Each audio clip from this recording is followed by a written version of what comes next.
This will make me going out to 7 places.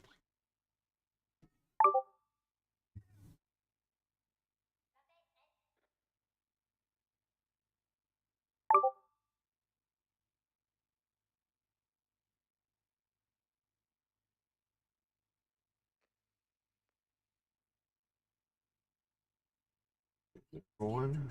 Pop your chat out. Good. Space. Chat.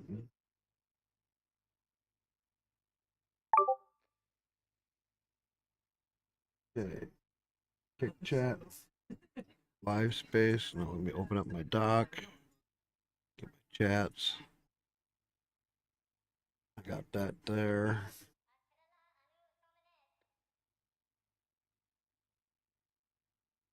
Hey, you're already putting a message in there. Good. All right. Let's go to main scene. So we are on Linux. I got Kick working on Restream again, but I gotta downgrade everything to 720p just for Kick. Thanks, Kick. You were doing good at 3440. And we're even on Twitter. Hopefully this all works good. So, thanks to last night, what was his name?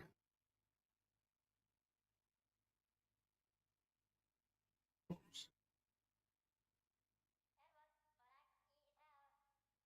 was it? I was on Twitch. Jake in a Boat.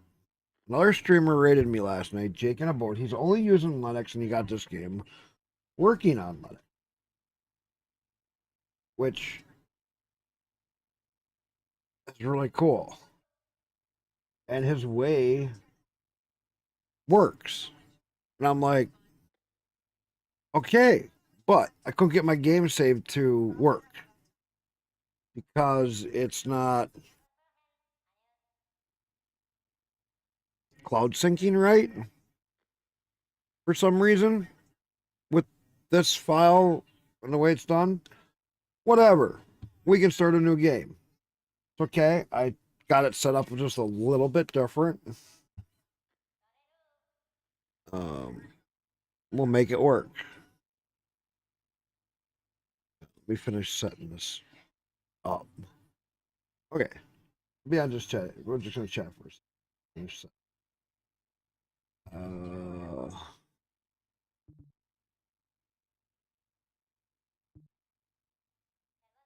Actually, maybe it's just. Oh, what are those? Wanna change this because it's not right. Single player. Delete this campaign. Confirm. Start because that was coming up. Okay, normal. Workable joints, simple part overheating. 100%. We're gonna leave science, all that stuff the same. Okay, that's all good. Campaign name. We're gonna name this Funky. God knows what kind of junk I make. Agency. What agency name do we want?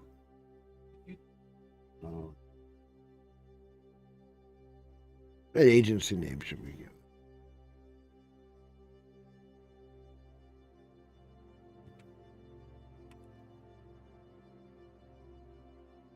Space Rats. That works. Agency colors. I did last time. I like the red and blue. That looked really cool. Red. Nice dark blue. That turned out really good. Set agency colors. I'm not going to do the cadet orientation. And we're going to start. Pretty straightforward and simple. I mean, nothing out of place. I wanted to hang up on my phone call here because I was in that before. There we go. So I can't get it to hold the game. So every time I click on anything, kind of annoying. Bounces off the screen. So, mission control. Why do I have no music?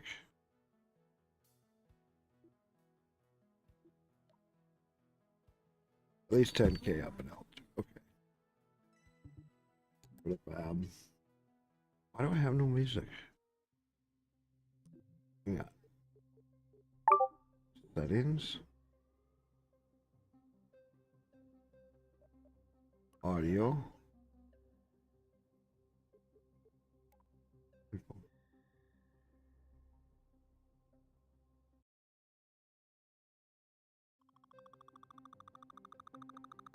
Is it Linux running proper?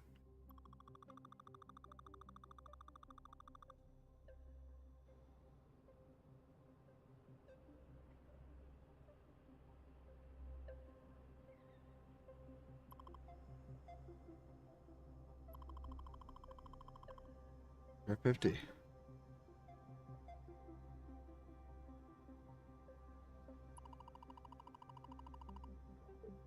Okay. Tab away sound is on.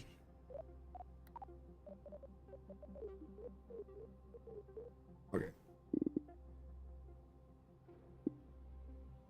There you go. Resume.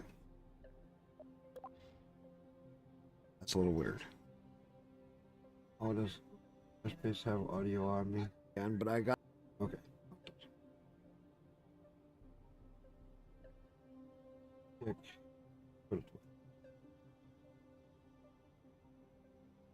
I can smart. It's Twitter. MySpace there, Twitter. YouTube should show up on my restream. Oh, Twitter now is read only. Nice. Good job, restream. Twitter, I guess, now is read only on. So if anybody even talks on Twitter, I'll see it. So I guess I will do Twitch up. Okay.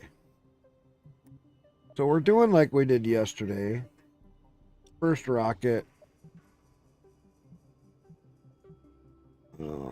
Don't have the heat shield. Don't need to get too high. We do need to get high enough. So let's just go 40s little tanks. Swivel. Wings.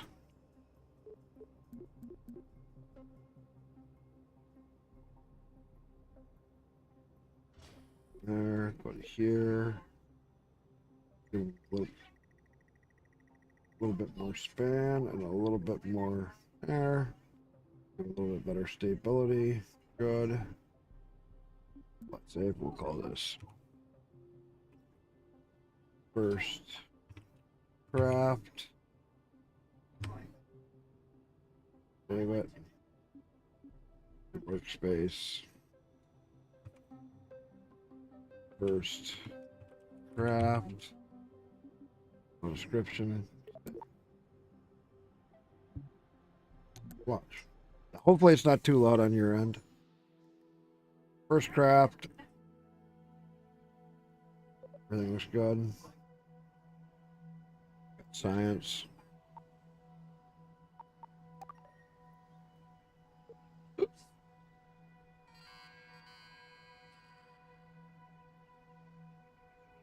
Transmit that.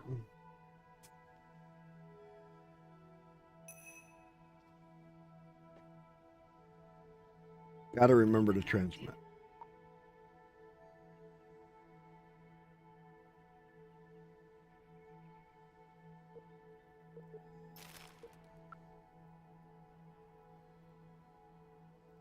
Why does it look like it's off screen? I don't. Is the screen size not set right? Graphics. Oh, 1340 on, borderless, VSyncs on. That's all good. Gameplay.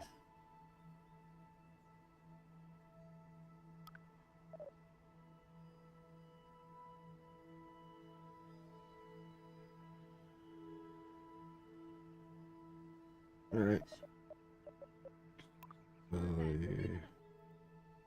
Subtitle text large.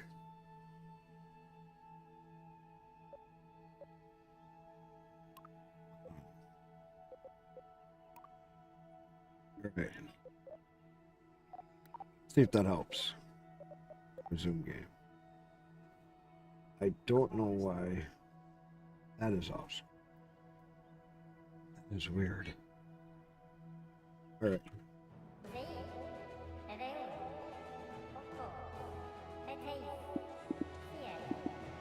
A little bit loud for me. We'll see who all comes in today.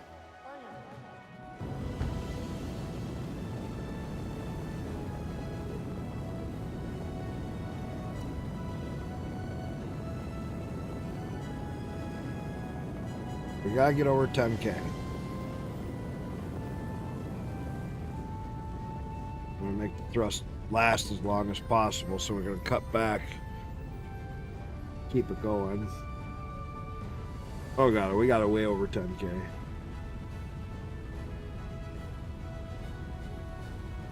We're over 20K.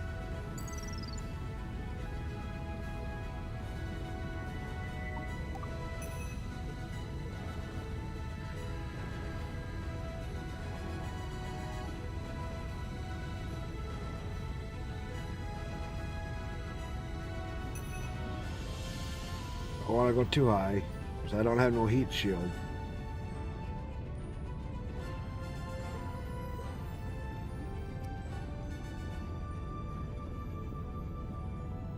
Ooh.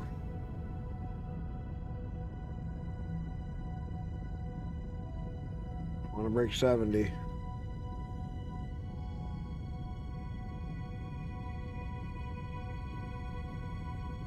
I want to go high, but I don't want to break 70. I don't have a heat shield. This guy will die. Oh, I was gonna say before you get picked up here. Soda, please. Oh.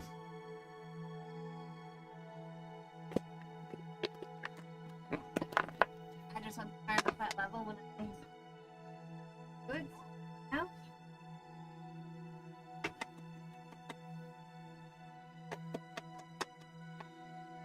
Oh yeah. I should.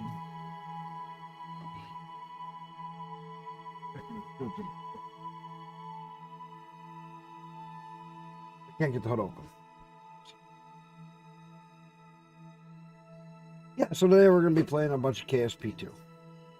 Why not? This game has actually been pretty cool.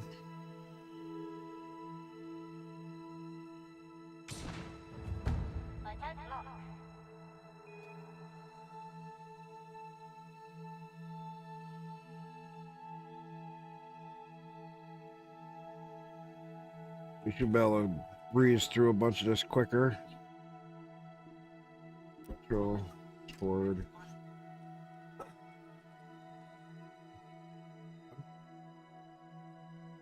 Want another one? I figured I'd just bring you one as you get them. Okay, well that way you don't have to get up as many times. I just figured this way we don't, I don't have to bug you as many times. That's all I was thinking.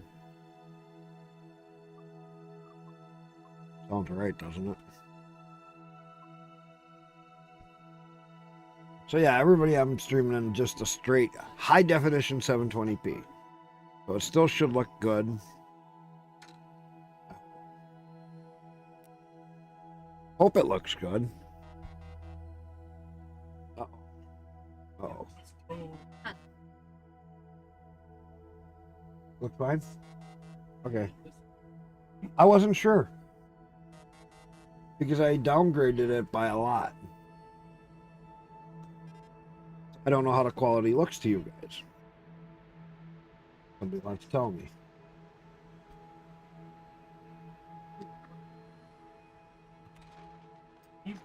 We'll try to fly through some of these missions now that we know what we're doing. For these, first few.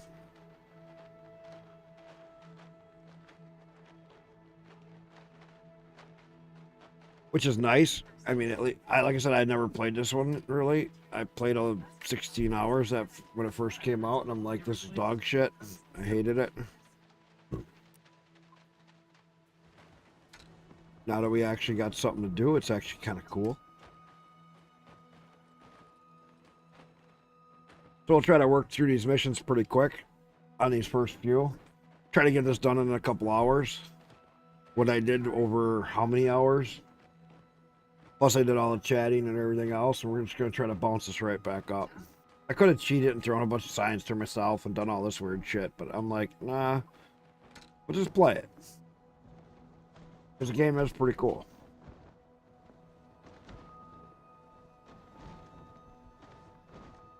See how this goes. Alright, we got science.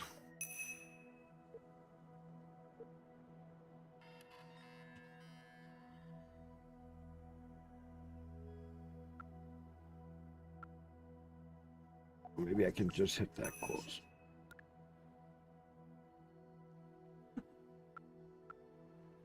Why is that off screen?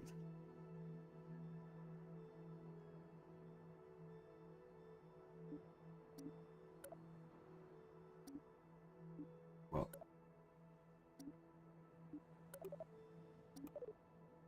that's the only one that's off screen.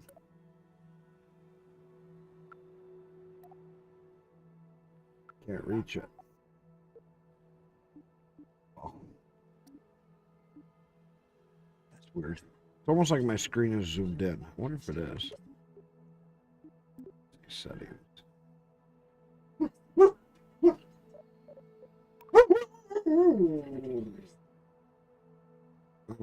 Borderless.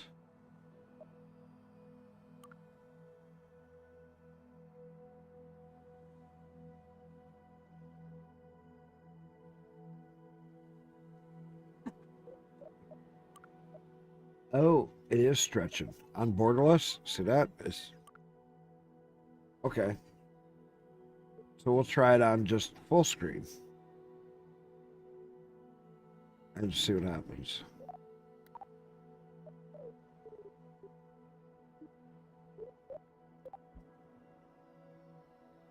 Oh.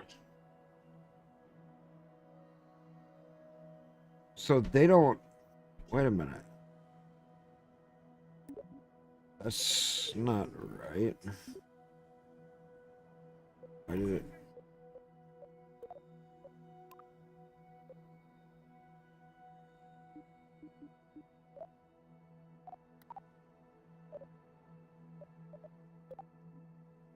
Okay, why is it not...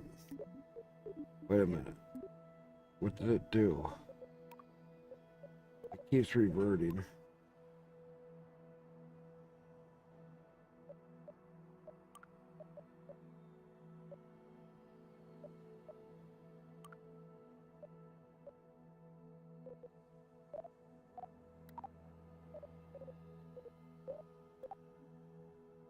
It's shrunken down.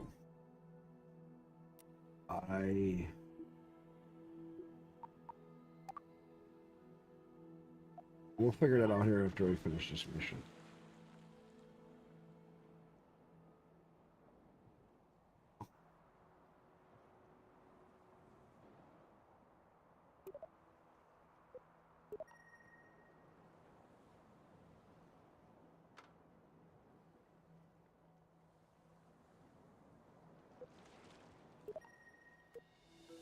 Running surface sample.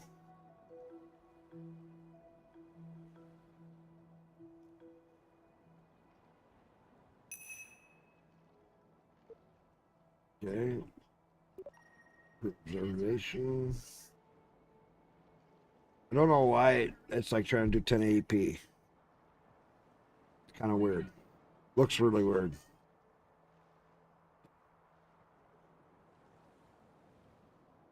But I guess I could just leave it because at least my camera outside gives you black bars for 1080p, so if it cuts it off.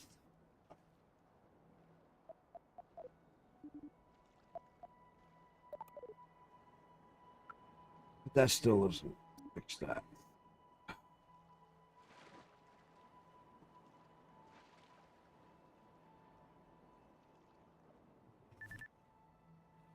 Right. Vessel.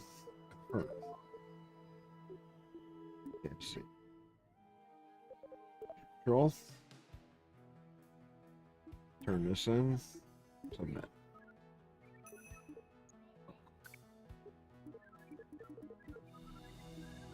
Good. Out of the atmosphere. Track mission.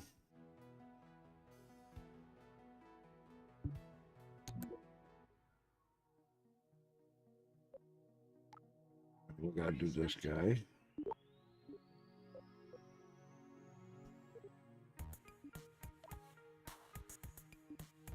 We want this guy.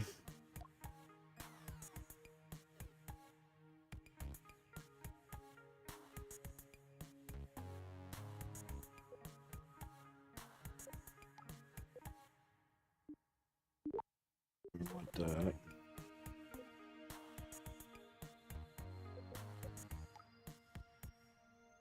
Ooh. Oh. Survivability. Need that. 11. And probes. Okay. That's what we got. That works. Back to Kerbal Fit Space Center. Go to here. Save the game. Forget.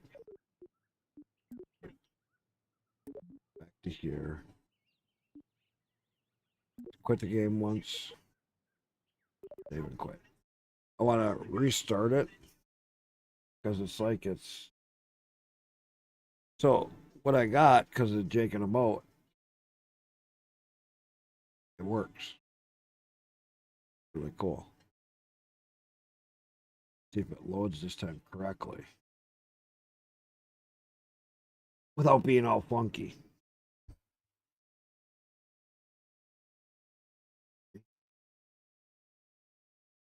That.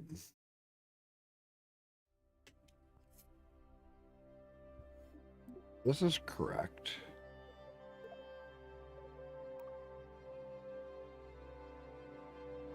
Okay. Let's see if it plays.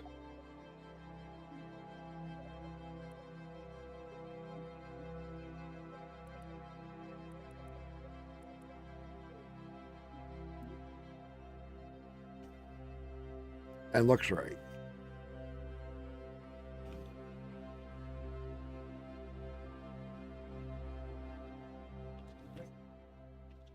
Hey, it's back full screen. Quit fucking around with shit. That's what I gotta learn to do. Alright. Mission control. I think we got that mission. Yeah, out of atmosphere. Altitude 70. We just have to get basically just out of atmosphere. So, vehicle assembly building.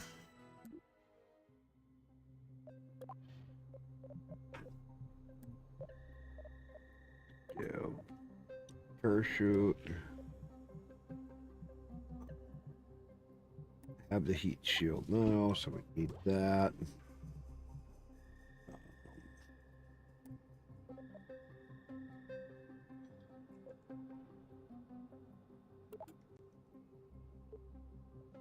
I'm gonna try.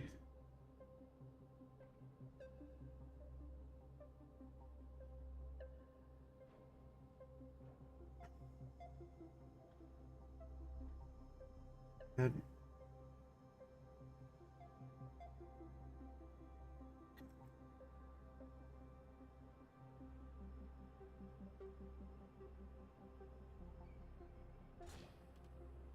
Hopefully that doesn't interfere with him.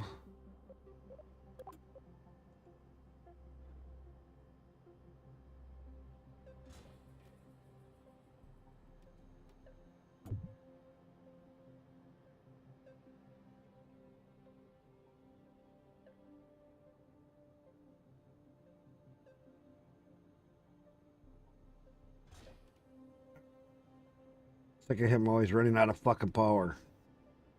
Hopefully that helps. Give.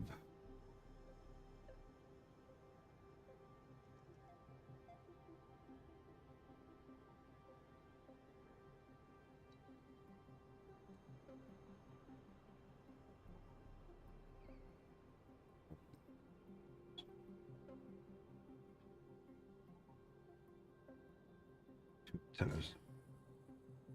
There. Antennas, battery, and that. Decoupler. Okay, so we're going for just a space run.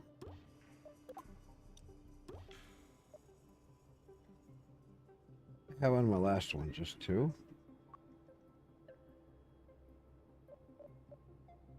One, two, three. I had three. And that would have taken me just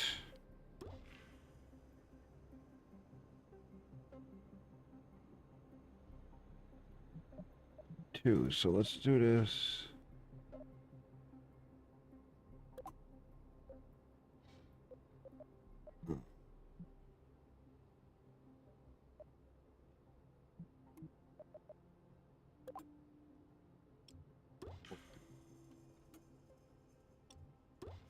What's our thrust away?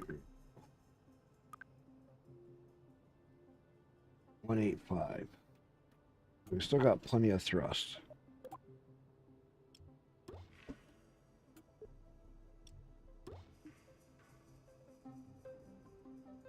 $155.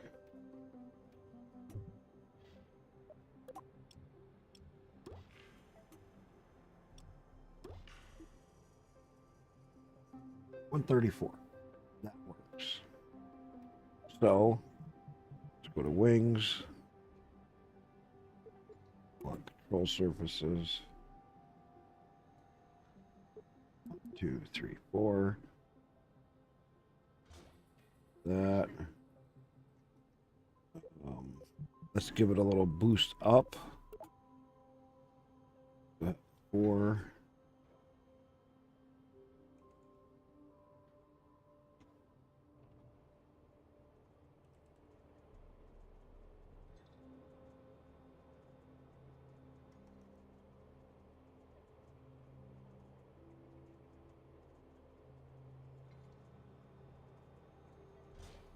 There.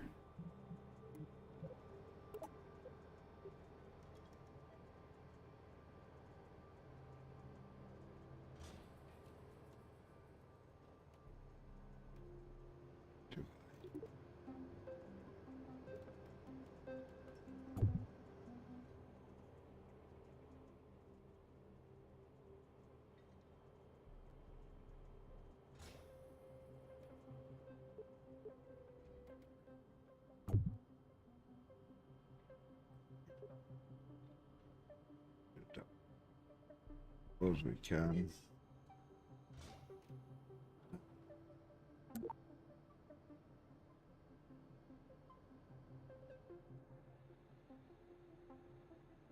Okay, that's even. We have any colons? Yes, we do. Colons. So we'll let them 280. Kind of high.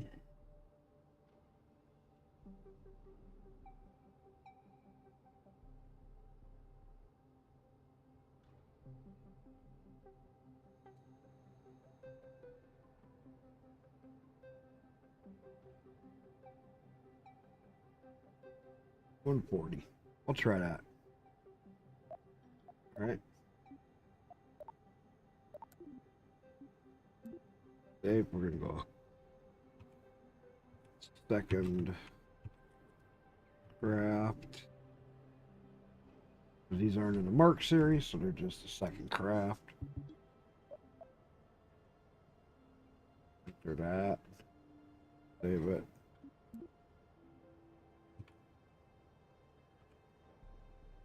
Second craft. That.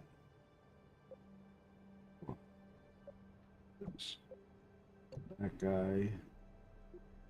That off. Stage 1. Stage 2. Detach. Coupler. And we should be good. Second craft looks ready. I got communications.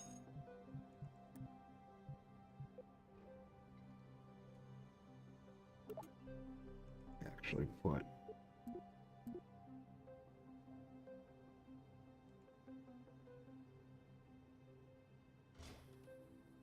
solar batteries.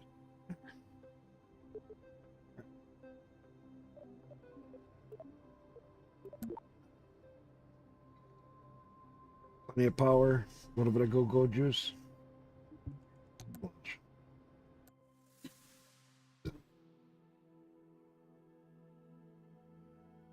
Did that.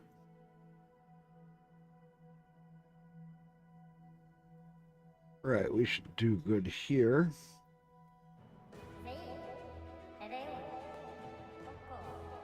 Launch.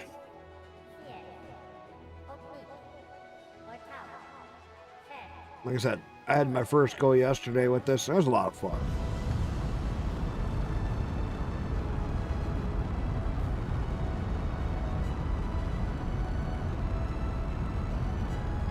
I will say that.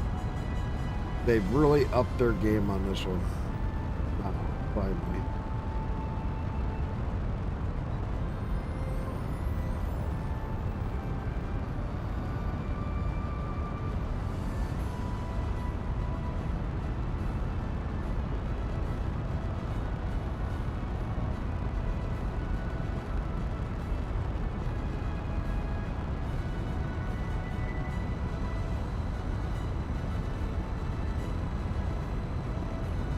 Where this goes.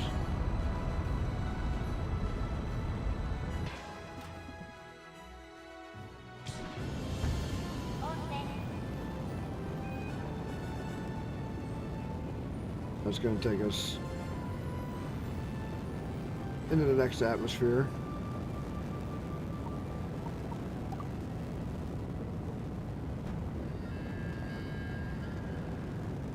Keep grabbing science as we can.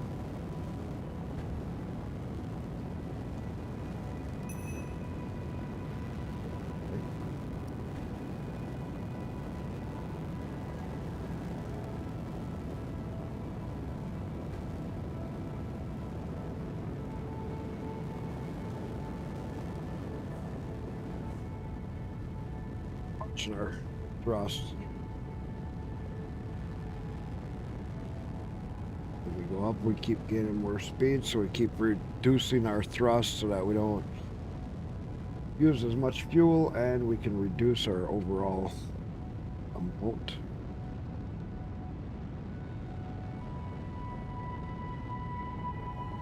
Want to stay up. There's my dog.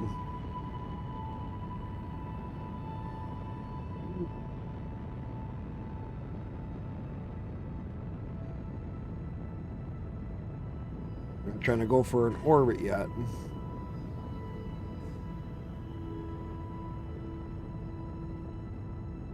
Stay at that 45 until we get up there a ways. We want to keep reducing our fuel consumption. As we get higher in altitude, there's less drag.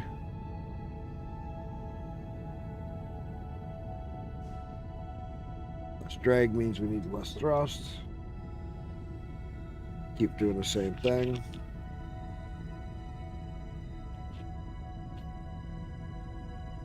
Stay at the 45 until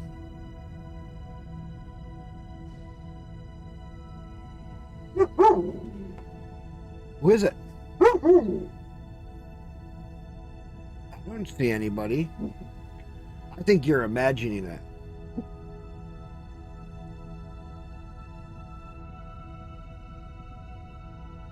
Okay, we're getting up towards the 50. Once we break 60, then I'd lean it over the rest of the way. 60.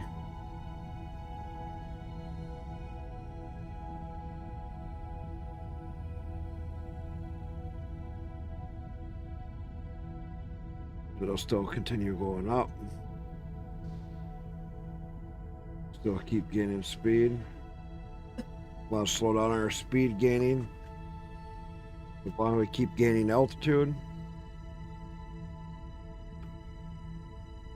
All at the same time, we're going to push for an orbit. We're pretty much up there. We need to do a last minute ditch effort and push our Apple up higher. Usually this goes pretty good. We just stay on a nice slow burn.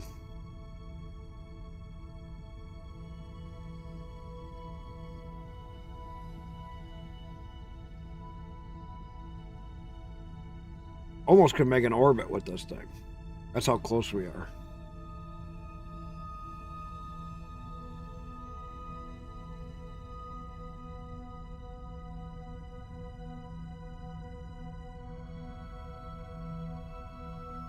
I mean, we are so close to an orbit.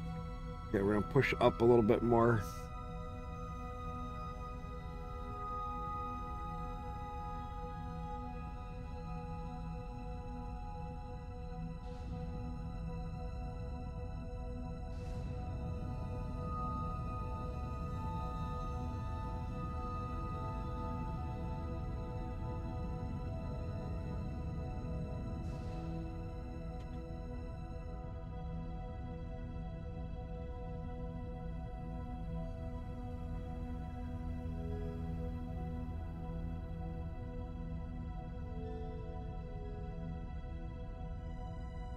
Don't let anything fucking overheat.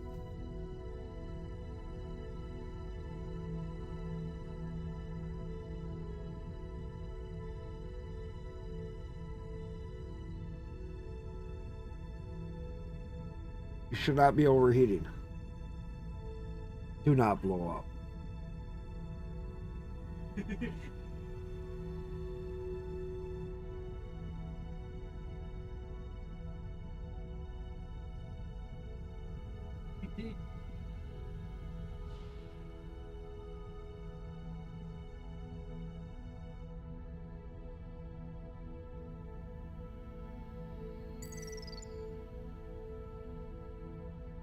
Okay.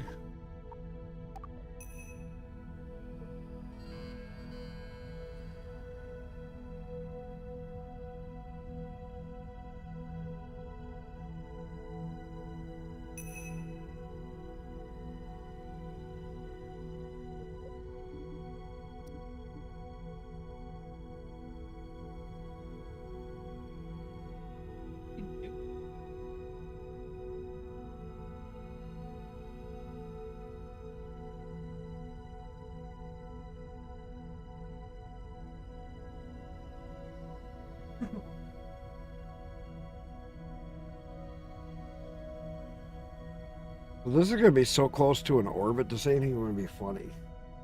I was just going for space.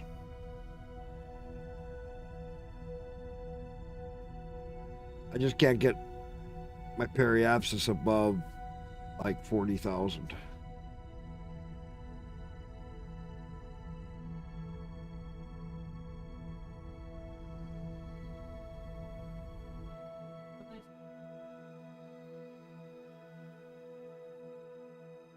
There we are. Okay, let's...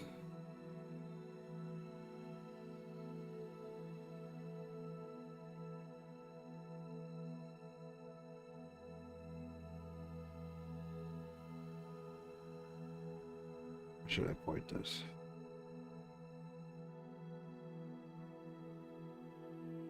Like that, that'll work.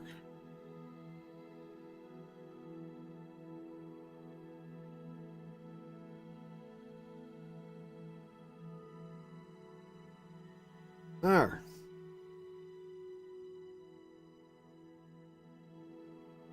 First mission good.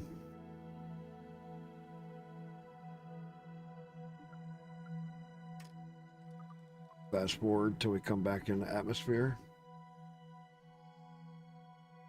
We're coming in.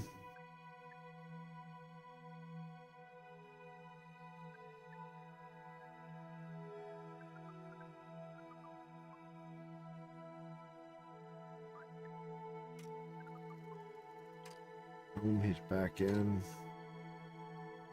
Go down.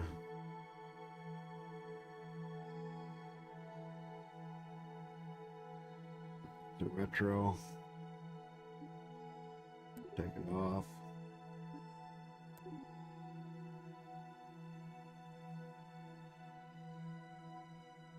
Okay, I'll fast forward and bring them in.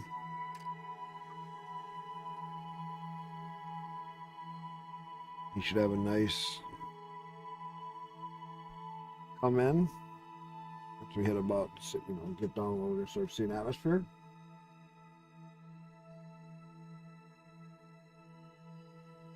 See how this goes.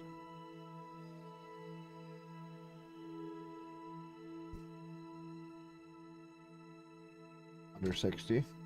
Play. Go. Forward.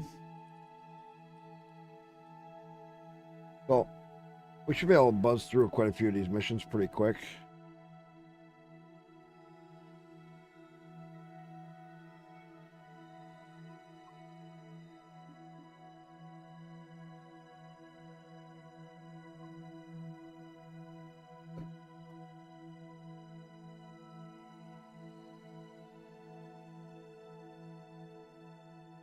Should start seeing heating effects pretty soon.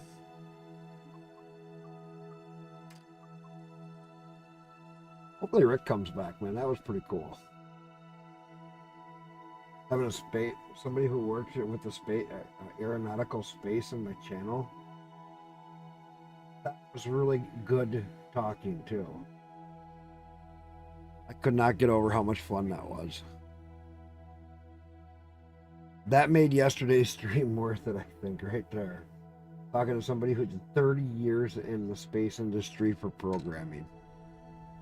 And he plays. And he plays some Kerbal himself. Yeah. It's just fucking cool.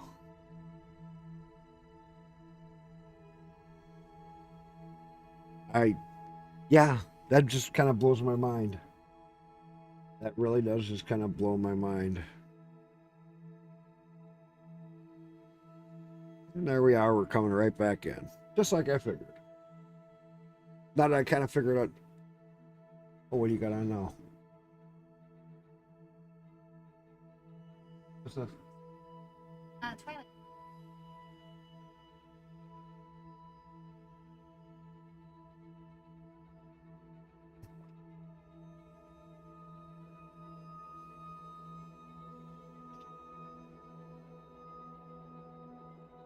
So... Fun.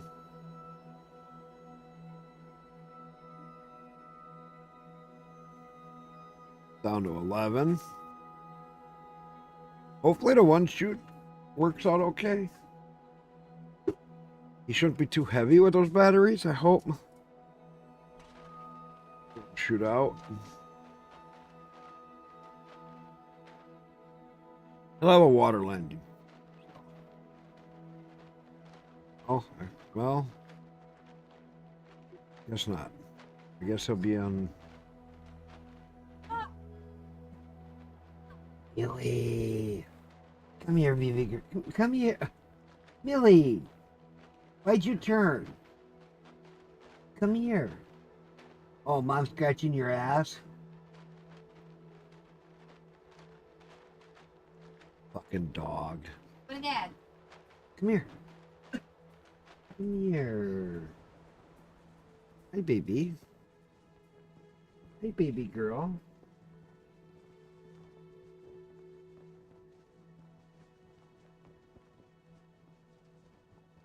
Eating, you always come by.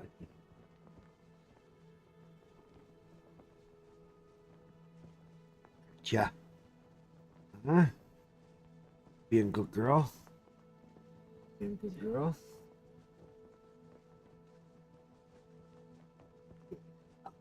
You're such a good girl, Millie.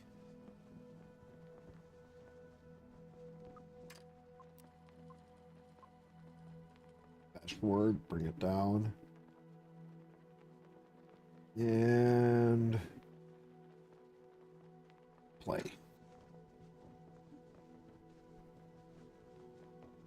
And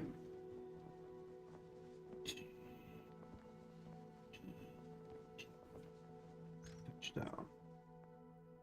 All right, we got some science.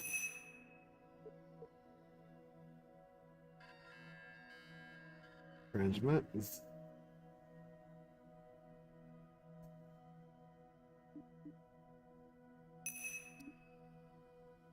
DBA.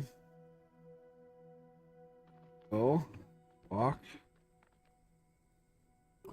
Kerbal. Run the science.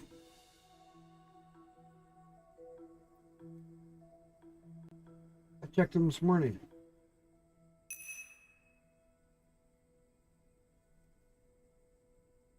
I focused a second, it looked fine.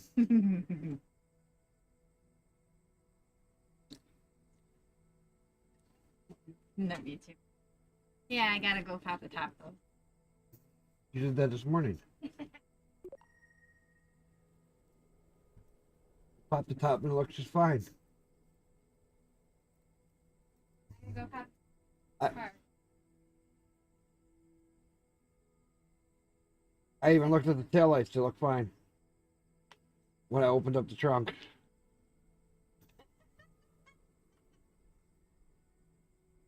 He said through the wrong crash, it was not check.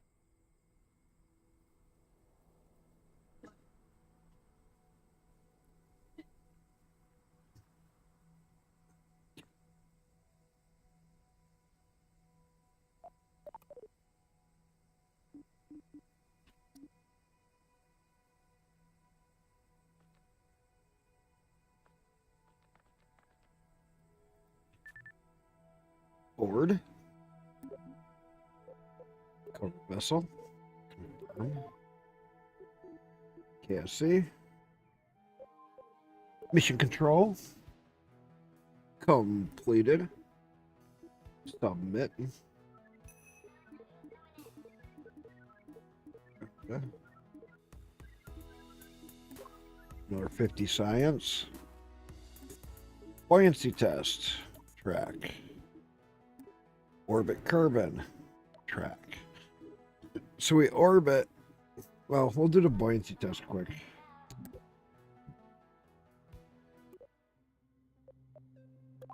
All we need is real simple rocket. Don't even need a heat shield. We just need a stack separator.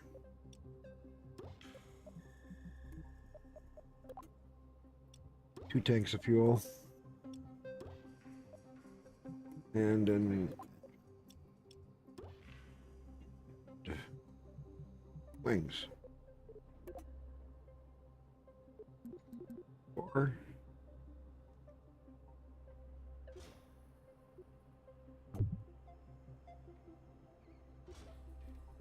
Go. Go launch.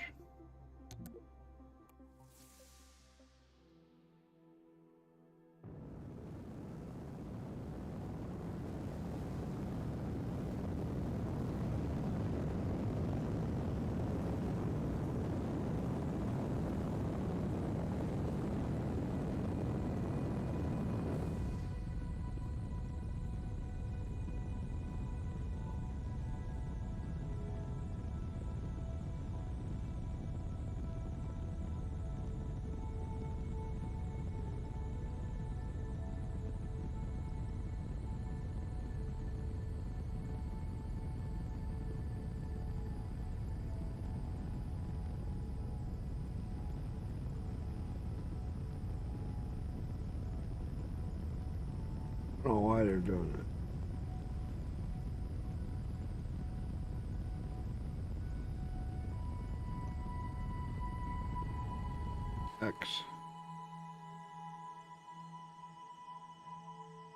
But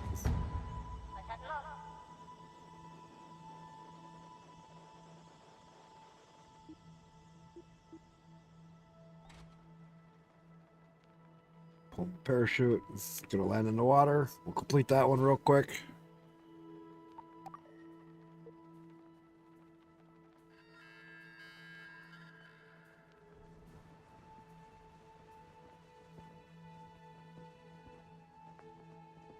There we go.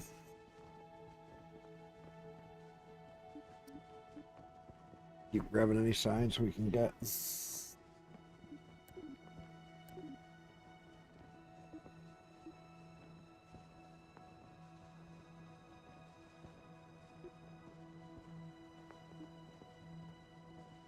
Okay.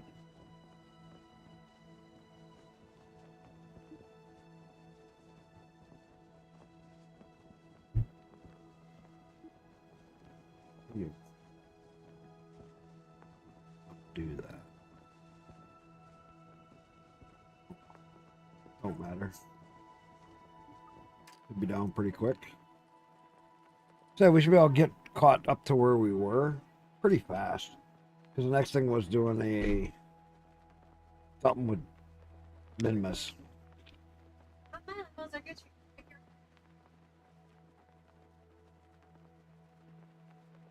Mine's already empty. I'll have to wait till this afternoon.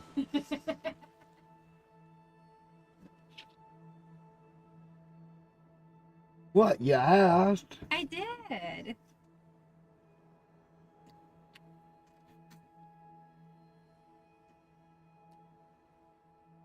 You asked and I told you. My levels are empty, right? Wait till later. Alright, get this guy.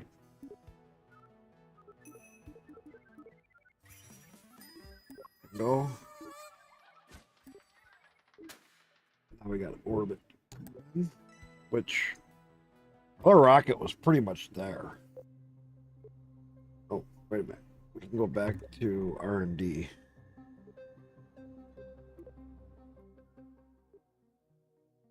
Because we have 143. Rocketry.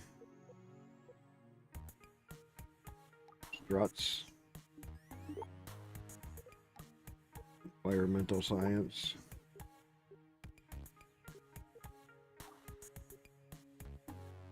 Lights and utilities.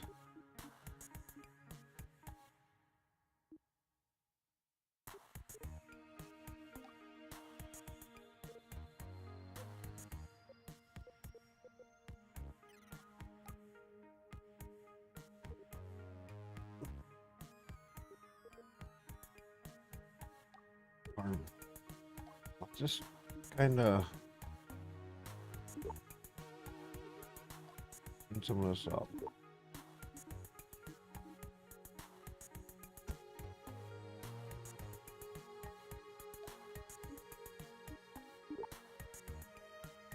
All right, we're just working our way right across and try to unlock everything. We're already halfway what we did yesterday, so we're doing really good. Now we're going for an orbit.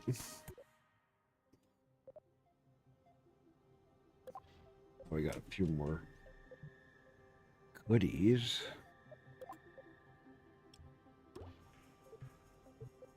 And then we got science, we got collector, we throw heat control, and we put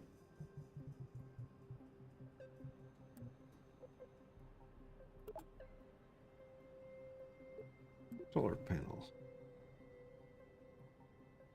off like that.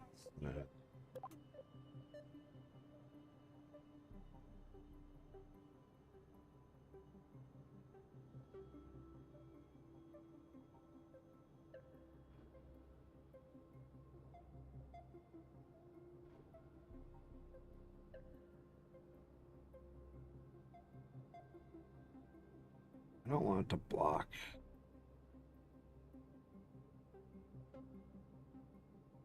There. And then we need.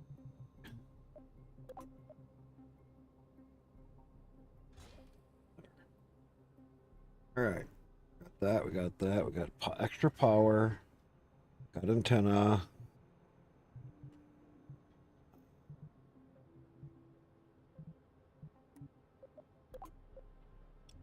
Stack coupler. Go ahead and add 2 fuel tanks with a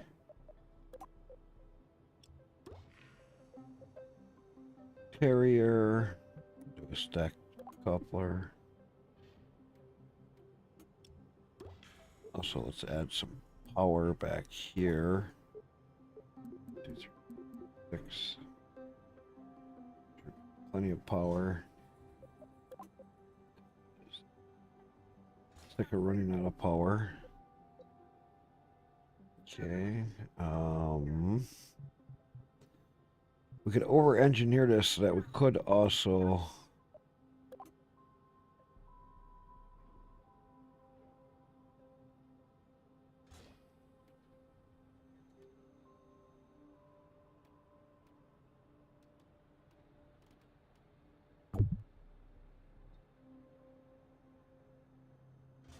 Got plenty of power, got plenty of that. Okay, so stack decoupler that we got.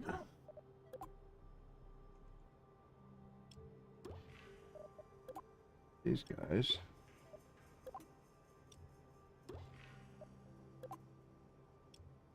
Oh.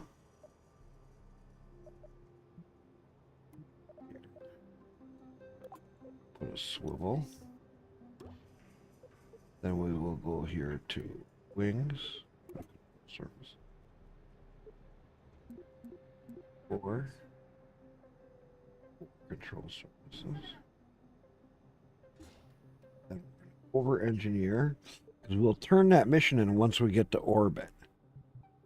And then that orbit should have us go to do other stuff if the missions go right.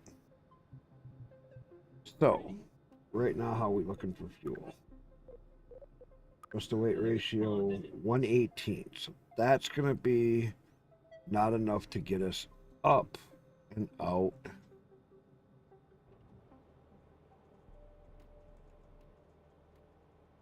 So now we got to get into heavy lifting.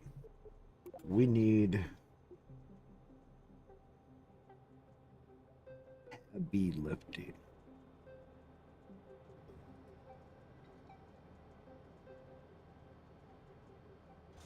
There.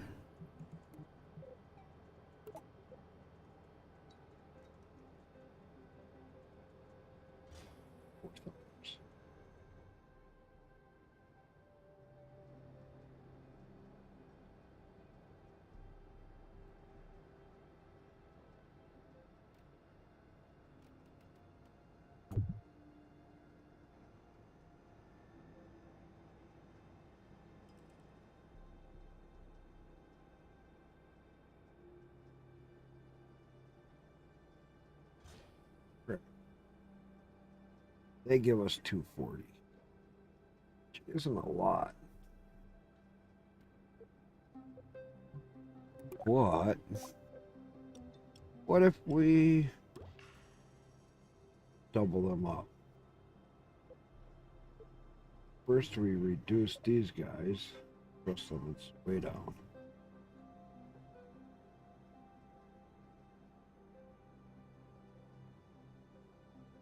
Put on to 120. Now we add on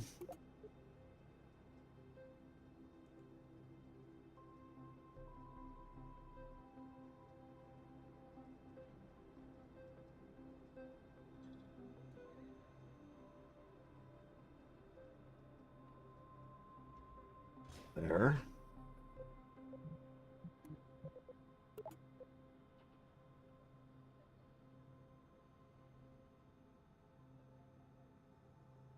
A little bit below. There.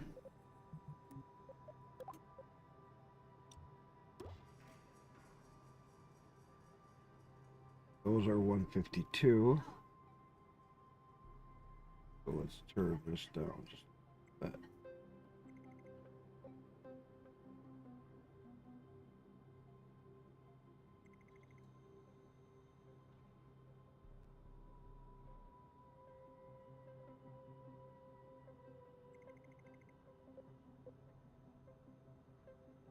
$142. Oh, now let's get some struts.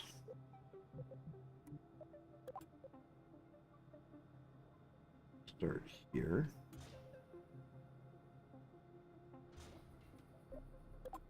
Here.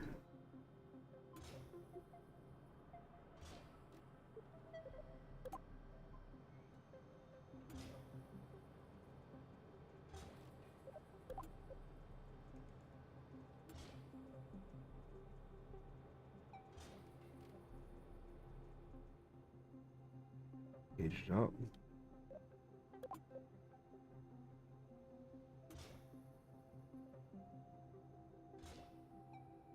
That. I don't think I need. Right, this is gonna be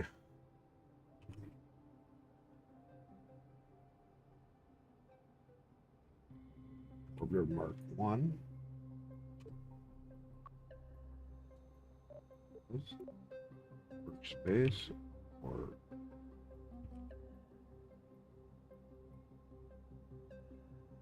can't type.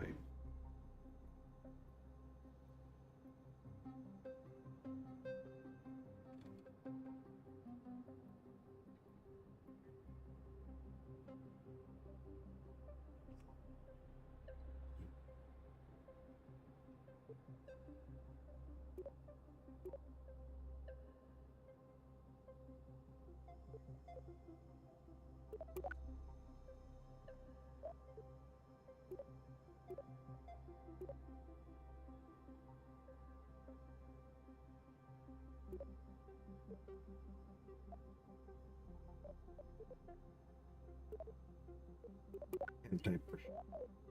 All right. Pages that. Okay.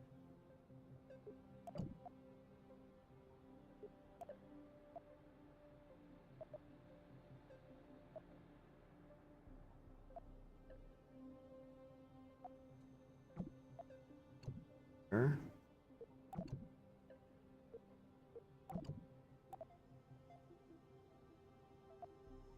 One now. That one and that one.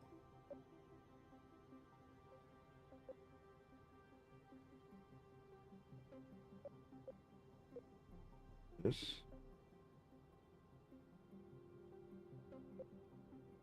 Okay. Where did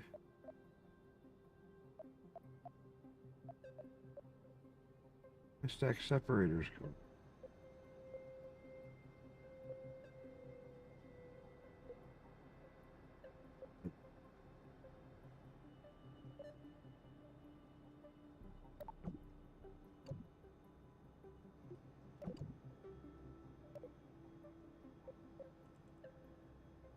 Fires with a detach.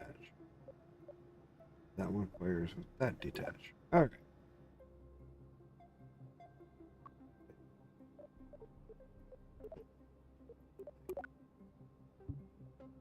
So this should take us to orbit, and we might be able to get a little bit more done. No. I do not know. Try it. It should. Still pretty early. I'm surprised Busy hasn't gotten on the board yet. Thought about playing some Starfield today.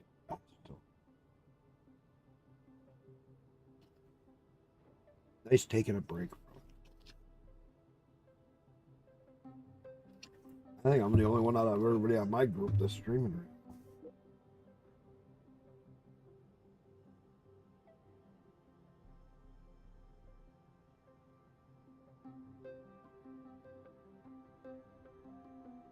One other person. One other person. Wow. One. Well, and on Twitch you have.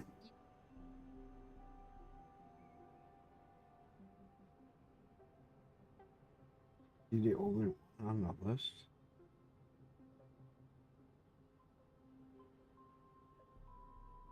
Oh, Jake and the boat is on. He's just okay. Down. Okay, he's on. Let me show you guys. Hear him.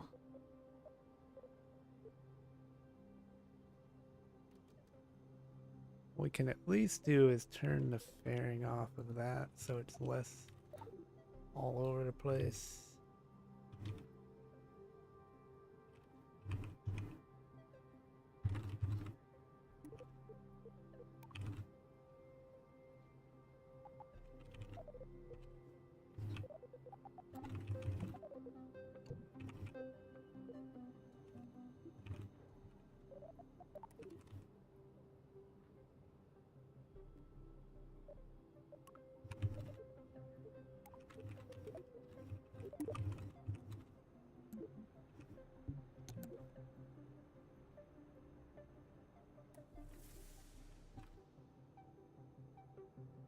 Looks like only Jeb showed up today.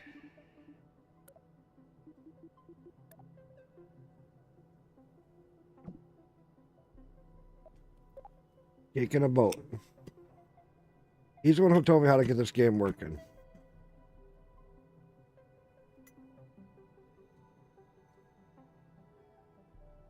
Hey, Techno.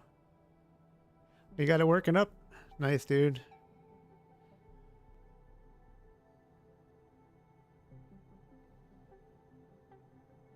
That is cool.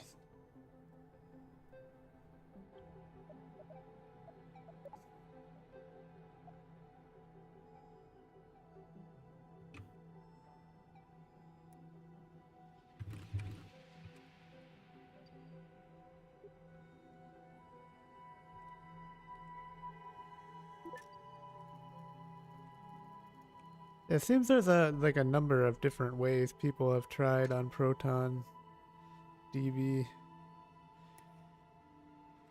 seems like just making it a non-Steam game is the simplest.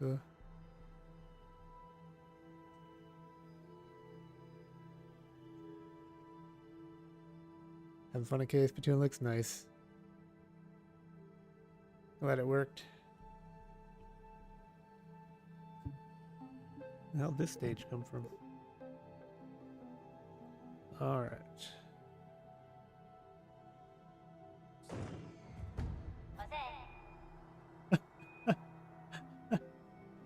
What?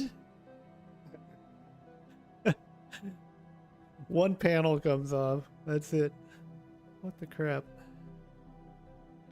He's having trouble with his game. He wanted to do I'll something. just in eject that panel. one at a high rate of speed.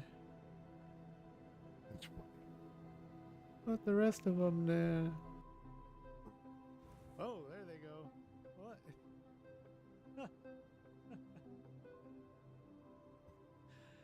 Oh, Kerbal. All right, let's get back to my game because that's cool. I like to let people know. Oh, we just had an Apollo 13 moment there. How things work with one. So, we got this guy. He's our Orbiter Mark 1 on this replay. Let's see how it goes.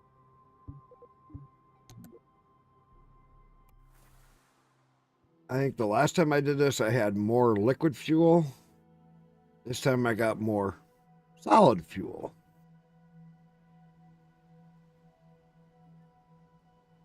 Let's go.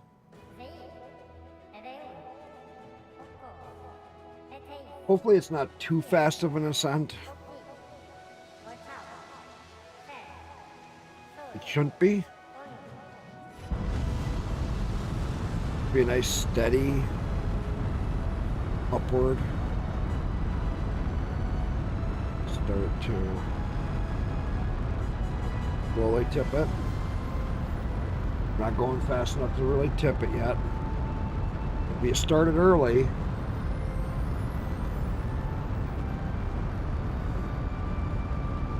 there's some advantage. I do have so much solid fuel.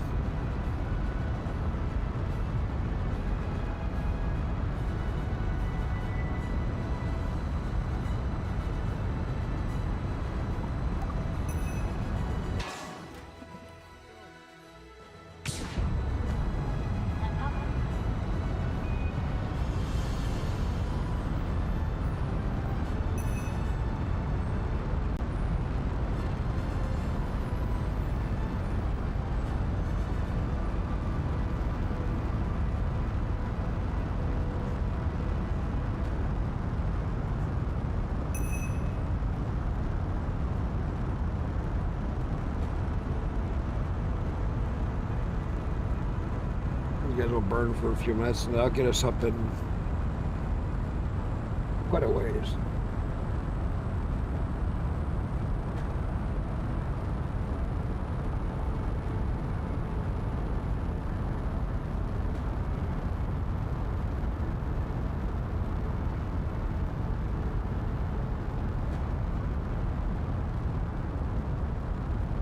Just leave it.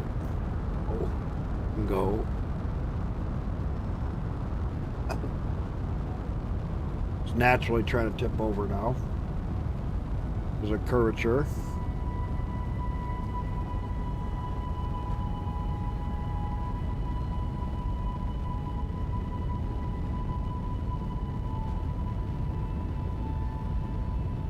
It's fine.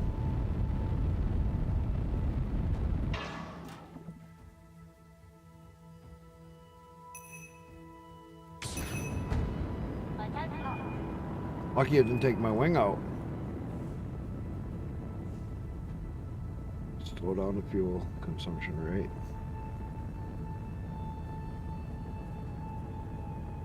Stop.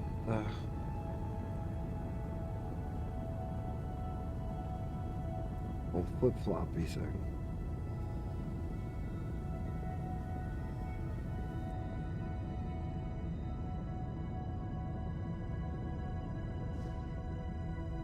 Reducing fuel usage.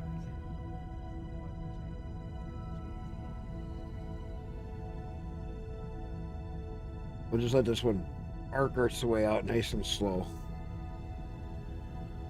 Hopefully nothing burns up on the way out.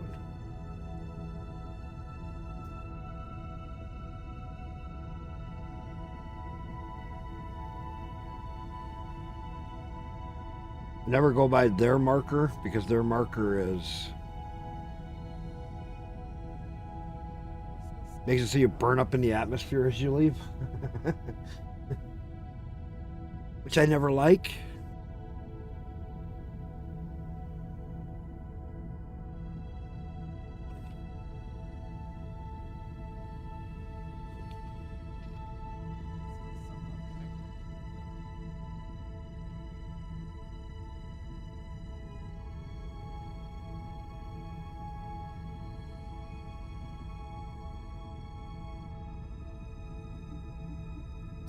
Just let this guy burn his way up. It should be a very efficient burn going up. Got a real nice angle. We're still gaining speed.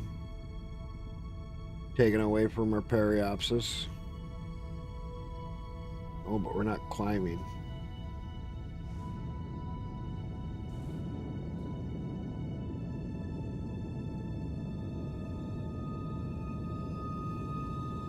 There we are.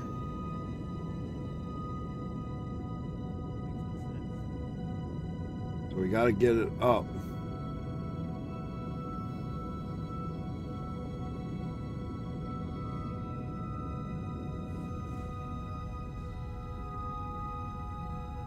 Higher.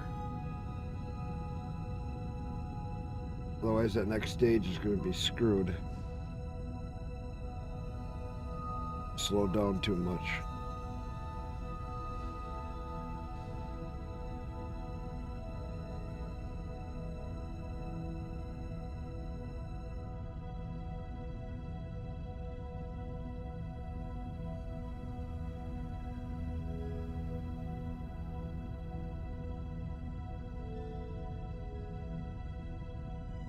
Take it back up a little bit.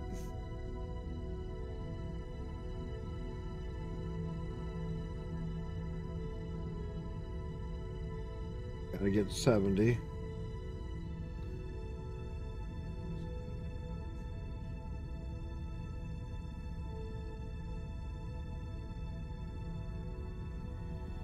Oh, stuff is starting to heat up. Don't like that.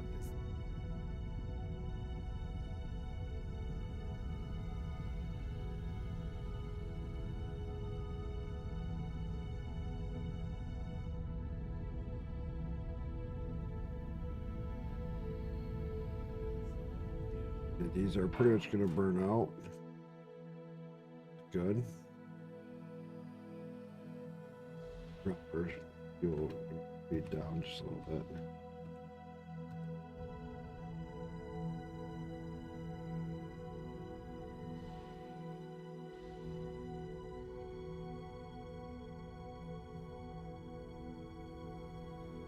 Don't blow up.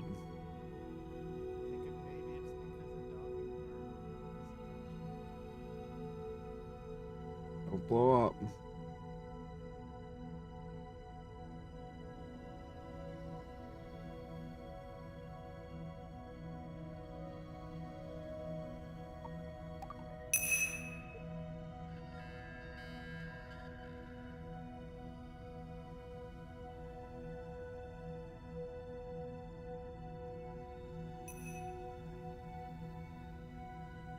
Yeah, we're still gaining slow speed. That's what we want. Nice slow, steady burn.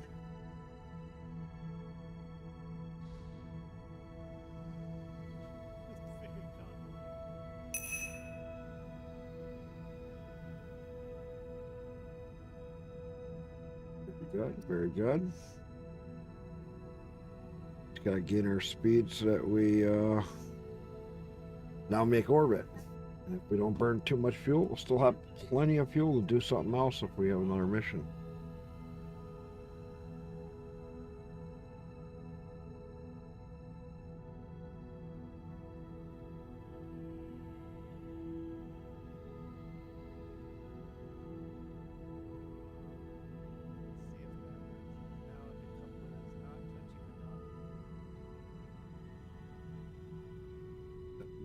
We're almost at our periapsis, or apoapsis.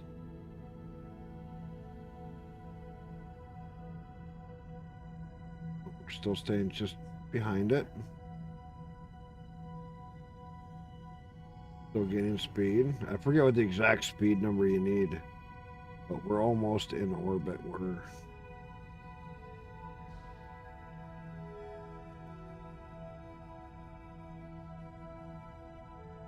getting there really quick.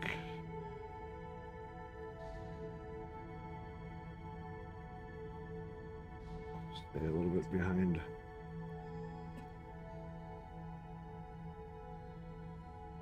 Apple.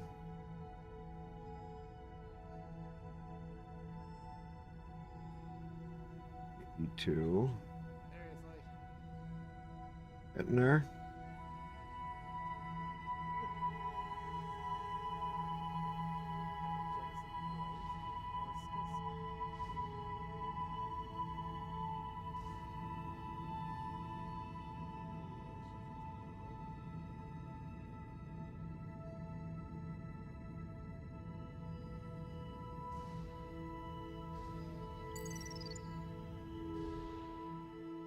We are. All right. So while we're here, we're in orbit. Let's go back to mission control. Turn this in.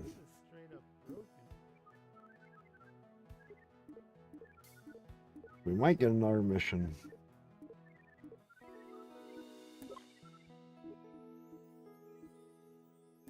Spacewalk. EVA while out in Kerbal. Track mission. Going green. Track mission. Lunar bust. Track mission. We don't have enough to go to the moon yet. We need a lot more fuel for that. But we could do the EVA walk. Tracking station.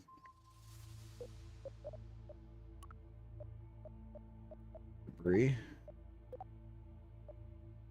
Destroy. Confirm. Clean up the debris. Confirm. Vessels. Orbiter 1. Fly. Alright.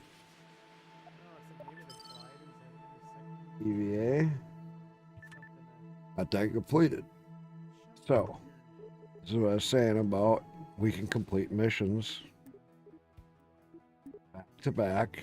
We're going to get way ahead.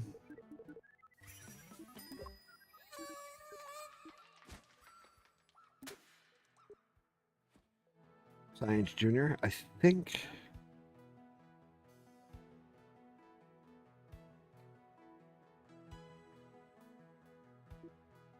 I don't know about that. KSP2 might just be not allowing such. I think I got one. Why is it only shooting one of these off until Hey, did I Science Junior?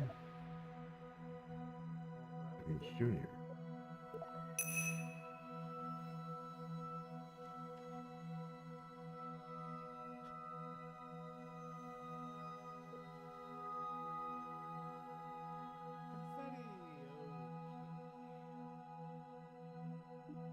confetti? I don't know. Pairings are just. That.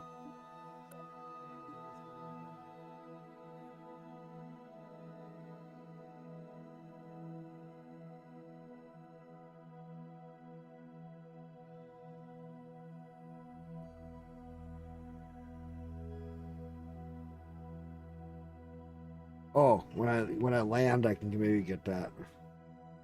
Okay.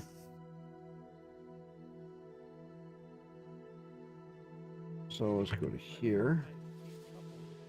So let's try to land someplace. Probably.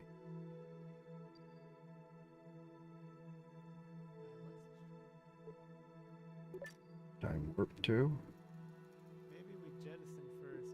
Metro. Oh.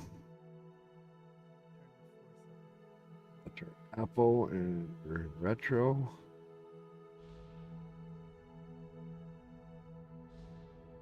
It's down.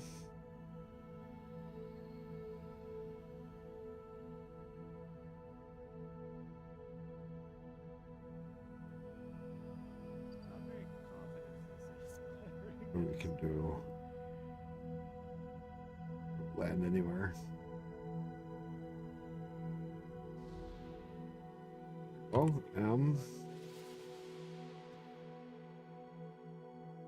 And let's discharge.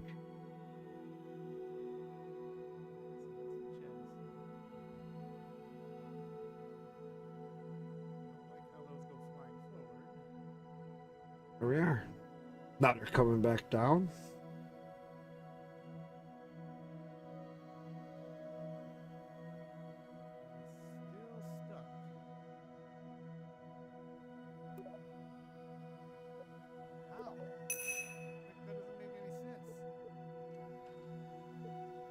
Do it.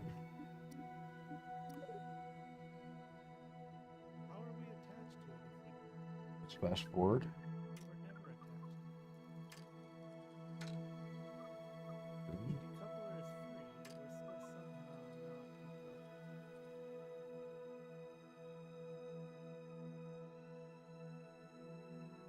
still somehow not. Let's see how this goes. It would seem not. 60. Oh, Complicated. yeah, That's just we're a coming in. decoupler. There's nothing complicated. It's a stack separator. Its whole job is to separate.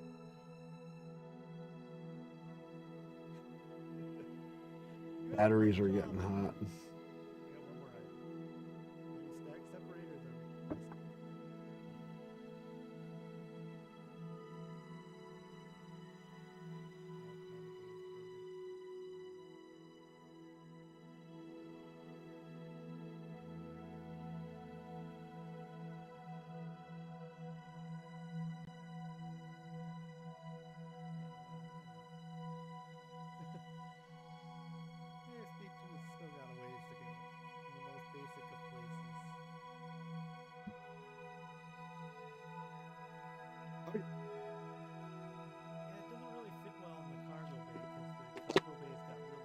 Here we come into Kerbal on another mission. We're doing really good.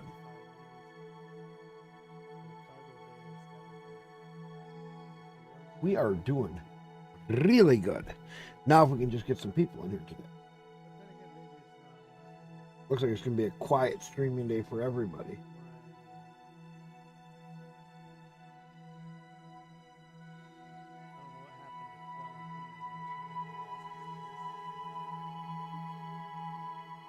Music's a little loud on my end.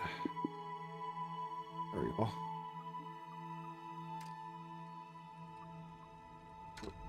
Do not fast forward to re-entry.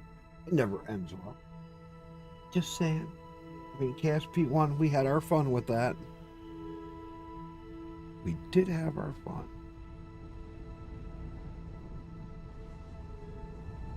I wonder how this game would work if somebody took this and tried to replicate it in Unreal Engine, but made the Kerbals, they were more realistic looking but cartoony.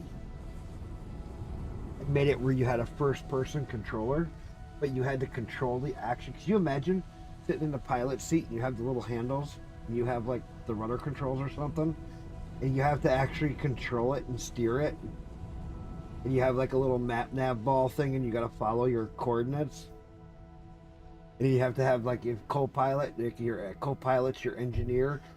Oh shoot, overriding heat controls. Okay, we're doing this, you know, next stage, ejecting, and he has to flip the switch at the right time. And he has to flip like multiple switches, and I mean, I could just see that being a really funny way to play.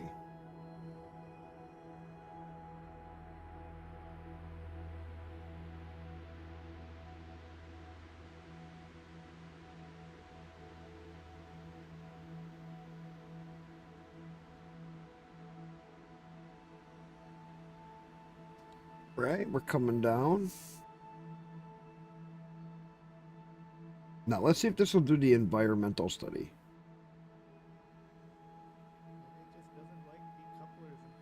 Or when I go to the moon, we'll do the environment. All right, let's get the parachute out.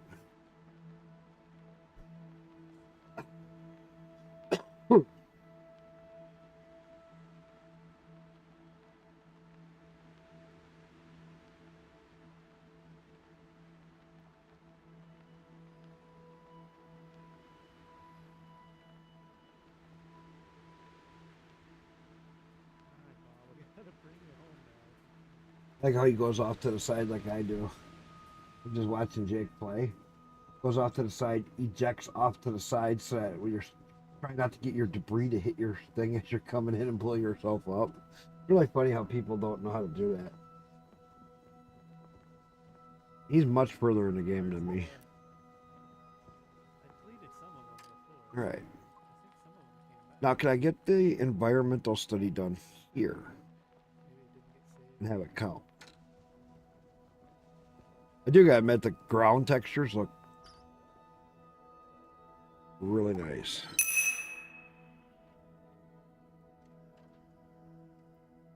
Oh, did that complete the mission? I think it might have. Going green? Yes, that completed it. Good. So, now I also have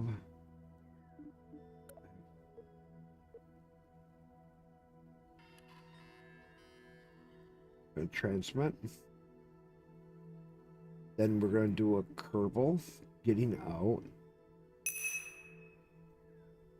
Science. There's the door. There's the door. Okay. Exit. Okay, now this is going to be a problem because he's not going to be able to get back in. I think we can figure out when we should fire these engines to land.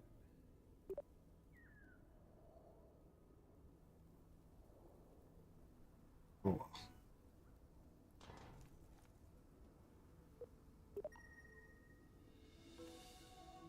He might be able to still get back in.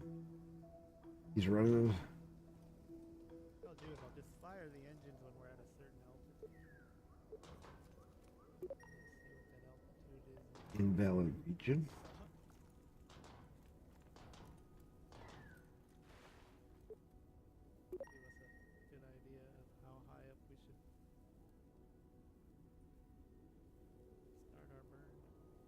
Scratches his butt. He's smart at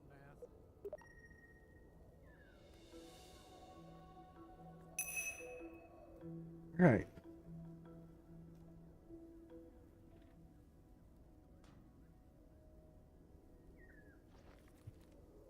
Okay, okay. I got him back in. Dang. Dang. I don't know how I did that. Over. Confirm. Yes, see? Very good. Mission control. We got that. That'll be another 25 science. Plus whatever else from transmitting. Now we just gotta go to the moon. I'm gonna do, instead of trying the stack separator, I'm gonna just put 2 normal deep 256 science. back to back. So it's a Well, 50% we're gonna... maybe that'll work. T800, yes, that's an...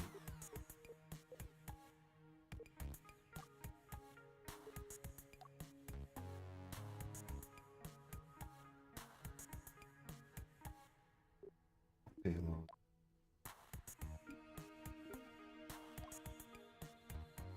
Basic docking. We're gonna add that, even though...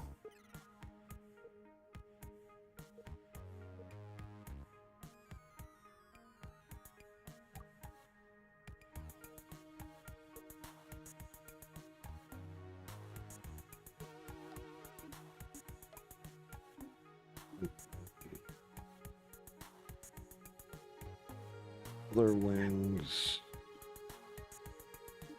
I don't know what we're gonna get into that quite yet. But we're gonna do it anyway. And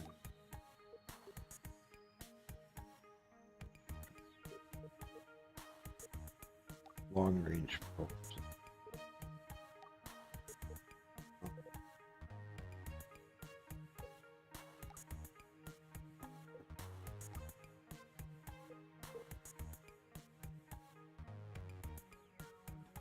Yeah. We do. That.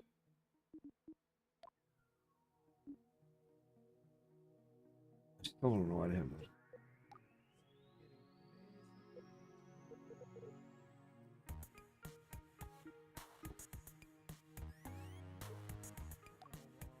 Small payloads really doesn't. Cargo payload.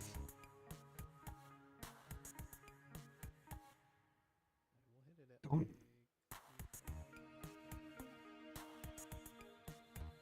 Oh, bearings. Right? Bearings, yes. I will research them. Bearings will be handy at some point. Cool.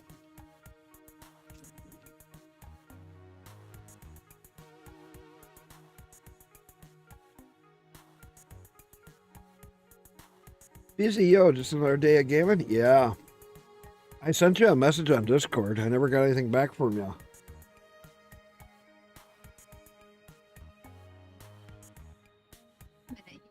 No. I got the game working on Linux.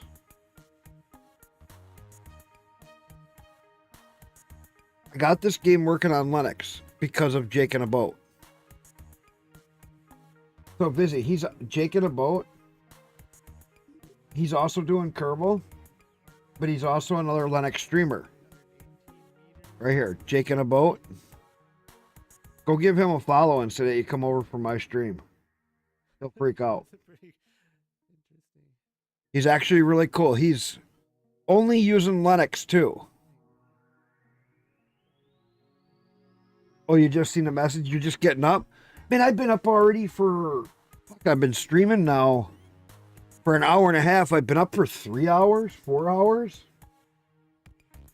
Wife woke me up. We stayed in bed for about an hour before we got out of bed. It was still dark out.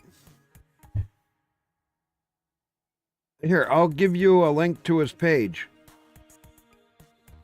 Here. Because Is it gonna go? There. Now you got a link.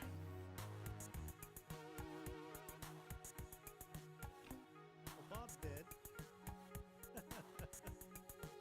He raided me last night. And we were talking about, I'm like, man, I wish you could get this game working on Alexa. He's like, oh, here's how you do it. And I'm like, what? And so when you get to learn other Linux users, we all work together to help each other. Murdered Bob and Bill. And if you start to use Linux yourself, you have somebody like him, me, and a couple other people you start to learn who use Linux. We all can help each other. And we start getting different games. We can help each other figure out how to get other games working. But this is why I want you to start using it now, because then over time, you'll get used to it and you're going to love it just like I do.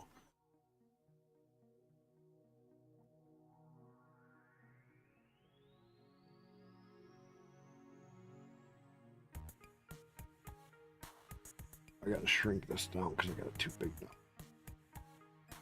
Oh, too hard.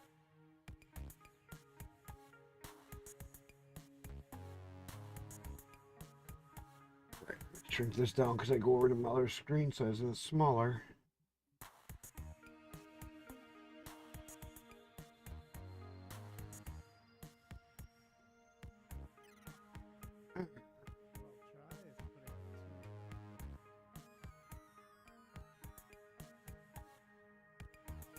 Yep, Jake in a boat. He's really cool. So, got our science done.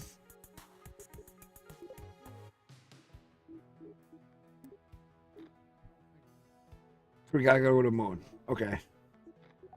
Check mission briefing. And they want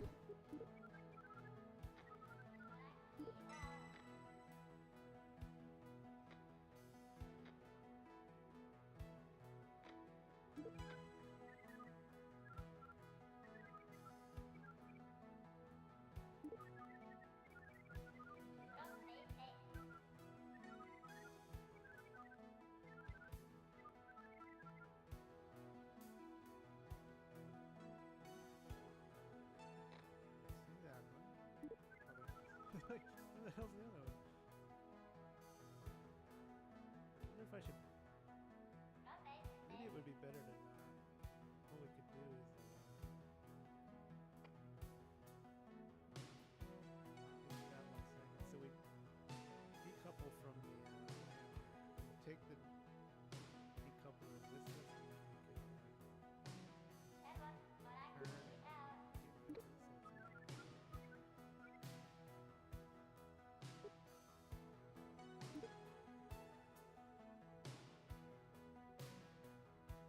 Apple with less than 2,400 kilometers and periapsis greater than 60. Okay, that's easy. And so if we make our lander, we could probably get the orbit done while we're orbiting, then land. Oh, we can really bounce this through kind of fast. Let's go to VAB.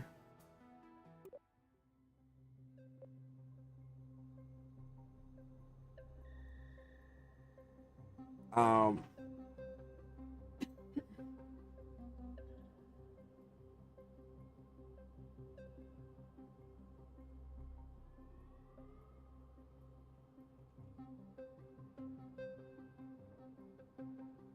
not taking Kerbals anymore because when the game bugged out, we got stranded in space. And now Bob's dead. For no fault of our own. My wife is watching. What are you watching?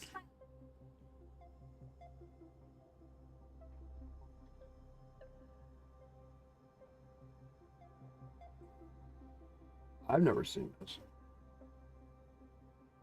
Wow, they're redoing. I know.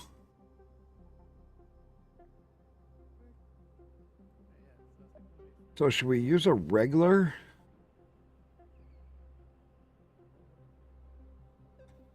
Single seat lander can.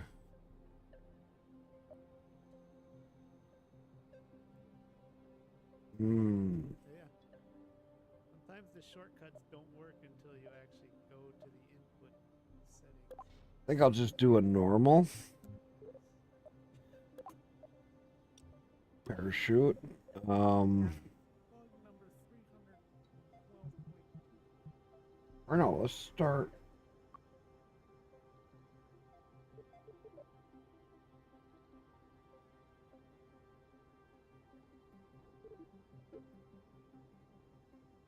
Where do these weird empty stages coming from?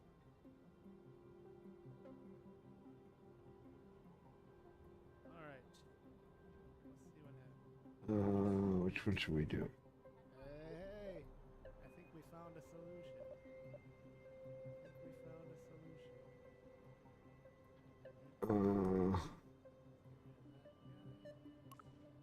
Let's load this guy up. Okay. Let's take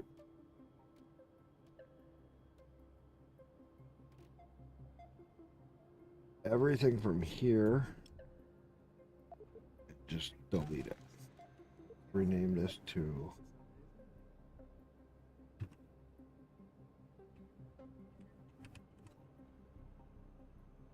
Moonlander Mark 1. Save this as Moonlander Mark 1. Save. All right, so we got everything we need here. Except for we need is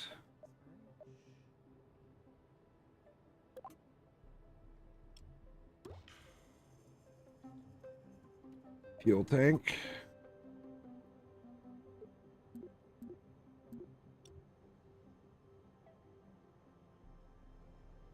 I think I didn't do the big ones. I think I did the small ones.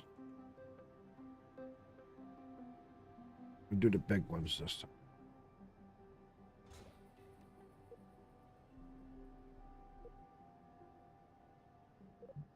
And do a small terrier engine.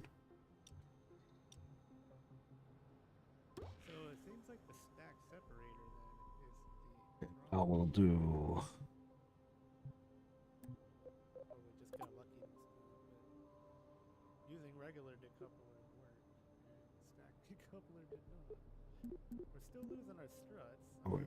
know if Before I do the landing legs, let's do cones underneath. how the hell we dock from 20 feet away. I have that all turned down. Cones on top. What? There you go. Cones underneath. I'll help the engines. And if we put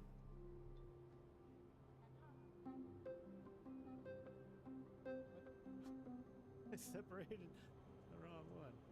landing legs Check Like- this age. there.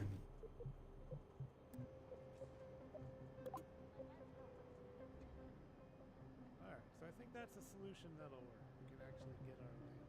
There. Now we're just Plenty of stability. which is weird. We got plenty of fuel. Guess it's doable, Literally spend like an hour debugging a decoupler. That all came in just fine. Let's try it again to make sure. Now we're going to want extra solar panels.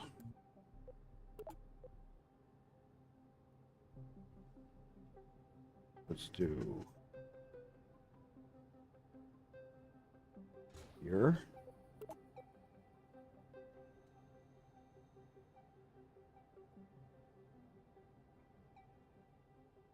Here. An extra set of batteries. There. Batteries. There. Change these solar panels to red. There. Then we got solar panels, batteries, plenty of go-go juice, and now we need to get it there.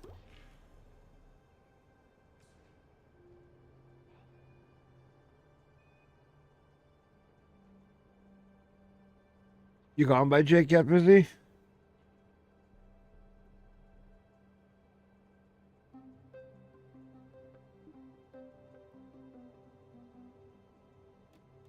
Or what are you doing?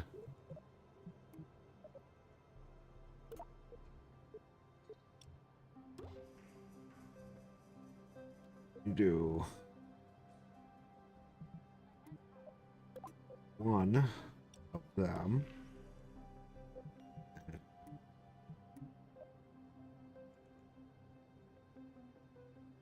Oh, I didn't see you say anything in his chat.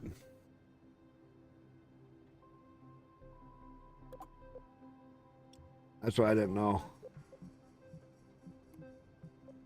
You should just say hi to Tech sent me over. Still being lazy.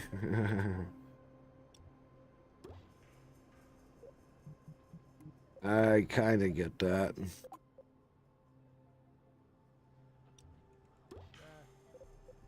All right. Really just try to dumbify this game So we still got thumpers. It's just magic. Let's go and set our wings before I forget.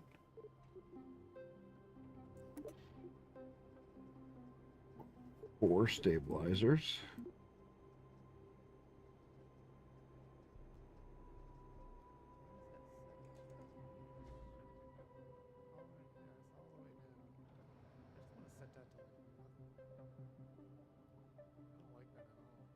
There.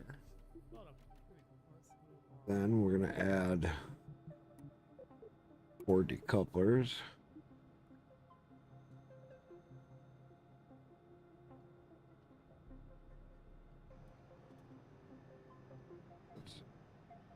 Right.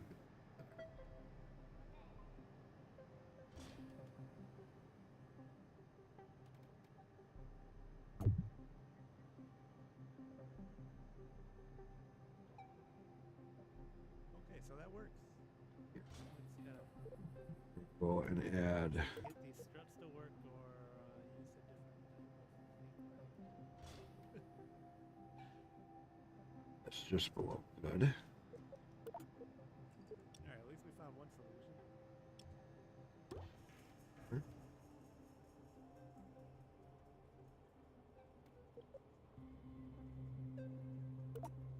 So avoid stack decouplers, that's what I'm saying.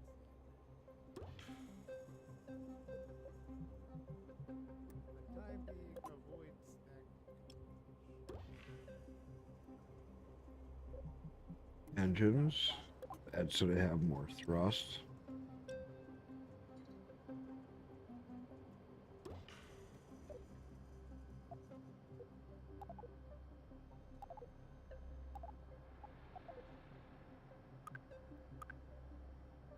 One thing I do want to see. Let's just see if the 118. launch pad or not. All right. From there, we are now going to add our bumpers. Do this right. I do this last. I think I went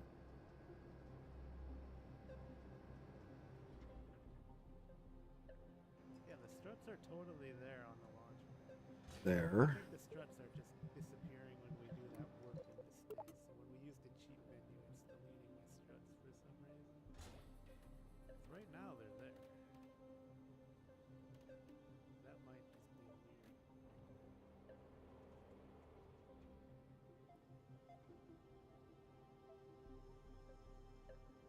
I think this is good. I think this assembly works. I don't think we need to do any more with this assembly.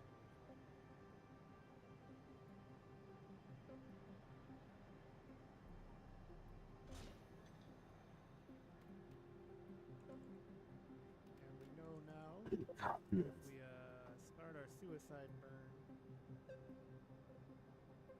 takes about 1,318 meters, roughly. Let's just say like 1,500 meters to come to a stop. So if we start our suicide burn around 1,500 from the ground, we should be okay to slow down and stop. Parachutes are not trustworthy. last-ditch effort, basically, at this point. Now, we have to get this whole thing to work.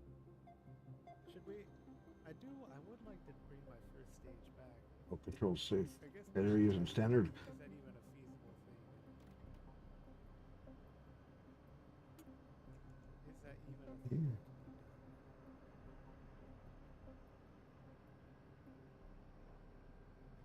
Current state of KSP.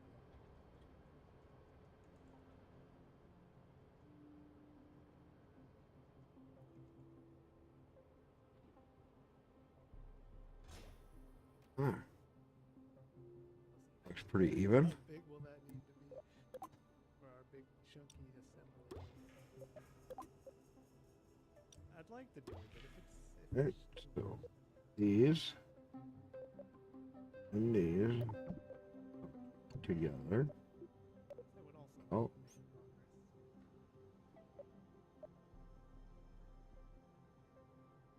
These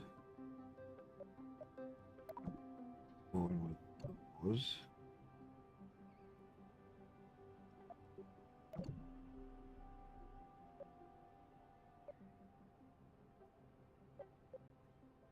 These will also go with those.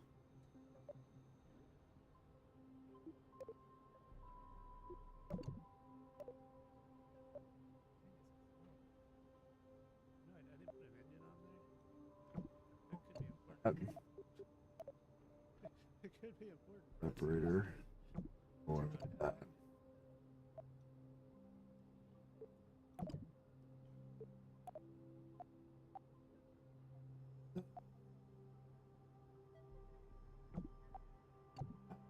There. This is going to be important. This is supposed to fly. Sure. 7 stages. Stage 1, all my thrusters.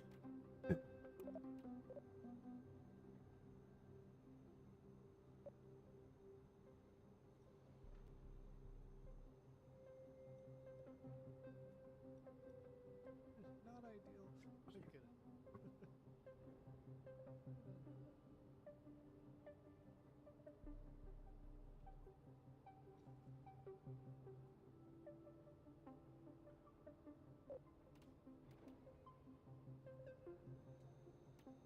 Ooh.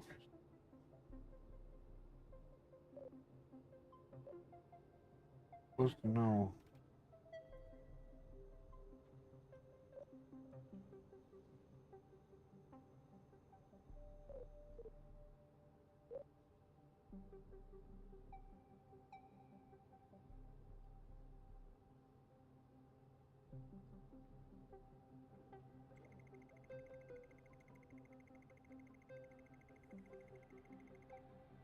It, Alice is going for a ride, apparently.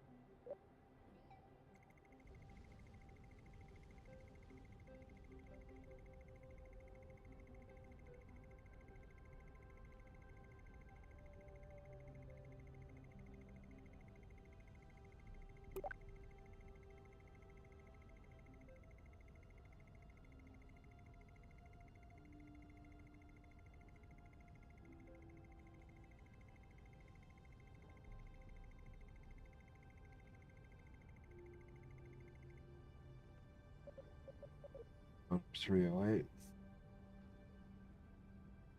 Those are 308 and we're 192 thrust. Ooh. 64.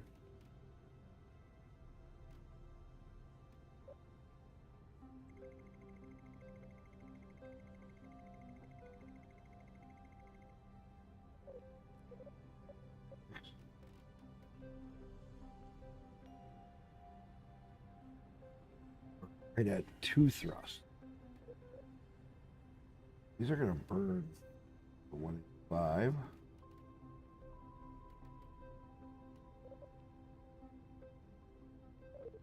Good. Oh, I'm doing solid fuel.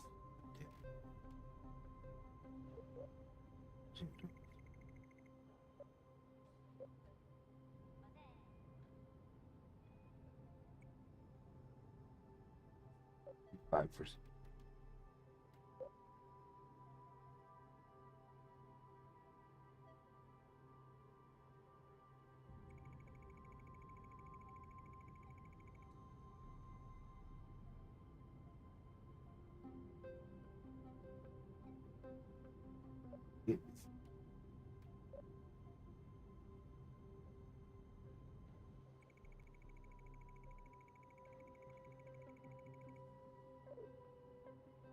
$142.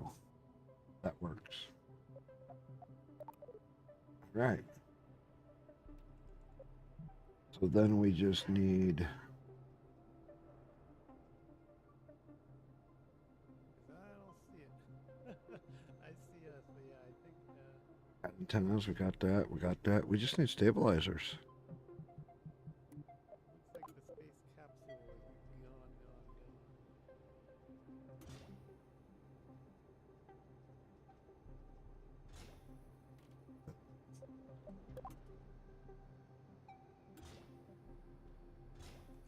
All right.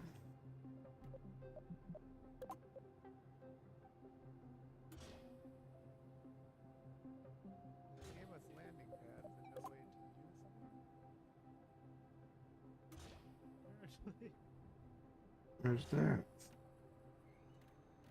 And then I need.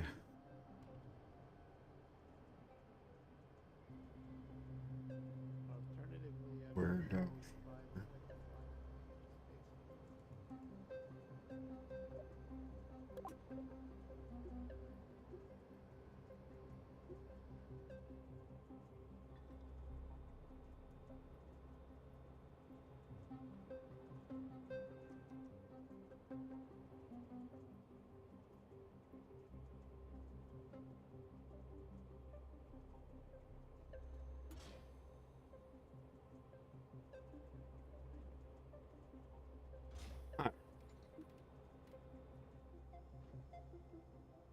That should be pretty good. I don't think we would. straight up disappear. It doesn't work like a KSP2. Wonder if there is a way to do it somehow.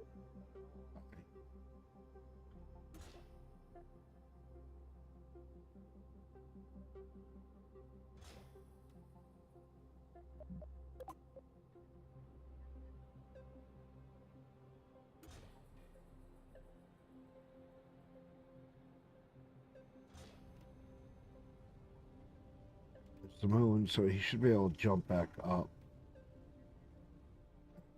Extra stuff. So, what do you guys think? Be right back. Come on. Copy, paste, figure. Oh. Give. Give. Give. I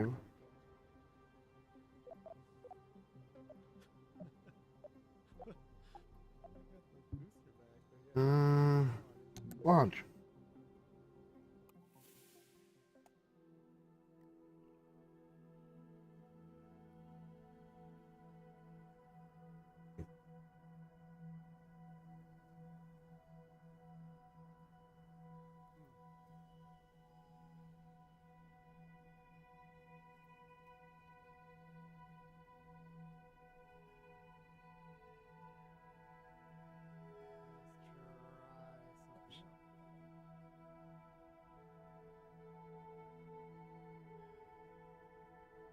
Oh, Jaeger just got on. So it's hard to catch. He's doing a. Oh, he's doing a cooking stream.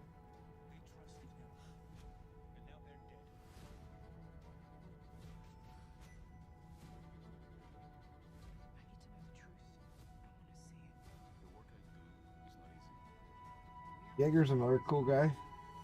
He doesn't do very long streams. I promise you, I will never stop. This is my purpose. Wait till that ad is done.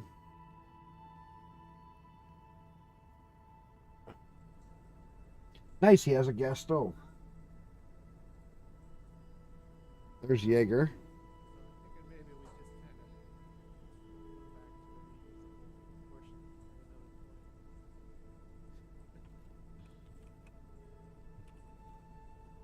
point.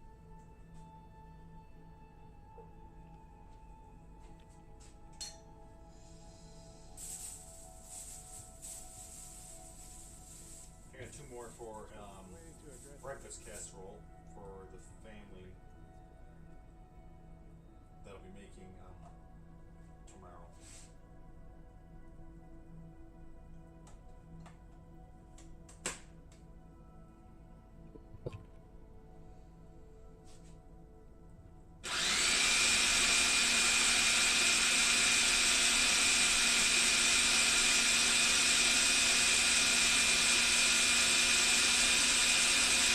Blender's loud, dude.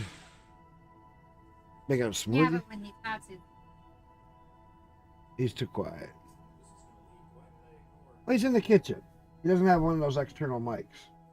Or a headset like what I used. You know, if he had like a headset, then you would hear him clear as day. He's another cool one.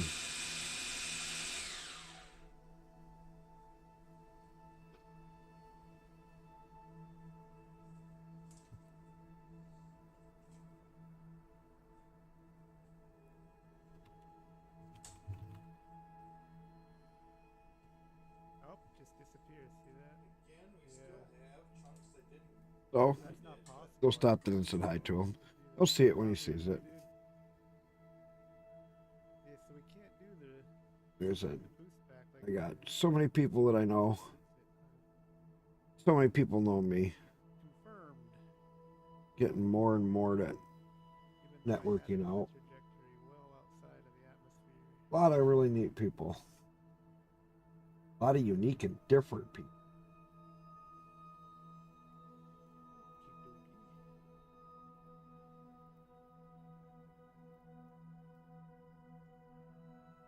Good to know, I suppose.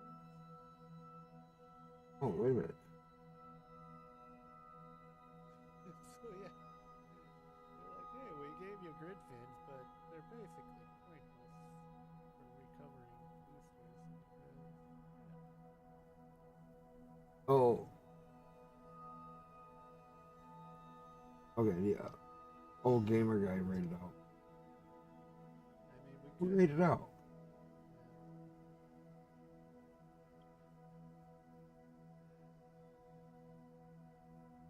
Hey RG, how's it going, man? Legit. Alright, so that sucks. Alright. I like watching other people play Kerbal too. That's a little disappointing. I was hoping Gives you some ideas. So, Well, I mean, can we make bright side, the it seems moon? like a lot of engineering work. Can we make the moon and have it work out? That is the better question. Let's find out. It'd be a challenge.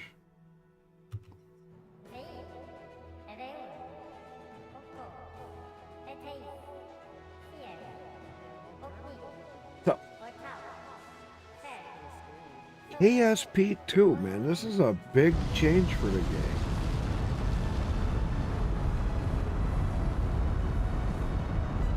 They really limited the thrust so it doesn't go up too fast.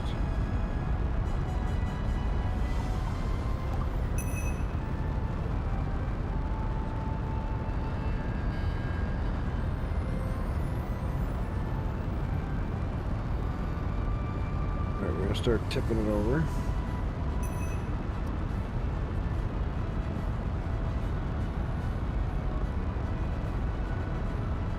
Gotta be careful so I don't go too fast, too far. We'll see how high these guys can get me.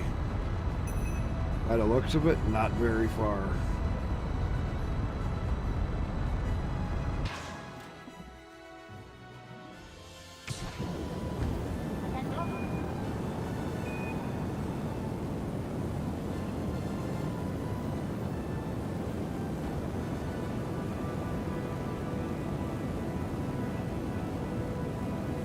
Well, these guys are at full thrust and they're just barely picking me off. Just tap it back and wow.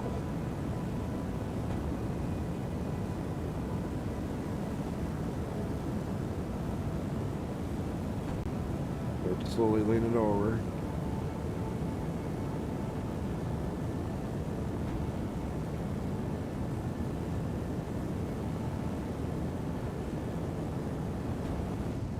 starting to gain some speed.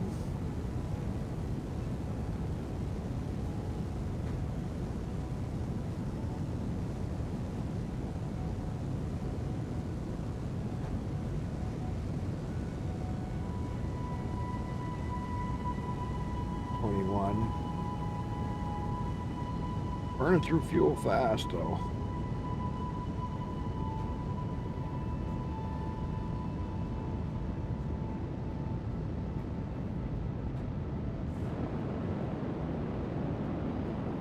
Started tipping over.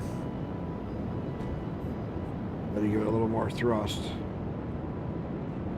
Tip it over kind of fast. Gotta give it a little more thrust. Try and push our way out. No, keep falling. Oh, we're tipping over.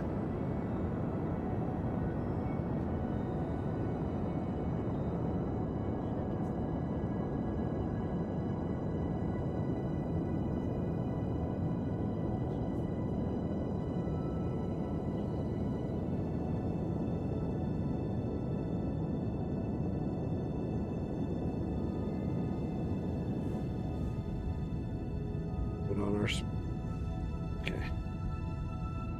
We're at 50. We're still gaining speed fast. There we go. Now maybe we can make this fuel last as long as we can. Hopefully we don't burn up on the way out. That's a real problem in KSP. Turn them into cooking Kerbals on the way out, you know?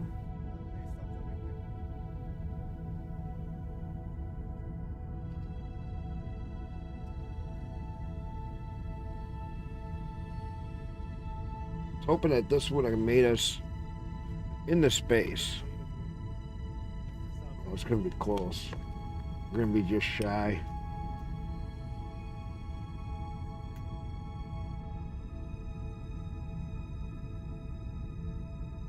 Three, two, one. Rest up.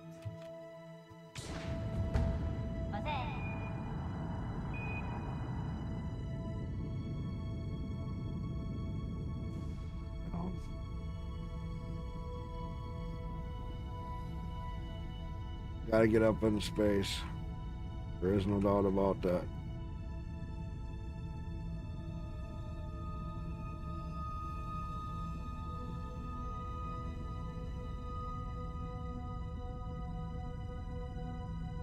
We are.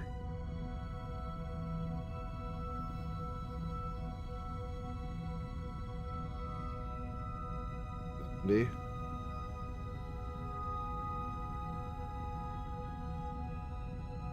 We bring it way down, close to orbital maneuver, and just leave it slowly keep burning. And keep climbing until we get in that S70.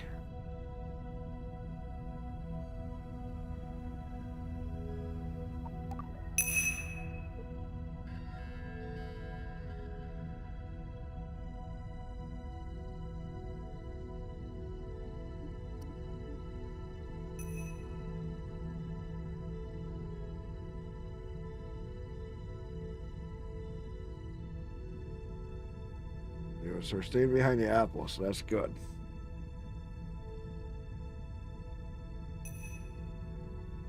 We still got 2 more stages to go. But I still want to try to do this the right way.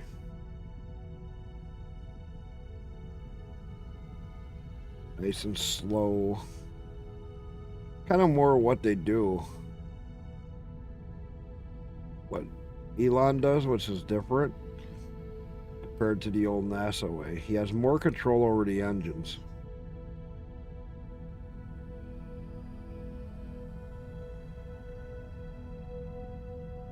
Oh shit. We are behind our apple. There we go.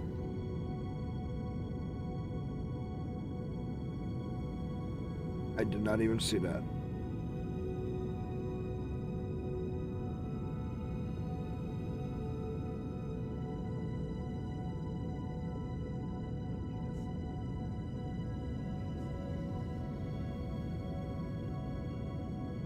a chance here of burning up.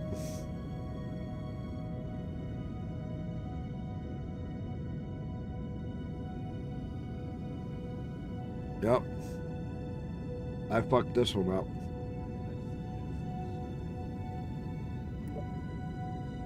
All right, let's revert to launch.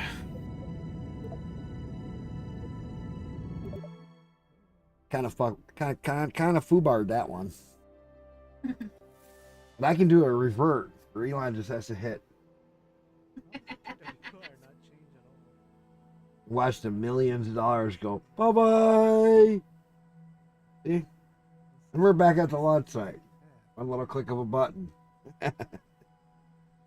Hey Elon, don't you wish you had that?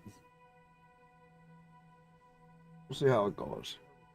It's a real quiet day though.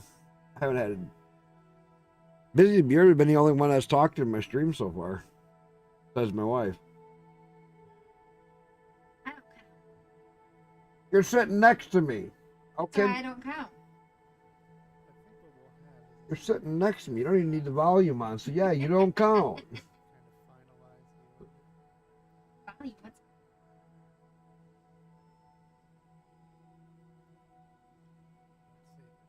what's Oodle. That's what I am. It's a volume button. No. No. Robots. Wah, wah. Definitely not gonna make it if you trust parachutes. Remember when we saw that and we're all going, man, where was ours when we were, when we had days when he was little? Needed a volume button. all babies need a volume You're button. back. I'm back in the saddle again. All I can think of when somebody says, I'm back. Back in the saddle again. I'm back. Can't even get close to his pitch.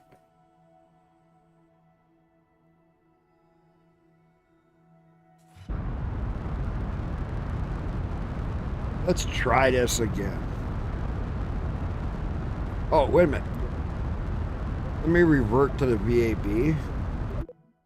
I'm going to turn their thrust up a little bit so they bounce me out a little faster. I think that'll make a difference. They'll burn up a little faster on fuel rate. We have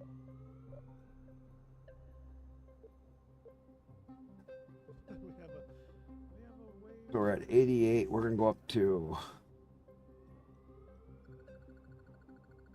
90.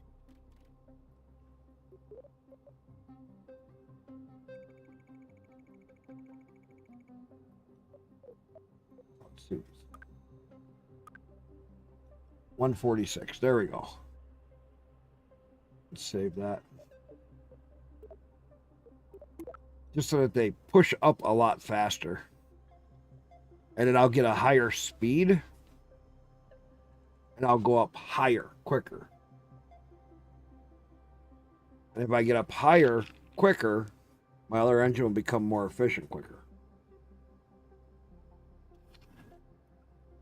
One trick I learned from Elon when he was talking about it, of why somebody goes, why do you have so many engines on your first stage? Why you're always pushing for more? He says it's a slingshot theory. He says it's kind of like the more engines you put at the base and the faster you can go without killing somebody. It's like taking a slingshot, being able to pull it back just that couple inches more, and the band's being able to withstand it, which is your people, and letting go. And he says the further you can go, the further it's going to go.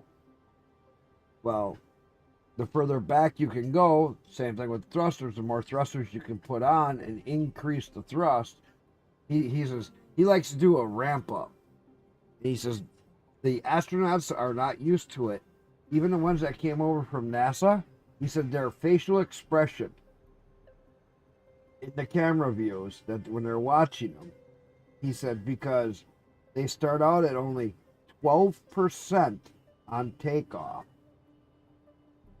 He says 250 feet off the ground, they're already at 60% on the engines.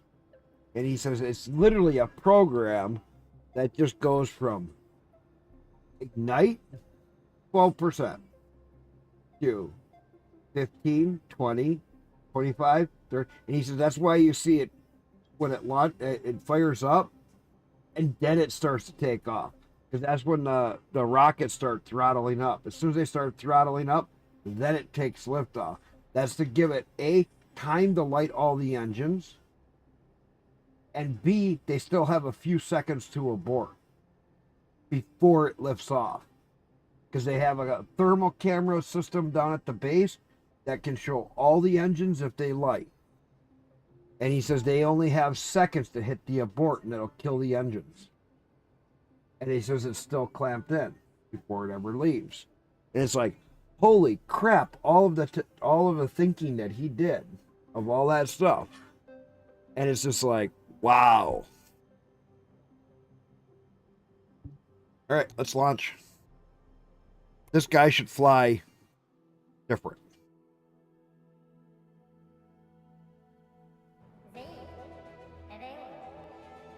This Kerbal's face will. Tim C. Kerman will have a little bit different facial reaction on this one. He's all excited right now.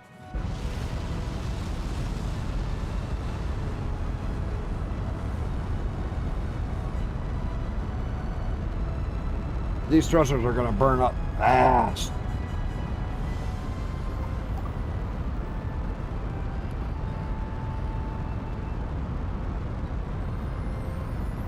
We're just going to go up, straight up with these solid boosters. Trying to bounce our way out of this thick atmosphere.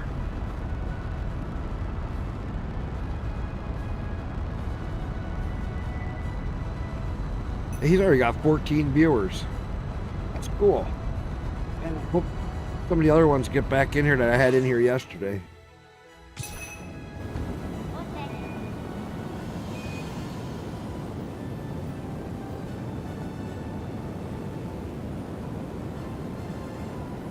We're going to keep this going straight up.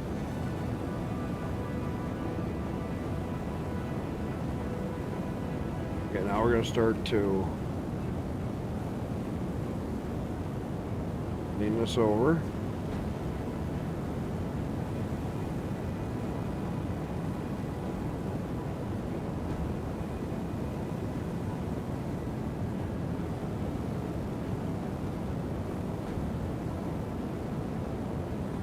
Okay, don't get so squirrely on me.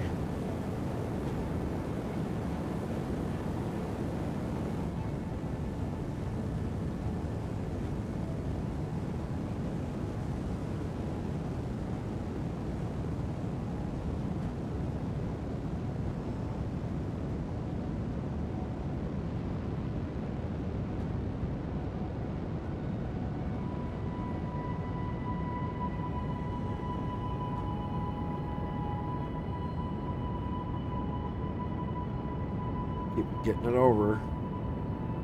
It's not going to be as efficient.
Now we're gonna wait until we get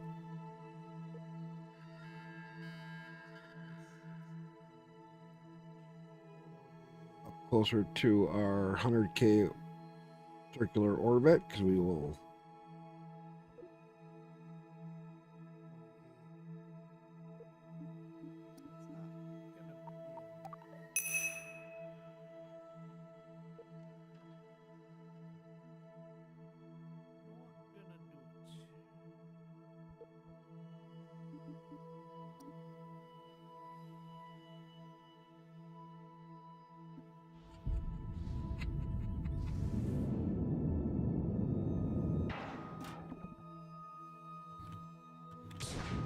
That was funny. Oh shit. A second. Load. 1249. 1250. Let's try that one.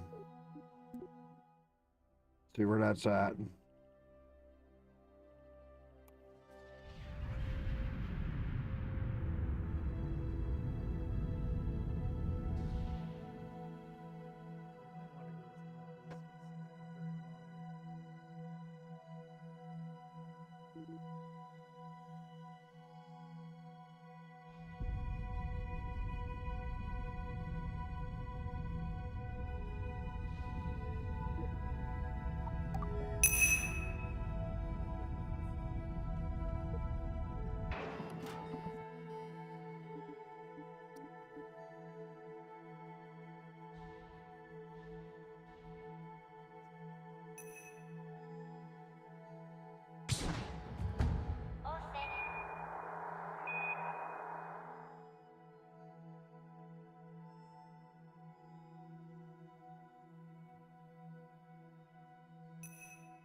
Blown away a little bit.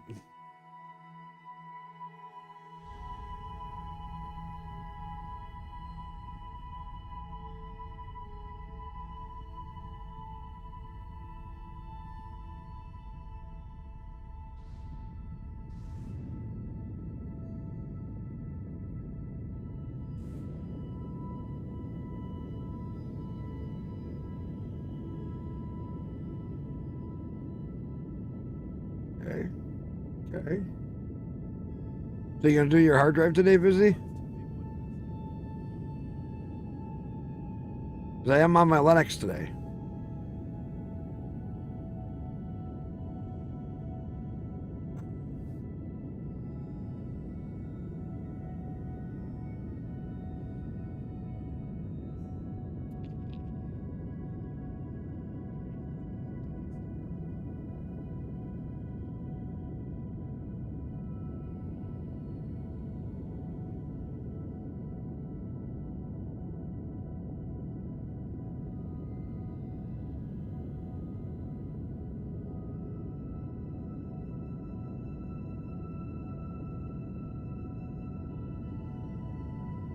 Busy, you gonna do your hard drive today?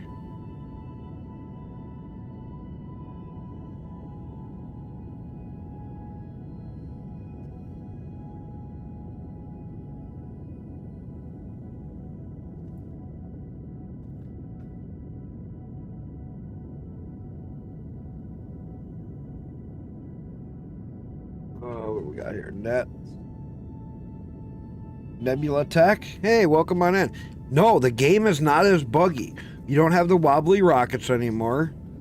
The science update has been a huge fix, making the game very playable. The game, I even got it working on Linux. But you got to do a trick to get it working on Linux.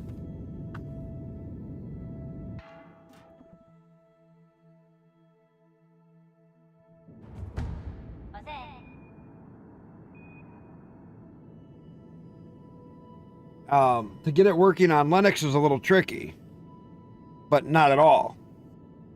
So I don't know if you use Windows or you're using Linux.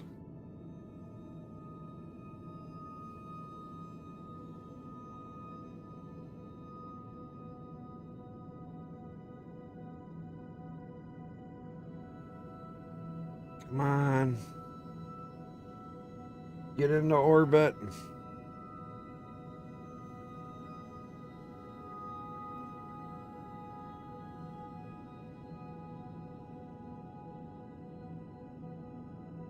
Past our apple.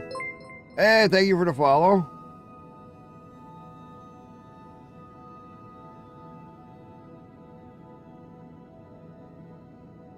All right, let me turn this off. Let's get it.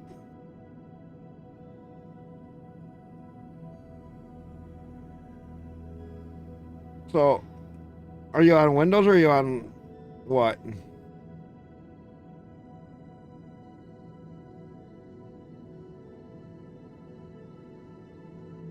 Come on, let me get this up before 70. Come on, we gotta get this. Oh God, you don't want to stay on Windows for too long.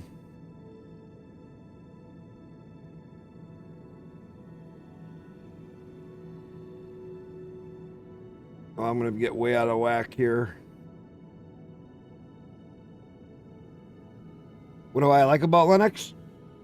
Faster frame rates, faster internet connection, and better connection to... All right, good. So, Linux, there's a big advantage to it. Better security. When you connect, like if you play Rocket League, you can play it on Steam with a couple of changes to it. When you connect to the Rocket League server through Steam, you get a 0 ping rate if you have a high enough internet speed. Second, over Windows, when Windows connects to a game server, it gives you a higher ping than on Linux. Because Windows has to be transcoded to the Linux server. And then the Linux server sends information back. Windows has to transcode it to receive it. So that gives you a ping delay. When you're on Linux game computer, and then you're on a game, there is no transcoding to make it work. So it's faster.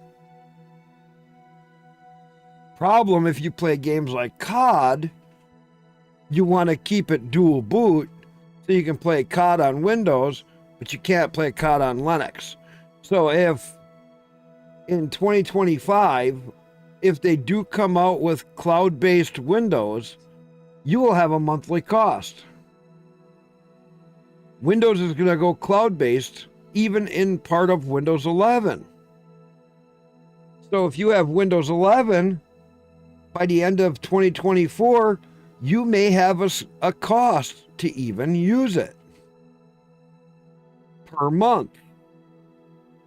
And what Windows figured out is when they went to Windows 365, they lost 90% of their customers, but because they charge anywhere from $30 a month to $130 a month per computer to access Windows per month for the 365 program that they have cloud-based, in 1 month, they made, or 1 quarter, they made the equivalent of 5 years of all Microsoft profits. So their prediction is if they make cloud-based Windows and they keep only 10% of their customers, they estimate they're going to make $100 million in a quarter or a month or whatever it was from just 10% of their customers. And a big change is going to happen because most people ain't going to be able to afford Windows. So they're either, if they're a non-gamer, they're probably going to go to Apple or Mac setups and leave Windows. If you're a gamer, you can't go to Mac because Mac is about equivalent to 10 to 15-year-old Linux, which can't even play a tenth of the games. Linux, though, is about 90% of the games you can play.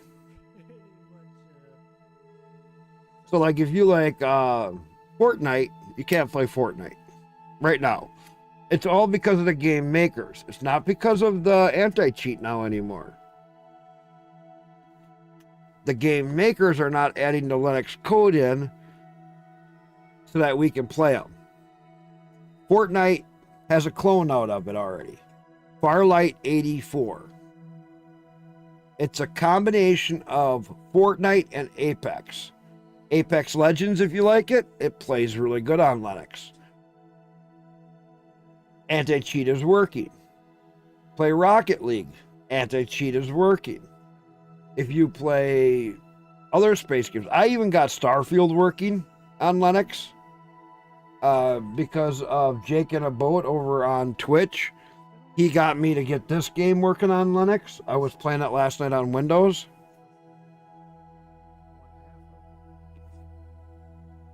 And if you don't know how to use Linux, I can teach you. I got people I'm teaching all the time on how to get it set up on Linux, and once they do, for the few games that you can't play, I just tell everybody who's going to Linux, leave a message on their forums of the games that you can't play, like COD. You better get your act together because you're going to start losing all your customers when Windows goes cloud-based in 2025 and we all go to Linux. Bye. I'm not playing your game because I can't play it on Linux. That simple. And all these COD, Fortnite, and all these other ones, if they don't put the programming into the game for Linux users in 2025, those fucking games are going to die. Because if you're stupid enough to be paying $30, $40, $50 a month for something that you're going to have cloud-based. So the way the cloud-based works, here's your computer. You know how when you log in on Windows, you have that login screen. Well, without an internet connection, it won't let you even log in. That's how bad the Windows is. Everybody says, well, I'll just stay on Windows 10. There's a problem with that. When the cloud-based system comes out, Windows 10 service is going to end. It is going to straight up end. Just like they've done with some of the past ones, they have already said on their website, they have 2 things in production right now that they are working on. 1, full cloud-based Windows home user experience. 2, it's called the core system. Core system is for computers that don't meet the stringent requirements of cloud-based system to be installed. That will install more of the operating system, but you'll still have a monthly cost, and we don't know how that's going to work.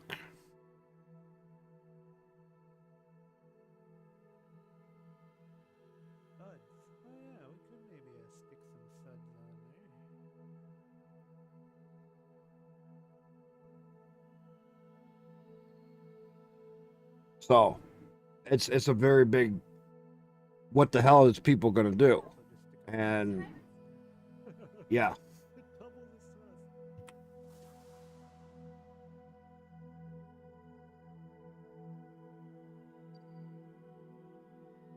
That's my periapsis, and what is that? 70.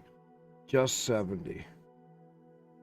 So, now that I got this completed, the game has a lot of little tricks. We're going to go back to mission control. Oh, I got to go to the moon. Never mind. This ain't going to do me no good. Tracking station.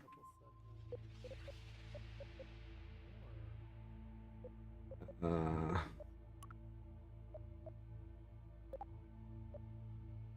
don't have any garbage. Okay. Moon lander. Take control. Go back here to M.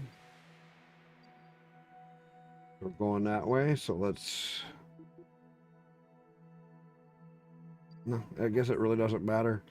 We just got that target. See how much off we are. We're going to be coming around to here.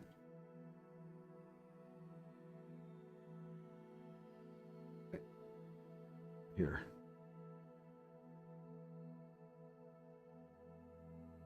Where are we? Getting there. So that is a positive. So we want to go anti-radial. Science.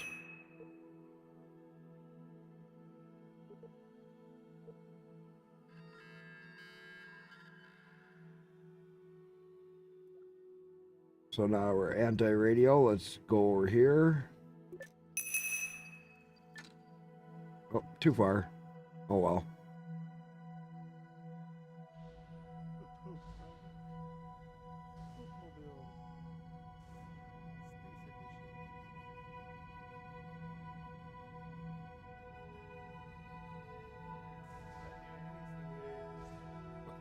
Four, three, two.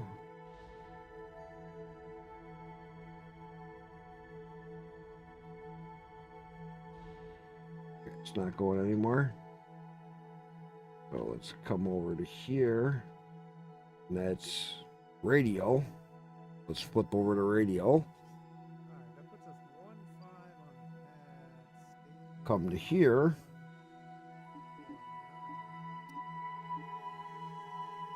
So, yeah, it's going to be really interesting in 2025 what's going to happen. It is really going to be interesting in 2024 to see how much they already start pushing out.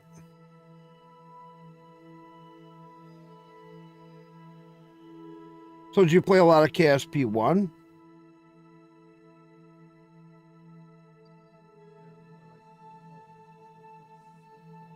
Monthly fees. Yeah, I know. Oh, KSP1 was a blast. Did you ever get into the mods?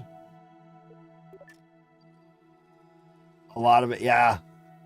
Yeah, did you ever get into a lot of the different mods, like Real Solar System? Oh my god.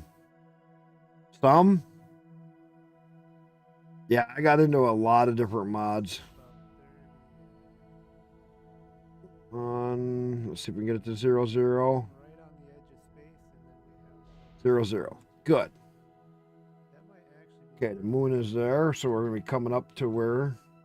So a lot of the same stuff works like in that may well do the job. Kerbal 1.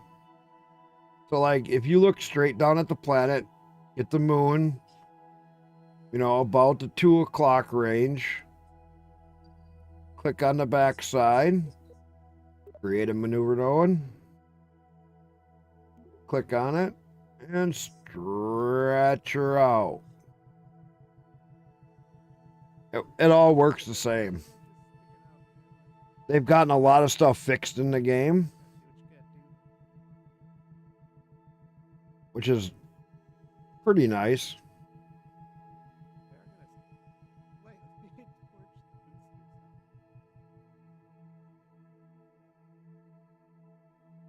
Periapsis, I gotta get it a little bit lower.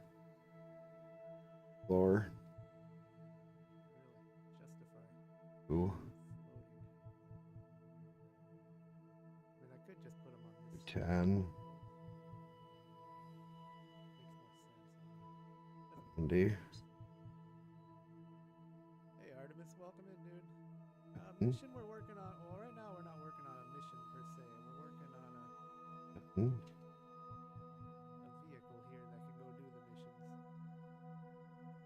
109. This will be able to take Kerbals to the moon or Minmus and land and collect Ooh, science. a little too far.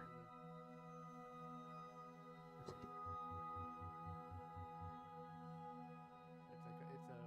for 112. We'll take that.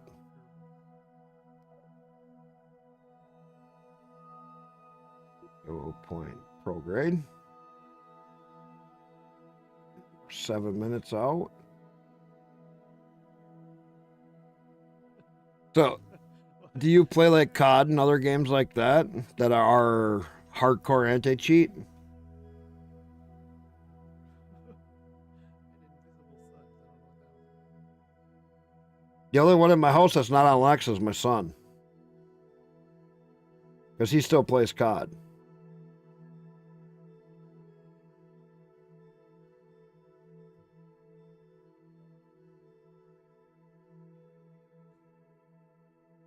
So to see what games work on Linux, you go to ProtonDB, go up in their top search bar, and you can search each individual game. That doesn't mean if they're going to not work. That we can use for multiple missions. Little architecture of sorts. When it comes to multiplayer games, yeah, I'm all about the anti-cheat.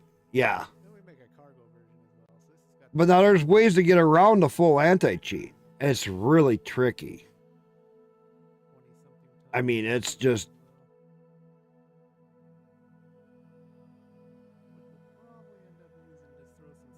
Right. No, you're right, Busy. But how many single-player games do you play?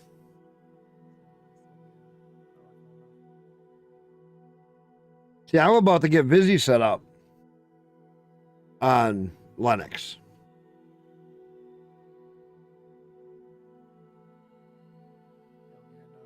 You don't play any multiplayer games? You play a little bit of COD. Yeah, but okay. Like, did you ever go and get, like, right now? Let me show you. Here. It's making it worse. So, games that are free are easy to do on Linux. I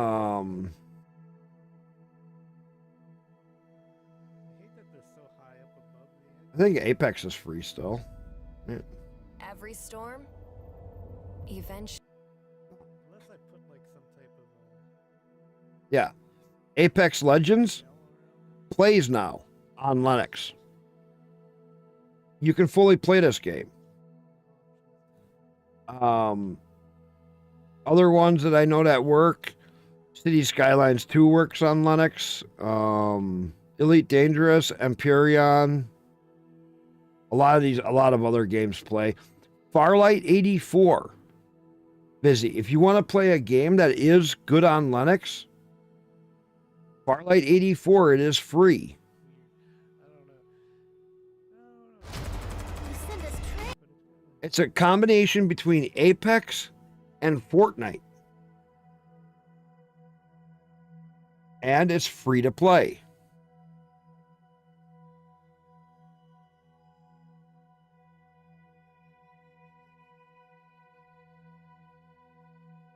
So if you guys want games and if you want to get set up on Linux, there's so many games that you can now play on Linux, and this has anti-cheat in it.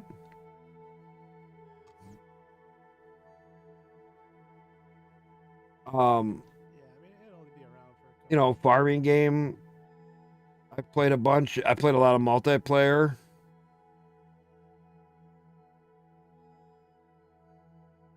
No Man's Sky works on Linux. Like I said, Rocket League plays really good.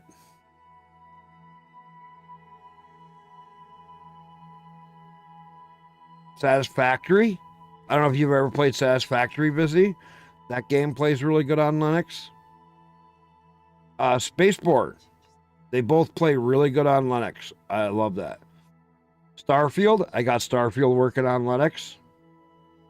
Sunken Land works on Linux. War Thunder works on Linux. X4 Foundations. I don't remember if Warframe works. I think Warframe does work. Like the World of Tanks Blitz. What else? Valheim works. Transport Fever just runs native. Subnautica works. Substance works. Stranded Deep works. Stellaris works. Star Trek Online even works, and that's free. So, I mean, you got so many more games that you can play. The Inoue is en route to Starbase 1. Our order It's free. shows a new reality vortex. Unfortunately, we have uninvited guests. You know, and these are multiplayer.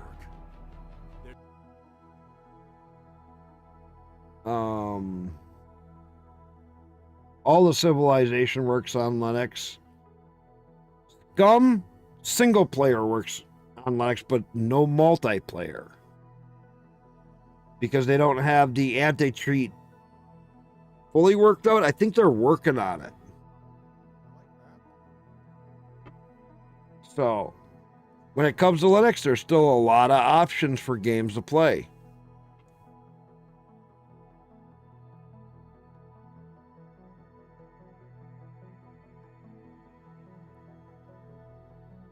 Which, when you're talking Linux, I mean, when you look at the number of games I've just listed off, that is a lot. And it's just constantly growing.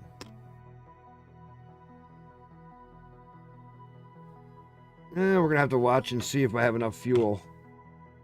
This is going to be close.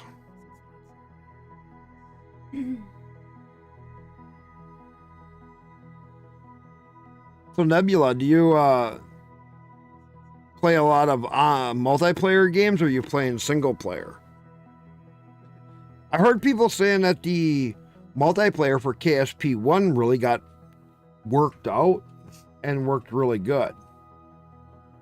I never tried multiplayer in KSP1.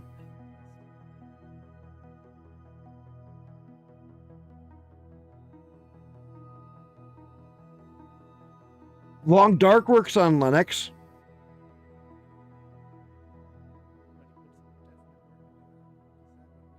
The Long Dark does work on Linux. You're talking the one on Epic.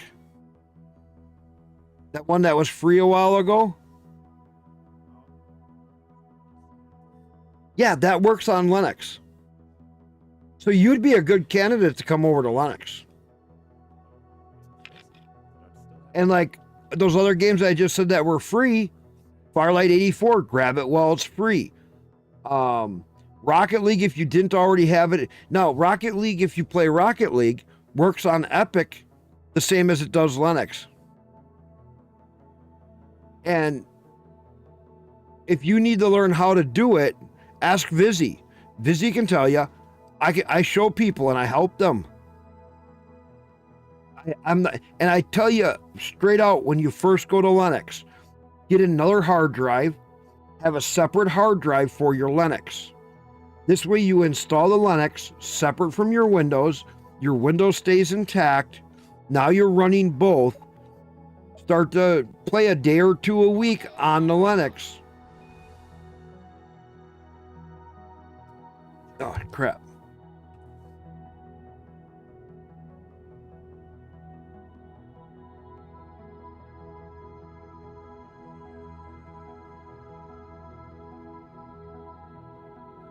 I wasn't paying attention.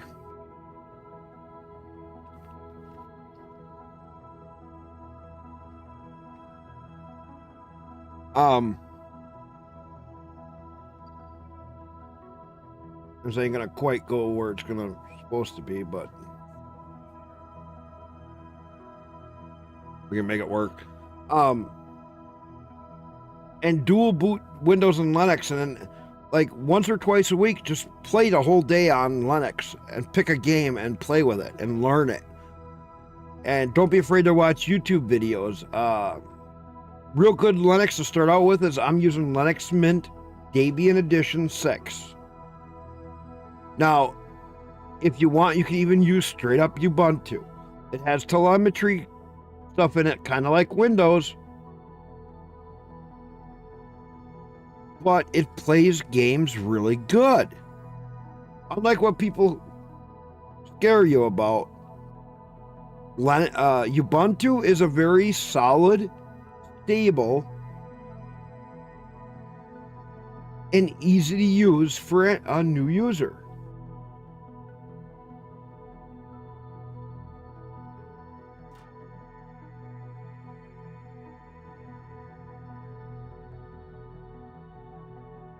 I hope I'm going to have enough fuel.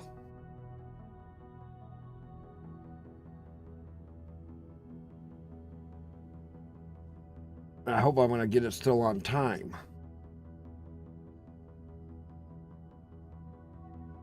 I do have more fuel. Last time I only had 2,000 something. I got 3,000 here. But this Poodle engine is so goddamn slow.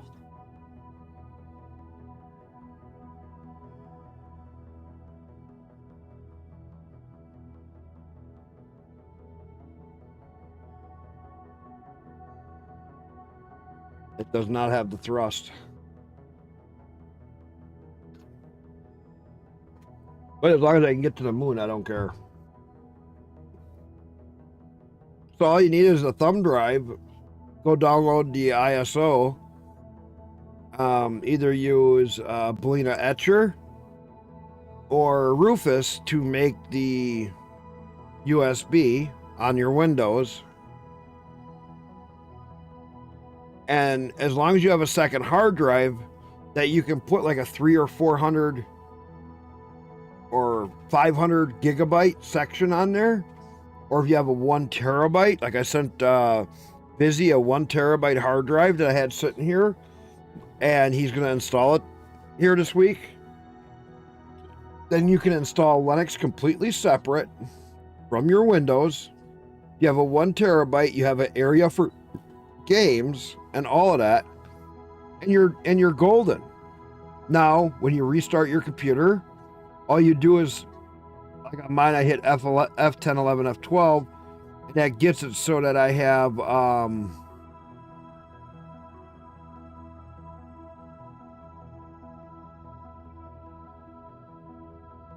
my boot option comes up.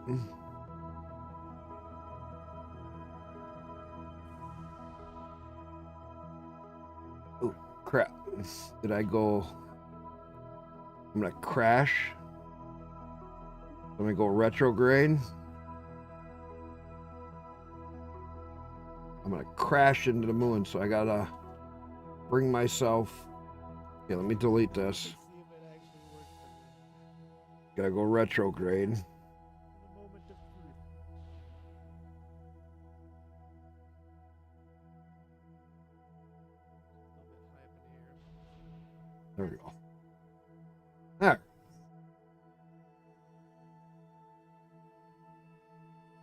So,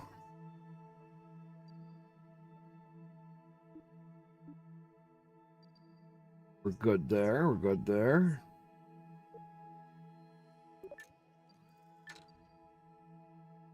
Okay. Alright. 3, 2, 1.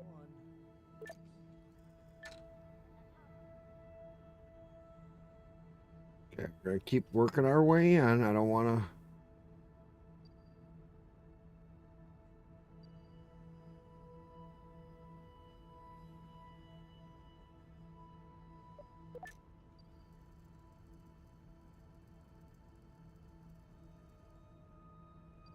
Come up behind the moon. It's gonna be a little awkward. Okay, now let's fast forward so we get into the sphere of influence.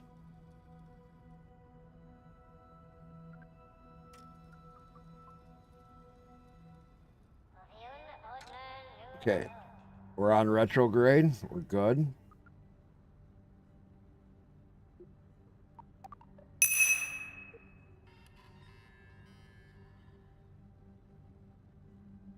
Transmit data.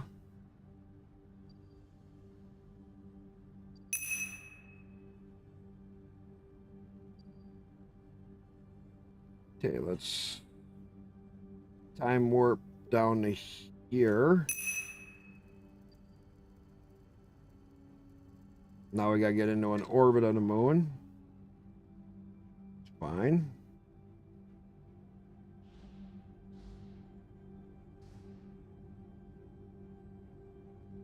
As soon as we get into an orbit of the moon,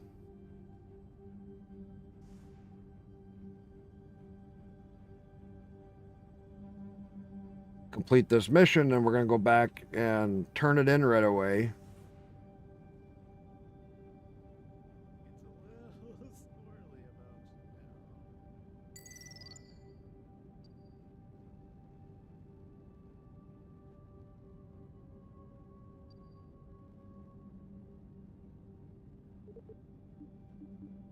now. Call that Max Q then, 'cause now she's going. Okay, we'll get our apple.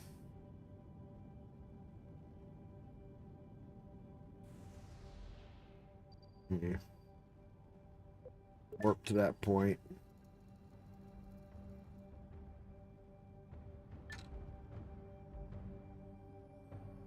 In retro.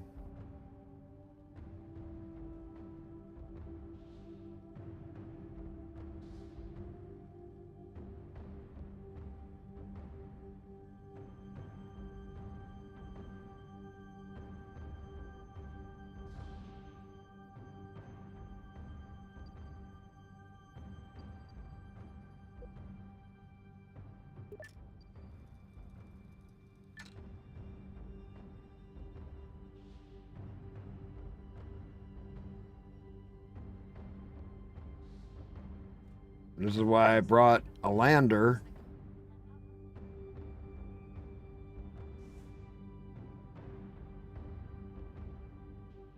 Okay, close enough. Don't have to be perfect. All right, so let's go back to the mission control. Turn this one in, and we'll get more missions. I am starting over from what I was doing the other day.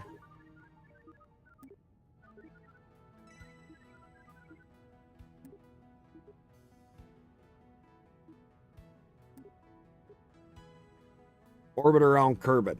Okay, yes. We're going to track this. We might be able to do that on the way back. And then in a small step, track this. So we got to get onto a mirror. Plant a flag within any mirror on the moon. All right. We can do these two right now, and then we'll also get the perfect circle, maybe on the way back. We'll be catching up to ourselves really fast because I've played a little bit. What took me, 14 hours yesterday to do, I'll have done in like 5 or 4.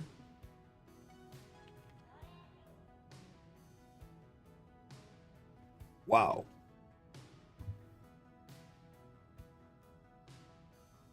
All right, so we got this one taken, this one taken, and this one taken. All right, so let's go to R&D ones.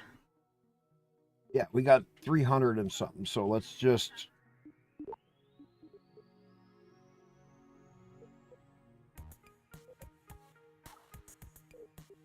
also get the power launches. Tier 2 unlocked. I want to finish up Tier 1.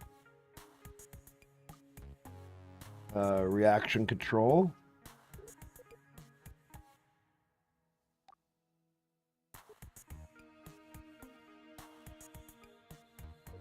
I would rather have this right now, which is really good. Cool. So, see now here, Nebula, if you haven't seen, so here's Tier 1, and once you get to here, then you get Tier 2. Each tier represents, like, the planets you see here. This is for Kerbal, the Moon, Minmus, and right around here. Tier 2 is for Duna and all of them out there, and then you got Tier 3, which you get out into all the other ones, and then Tier 4 is going way out. And see the... oh. Wait a minute. What is... It's like right on the mark. 446. Just enough to circularize it. it must be a graphical glitch. Yeah. Yeah, it's a graphical glitch. But I mean, look at this. They got space shuttle stuff.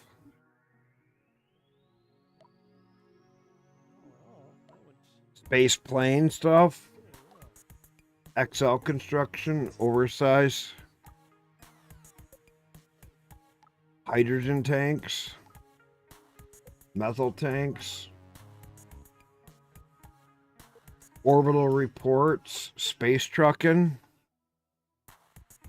Making landers. Adapters. XL locks. Trusses. 3, they had a bunch of neat stuff in here. orbital science, nuclear power, long-range satellites, heavy nuclear rockets, methyl oxide. You know, they have a good set of stuff in here. And this is only the first go. They're going to keep adding on to these tiers up and down or sideways or however. And the tiers are going to expand out. So a lot of the previous mods, the reason I didn't play the game really with even the mods is knowing that they were going to put all this stuff out, and it breaks almost every single mod out there if you play on the update. So, yeah, you maybe made the game a little stable, but you run into a big problem. Once the updates came out, it just kind of fucks everything. All right. Tracking station. Let's clean up our debris. Debris. Okay. Confirm. And vessels. Fly. All right. So we're at the moon. And we want to land in one of those dark spots. So, to get, come down to here, which we are going,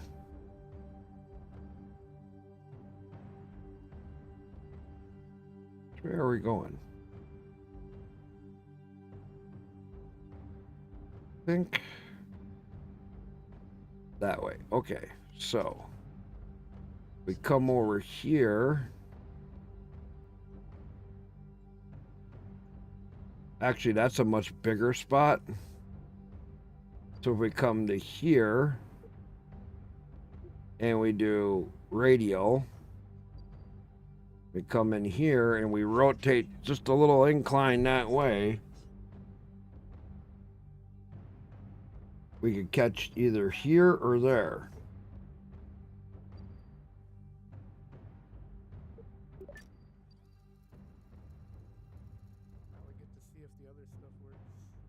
So we just watch our line. And now we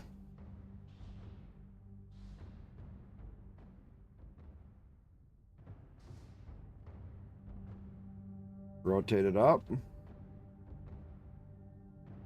Keep the line even.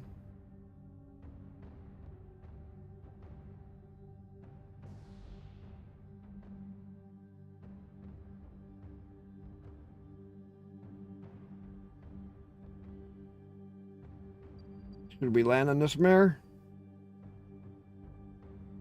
Like right in here? I mean, we'd be coming up to it.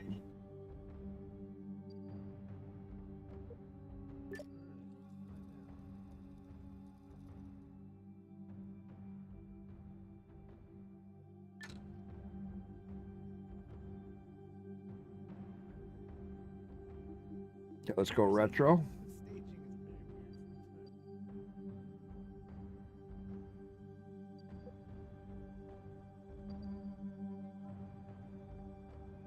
We'll do it like right.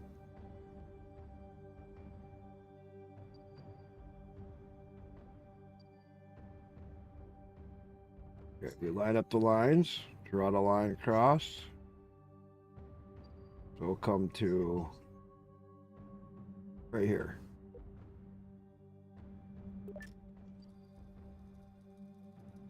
We're gonna go, and now we just go retro D.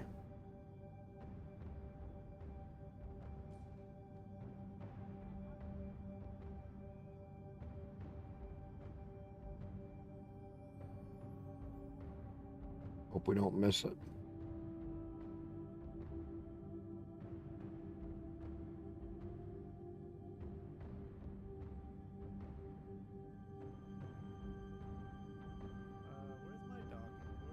You want to get it down in here somewhere.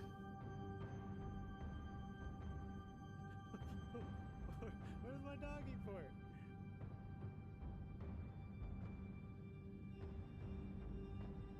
Come on. Should have maybe started a few minutes sooner. As long as we're down in here anywhere, we'll be okay.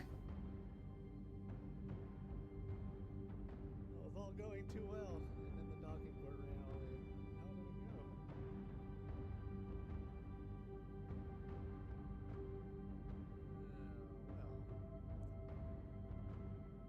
Oh, our struts are missing again too. God damn it.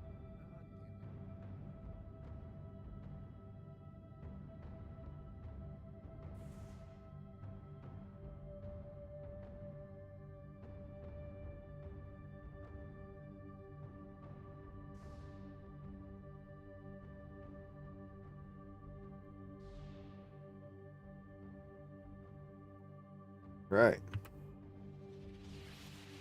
Let's get our landing gear down.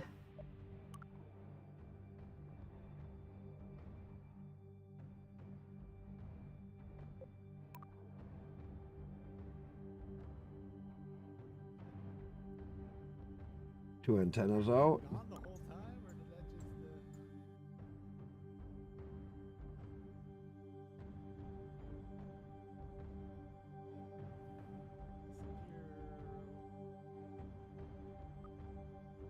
We're going to be landing.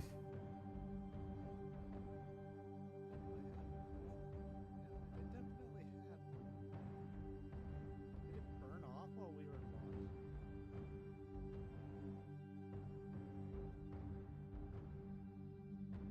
So we got to kill our vertical velocity.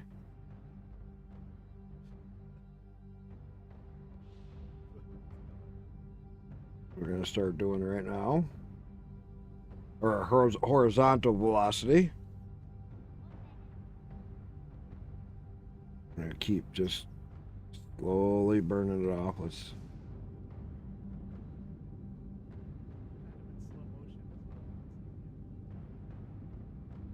take this right down almost to 0.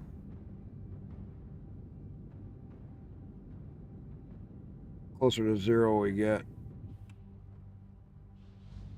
Only thing I can think is somehow got it during Now we just float straight down. it just fell off. Come to the map. And we're going to land right down there. Those are possibilities with KSP2. It's not. Busy, I don't have any rocketry experience. Except for Kerbal. And the fun thing is you can make some really... Going so well. Nebula, tell him, is this game really that complicated? You don't... Houston, Your biggest things you got to understand docking port seems to be is fuel amount and thrust to weight ratio, which you can get right here. TWR, thrust to weight ratio. You got your burn time and your amount of fuel you have. And the game even gives you, like if you want to go to Dres, Moho, or these other places, as a return trip, it'll say you need X amount of fuel. Well, you can add up these stages.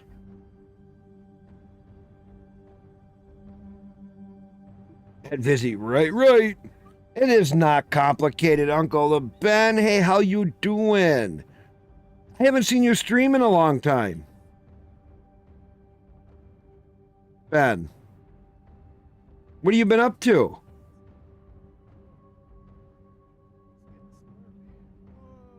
Whoa, I think we're goners. What have you been up to, Ben? I haven't seen you in a long time.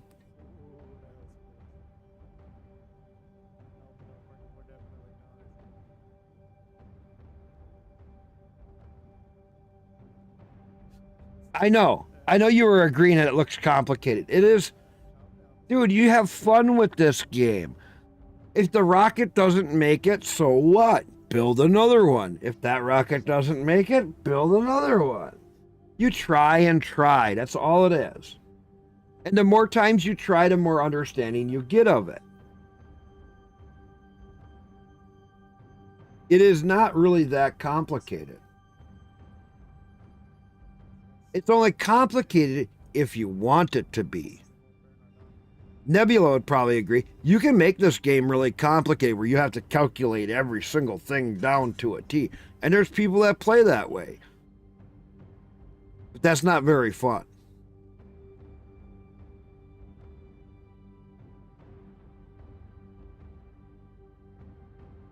What kind of munchie can I have? Got chips.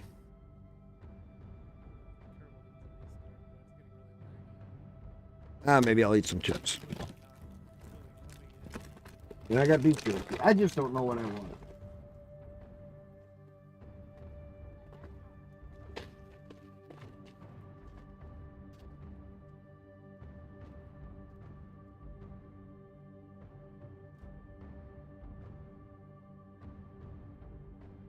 You've been doing this and that, getting dragged here and there. I haven't been streaming for various reasons. A major one is that this house is very resistant to me streaming. What do you mean?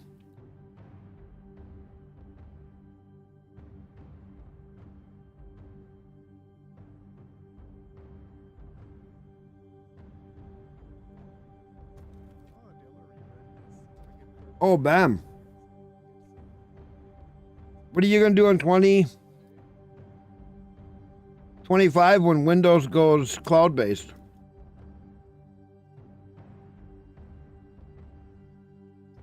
It has a monthly cost. They've been talking about it recently on Microsoft themselves.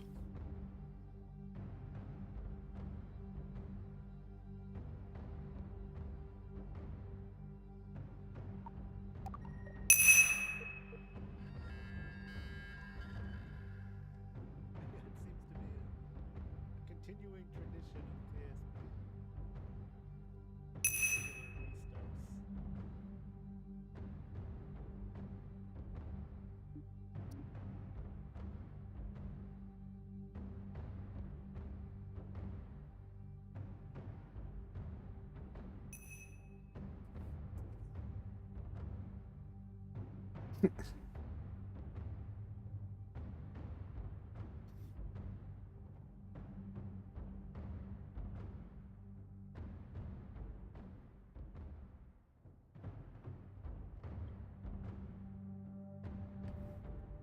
When I try to stream, that is the exact moment that everyone needs me to put their fire out. What?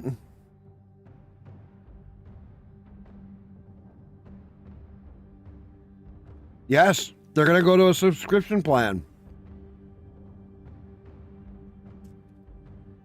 And when they come out with the subscription, Windows 10 is going to end. Because they can't put a subscription into Windows 10 base. But they're going to do it in Windows 11 by the end of this next year.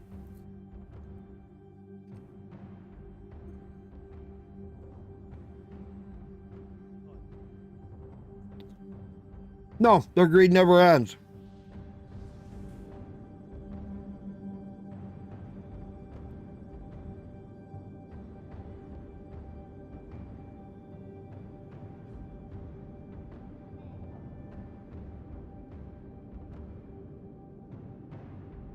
Their greed is just getting bigger and bigger and bigger.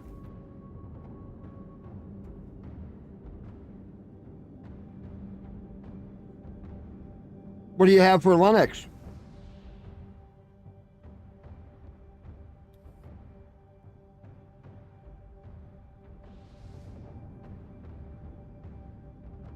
What Linux are you using, Ben?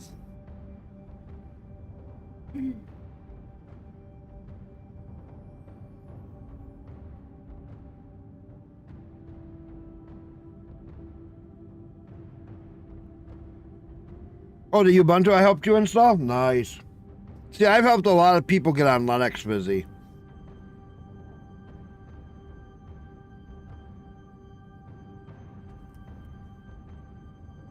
I'm not shy about helping anybody.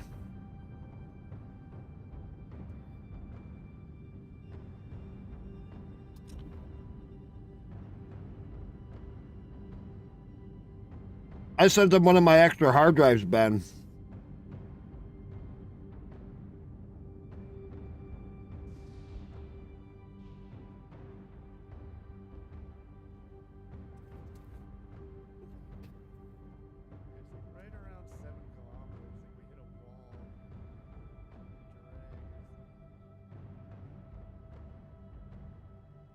Yeah. But I'm not afraid to help anybody if I know they need it. That's my thing.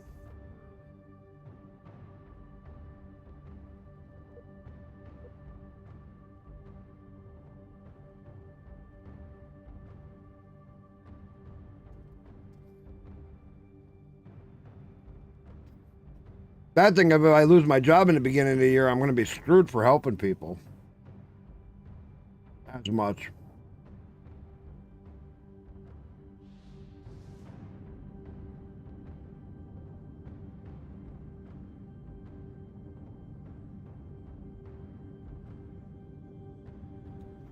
My work is being retarded. And they're losing more and more customers. Yep, there it went. It just disintegrated for some reason.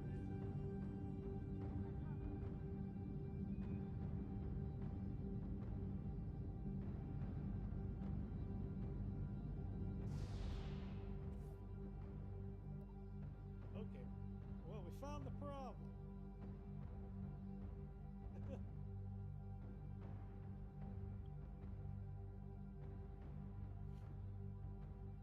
It's bizarre. We weren't even going that fast. Because they'll probably lay me off.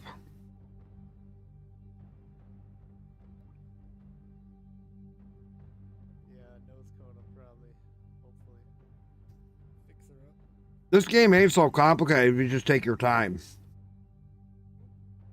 Mr. Dog. Just kick you in the face a little bit. This game's a lot of fun. What you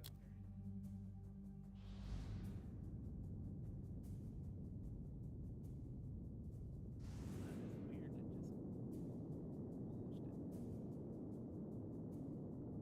Gotta watch how fast the ground comes up. Got the ground reading over here. Surface speed.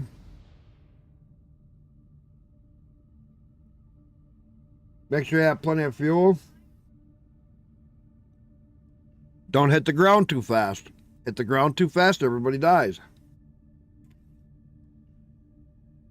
Have a little common sense. Oh, Mr. Dog.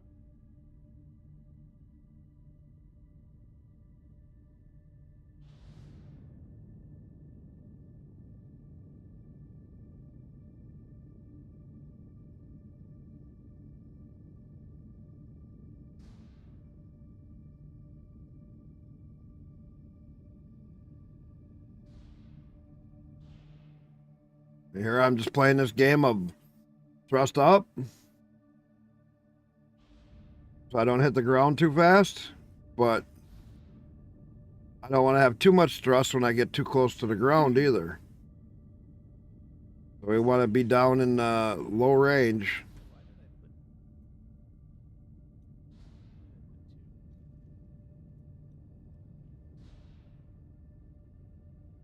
And then just kill the thrust as soon as you touch down.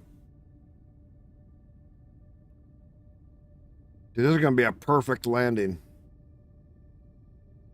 See, when you start seeing the dust clouds, just watch. And kill the engines. Perfect. Bingo. Touchdown. Still got 1361 fuel. I still can get them home.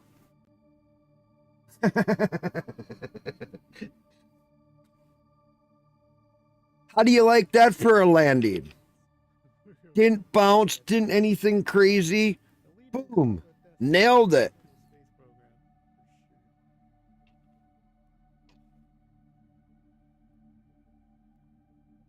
Yeah, there's a few around. I'm not too worried yet. I don't get too excited. I have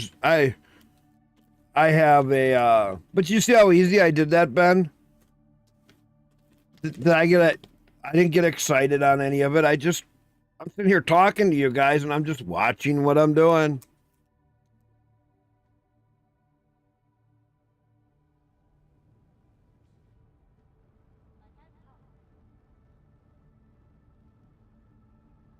Just needed a hat.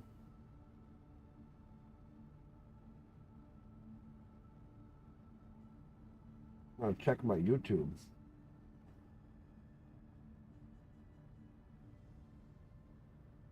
I'll check my YouTube. I didn't check all that.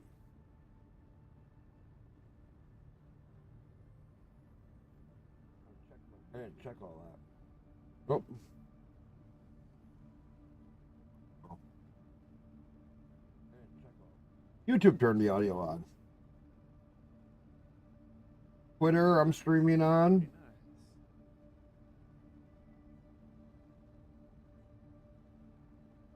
Nice.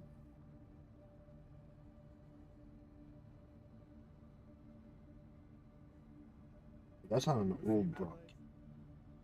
Must There have we been go. lights. I probably should have put some on my lamp. That's why Twitter was back off. Okay. Got nobody watching there. Close you. Refresh. Trovo, do I get anybody? So Trovo and D-Lab, I might as well cut them out. I'm not getting anywhere even on live space. Oh. I gotta change live space.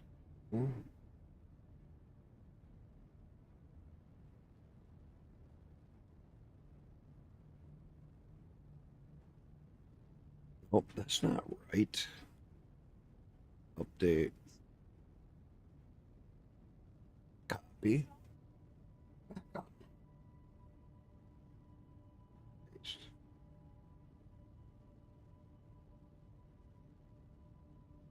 There. There. We're back on Linux. I love.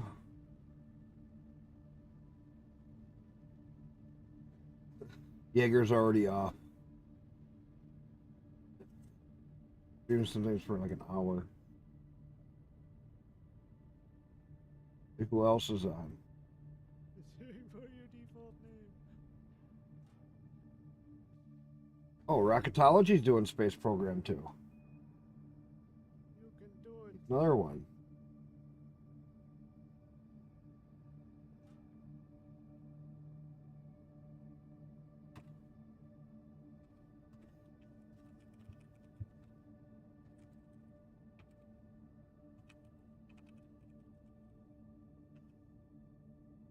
Alright, so I think that did it. Apparently a docking port does not like to go. Strange. But okay.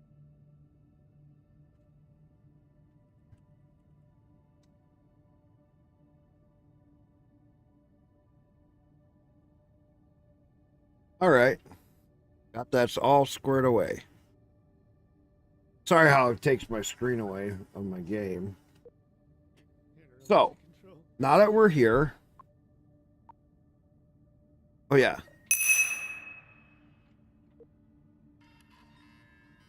We'll transmit that. Wait for that to get transmitted. We're going to grab samples.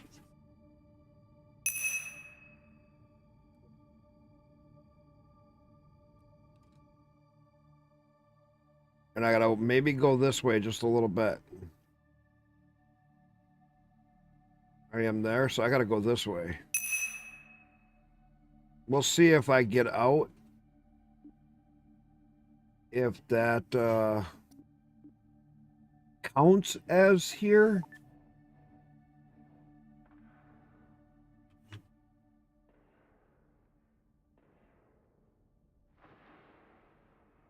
My little Kerbal.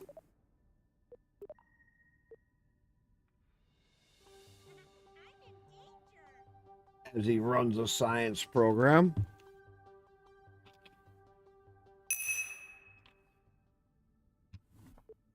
Okay, we're going to run an observation.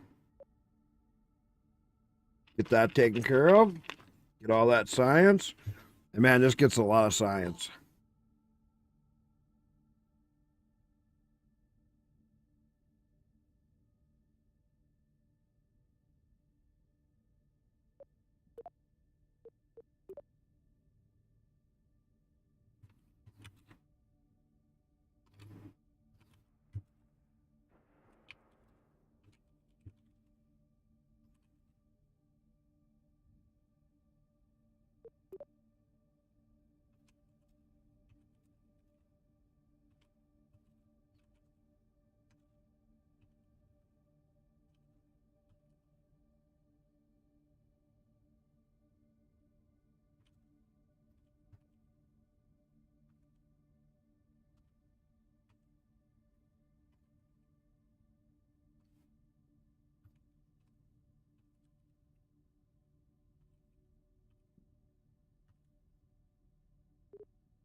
See if this counts.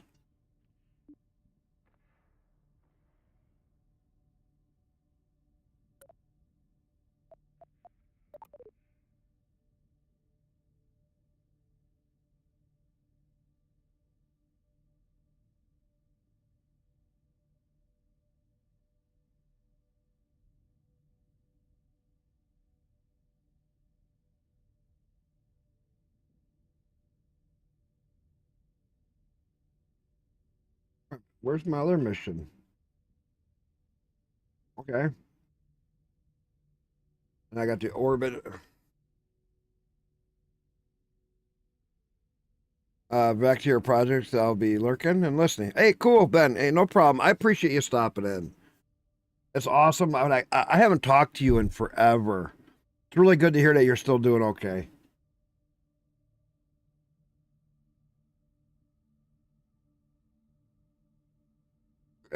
Maybe one day we'll get you. And just remember, if Windows does go to cloud based, I'm always here to help you get Linux going. If you need help, you got me on my Discord, don't you? Ben, you're on my Discord, aren't you? If not, get on my Discord. Because if you need any help, you can always just get a hold of me on Discord. Yep, on your Discord. Okay. I just don't remember whose. But if you ever need help or you have a question, just ask. Even if I'm not streaming, don't worry about it. Just ask. He'll get back to you when he wakes up.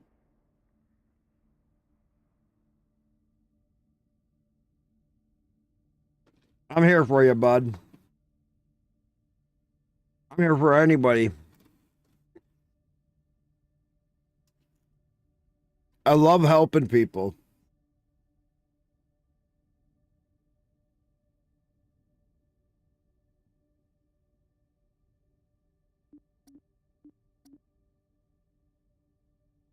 All right. Go to mission control.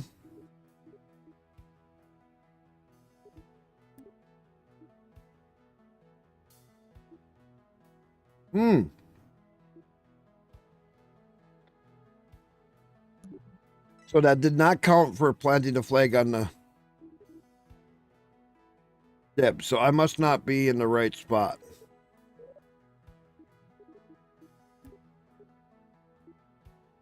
Okay, we'll get that.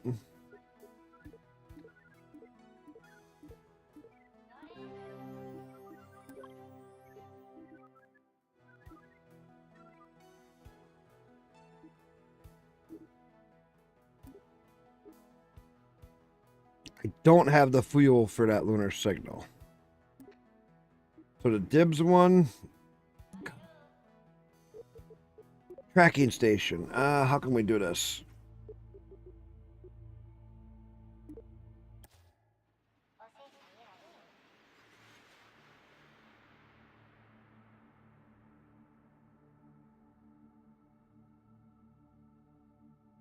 I think I'd only have to. That's right. I think I'm gonna have to only run a little ways. That way.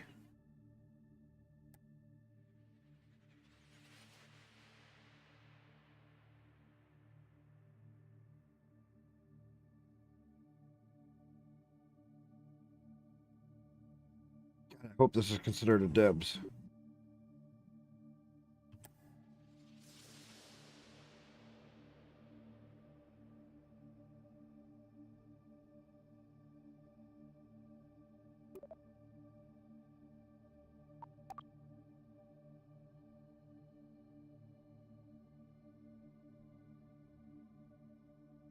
I didn't say go outside. He is outside.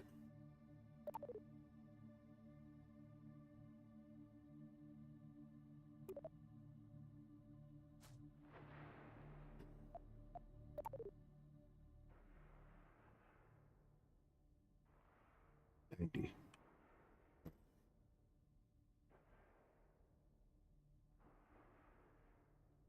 run towards 90.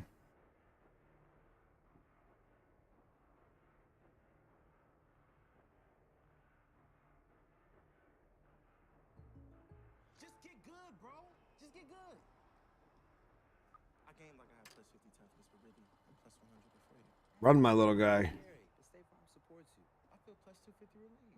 Look at that little Kerbal go.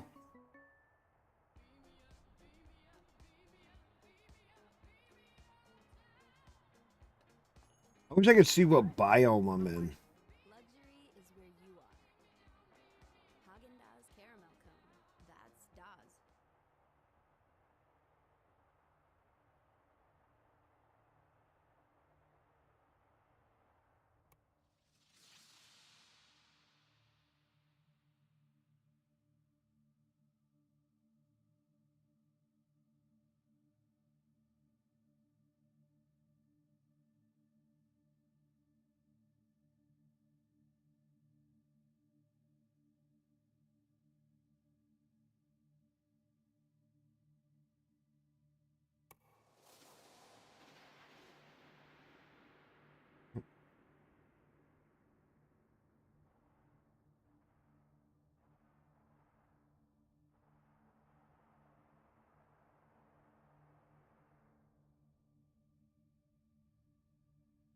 And that way's the mirror.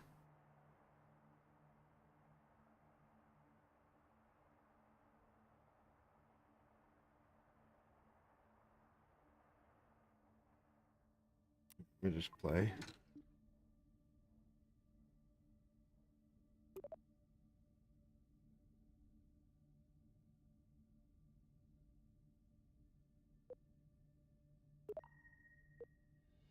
It says I'm on the mirror eye location.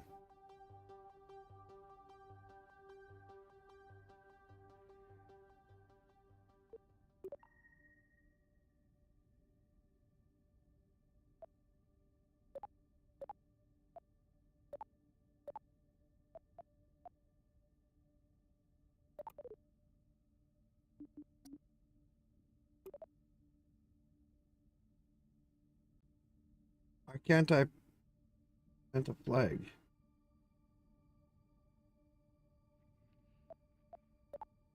Is it because I already planted a flag? You can only plant one flag?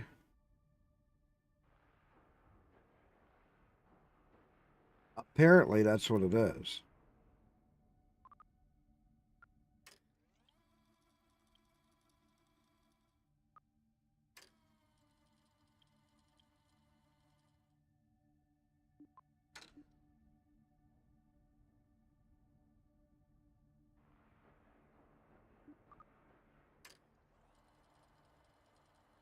Run this little guy down here.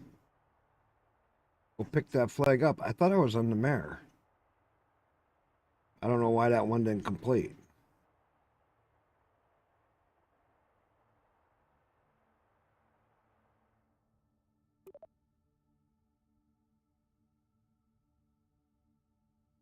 That's a mare.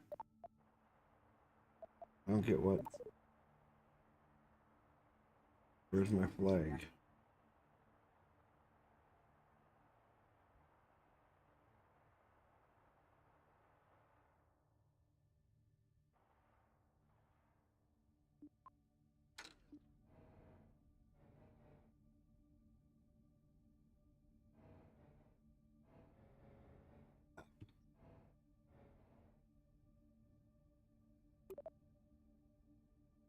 I had a mare. Why does it not? It says to be on any mare and plant a flag.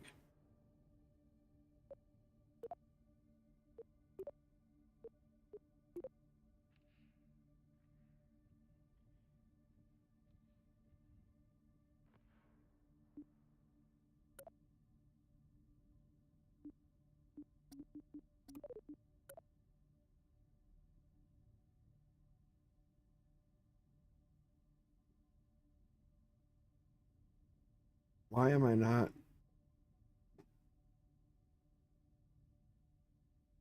I planted a flag right there. That isn't a mare. Even says so.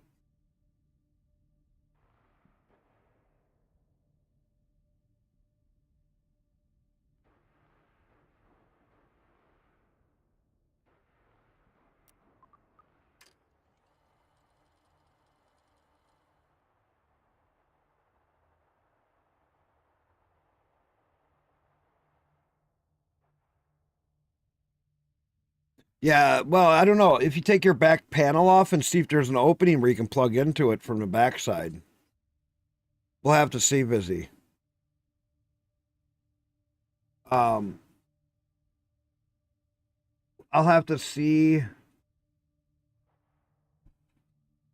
What I'll really have to see is like inside the computer on the, like, if there's any way that you can reach underneath or from the backside and plug in.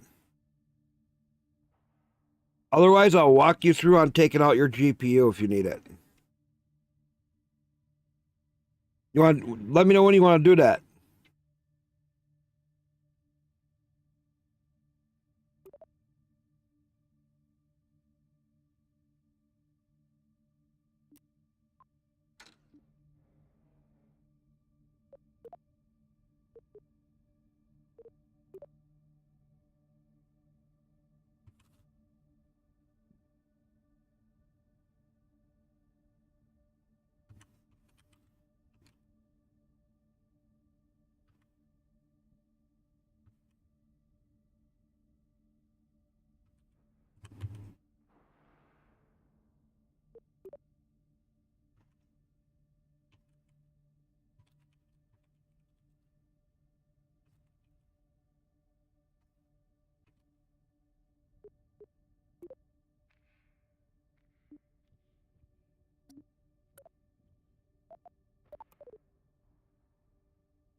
Okay.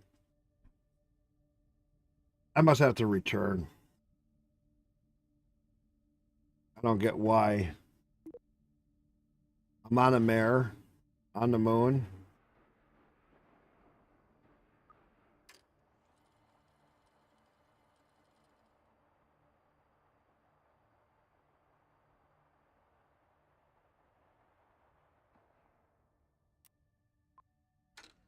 Here's the hardest part.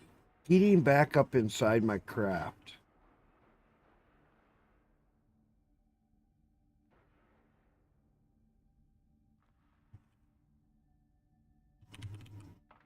Ooh, I did it on the first try. Wow.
I did that wrong last time.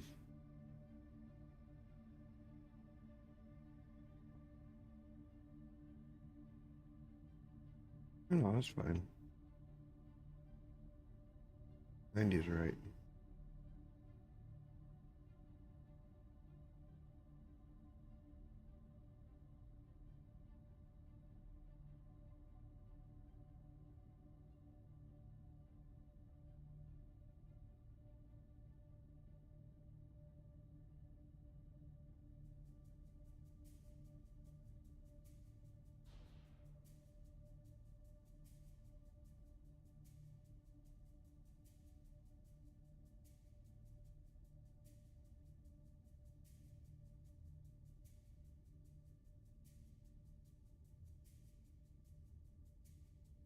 Is it?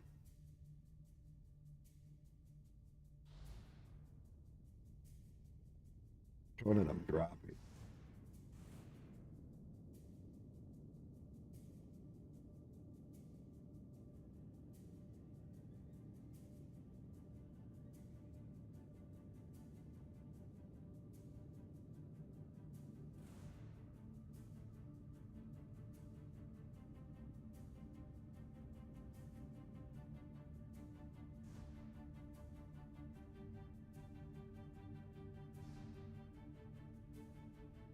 Still too close to the atmosphere.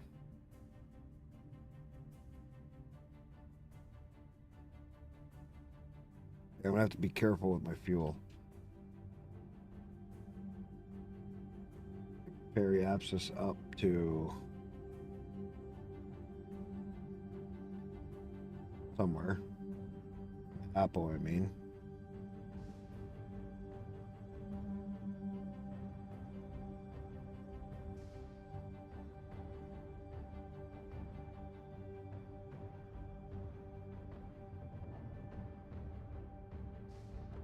I don't remember what the moon atmosphere is at.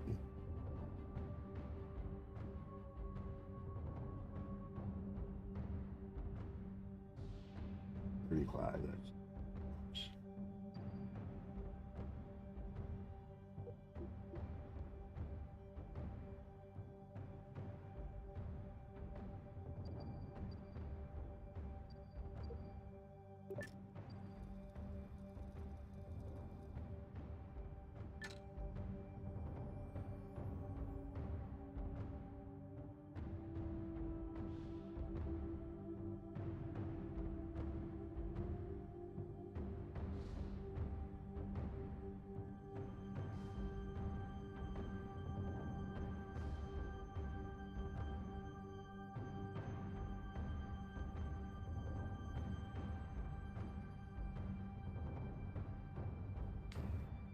It always takes so much more fuel than you think.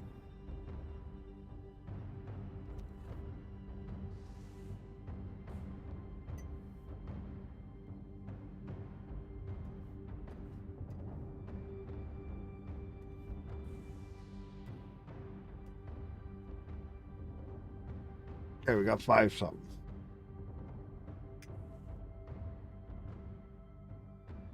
But we're still shrinking in orbit.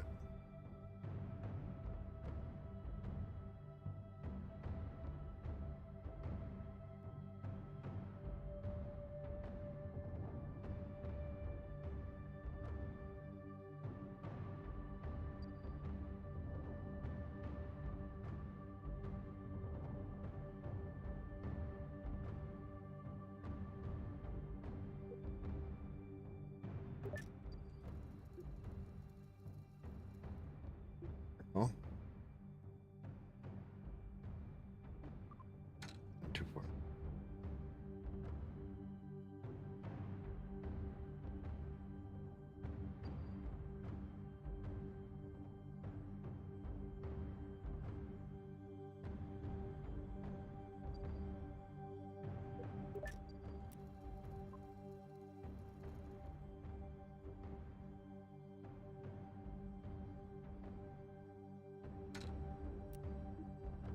Enter radio. Okay. We're gonna tip that down. Flatten out our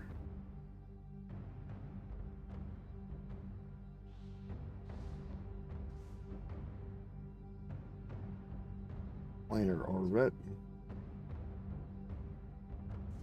There.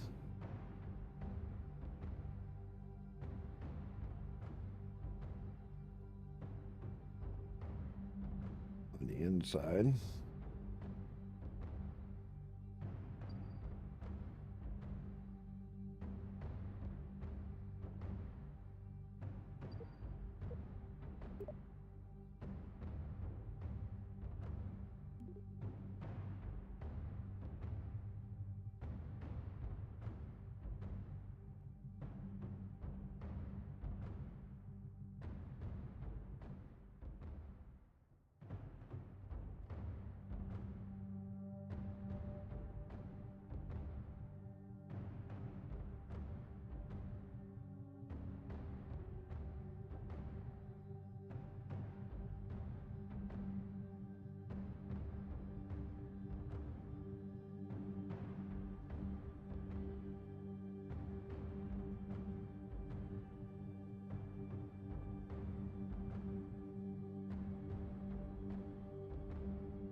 It's 385.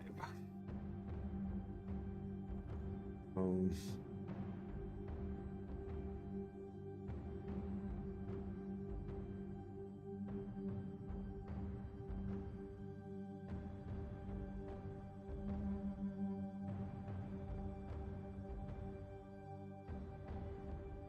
$68.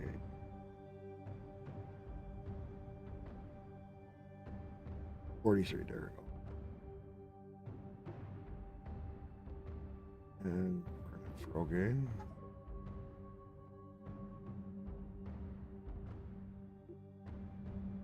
All right.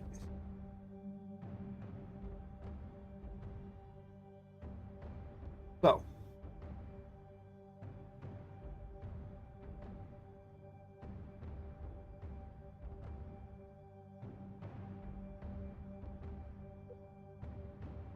Oh, Jake got off already?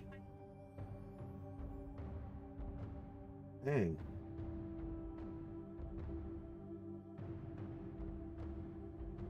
He didn't stream for very long.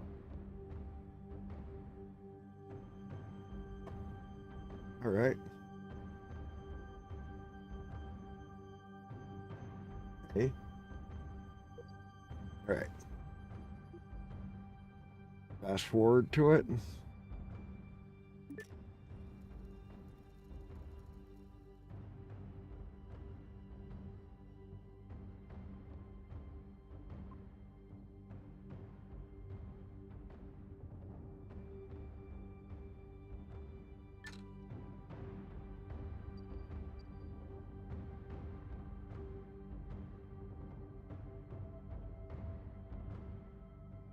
Yes, big boy.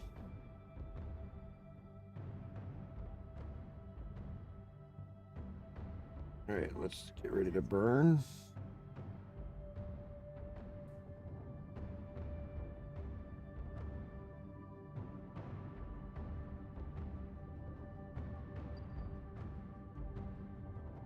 You just gotta watch it when it comes in.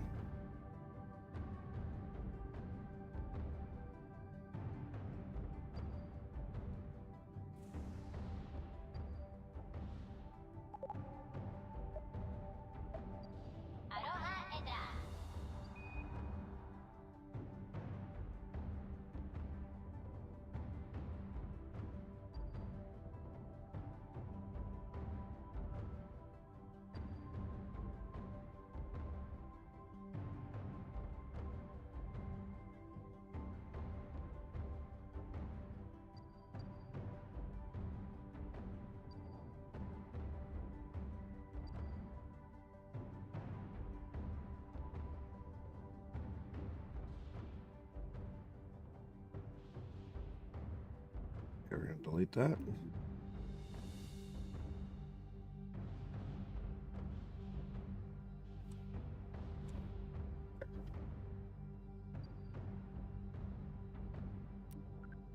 Forward.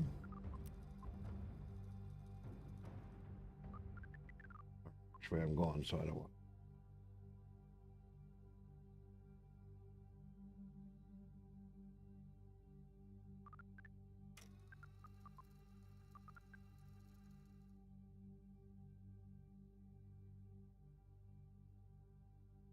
Going in the wrong way.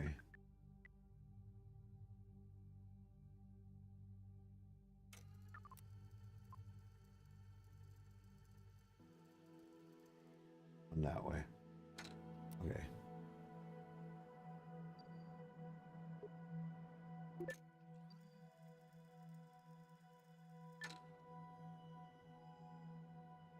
Oh, I don't have the fuel for an orbit.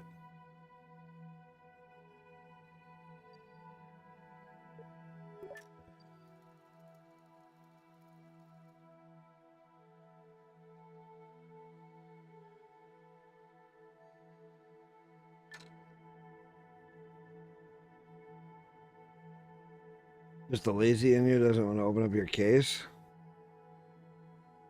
and just do it. Yeah, let's see how we look.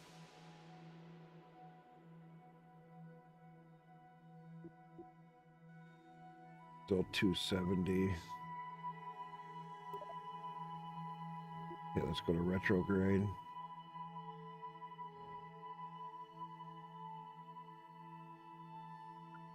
Fast forward in. Get her down under 100K.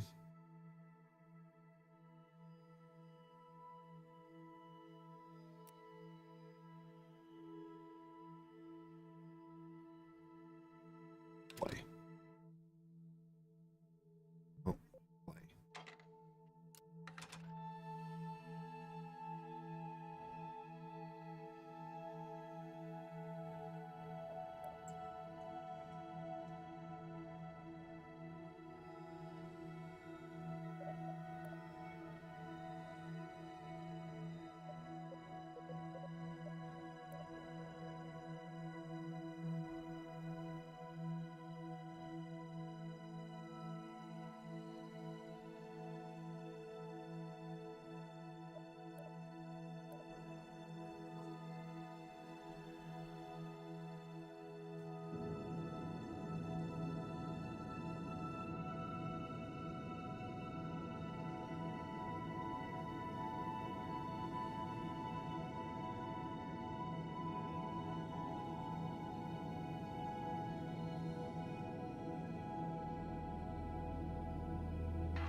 There we go.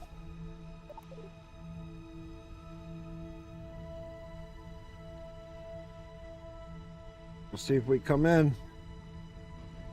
If my Kerbal survives. What do you guys think? I kind of did a risky move there. I mean, it was pretty risky.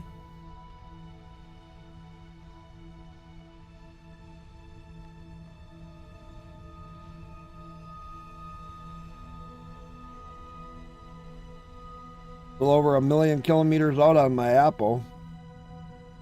Coming in fast though. We're not dropping on our periapsis. Well, we're still dropping on the periapsis side. We're below what it says the periapsis is.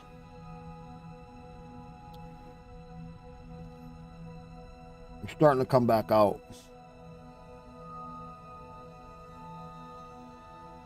Coming out fast.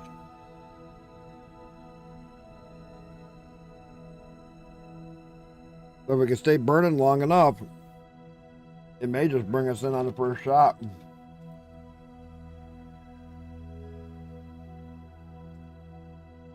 We're rising too fast. Oh, now we're starting to drop again. It can't make up its mind.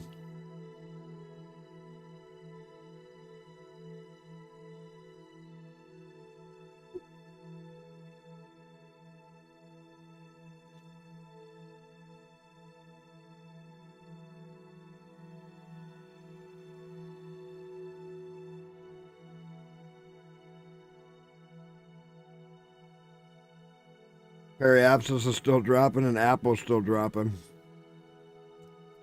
He's stuck in limbo. It's kind of funny.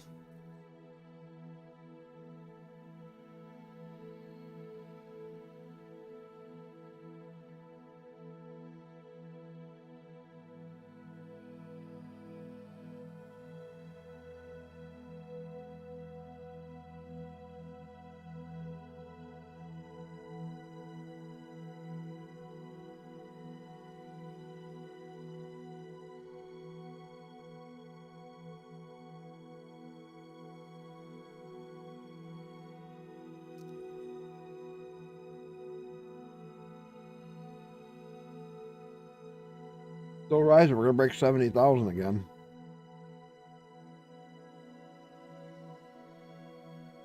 This time we'll come in for sure.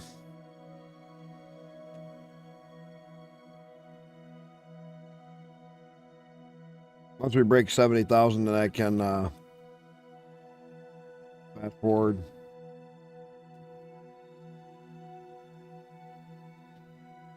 I don't do it before because I still like that it's still been dropping. All right.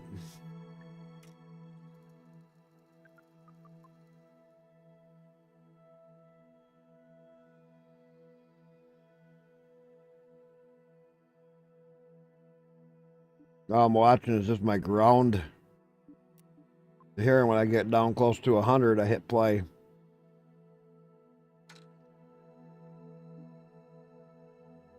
That way, you're not fast forwarding through the Atmos because that can cause a lot of problems.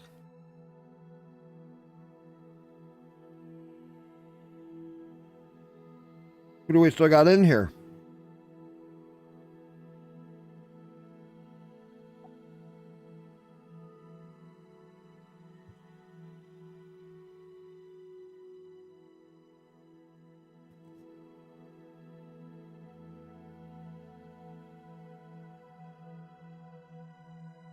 Don't know. I got one viewer on Twitch.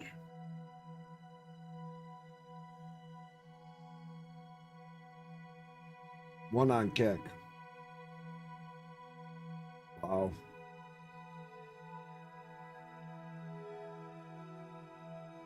One on Live Space.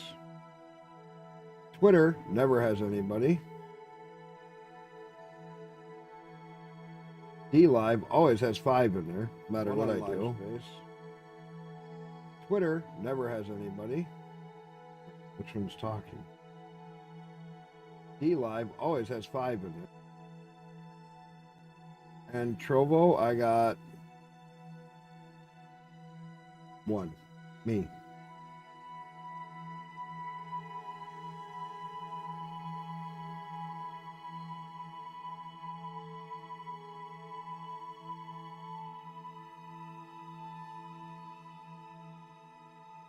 So Vizzy, you still hiding out here?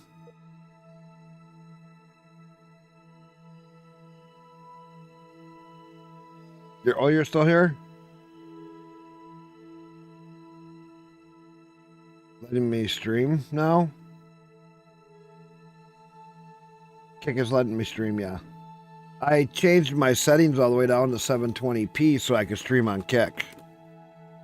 They were letting me stream at 3440 by 1440 as of a couple weeks ago.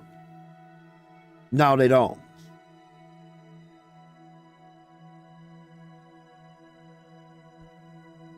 Which pisses me off. Because now I have to send downgraded streams to everybody.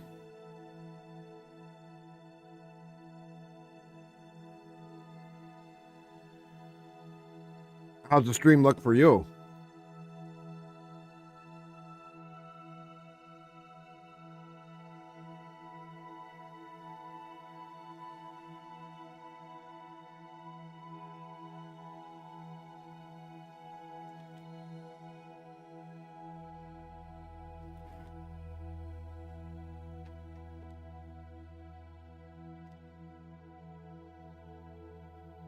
I was hoping some of the people I had in here yesterday would come in.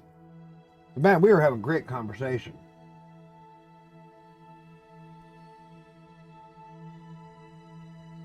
I still can't believe I had a guy from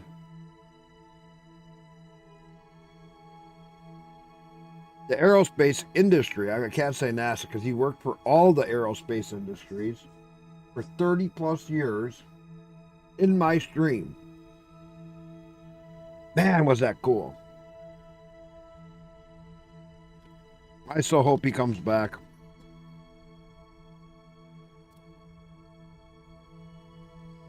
He got to fly in jets and all different kinds of stuff. That was the neat part.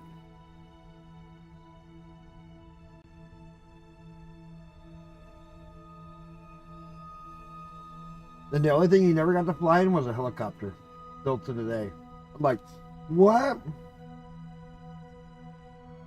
And that's cool that I used to fly in the EAA.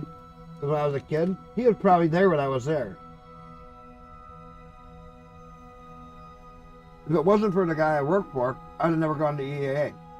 Because he always handed me flight pilot pass tickets. My dad and I used to get to go all the time. Mom couldn't get over it that one year when I says, Mom, I got an extra ticket. You want to go? Oh, all right, because you're asking. And all three of us went.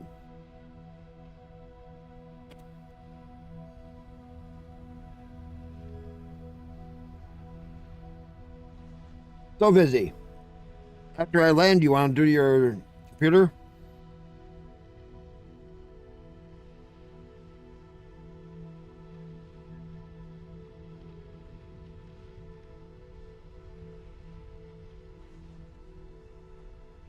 Because this guy's coming down right now.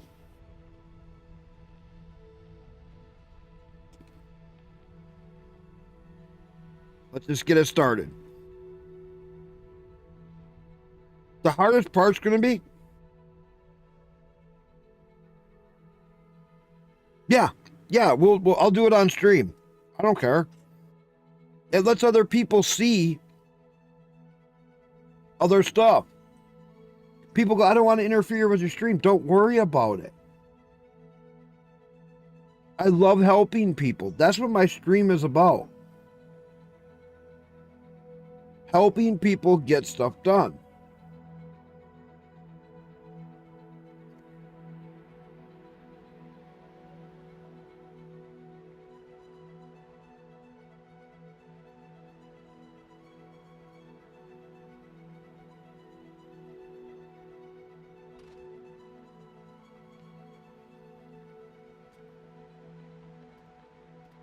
Yeah, we'll get in the chat or whatever you want to do. However you want to do it, we can do it.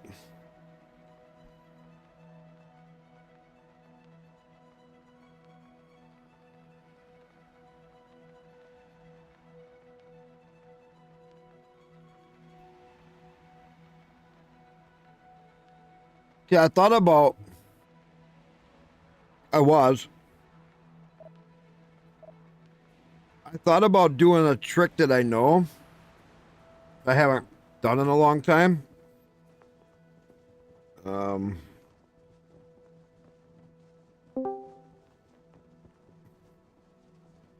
in game chat 1.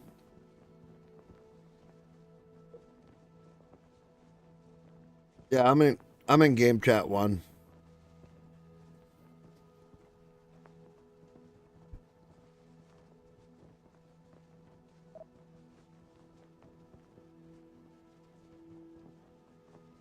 That's what you heard clicking off was me jumping into the chat.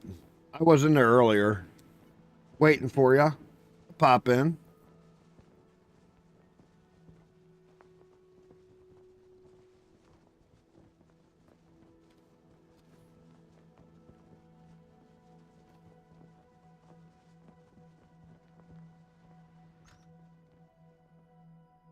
Uh-oh.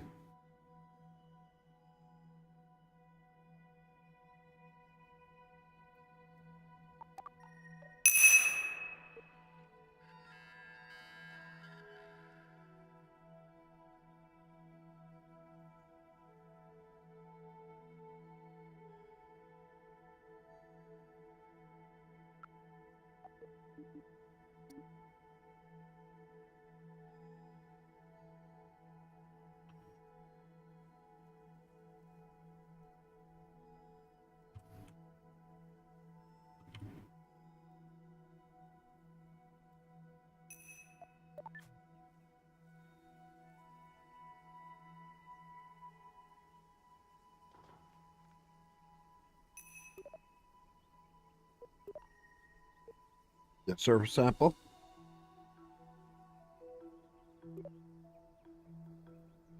True observation. And we're going to have some science.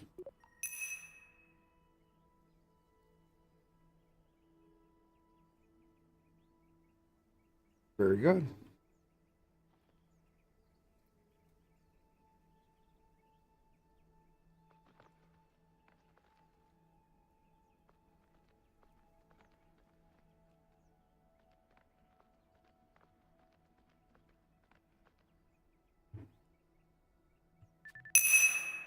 There we go. He's backboarded.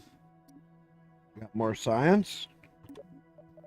And we returned from our first moon trip. I think that is so cool. That is so cool, people.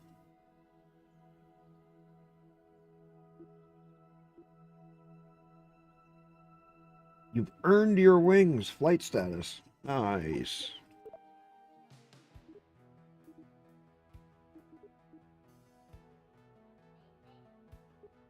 Winner secondary.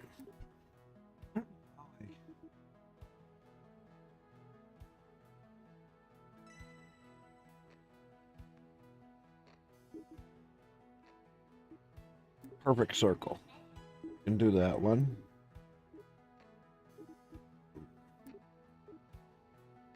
Orbit Kerbal with a probe core and antenna solar panel. Track that mission. All right, let's go to VAB. Let's go make our first satellite.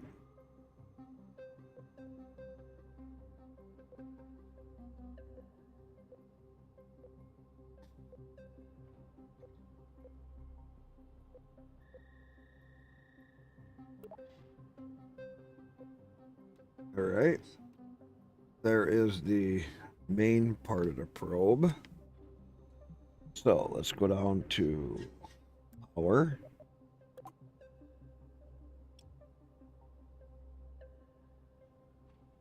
And a battery. And communications.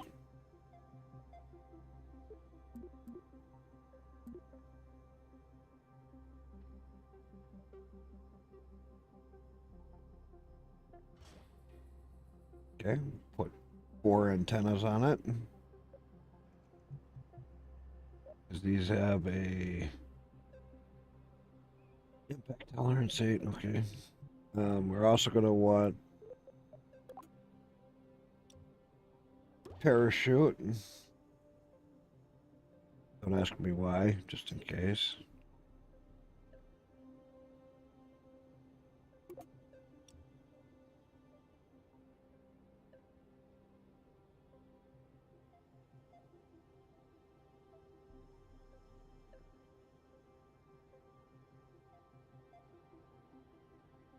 I don't think we're going to need a reaction wheel.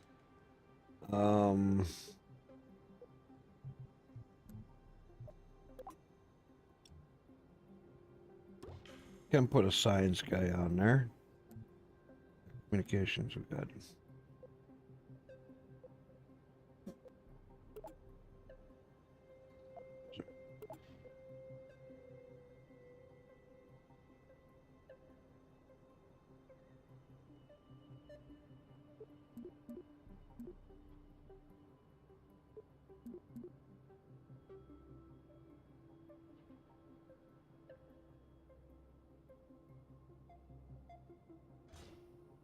Solar panels.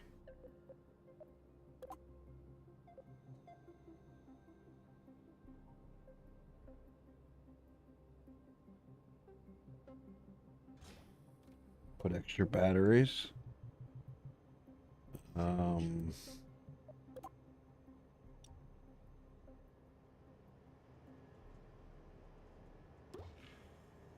Put a heat shield in case we ever want to return it.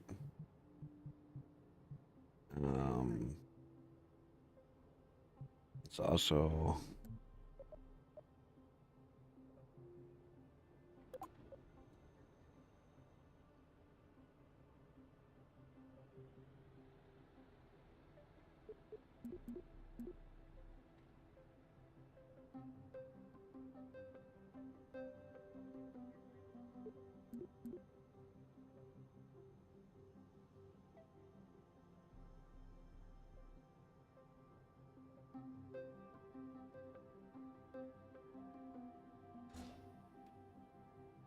okay.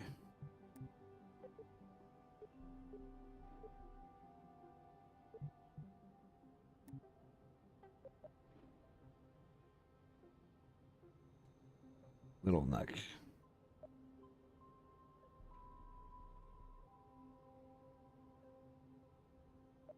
We put a decoupler.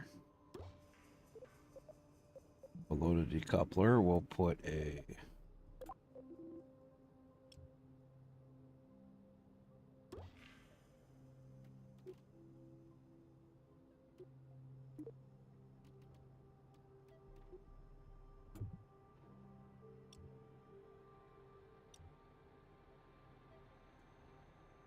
bearing.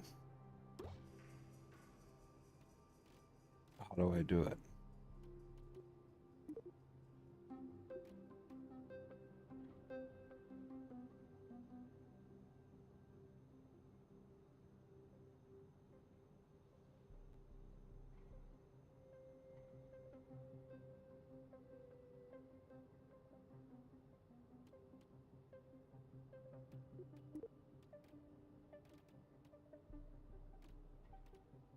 Huh?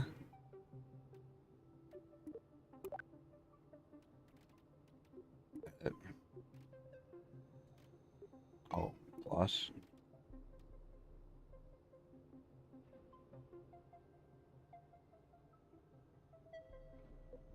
Plus.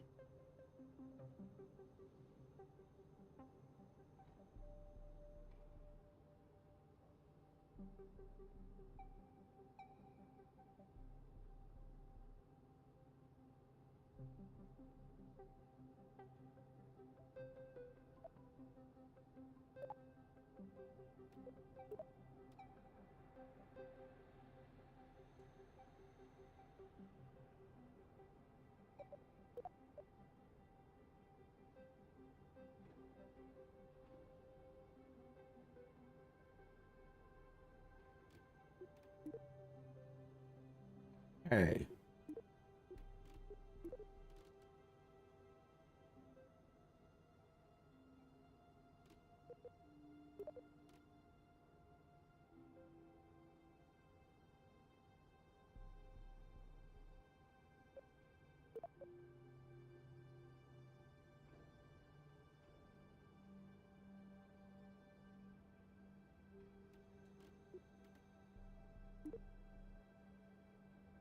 Why does it keep ending?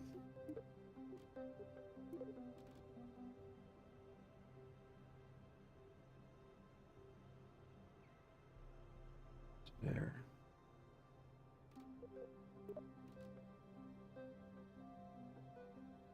What's up, big boy?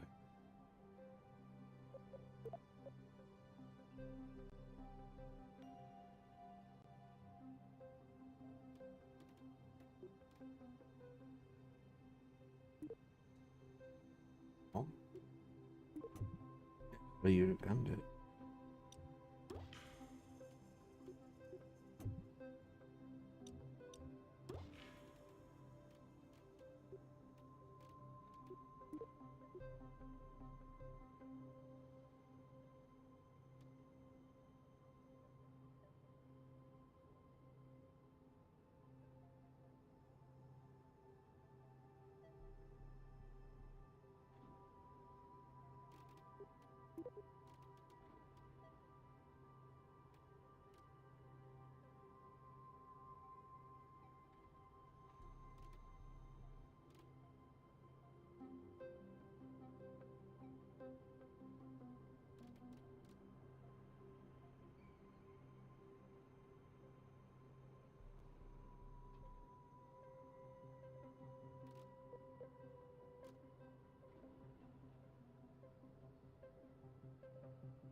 Hmm.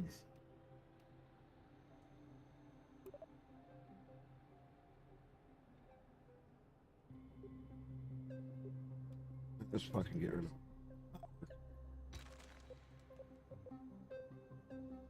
Maybe try some different antennas. Connection.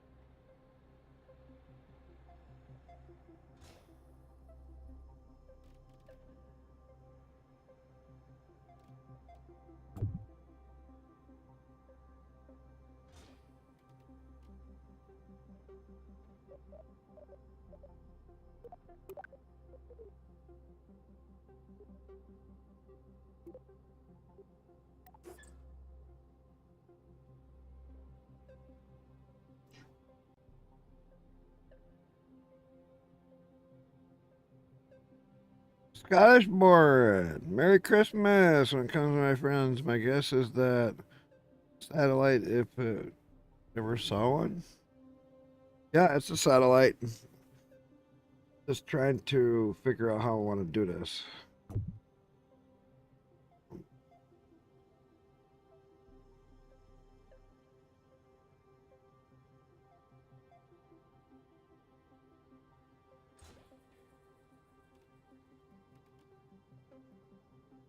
Well, that looks like that would cover more.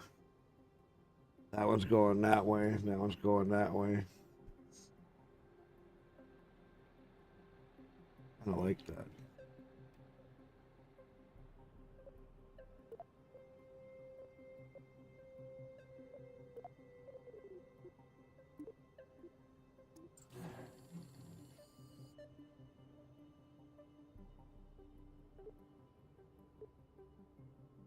All right, all right. All right, so from there, give this guy some fuel.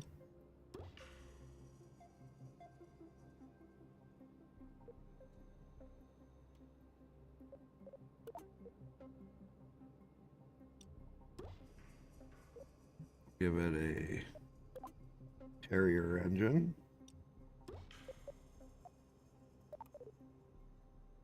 All right. I don't know if there's still a use for satellites really yet in the game.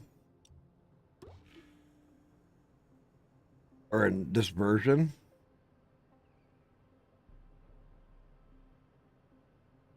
Yeah, it's KSP2. You haven't played this one yet? No, it's KSP2. How's it look on your end? It's cool that you're over on Kick because you're like the only person on Kick talking.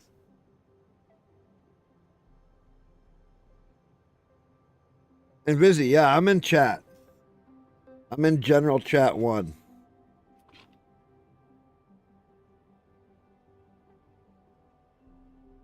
You heard mixed things? What do you mean you heard mixed things?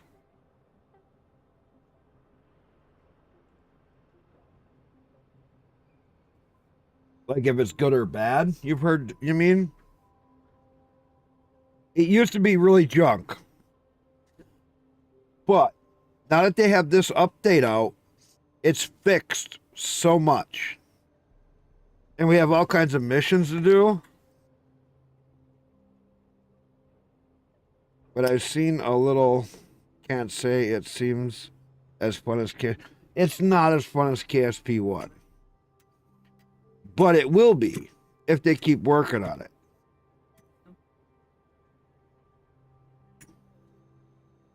So their roadmap is next they're going to add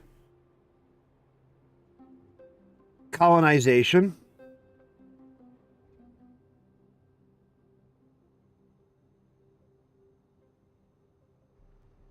They're going to add colonization, then interstellar, then more interstellar systems, and then multiplayer.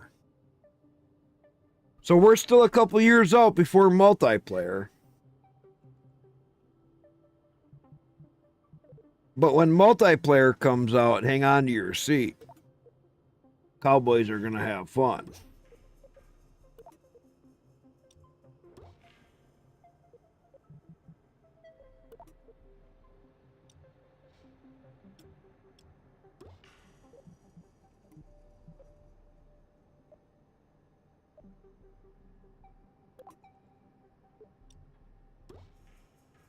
All right. Oh, I have the kickback booster. Now we're going to... But see, they're not going to put a career side in here. They're not going to have a career, which kind of sucks. What are we having?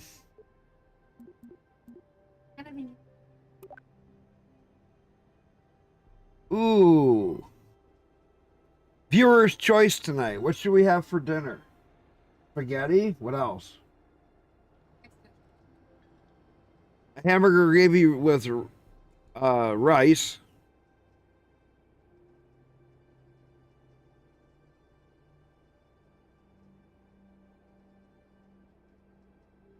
Or burgers and fries. Wilders then, how's the new kernel editor? Or Kerbal editor? Wow, I got everybody's coming in. Hot ham, I ate that last night. Oh, I had a Hardee's hot ham and cheese. Ooh, was that so good? So, choices for dinner for us tonight. There's the wife.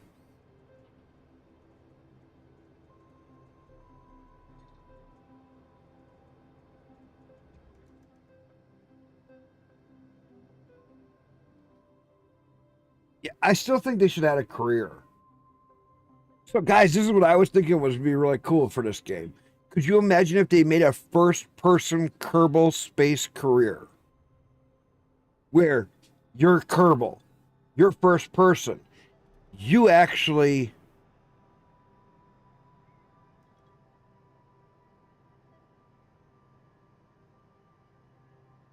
would control the ship, first person.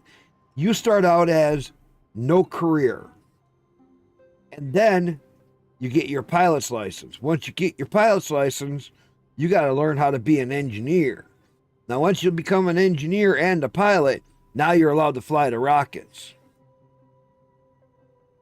I think that would be so fucking wild.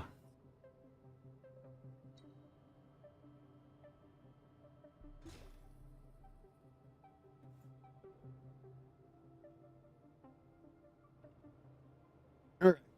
Let's see what our thrust ratios are. Thrust to weight ratio on that is only 8:2. Yeah, one vote for burgers and fries. Any other vote? Okay, dinner choices spaghetti. One burgers and fries. Scott says burgers and fries. I kind of okay. I can make burgers. We got yeah. one vote for burgers and fries. So here. Let me see if Kick will let me do the poll again.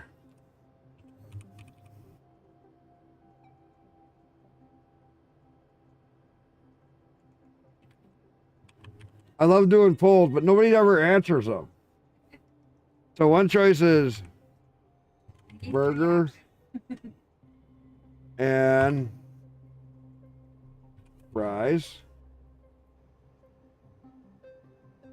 Hamburger, gravy.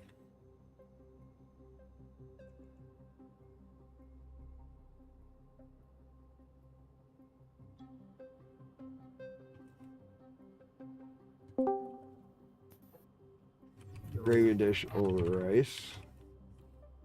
What was the other ones? Spaghetti. I only gave.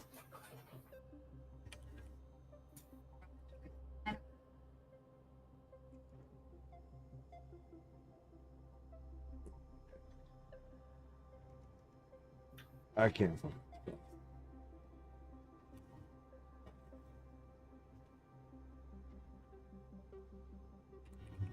Spaghetti.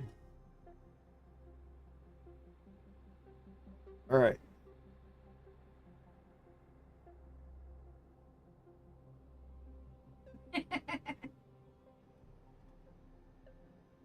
There we go.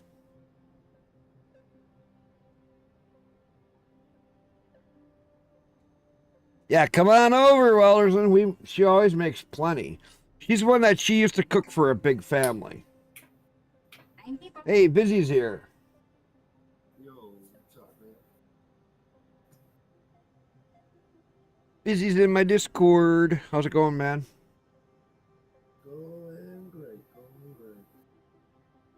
Trying to hype myself up. So Oh, hang on. I can hardly hear you. Wait a minute. Hear you. Let me turn your volume up. Say something. Is that my better? No, you're still so quiet. Okay, yeah, 200%. I'll try. I see Ace is Better or no? Hey, you're still so quiet. it's going Yeah, to no. You're fine. I can hear you now. Oh, okay, so Okay, let's see. Oh, God. We got people going in on this poll. I don't even want to look. The kid already jumped in on it? No, the kid on the poll. The kid jumped in over on Twitch. good to go. No. You got to be on Kick to vote. Yes, Dad, I know. Gotta Told him find that you you gotta again. find it. You didn't listen. Let's see. You'll bring Scandinavian mead? What the heck is that? Yeah. Oh. Well, I'm not, Jaeger. I was watching your... You ended so fast, Jaeger. Jaeger, you ended way too fast. You got to have longer streams, dude. You really got to have longer streams. I got...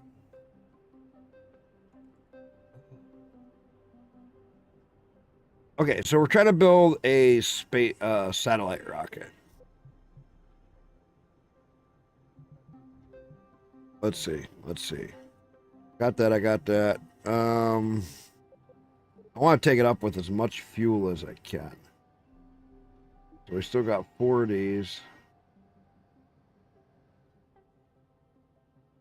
So I want some control here. So far, we're 1-1. You looking at the poll? Yeah. Keep an eye on the poll, because I'm not.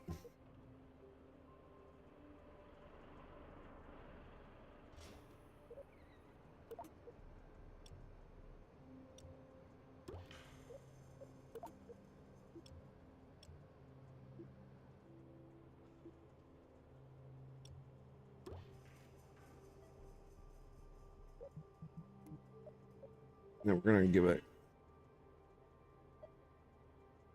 These have a thrust of 88. I will take the steerability.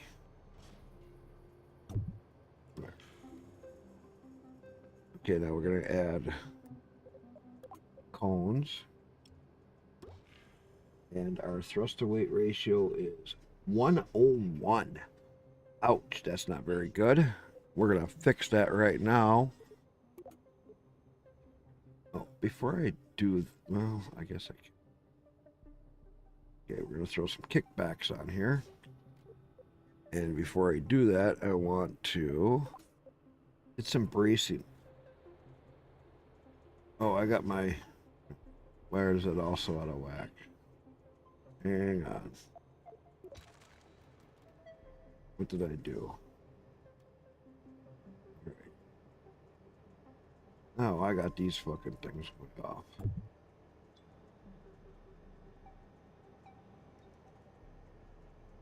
I got that part right.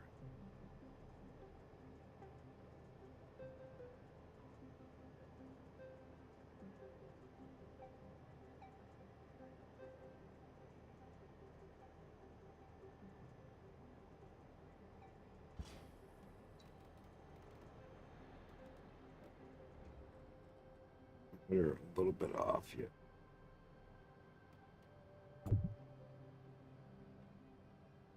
Never mind. They're up on here. You gotta be. Hi. Uh-oh, what's the tie on? Burger and fries. Jaeger broke it. He said burgers. Jaeger broke it. He said burgers. Yep. On Twitch. He didn't vote though. Ah, doesn't count. How does it not count? I don't think he's on kick. He's not on kick. I know. I've given him shit.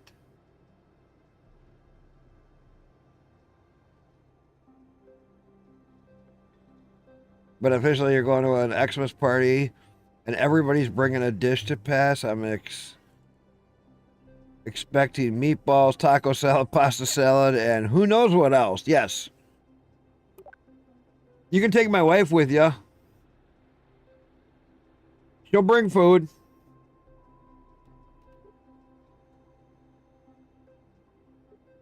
You can take my wife with you, Jaeger, because she loves those kinds of things.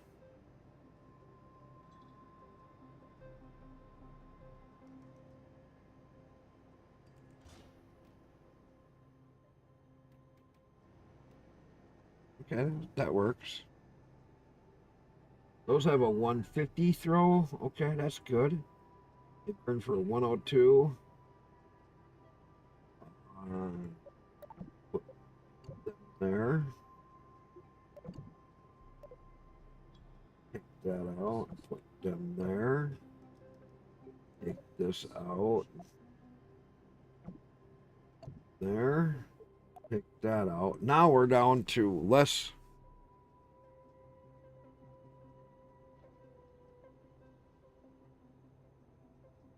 Oh God, you'd make all kinds of weird stuff. Weird shit. I make good shit. You for Christmas, I'm surprised you didn't say, I'll have the hubby make the cheesecake. He'll take it over there so you guys all get it, and he don't get any after he makes it. How did I say that to you? For a free party, I could see you doing that. I didn't volunteer to have you make shit. I volunteered. No. I know, which was surprising. I totally make. Let's. Okay, if that's not enough booster, Control C. We are gonna get it so we have. What are we doing, guys? Guys, that one?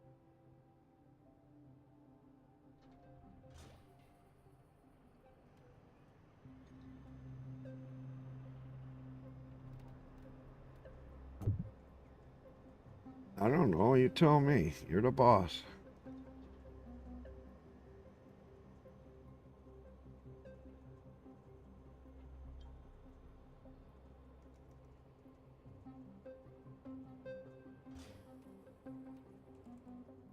Oh, that hooker's down.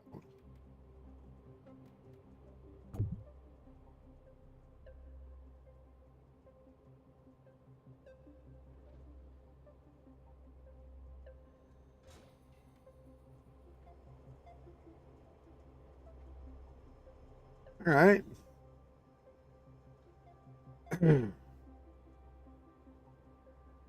That them two are I at know I do burger. boom. I did just have. Take that off. That.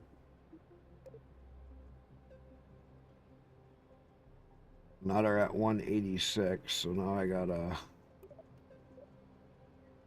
put the limiter down to 80%, Mike.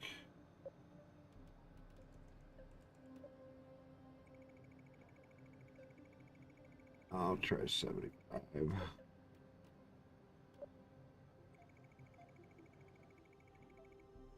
Ooh, you know what? What? Techno. What? Remember how I was telling you I have an older hard drive? Yeah? Remember how when you were watching that video, you're like, I have that one connected, but it's not What's that video? Remember that video that you were showing me last night where the Yeah, guy was it has explaining to you how to install it? right. It was like like that hard drive. Yeah, and I guess I have one of those. It's installed, but I never knew what the heck. How come it doesn't? It's there, but it doesn't let me do anything to it. Well, you have to. I think what do you say? Initialize it or something like Well, that. okay. So if what size is it? It's a terabyte. It's a 1 terabyte. Yeah, Okay, it's an older one though. Okay, if you can see where that cable goes to get plugged in, maybe you can follow that cable and plug in next to it. In this video, I'm about to do what he does. I think it's initialize it. I'm gonna do what he does. Well, no, because that's a slower hard drive. That's the one. I have one of those. Right, but you don't. So what you'd be better off to do, it has the same plug-in like what mine has, right? Yeah. So unplug that hard drive and plug mine in its place. But why can't? Listen, that hard drive, because it's the old platter style. Those platters will only read about 190 megabytes per second. The one I gave you is in that 500 megabyte range. So you'll get a much better performance out of it.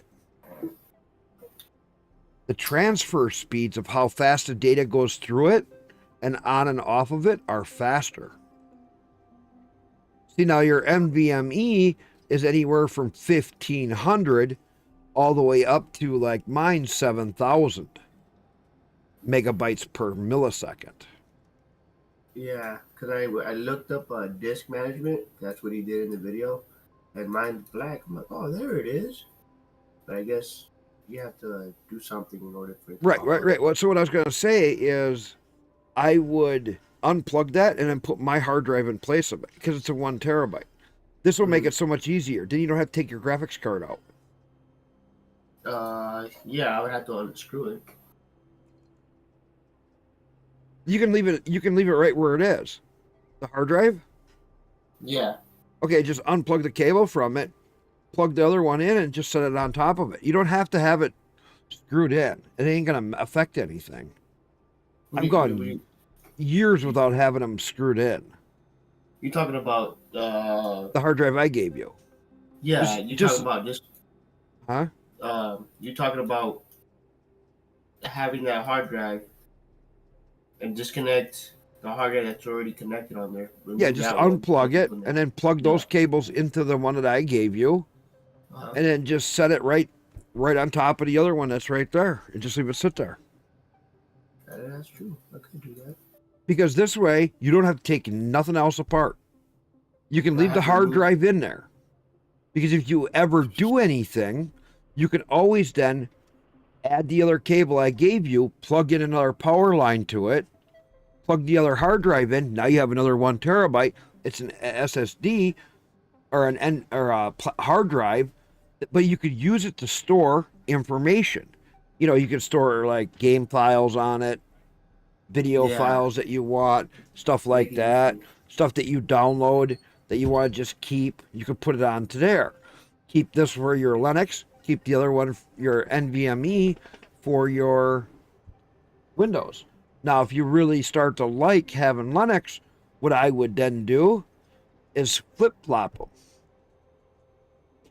Uninstall the Linux, take the Windows and copy it using Linux over to the SSD, the one that I sent you, and then install the Linux onto the NVMe, because the Linux will run like 5,000 times faster than the Windows can on an NVMe.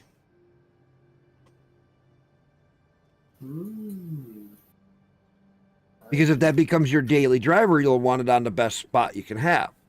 You see? But only later on, after you get comfortable using Linux. Only if you like using it. Which most people that get on it love it. I'm gonna make What? I thought you said the vote was burger and fries. what was for good price. He's out of luck. There's more people in my chat than there is in this house. He's out of luck. There's not more people in your chat than there is in this house. There's the same number. Not between all of them. Ace was one of them. I got 5 on the other one. I got 3 on Kick. I got... Yeah, and only 2 people answered the damn poll. Doesn't matter. You said the other guy's called Jaeger's called, so fuck it. You're out of luck.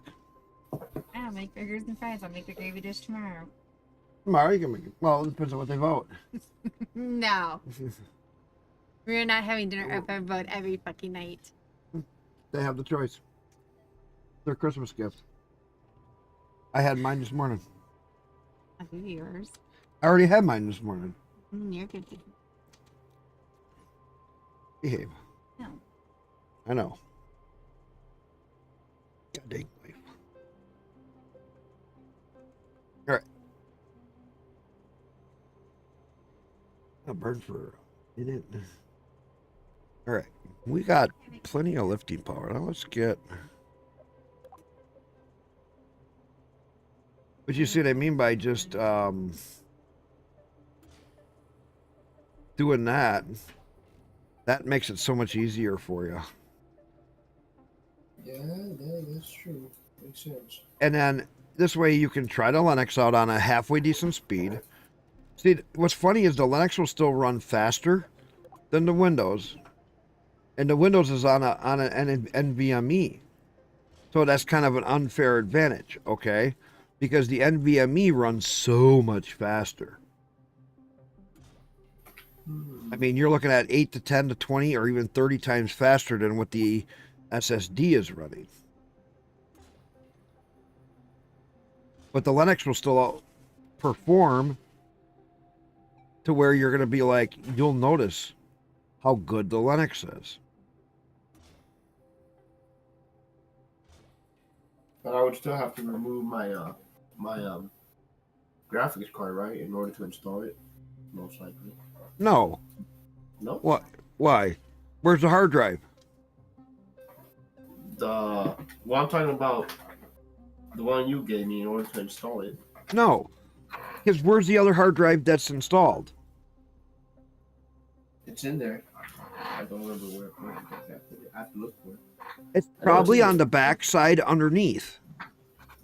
Yeah, you're probably right. So you take the back cover off, and because you got that square rack that goes across the bottom, one of those is your racking for your hard drives. It's in there. So then you just unplug it and plug it in. You don't even have to go on it on the front side.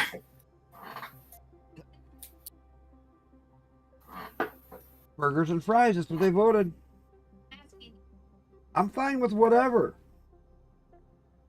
You already had the meat this morning.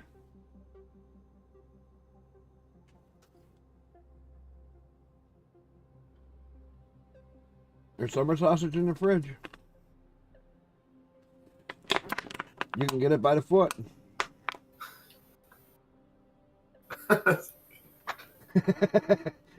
Oh, my summer sausage comes in like an 18 and 20 inch stick. So I'm teasing her. She can get it by the foot. She can have the meat by the foot. Just go in the refrigerator, honey. Call it sausage. She's sitting in there laughing her ass off. All right. We'll put one more in here.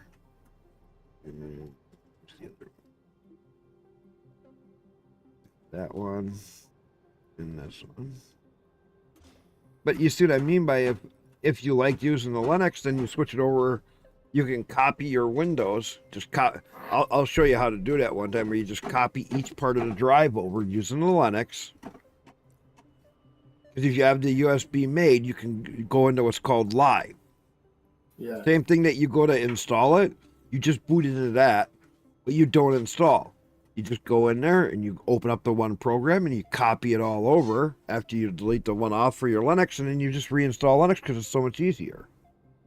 You'll love how easy it is to install Linux. You'll be like, is that easy? Yeah, that's pretty much it. I'll just get your games and shit installed and there you go. In an hour, you can have your Linux fully running. Discord, all of it all set up. It just takes longer to get the games downloaded. Just crazy. Wait, so Linux takes longer to download games? No, because you'll have to reinstall them for Linux. Oh yeah, I get Because it. the problem is you can share a Windows game drive, Yeah. but every time you access it through Linux, it has to rewrite certain files. And when you access it through Windows, it has to refix those files. And when you access it through Linux, so it's just easier to have a separate hard drive. Yeah, I see what you're saying. Otherwise, you're always. That's why I've gotten down to where if I can not use Windows, I will. Because then I have one hard drive and I can just have it for my games. Well, Yeah, that's why I went up to 4 terabytes. I have my 4 terabyte NVMe with games on it for Windows and Linux, and I have my 4 terabyte SSD split up between Linux games and a saving area with a 2 terabyte saving directory.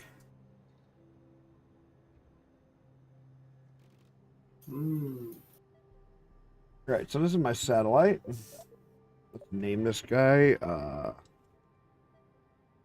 first.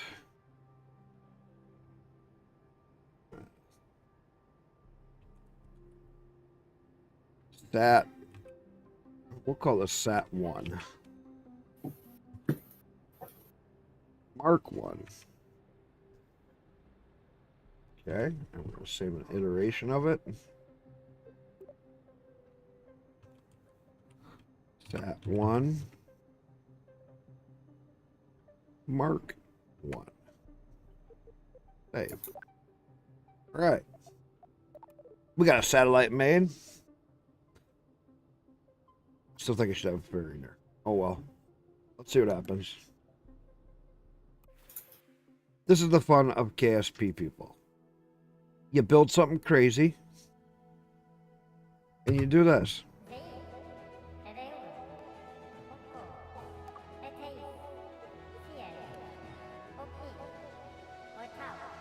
Come on, too. Going better now that they put that update out.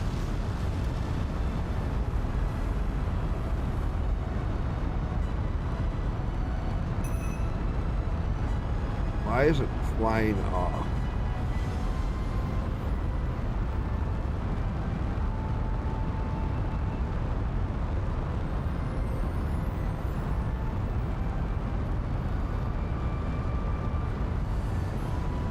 Oh, well, it's going to be on a different orbit.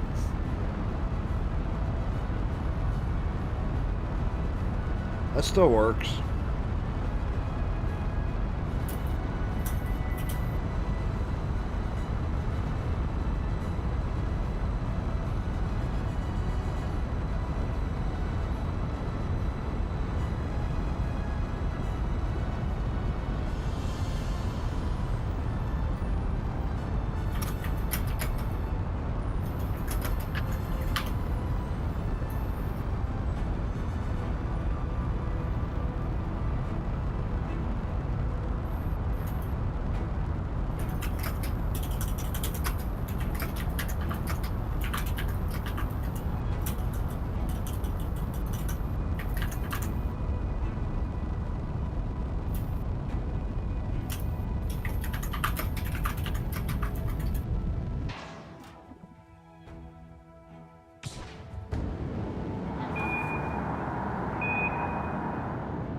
pointing right at the camera.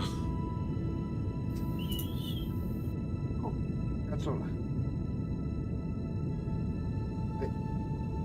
I went like that. You were. Obviously. Oh, see, look, now, there you go. Now I see it. Okay, that makes sense. Now you see what? I had a. Yeah, go back to what you said. Oh, in the back? Give me a second.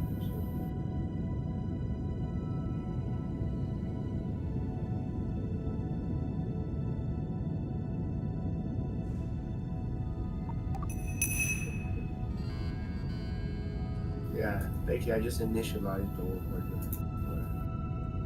Well, Now you. it pops up. So what you have to Before it do? wouldn't pop up. Oh, your old hard drive. Yeah, it wouldn't pop up. I Yeah, knew it was because there when I went to my BIOS. It would because what you had pop to up do there. is format it and initialize that it had a drive Yeah. letter. Yeah, I didn't know how to do that until I seen that video. At the end of that video that you showed me, he showed how to do it. Oh, I didn't know that. Right, right. You do that for any new hard drive that you put in. I didn't know that. I didn't do that for the. Well, maybe it did by itself. The NVMe. That yeah, the one that It I did put it for in, when you went to do Windows. That's probably what it was. When you went to install Windows, it Yeah. initialized it to install the Windows because that was the only hard drive you had. So it was.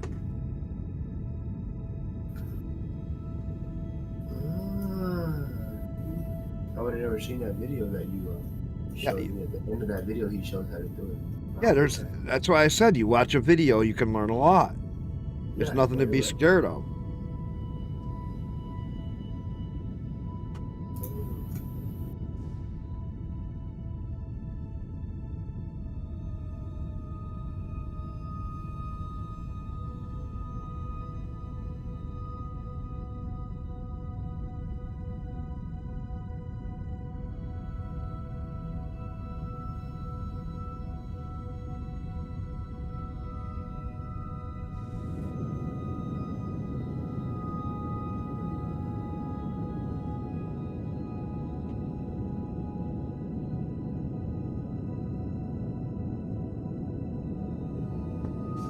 Keep rising.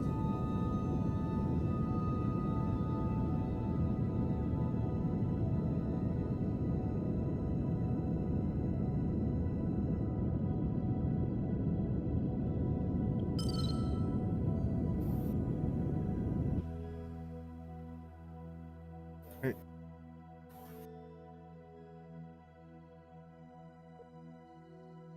Let's go to M. We're going to get him.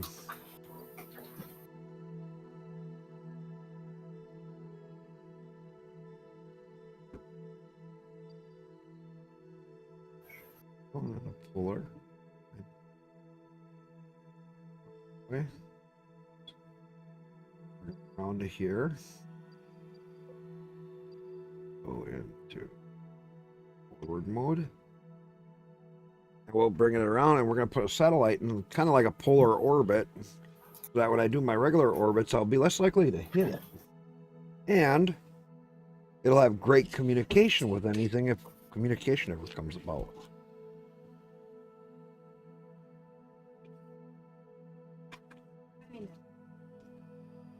What?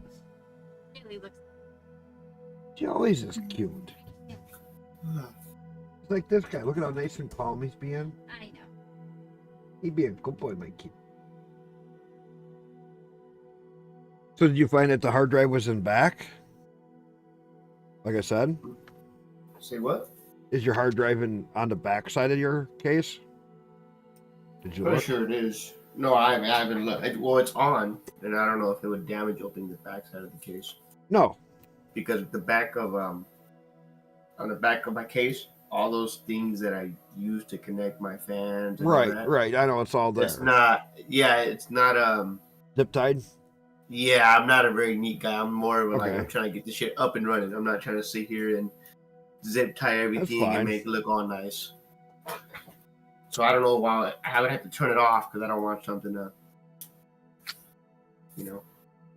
But yeah, I definitely need to do that. Install that But I feel like leaving that old one on also.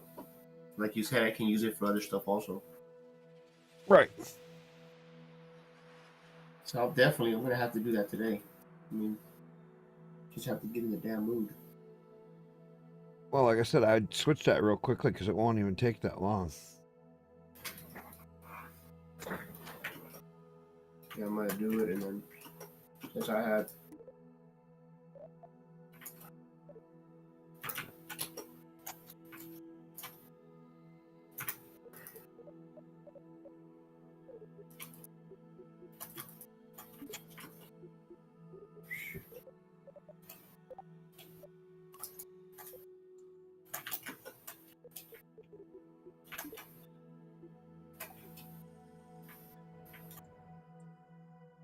Right. Good.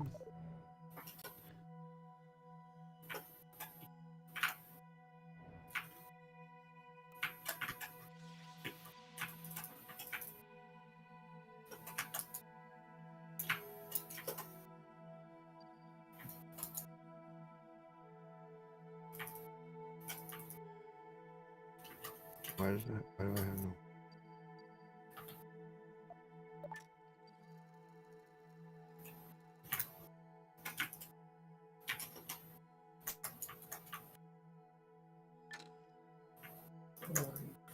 Serious?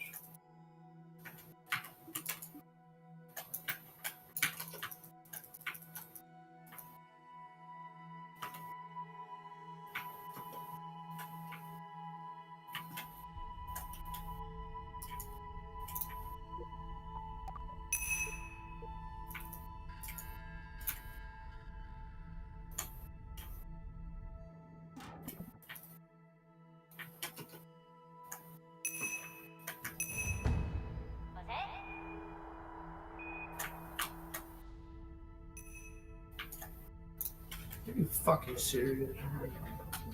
What? This is a little mini boss on this game that keep going.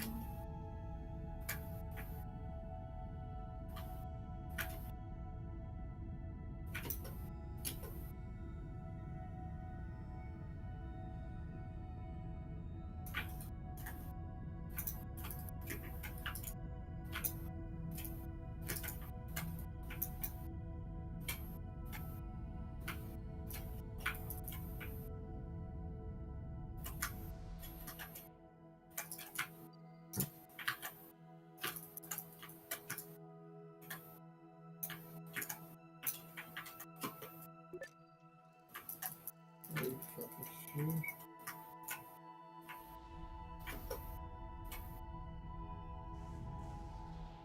Are you fucking serious?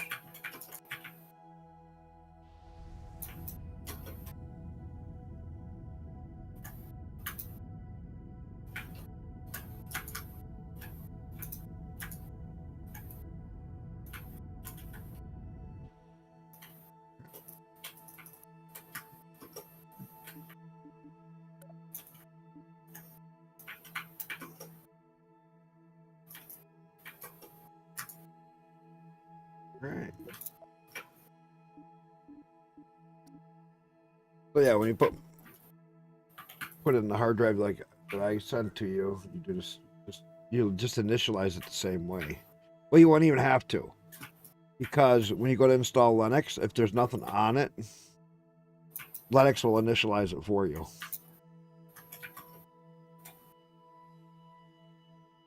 Because that's an 870 Evo.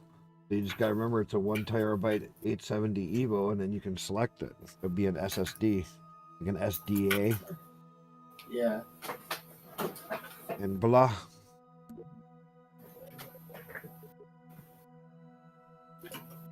Roll. Here we are.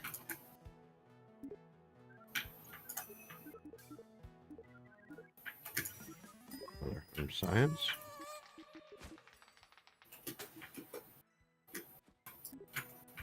Circle.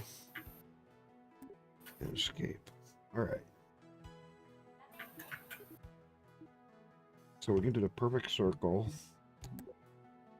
And lunar. I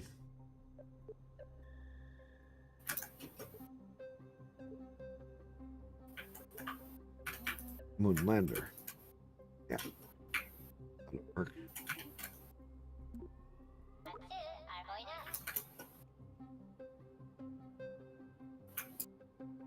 That went pretty good.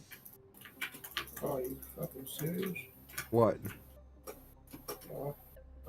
Just What's wrong?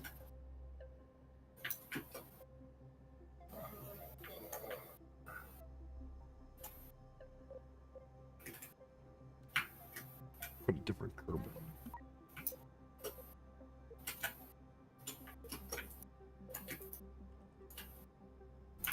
Out for inkings? Oh. The Kerbals need more gem dye.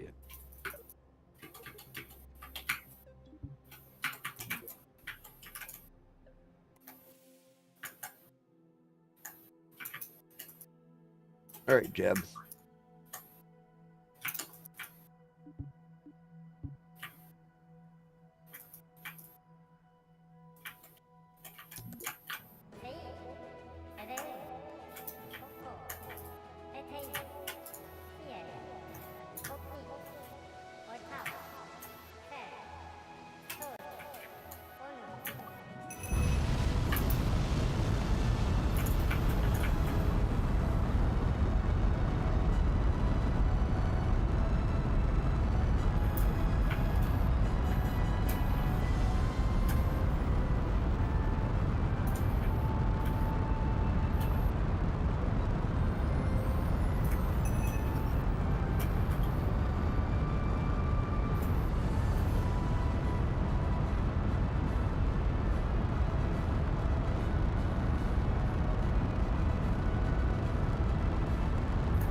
Yeah, but now you learn how to initialize a drive using your old drive.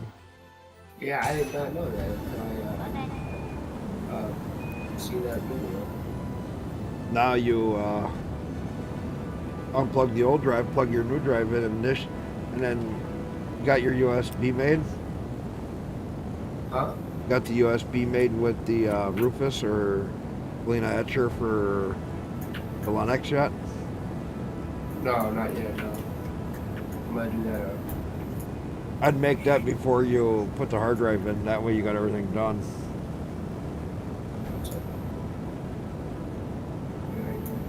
My bad. I'm just trying to beat this boss real quick. Oh, you're fine.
We're just gonna wait till we get up closer to our apple.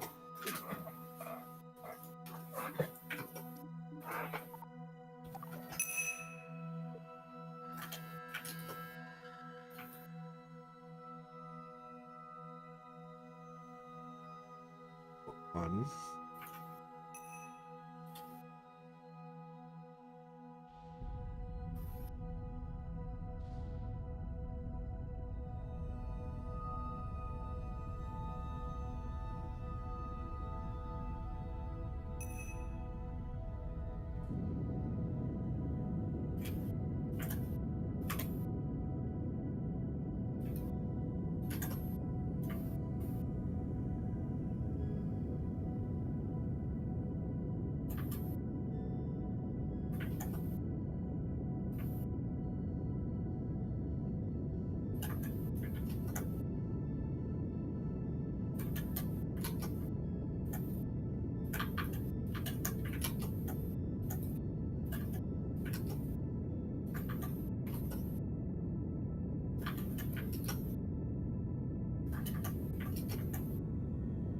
But neat, once you get Linux installed, you're like, oh my god, this is so different. And people try to make Linux feel like Windows, and I tell people don't do that because it makes it easier to distinguish between which is which. And then when you start to realize, like when you're on one system guide, you do stuff differently. You think Linux is that much of a difference? Oh, there is.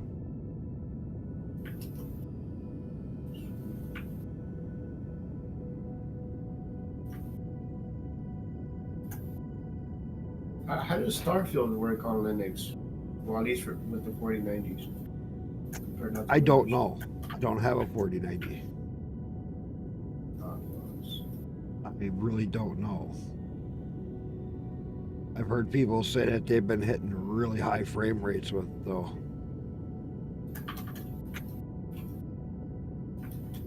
Yeah, that pisses me off. I can't play Starfield.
Like a perfect circle.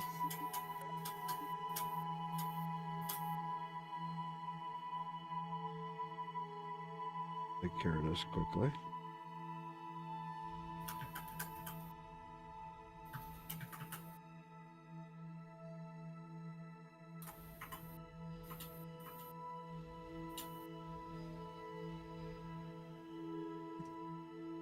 Over here.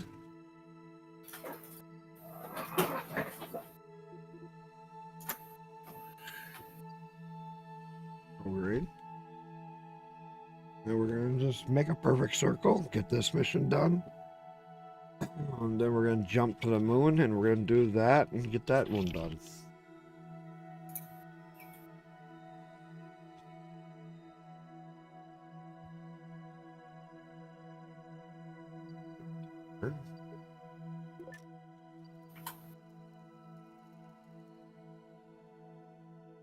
A little bit of fuel we're going to waste here is not a big deal. Okay. Swing around. Just got to raise that up to 100 and then we'll have a perfect circle and we'll be good.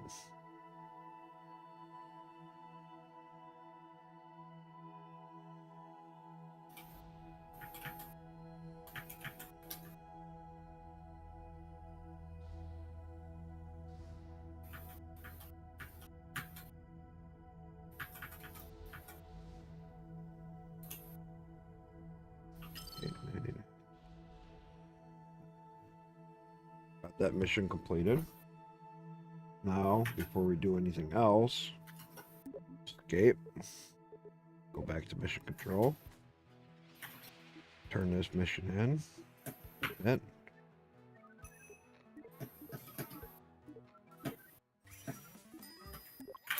Your science. The electric. Oh, a PE of 70 to 100 and an apple of 300. Oh, we can do that while we're right here. I love this. This is why I turn them in right away. Okay. So we go to exit, tracking. Now let's get rid of this debris.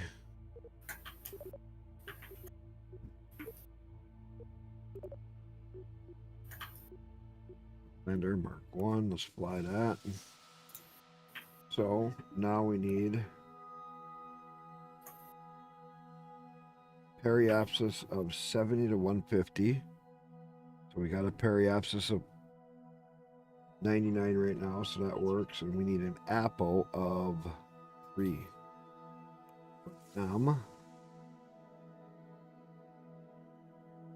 So, periapsis is good. Already pointing in the right direction. Let's time warp to there.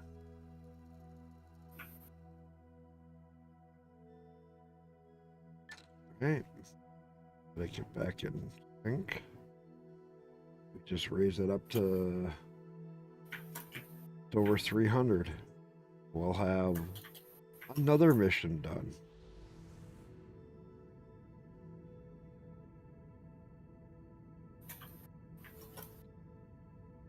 I probably won't have the fuel to go to the moon and come back.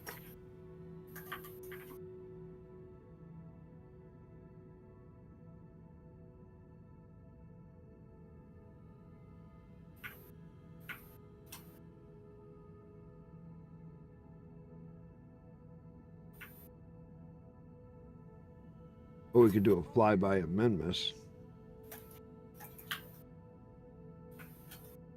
Wouldn't be a bad idea.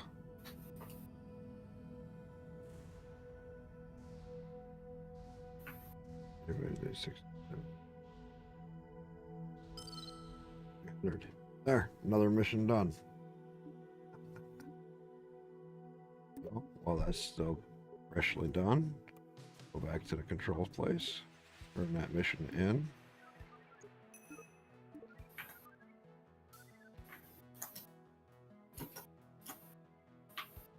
Congratulations for the mission. The musicians at the Ionics Symphonic Photonic Electronics are relieved. Of course, now they want their own spaceship. We could discuss that later.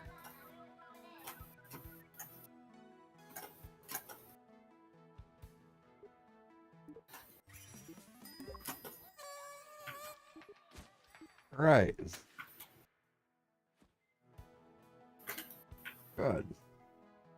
Go to the R&D and see what we got points. Over 1,000.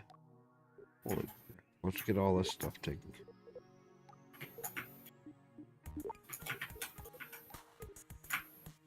Because that'll open up more. Now we can go into section 2. Get this guy. Get the fuel lines. And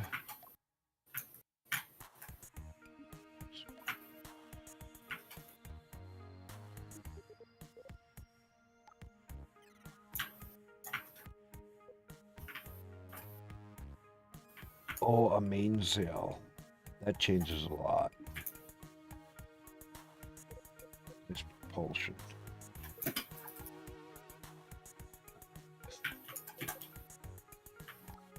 Mainsail. No questions. We got 36 points left. Wow, we just got further than we did yesterday. And I played for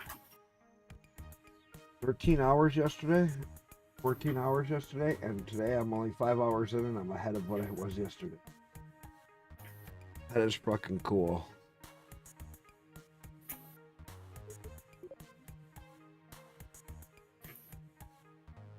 Yeah. Alright. Let's go to check mission control.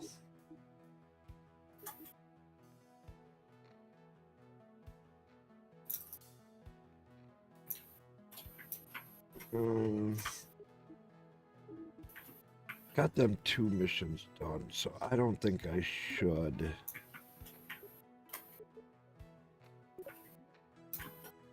I don't think I'll make the moon and back. Oops, wrong spot. Mission. Wrong spot. Tracking station. I knew I'd find it. Have to look. Alright. Got a half tank. I'll burn that plus some of that just to get orbit of the moon. But I could rebuild and make a lander Mark II now. So I could use the bigger rockets. Ooh. Having a mainsail would be huge. What should I do? What should I do, folks? This guy don't have enough fuel to make it to the moon and land and come back. Should I land this guy and make a Mark II lander, but use the big mainsail and that to get it up? What do you guys think? What do we all still got in here? Who's all hiding out in here? I'm still here. Just I know you're still here. Got 6 on kick. Who's all hiding out in kick? Walterson, you still hiding in here? Scotchborn, you still hiding here? Anybody still here alive? Is anybody streaming on kick yet?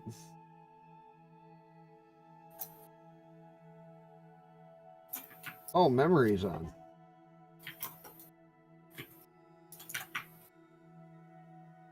And he's doing Gort Garden Story.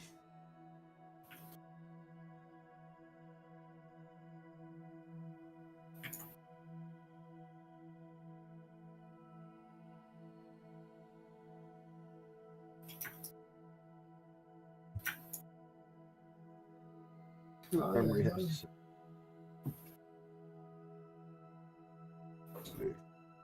Start of your work, I know there's many others outside the hamlet who need someone like you. Dare I say, with that pick, you are a spitting image of a young plum. Oh yeah, sure. I mean, the color's there. But if Plum wanted a new garden, how about perhaps a brawnier person would literally carry more weight? Don't listen to Rana. You're strong and cool, if I may add. I don't fully know what Plum has in mind, but I know the Grove couldn't have picked a better candidate.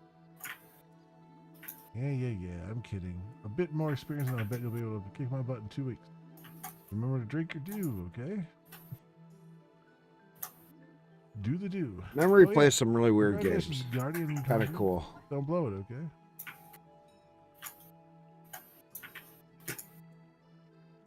How's the new PC? The new PC is running really, really well right now. It's as I was saying,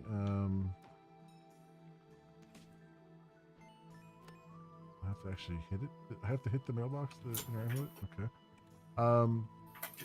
As I was saying yesterday, on my old streaming PC, OBS was always at like 4 to 5% when I was running and also, you know, recording and stuff. And right now it's at 0.3% GPU. That's showing up on OBS. So it's like fantastic. It's on Windows. It's on Windows because it came with Windows 11 Pro on it already. And a lot of my bots and stuff that I use are, you know, they might work on Linux, but they mostly work better on Windows. So I figured, why not? Why not just keep it going with Nice. that, rather than trying to. It's already a struggle to get like some of the cables and all that stuff working. Now it's all working. I don't have to worry about it. You know what I mean? So.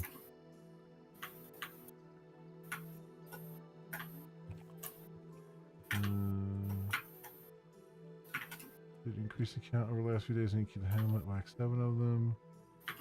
Enter through the docks and activate the right nodes. Break into homes. Staff from overgrown.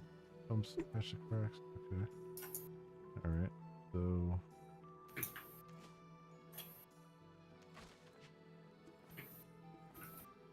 Cool.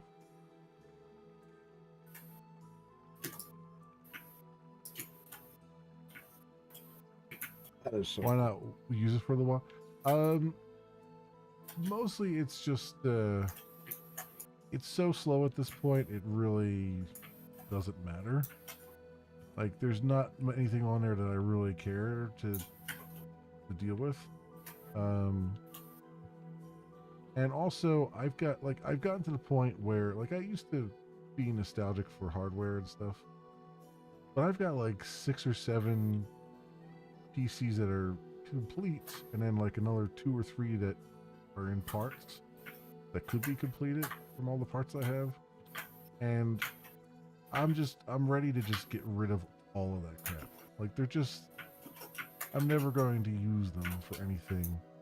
I've got emulators for some of the classic stuff that I need, you know what I mean, and all that stuff. So your new one has the Windows 11 on it with it, so use Windows 11 as its whatever. Oh yeah, no.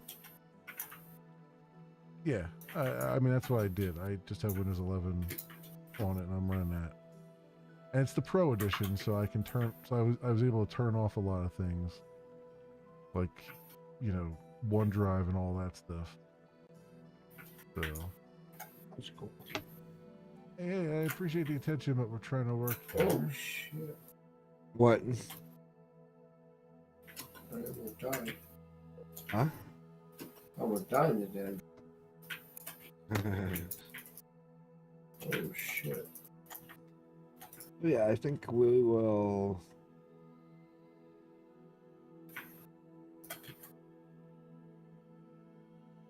Bring this guy down. Because he ain't got nowhere near enough fuel now. I do know.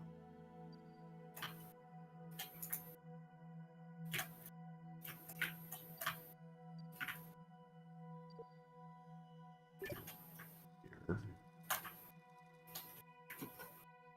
Actually, come back around to here. First go to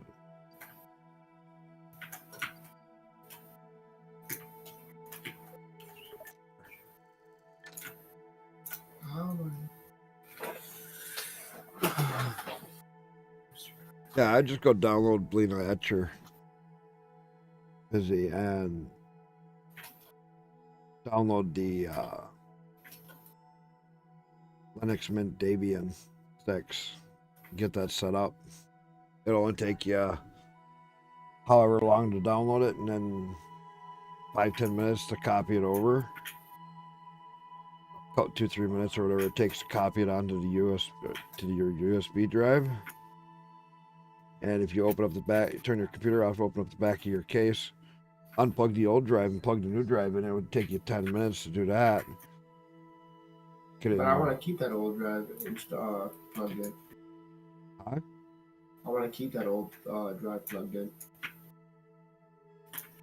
I'm saying for right now, for the fast way, because you haven't been using it, just unplug it and plug the other drive in for right now, because the difference in speed, you got a faster computer, and an old platter hard drive is not going to do you much good unless you're going to just use it for file backup. Yeah, I'm just gonna use it for. But what I'm saying is, for right now, I would just unplug it and just plug the other hard drive in so you can set up Linux and see what you think of it. Because at a hard drive, you can just leave it right where it is. Then whenever you get the initiation to plug in the other cable by taking out your GPU, then you can have them both plugged in at the same time. Yeah, I get what you're saying. But then you're not in such a rush, because if you put the other 1 terabyte in place, it'll be like 4 to 5 times faster than that, and it'll be great for just getting a feel for Linux.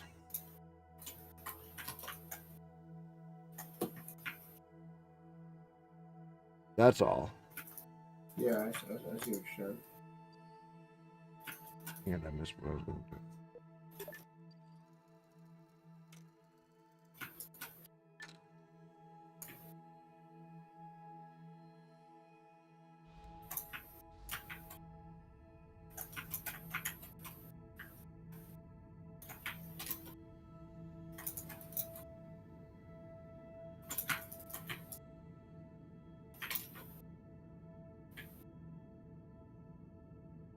Because it'll take you less than an hour to get everything all set up. You can even have the Linux installed and everything.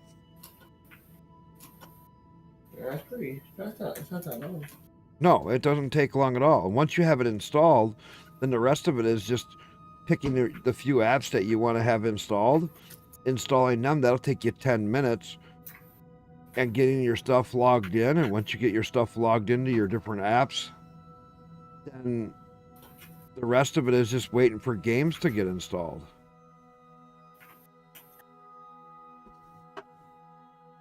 Because it'll take a little while to get the games installed, but you can just pick 1 or 2 games and install 1 or 2 games. Just kind of play it by ear.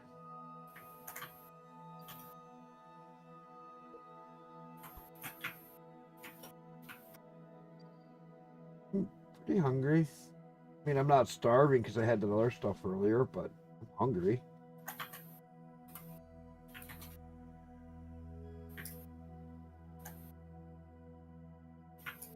And no busy, like I was saying too, about, you know, like where you live, everything is so much more costly. I know that because my daughter lives out there. My oldest daughter lives out there, and she won't listen to me about leaving there. I told her I'd pay for her to move out of there years ago, and she's so stuck on it. And I'm like, well, you just don't even realize for what she was. See, the jobs don't pay any different there. So if you make, like with your job, you make what, 40,000 a year, 50,000 a year if you're lucky. Yeah, 50. Yeah. Okay. My job, I'm working 40 hours a week, and I'm still making over 55,000. So your cost of living there, gas prices, food, and all that, eat away at your income. Now your rent prices and everything else, because like, what's your rent in where you're at? Right now, well, my rent is 900. That ain't so bad. You're kind of lucky. I know a lot of people out that way are paying, 1700 for rent. Oh yeah. That's not uncommon. Like here we got places that you can find in some of the cities where they're studio apartments for about $650. They usually include heat and utilities and stuff, besides internet and stuff like that, electric. So you don't have much more to go out besides what you pay, which is a huge difference.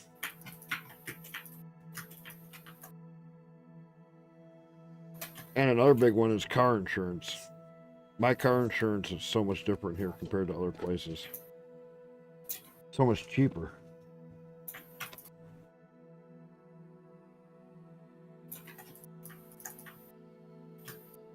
Get over here.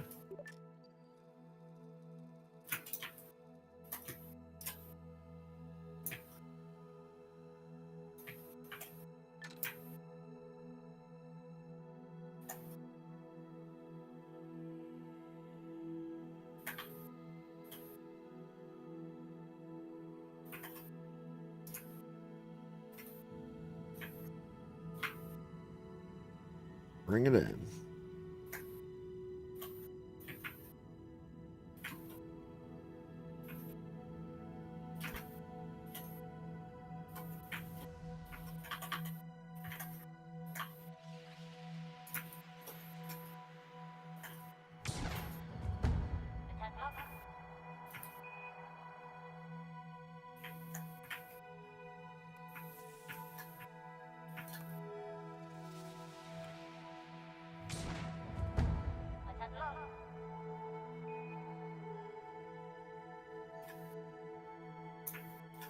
Alright. Now we'll get to watch fireworks display. So the other guys explode.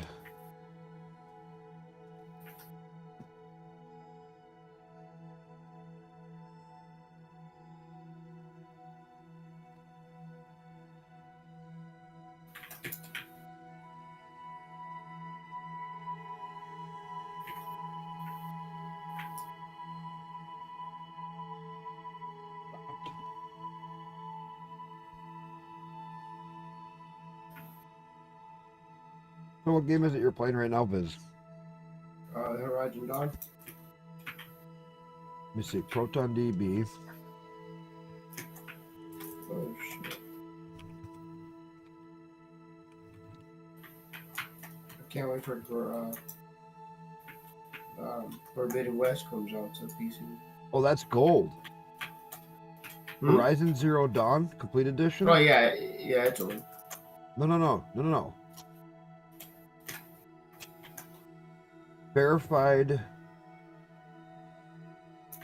Chromebook natively supports SteamDB charts doesn't say it's gold up there. Not showing any reports on it.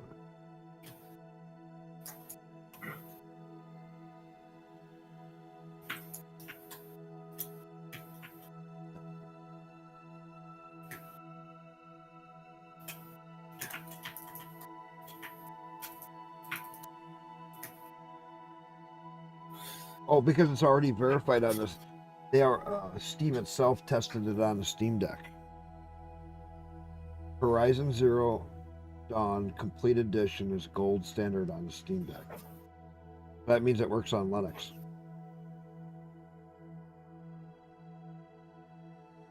Because is that the same one you got? Horizon Zero Dawn Complete Edition? Yeah. So that works on Linux. So you can be playing that game on your Linux once you get it installed and get the game installed on Linux.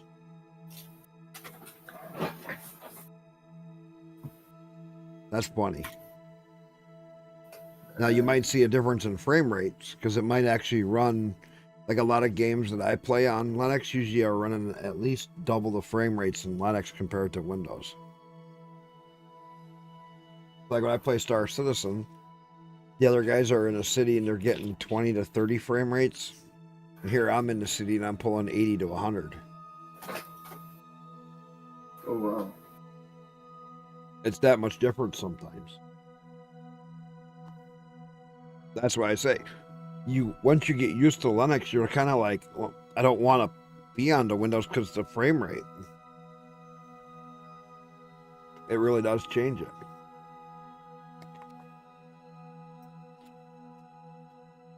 It makes you kind of go, why is Windows that much slower? Then when you start to really learn about Linux and why, then you're like, holy crap. Why doesn't everybody use it?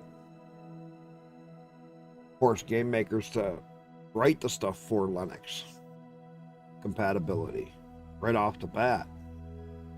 You realize it only takes them around 500 to 1,000 lines of code, and like COD could be enabled for Linux. Most people will give them the files they need.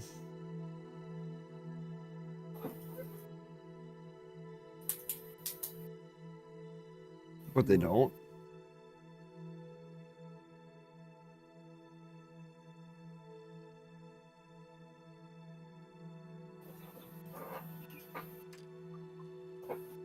You don't play any other type of game?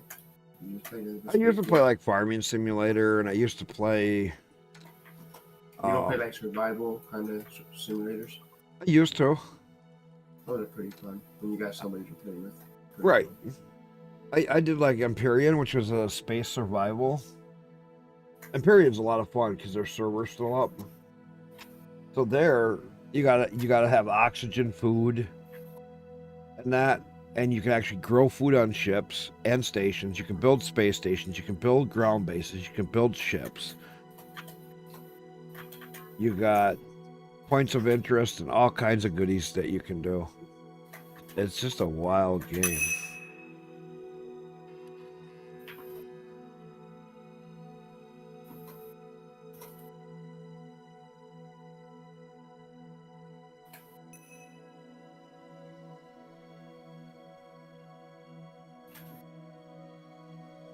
Now that we're going to get into the bigger ships, now it's going to start to get interesting in KSP.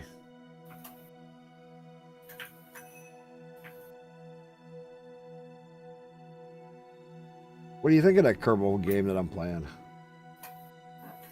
Looks interesting, but also complicated.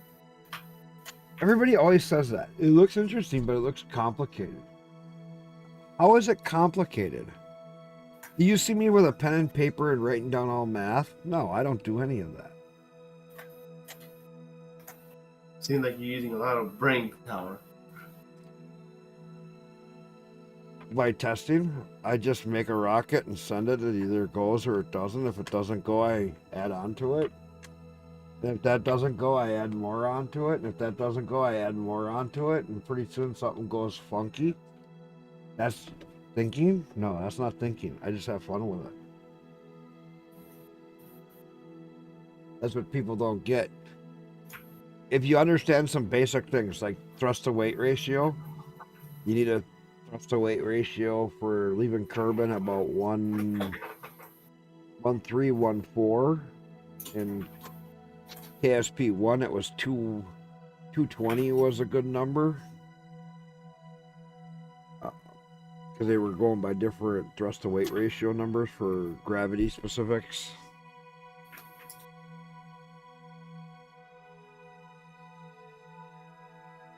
They were a little bit different, but it still all works the same.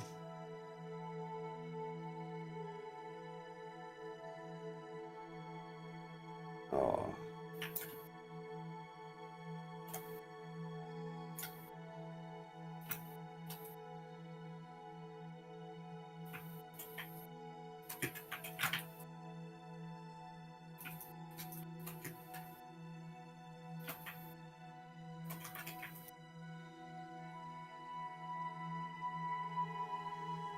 All right, we should be hitting atmosphere now pretty soon.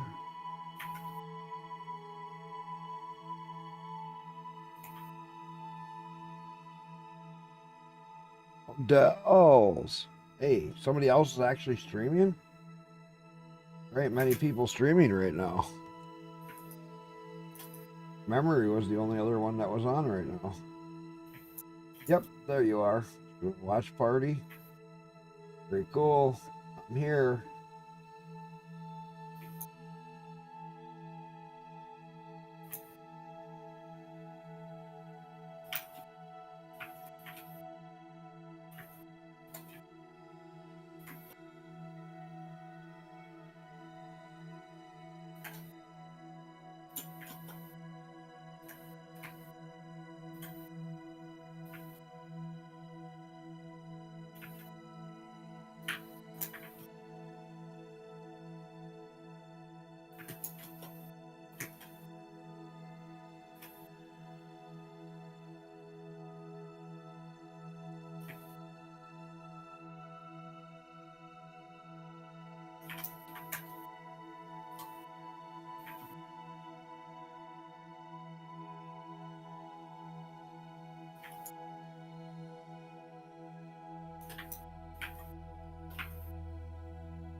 There we are. We're starting to burn an atmosphere. Yeah, no, if you do the Linux tonight, you could have that all set up in, like I said, the base setup in an hour. And once you get it installed, I can tell you which things to install right away, and you can have that set up, and you'd be done with it, and you can start installing games, and you can be playing your Zero Dawn or your Dawn game on Linux and try it right away. Only take your time to install the game. Yeah, I'm definitely gonna try this. Yeah, I'll definitely install that. I guess,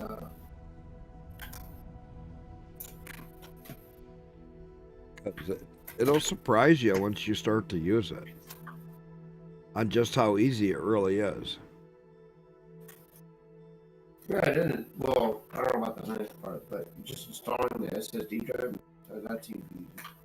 Yeah, well, the hardest thing is getting your SSD installed. That's the hardest thing you've got to do. Just lazy to disconnect my PC and. You don't have to disconnect your PC. More damage if I do it like that. You just got to turn it off. Turn it off and then unplug the other drive, plug the other drive, and plug the one I sent you in, and then bingo, you're getting it set up. As long as you make the hard drive.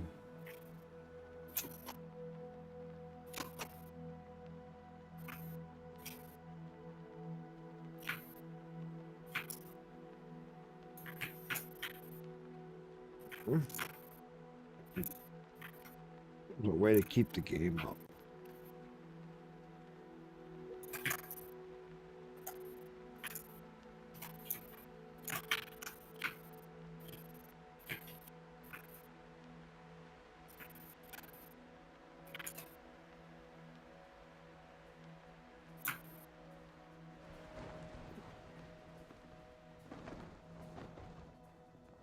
Slows right down.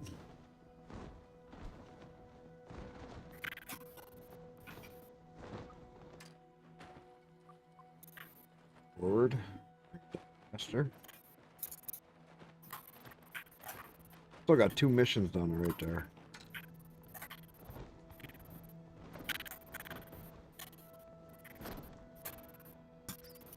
Ooh, everything got jerky for a second there, and even my audio got a little distorted.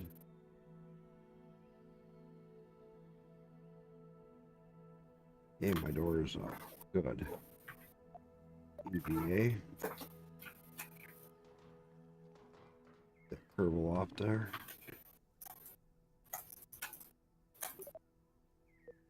Sample.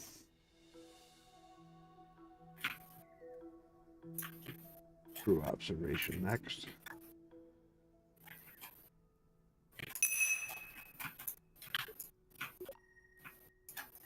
Very good.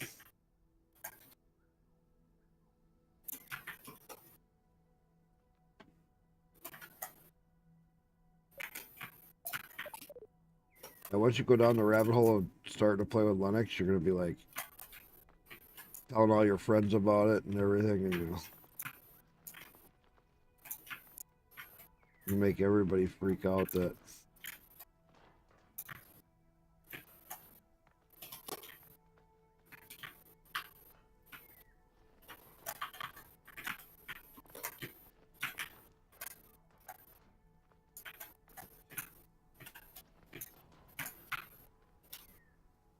my Kerbal getting up there.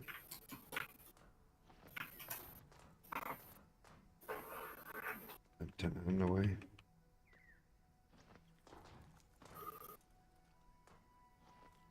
Kerbal can't even jump.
You got him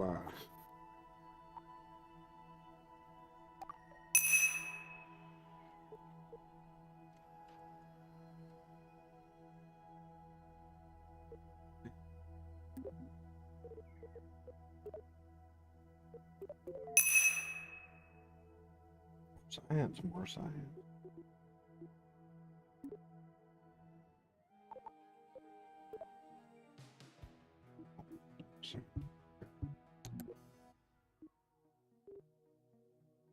Everything's in the big science money now. Okay.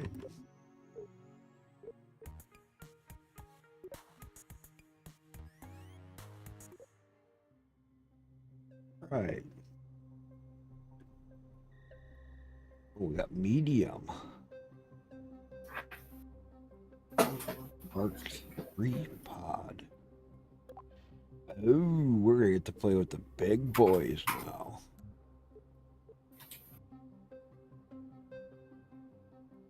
What Mini burger? Just do one burger with a Portion. decent portion of fries. I'll have another burger later. Ooh, a burger sounds good right now. My wife just got done making.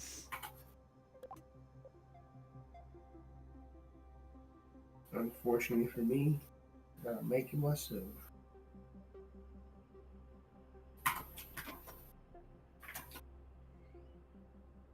There's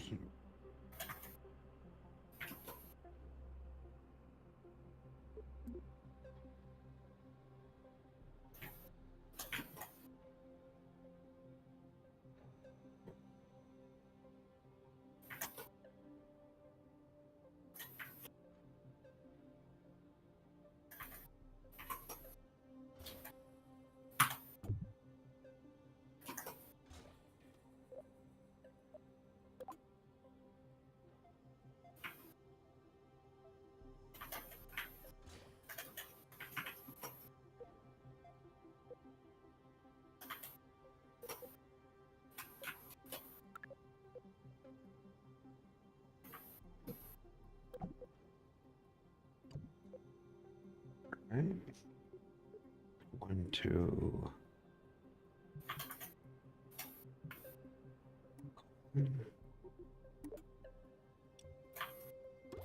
Put dock on the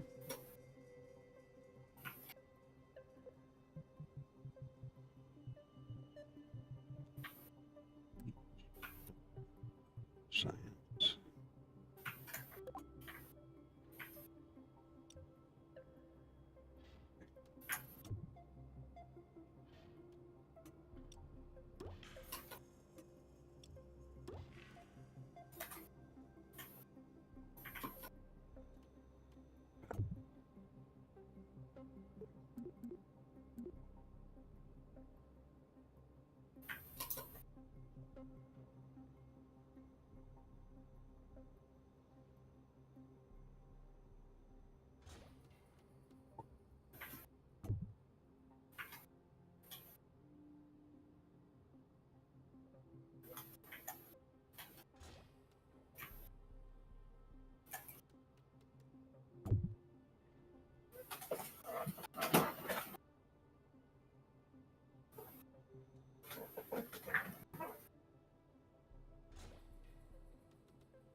Hey.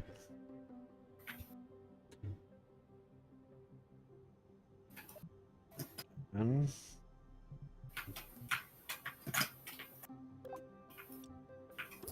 the heat shield.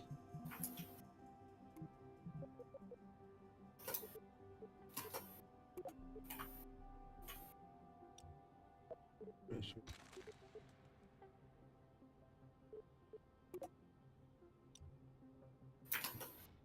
Put a separator.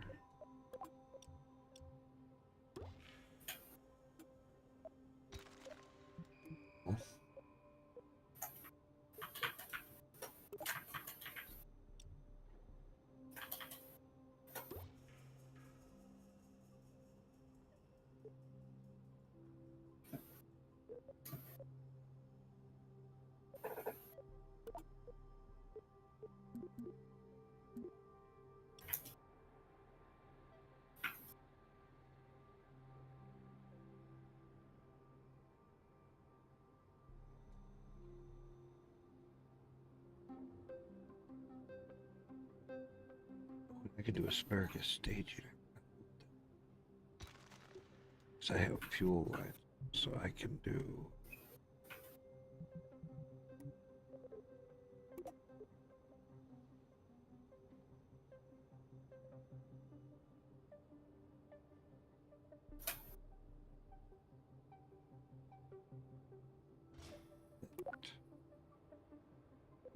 Put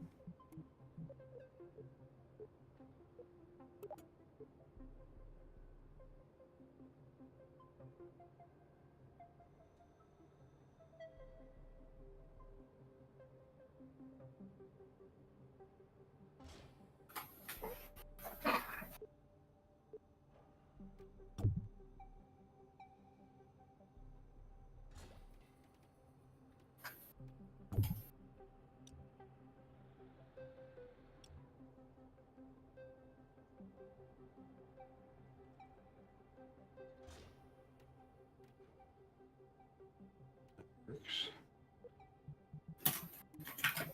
Continues.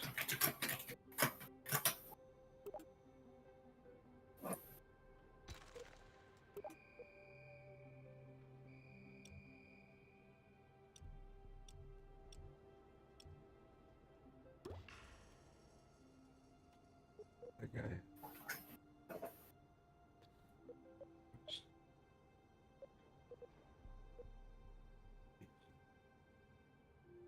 Okay.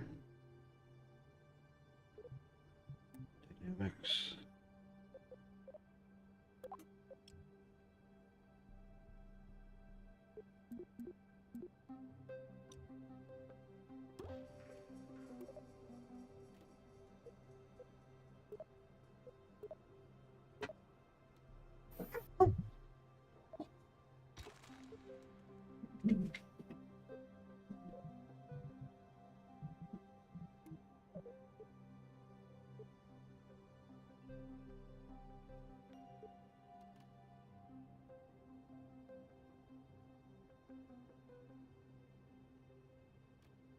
got better landing.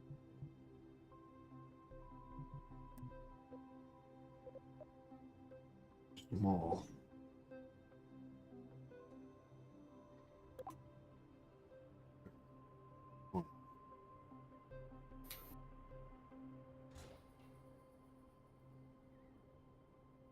Airstrike, the update's awesome. Took care of a lot of the bugs. Took care of the wobbly rocket one, which was horrible. That was... The wobbly rocket was bad. That took care of that, and that changed the game right there. Then with the missions, it's not really like a career mode, though, which is kind of annoying. Where you don't have money, you don't have this, you still got points in science. You know, your science points and that. And they got a pretty neat tech tree.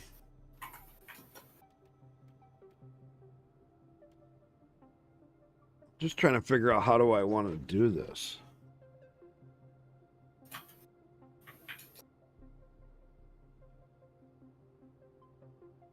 The future updates? Yeah, I know. I agree. There's the dinner everybody chose. Oh.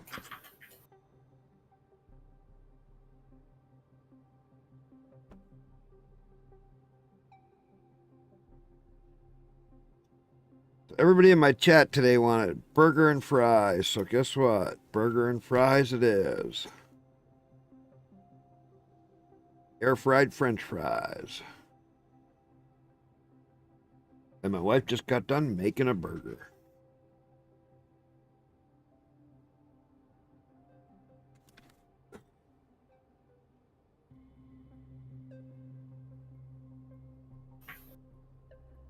You know what I think would make it really cool, Airstrike? Is if they would still do a first-person Kerbal style game. I think if somebody took the idea of Kerbal and went into like Unreal, took the whole game concept idea and literally flipped it upside down on its head and said, we want you to be a first-person Kerbal control and have it so that when you do a multiplayer, you each have to learn the different areas before you can do it. So to even get your pilot's license, you got to jump in planes. Start out with planes and then work your way up, kind of like NASA. And if you're an engineer, you'd be sitting there going, all right, getting ready for the next stage. I got to flip 9 switches to get the next stage to take off. Got to turn this fuel off. Got to turn that off. Got to turn the ignition off. Got to do this. Got to do that. And then finally eject the stage. Make it so that it would be a real career game. That right there and a first person aspect. Could you imagine how? Because that right there would be just wild.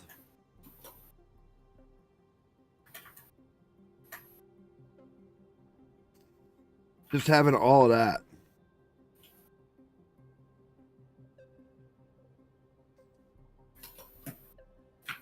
But then, take it even further and make it so that you had to build your stations in space. They'd have to go out and connect them. Not only when they just quick dock, they could just leave. But if you wanted to build the station, you have to put the braces in, lock them together. Oh my gosh, would that make it crazy?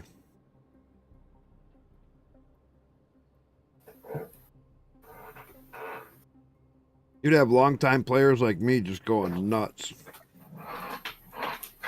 Especially if it was a real co-op where you both had to really work to get a rocket into space.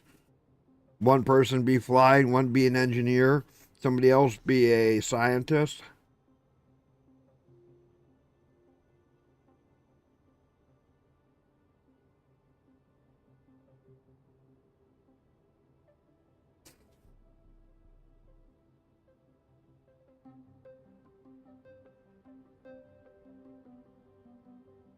I think of something like that and I'm just like, wow.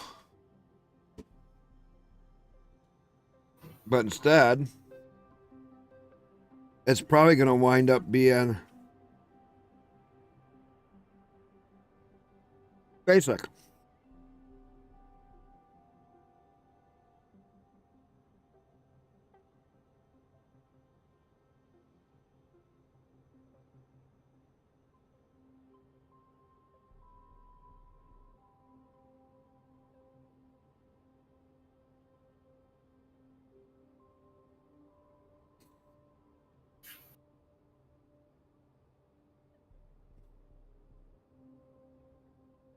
Hmm.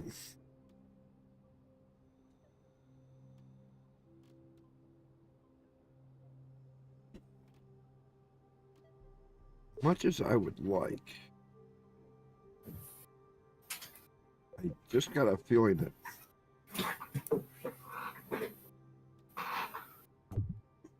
ain't gonna work. I'm trying to get enough landing legs on here.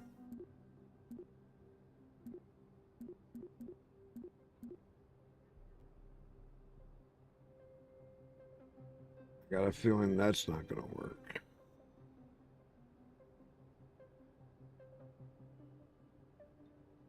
Or these will go low enough. Yeah, that doesn't even touch the ground.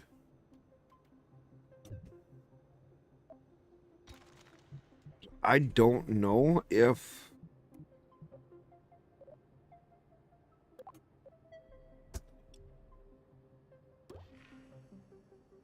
I don't know if that would be enough. Do you think that would be enough lift for this? Airstrike? Because this section here, I don't know if that's going to be enough lift.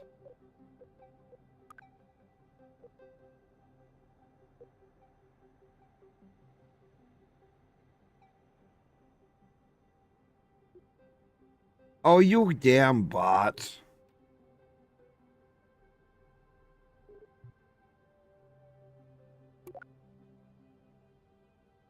Yeah, I got a real good answer for you.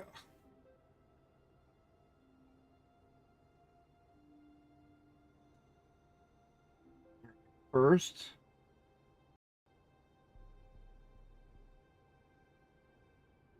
go to your channel. That was just made because you're such an idiot bot. Oh, and even somebody's already banned your channel, so you're not even a valid fucking channel. So sorry, unless you got a time machine, that content has been removed.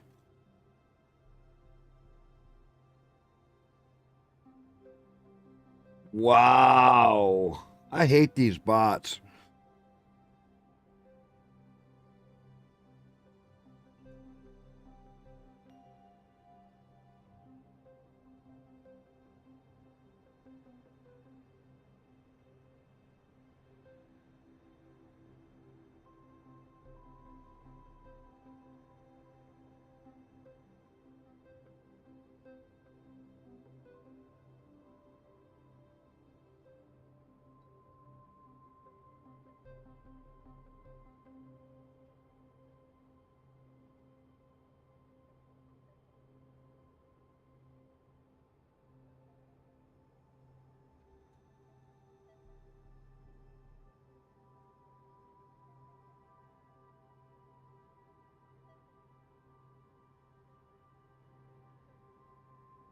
Add you to restream. Block. And it won't even let me delete your fucking message. Because you're such a fucking bot.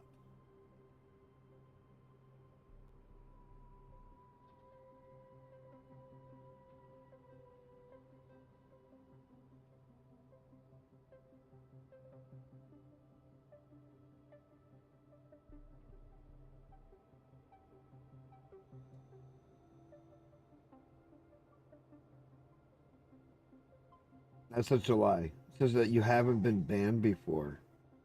Yeah, well. I can't ban Zoran because it's a fake account.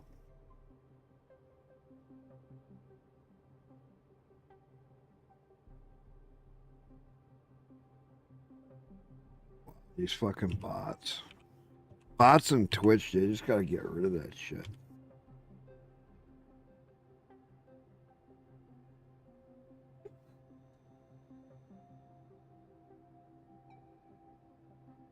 I don't think Twitch will ever get rid of bots because they use bots.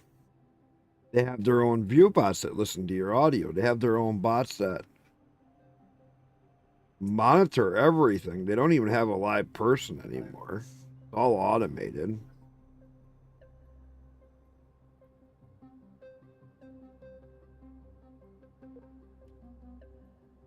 Hmm.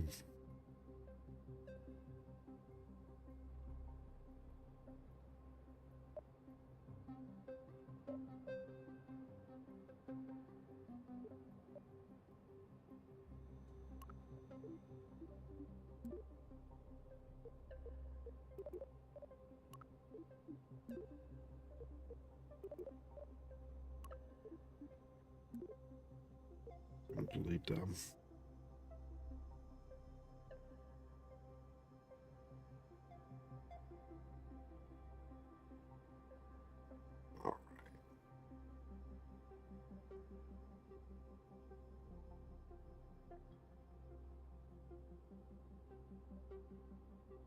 Hmm.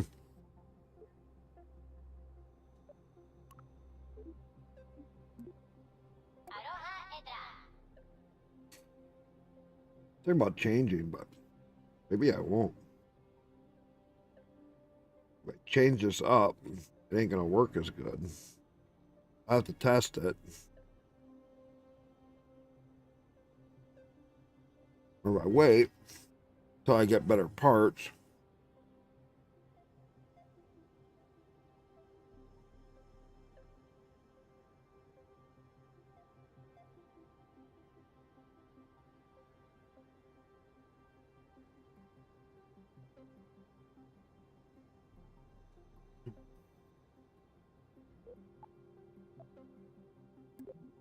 What are the R&D ones?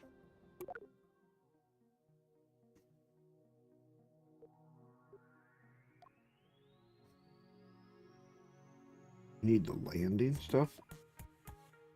Oh. Oh. Spheric science, precise machine. Coupling.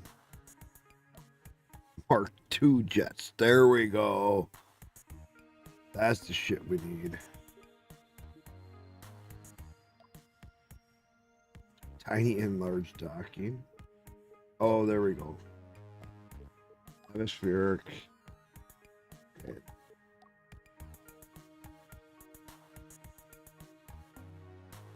The ladder.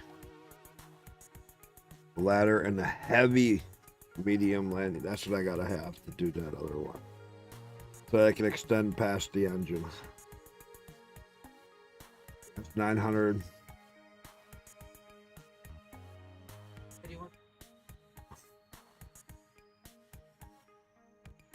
How many you got? 3. No. You can get one of them. I'm back. You're back. Yeah. I don't. I still say you should. Sandwich. Yeah. And You're fine. Diet Dr. Pepper.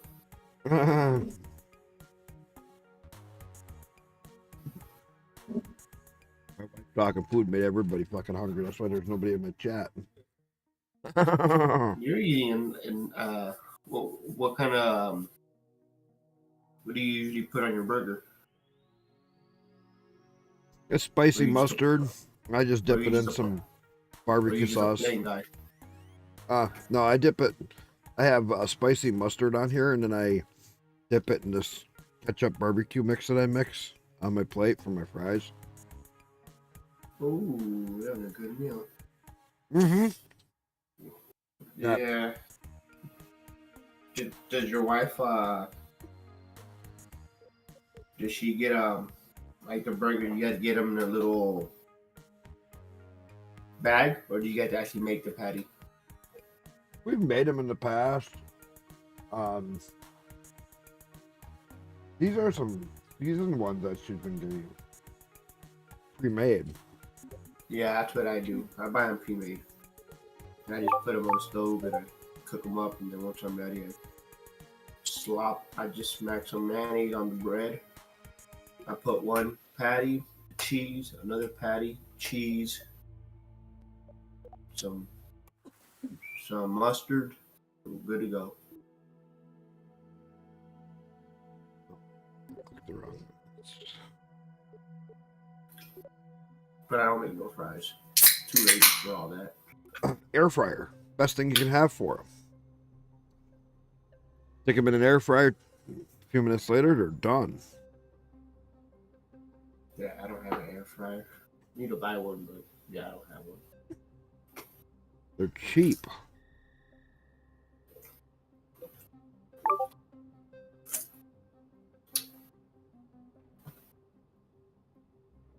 I'm hearing on my.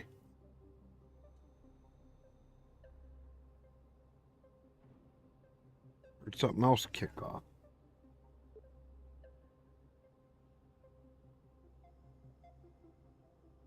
Viper King. Viper King start following me. Okay. How did I just hear something?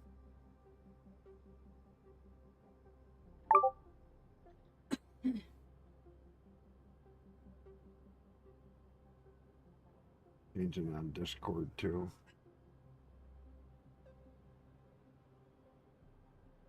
So definitely liking the Kerbal update, but I gotta get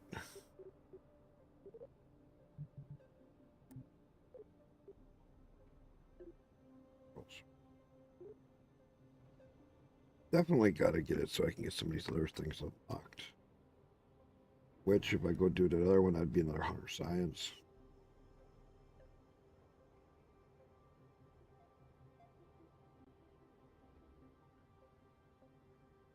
Then once it starts to do the stuff for Mimus, then you start making points. Gotta get into the other big planets.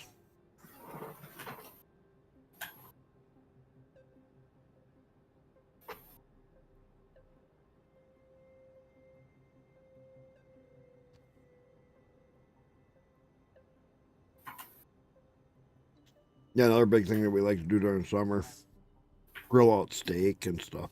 I got a smoker. Oh, Ooh, that sounds good. do some chicken, fish. The only downside to that for me is all that gets all in between my teeth, and that's very annoying. What? Like the chicken, like ribs, whatever I eat of that stuff. Or just eating in general, it's not just chicken. Say when chicken comes off my smoker or the grill, it's so freaking soft, it's great. Not that it's gonna get stuck anywhere in between your teeth and stuff. It's too soft. Gloss. Some of that stuff that we've made over the years. Just downright delicious.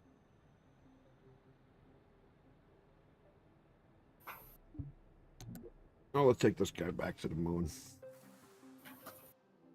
I still gotta get that surface thing done.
don't think it had the updated numbers.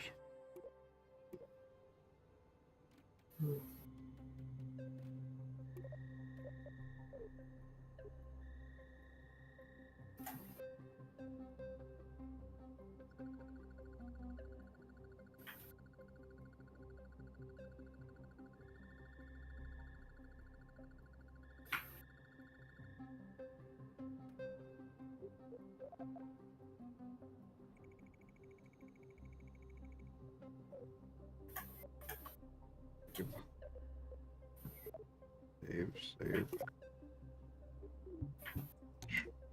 Not a sucker will fly.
Let's see if she's gonna do better this time.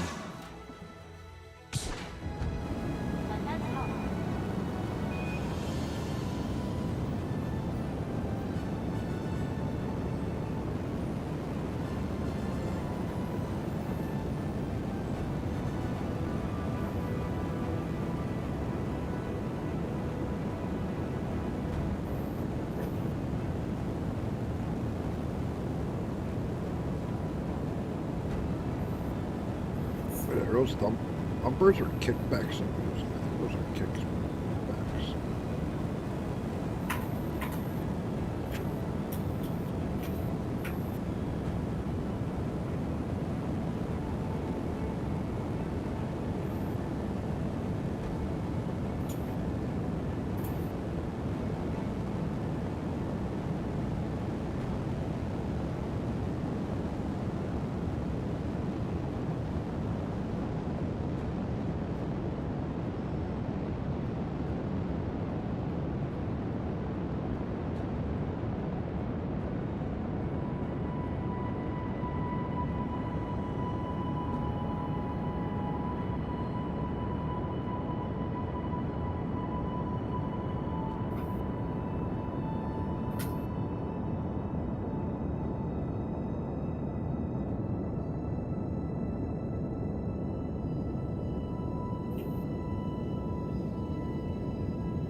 I was right.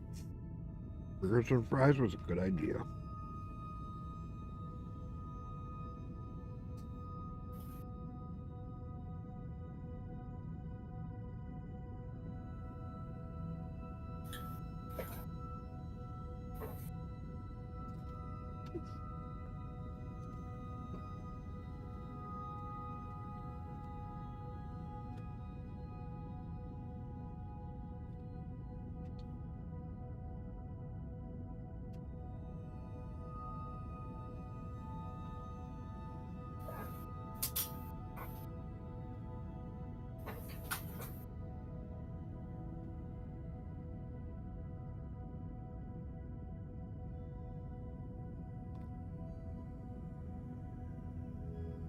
Was it good?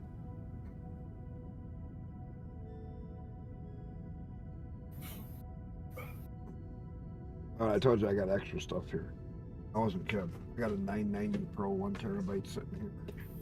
Got a 2 terabyte, and that's an NVMe. Got another NVMe sitting there. I got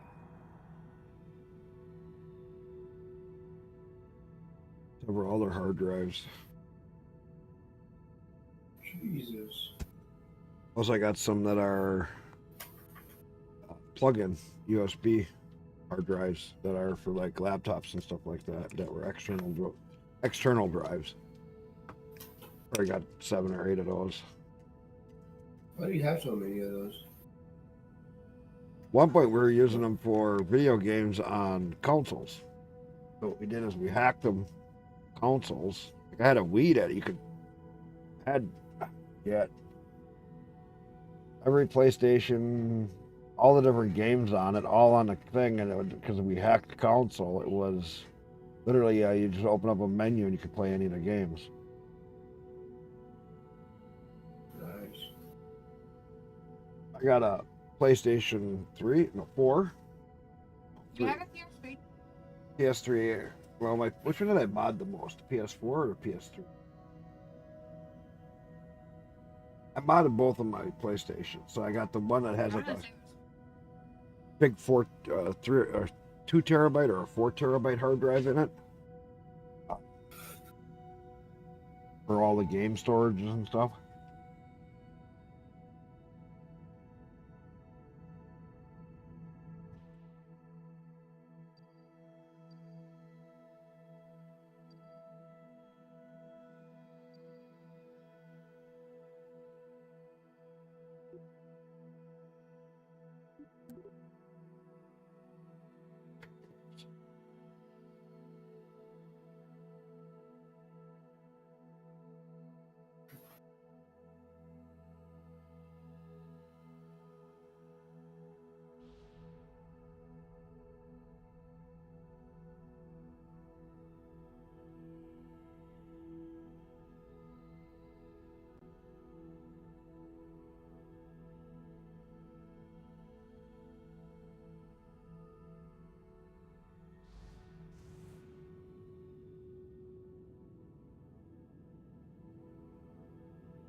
Just get about 70 of them.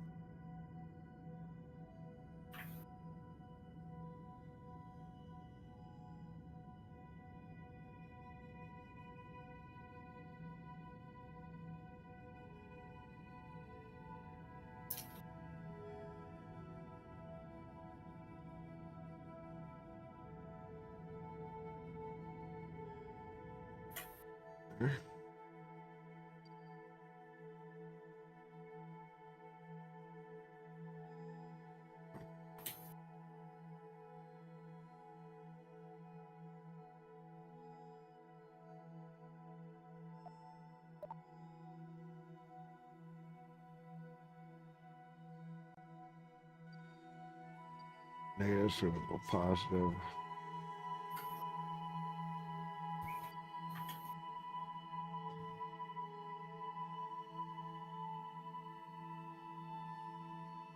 This one's going to be close.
moon.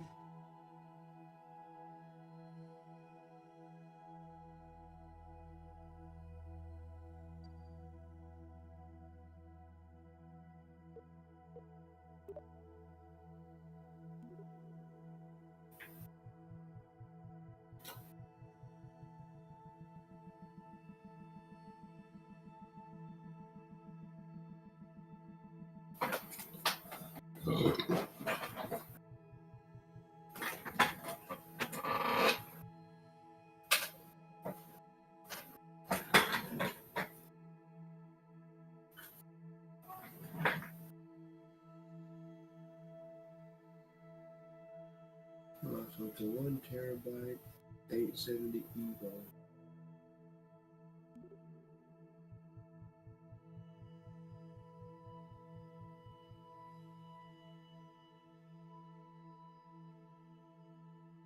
Solid state drive. How long have you had this one for, Jack?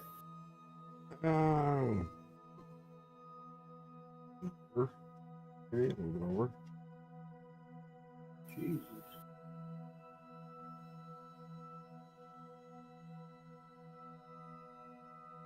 Because I got that around the same time that I got my 2 terabyte NVMe's. Because that was my extra stored or extra game hard drive.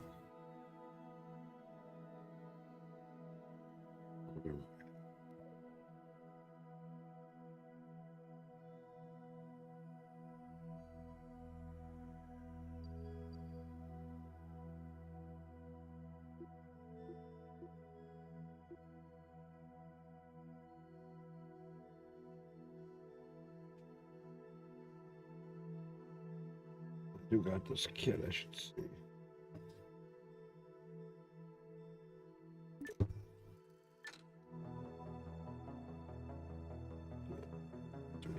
So I would assume one part of the cable connects to this drive, or this solid state drive, and the other connects to the motherboard.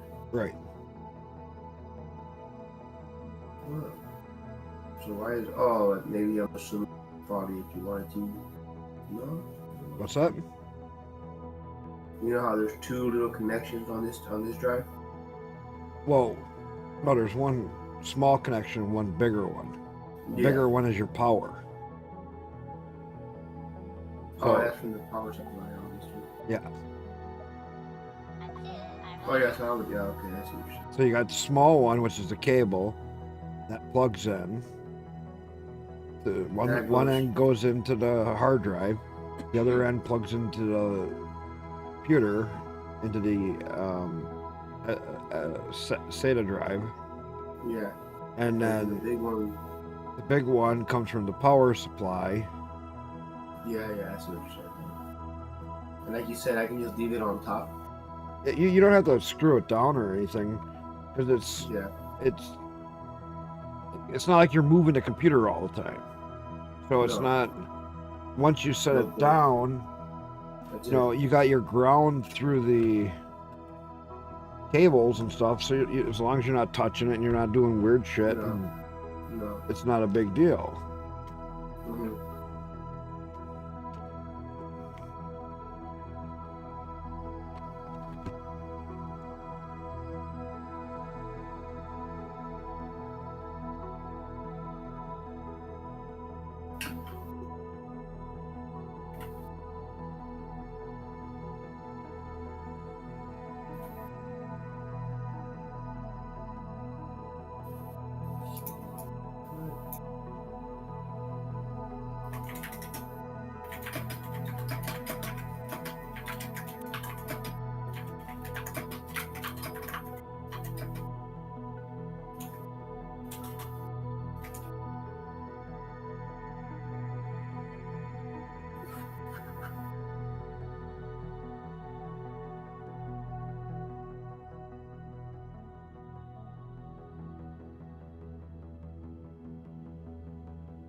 Oh, this is not cheap at all. Damn, dude, you gave me. How much is this? Like $100. Damn, man, you gave it to me? Oh, I didn't think it was that damn expensive. In my head, I'm like, oh, it must be not that expensive. I'm like, oh, I didn't look. Holy shit. Oh, that's like, you know, 80 to $100. That's whatever. Sorry, not all of us are rich, man. I'm not rich. I'm not even close. You to just it. throwing around $100, nothing. It's not that. It's just I have extras stuff. So, and you could use it because you're in that situation where you work hard. You're doing a job just like everybody else. You're working hard. I am not going to make it to get you so that you can actually use Linux. I am not going to complain about sending you whatever it cost me at the time. It doesn't cost me anything right now except for $7 that it cost me to send it to you. So that's why I'm not worried about it because I've had it for a while.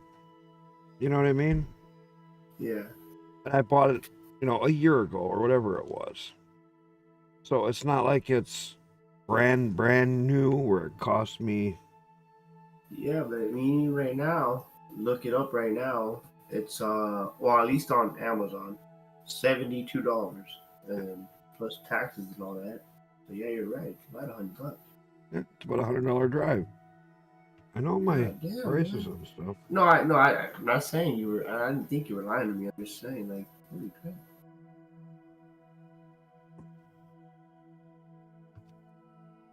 Let's see if we can find.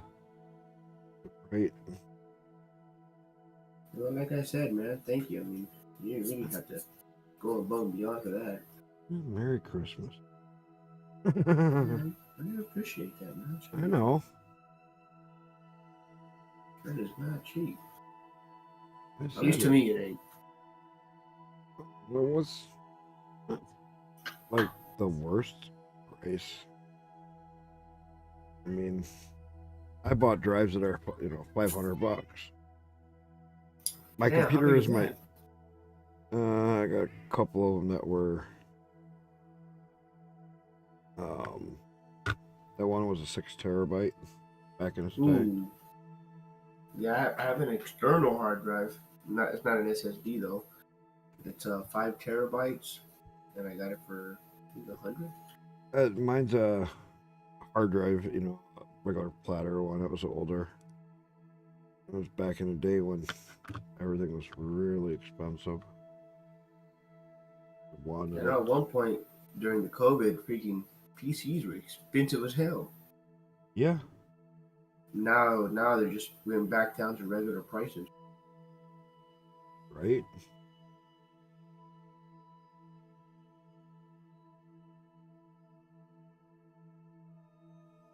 Because I had a computer before this one, but that was just a pre-built. And then I got another computer, but this computer, the one that I'm using now, I got it all in parts. So I picked up all my parts and I put it all together. Just by, like you said, looking up the YouTube videos. Yeah. Have you But built? man, that was stressful. Now it ain't because I'm more confident with it. But at first, I didn't know where anything went. I didn't know how anything worked. I didn't. Right. But now, yeah. Like putting this in is not that I'm nervous or anything about it. It's just more of a lazy. I have to just turn off my computer and get into it. Yeah, but it's once you do it and you get on the Linux, you're gonna be like, man, this is like the best thing I ever did. You will be surprised. And with this, I'll be able to, like when I boot up, I'll be able to choose between Windows and Linux. Yeah, well, there's a couple different ways you can do it. If you follow that video that I showed you in that process where he shows updating the grub, okay, you set it so that it boots to the Linux. And then in that Linux, you will have the option to choose Windows or Linux in the grub bootloader. So then it will give you that choice.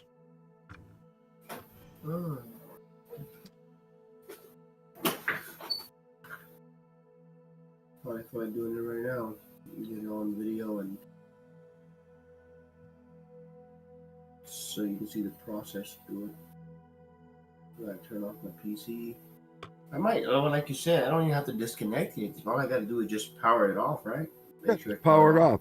I don't disconnect them because it's not like this way. If it's connected, you touch the case, you ground yourself out. You're not going to shock anything. No, I know. When I was building my PC, and I had, well, not people. Well, yeah, people at work. It was like one or two people, and they were like all going ballistic. Oh man, you gotta wear this static band and all this, No. and then well, see, they were saying all this before. They were saying all this after I already built my PC, right? So I told them, laughing, I'm like, well, man, I didn't know. Put my damn motherboard on the ground. I grabbed it. I freaking dropped it once or twice while I was building. You know, the computer parts are not that fragile. They're not gonna. I mean, yes, you can break it if you try to break it, but like, but they're not gonna break just by touching it. No, they're not going to break when you look at it. But the way they were putting it is like, oh man, you're gonna don't put it put it on the ground. Don't touch it with your bare hand. You gotta wear a static thing and make sure you touch something before you touch it. I'm like, none of that. It's like they also make it hard, like in order to put a CPU. I'm like, it's not that hard to put it on. It's not like the old days. It's not like Yeah, I know. Back then was different. Back 10 years ago, even stuff was a lot different. But when I built this PC, I had no idea what I was doing. I dropped a few things. I was thinking, oh man, maybe I broke this damn thing. Nah, still works. We're up and running. I mean, could I break it? Of course. Oh, of you course, can. if I really tried, but I'm not going to try. I'm going to try to be gentle with it. But my sweaty hand was all over that motherboard. No problem.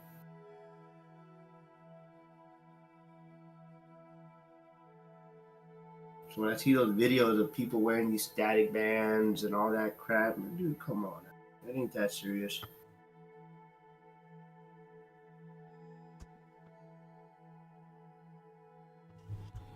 That's probably what I'll do. I'll just power it off completely, and then open the back of my case. Yeah. See if I can get it through there.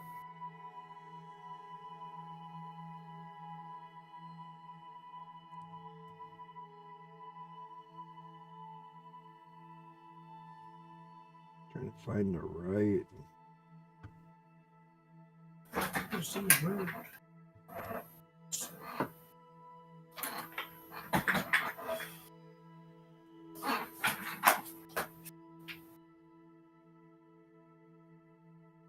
This is it.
It's not like I sent you an NVMe. I could have sent you one of them too.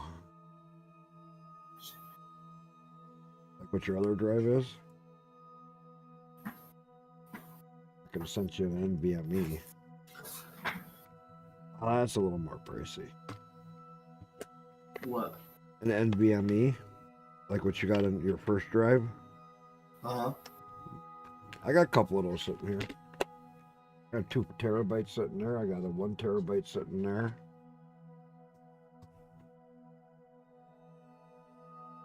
Keep stuff around. That's what I was saying before. As you start to learn to work on your own computer and you start doing stuff, you'll have parts around, and they're real. It's nice to have parts around. No, yeah, you're right. You're definitely right. Like I have another motherboard. I have a CPU i7. It's an Intel. It's Well, it's like i7. No. right, what, 7 to 10 years old.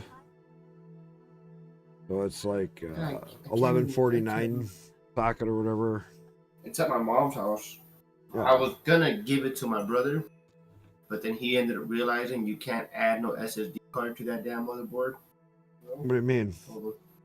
You mean an Apparently you NV? can't. NVMe. NVMe. Well, no, what you can do is, here, let me show you. Look at my. And then he was gonna try to sell it. I told him, hey, man, that's man, you gonna sell. I gave it to you for you to use it, not to sell it. If you're gonna sell it, give it back. I'll make the money off it. You want to know how you put an NVMe into one that doesn't have? How? I got just a part right here.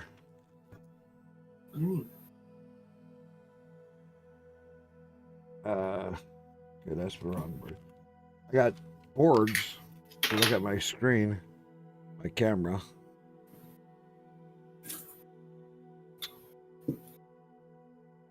I got boards. Oh, like a part you can connect to your motherboard then, right? Yeah, it's a specialty. It plugs into your like your PCI Express. So then what you can do is add more drives. Oh. So what you do is how much is that? I might have to look right now. Them are a couple of years old. But you go on Amazon, you go a PCIe 4.0 card. Let me just look it up once. PCI. Or like a NVMe to PCIe adapter. Oh yeah. If that's what you're talking about. Oh no. I don't know which one you're talking about actually. Take it back. PCIe, $30? Maybe NVMe. There's a lot of them. Oh, you know what? I got a lot of stickers right here I can put on my case. Like this one. A Joey Quad takes. You can put 4 NVMe's into it. Okay. $38.90 Amazon. It goes into an AGP slot. So it goes like you have 2 slots for your video cards. Okay. Uh-huh. You could take one of those slots up with one of these cards, and you could have 4 more NVMe drives in your computer. Just like that. I'm gonna let my brother know, hey, you just gotta buy one of these and you can add stuff to it. Because he was gonna use my old CPU that I gave him. It's better than the one that he has. No. See, like your old i7, okay? Mhm. If you picked up a 3060 video card, like a 12 gig, they're not that bad. Picked up one of those cards, so you put the video card in one slot, put this in the next slot. Picked up even like a couple of 2 terabyte or 1 terabyte NVMe drives, and you stacked them in there, and then stuck that in. Voila, you're golden. If you even had 1 terabyte, that's 4 terabytes of hard drive space. You could have 1 for Windows, 1 for Linux, and 1 for the Linux games, and 1 for the Windows games. Done. See, an older PC like that runs way better on Linux than Windows ever would.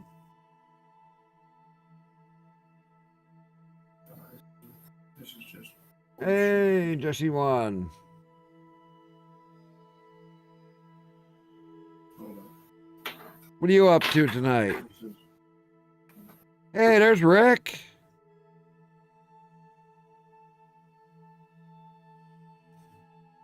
Shuffle your feet and try to throw a 3-inch arch to parts. Wait a minute, hang on. I'm just looking at stuff here. Shuffle your feet.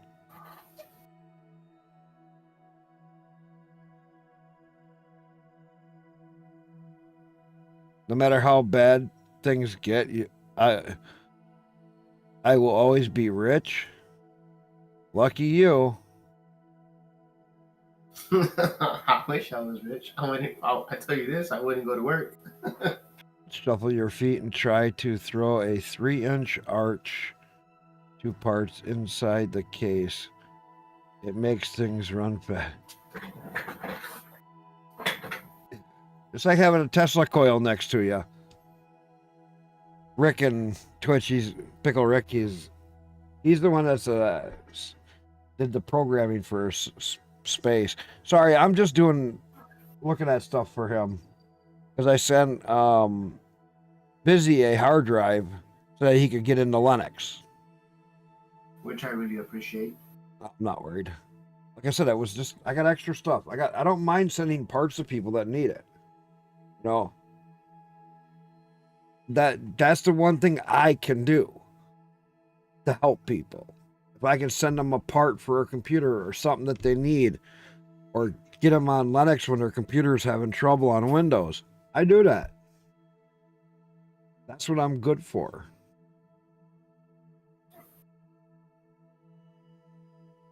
And I like doing that stuff because it's really cool when somebody goes, "Oh shit."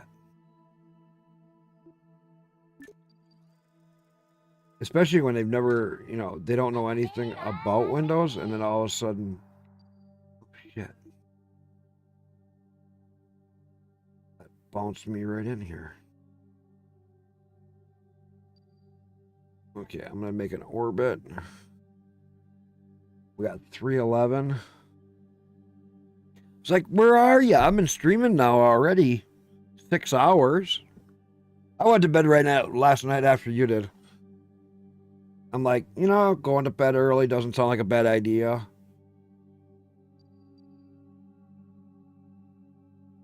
I had to go to bed. I was tired. I was up since 5 in the morning that day. No, 3 in the morning. We didn't get up that early today. Got up early enough though for us.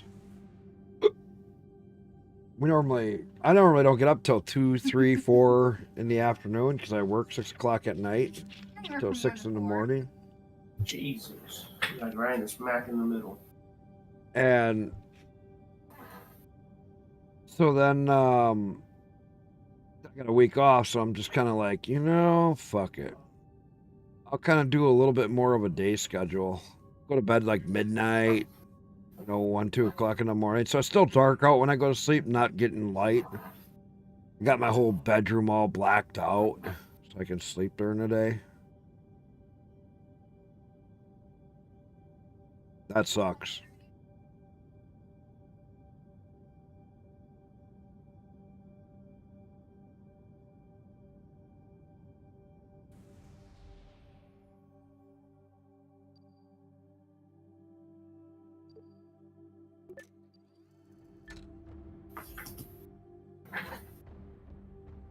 But like I say, if you start picking up, so what a lot of people don't realize too is, like out where you are, there's a lot of those pawn stores and restores. Okay, sometimes you can go into a pawn store and you can find a computer that will have like the great video card or the hard drives and a great video card or even the RAM, but the CPU could be like a Ryzen 5 or something stupid. Yeah. And you can pick some of that stuff up for dirt cheap. And now you got all these extra parts. Or even better parts for your current computer. Then a lot of people go, well, what am I going to do with like an old Ryzen 5 or a Ryzen 7? Easy. Take some of your extra parts, throw it together, and now you got a second PC. Now you could turn that into a gaming server. All right, I have basically a second PC. I have all the parts to it. And so you take your extra parts, you can make a gaming PC, or a game server PC, and you'll be surprised at like how nice it is when you have extra parts around. Like even though you got a 4090 right now, Mm-hmm. what are you gonna do one day if something just happens to it? Like it just stops working for you. I'll Me, order another one. well, I guess is in your money situation, that's not so easy when the cards are getting more expensive again. Yeah, that is true. So I have sitting here a 3060, I have a 5900 XT, and I have a 6700 XT, and I have a 1060 video card. So I have a couple extra video cards that I can just grab one, throw it in, Pop it in, and there you go. and away I go. I got extra RAM, I got extra hard. If one of my hard drives dies, you think it's the end of the world for me to reformat or put a new hard drive in and format it? No. Install Linux again? Not a big deal. But by having those parts, it makes it so easy. Yeah. But so many people don't have those parts.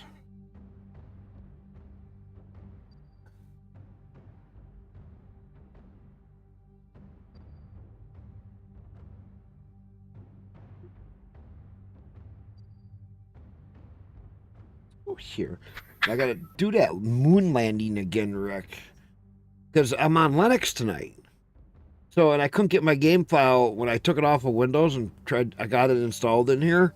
My game file it didn't want to work. And I'm like, you fucker. So I started a new game. I'm not worried because the Linux has been running really nice. All right, so I want to get it. Let me close.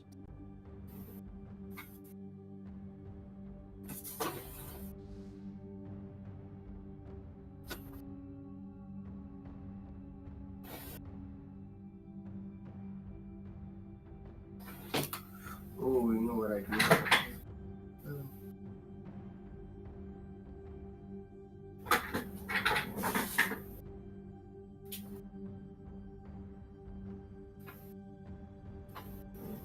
You know, that might be in a spot where I might be able to plant the flag, too.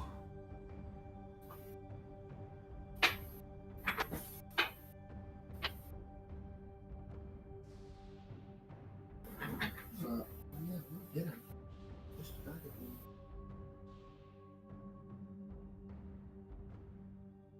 we go.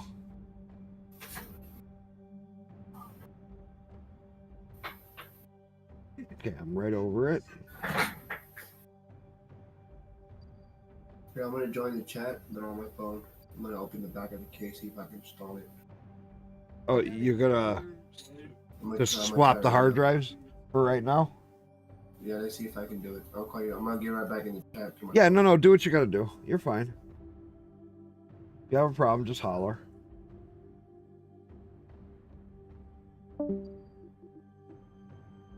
So he's going to install a hard drive that I sent to him.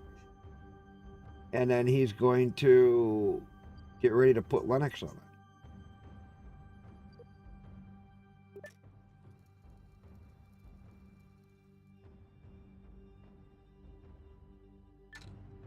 Retro.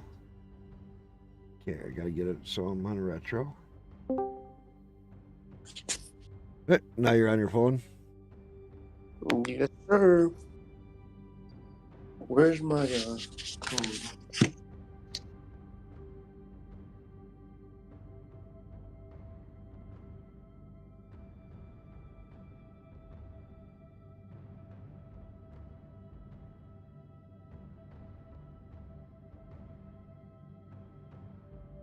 So Rick, what are you up to tonight?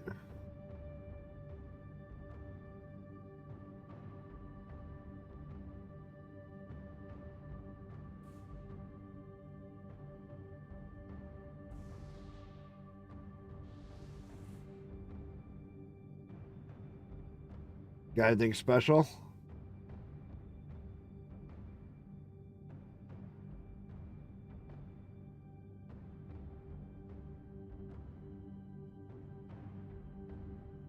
I think these actual spots this time are more accurate.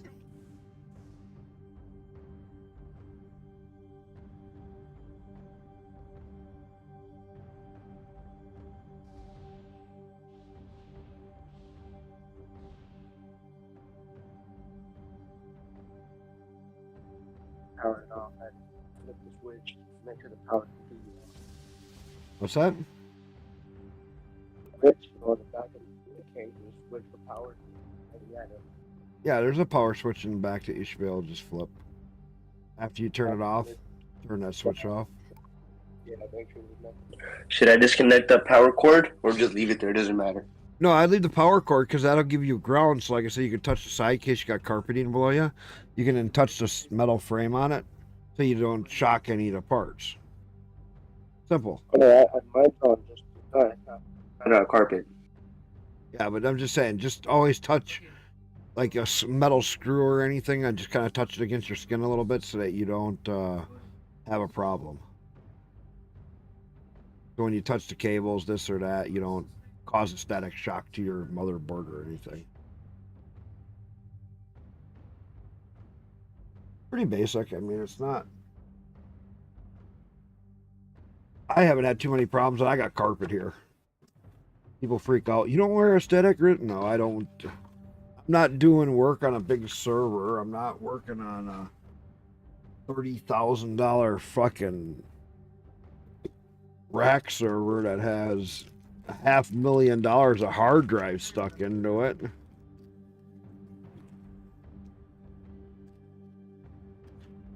So what's everybody doing tonight?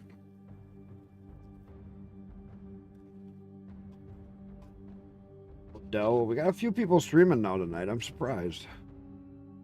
I figured it was going to be a quiet night.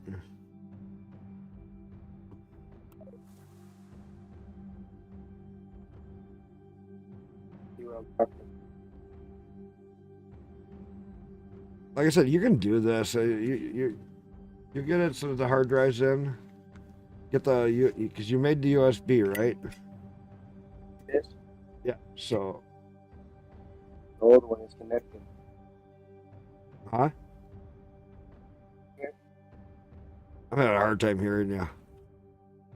See this? Oh, hang on. Let me look at your video. I'm going in for a landing here, but I gotta hurry. Okay, that's your hard drive. Yeah, that's your hard drive. So all you have to do is just pull the cable off of there. Pull both the cables off, plug it into the other hard drive, and just set it right on top of it. Done. Don't I gotta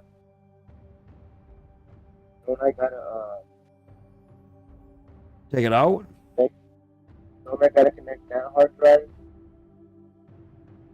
Well, no. That hard drive there, unconnect it. So you see that black ribbon that's right in front of you? That's probably the power. That black ribbon, yeah, just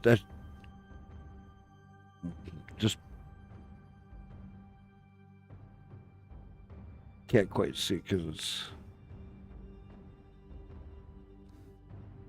that's the power.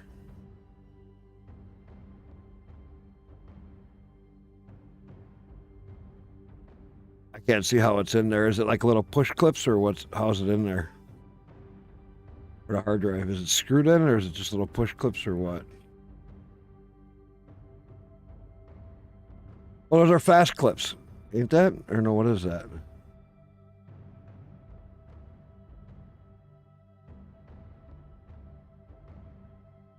That looks like the back of it.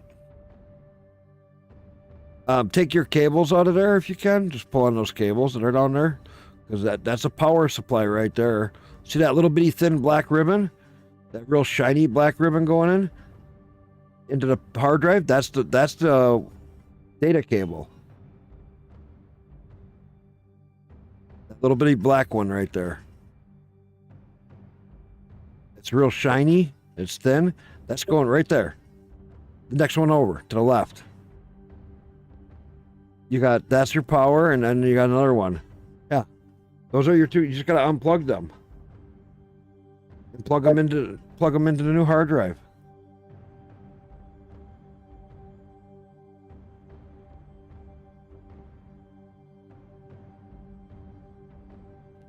Real easy, and you can slide your hard drive right up on top of it.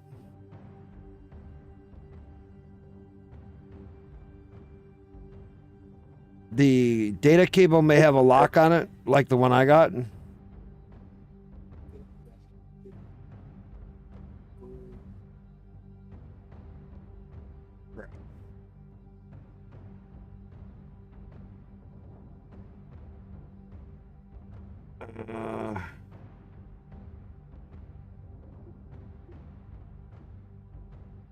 gonna do this.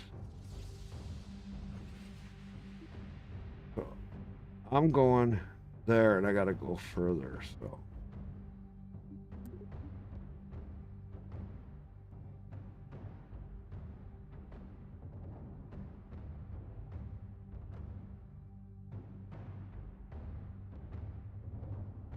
On my case, if I wanted to, I can just mount it on it.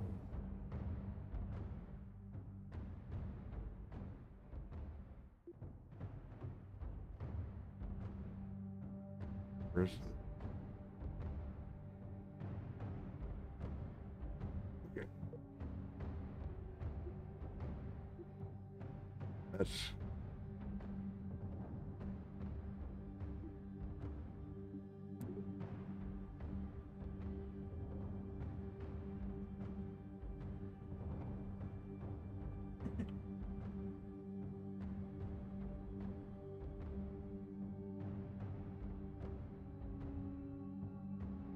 oh, we gotta.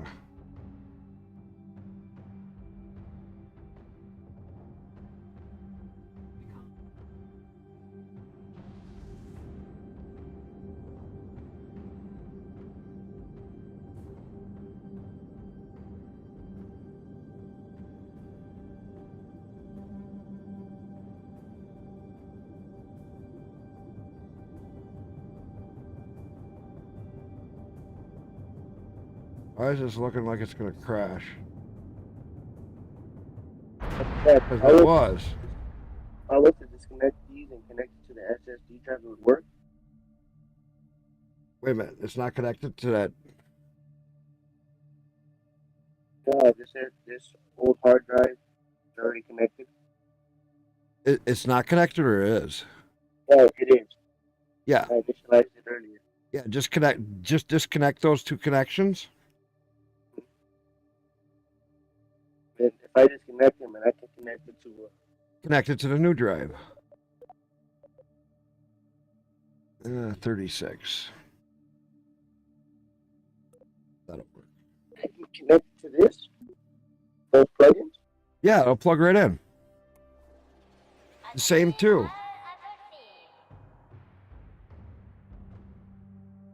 All I have to do is disconnect it. And I don't even got to get into my case. Huh? To my motherboard. You don't have to go into your case or anything. You just got to connect those two cables from that hard drive to that hard drive. Done. That's it. Oh, okay, and it won't mess up anything if I disconnect it? No, because you got the power off. Yeah. Well, completely off, yeah. But use this, that big ass thing. The thing is, I got bad at working. Hey, man, you open up your computer slow because of it?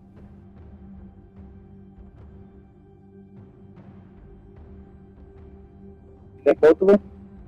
Yeah, you got to take both of them off and then put them onto.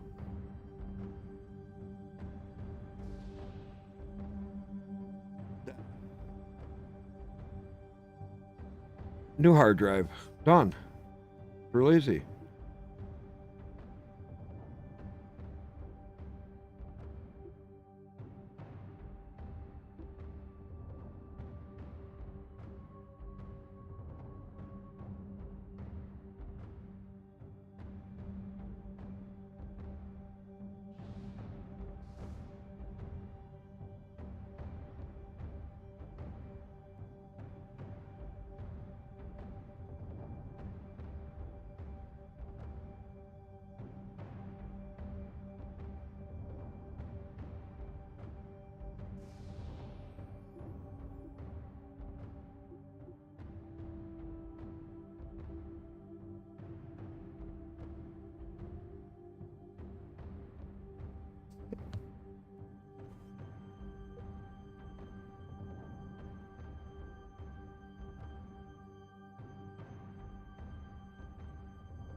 And like I said, you could set that hard drive right up on top of it, right above it, and then you could just transfer the cables up to it.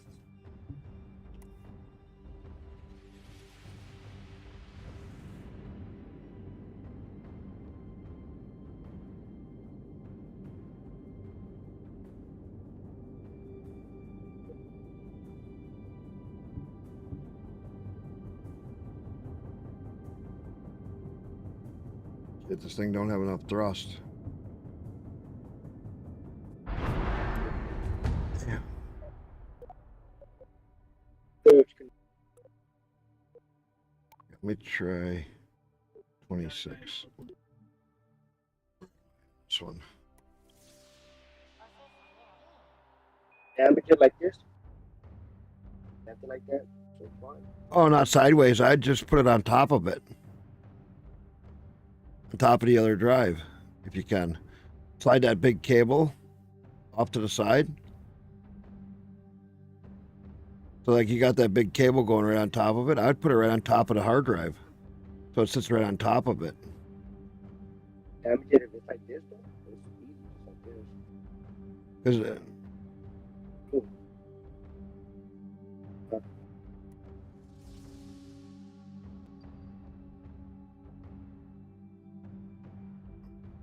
there.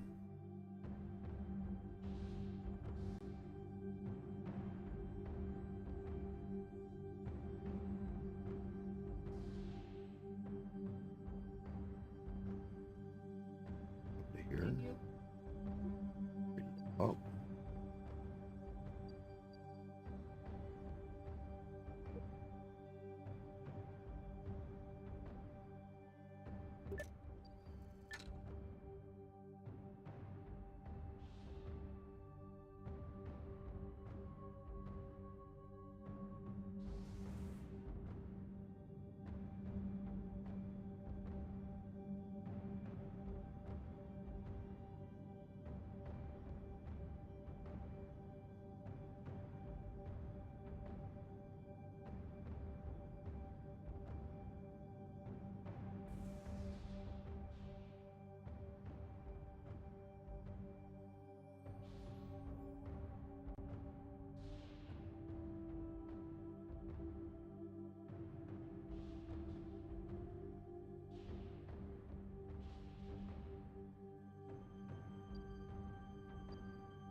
Control. Just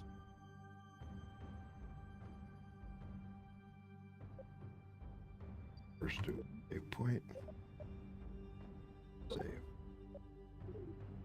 Save. Burn.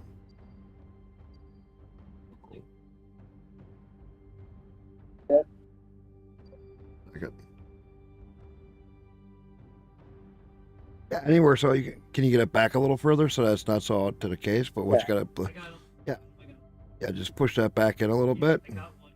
It's just so that you can close the case. There you go. Bingo. Look at you didn't even have to remove your video card. You can save that for a bigger day, for another day.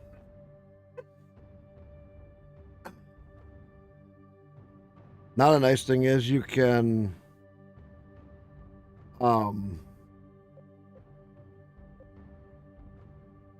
take your USB, stick it in one of your main USB slots on the back of the computer, or any primary read one that you have. Usually it's on the back of the computer. Plug that USB you made into that, fire it up, either hit delete key or whatever it is to get into your BIOS, set it to boot from USB as the first boot option. And then when it boots up, it'll ask you to boot up into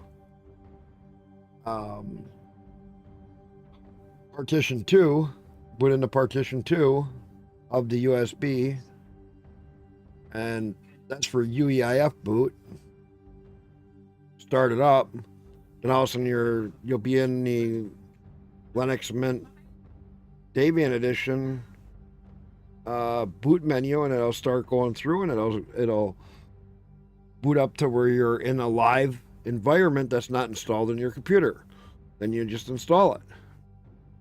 You got the CD that shows like a little CD thing to install. You click it and you just run through and do your password.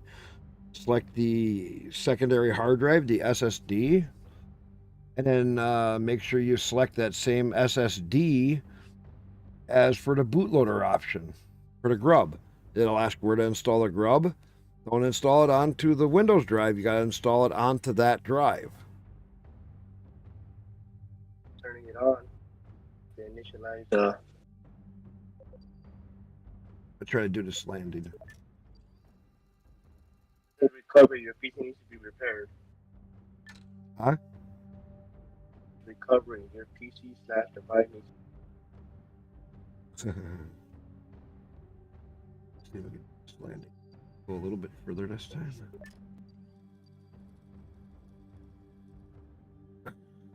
But you get your case covers back on and be golden.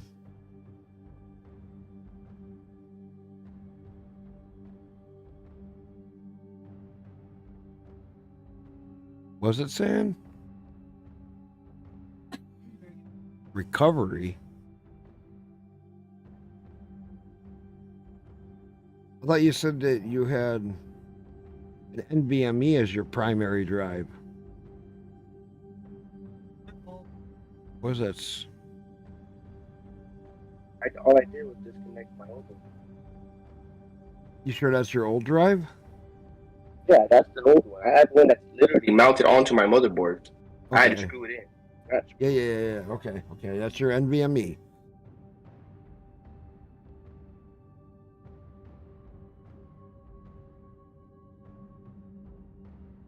What was it saying about recovery?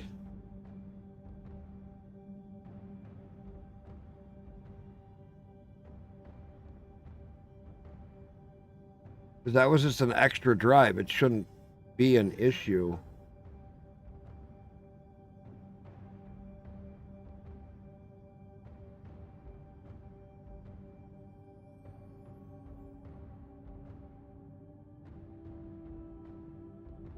Unless did it install? Was that drive in when you? Okay. You want to know what I bet you happened? Windows pulled a fast one on you. I've seen this done before. It probably made your old SSD your boot drive, your bootloader drive for Windows.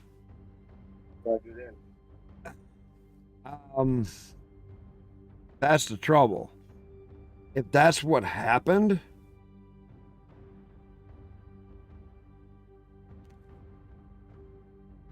oh God, I don't know. Because now if you shut the computer back off and plug that other drive back in, if it starts back up like normal, your Windows used your old drive.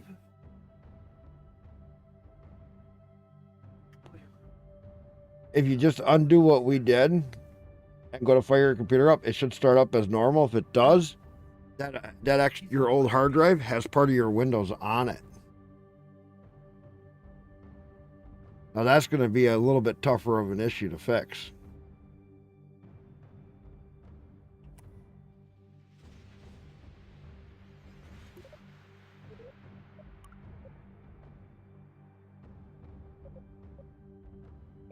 Now like I see that I messed up. Huh? That's something that I messed up.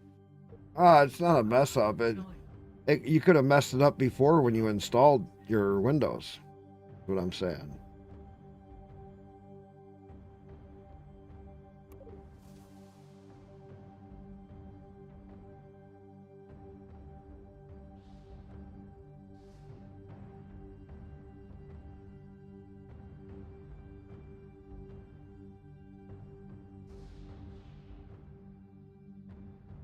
Does that make sense?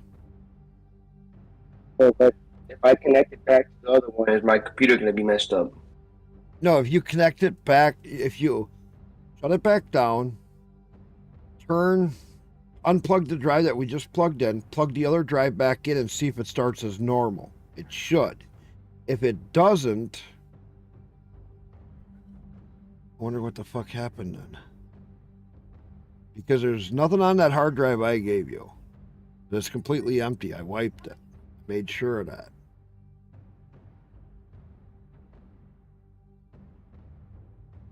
You didn't do anything on the front side, did you? Oh, I didn't do it. I just connected that. That's all I did. Okay. Check the cables when you were moving them.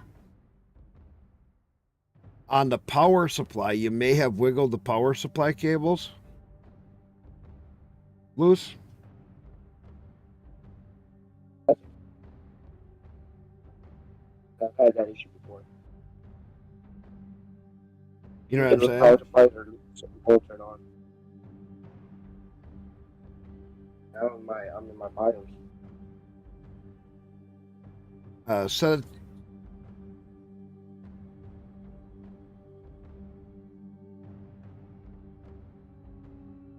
Should only just have to swap that up there on the top right there for your boot order for what to boot.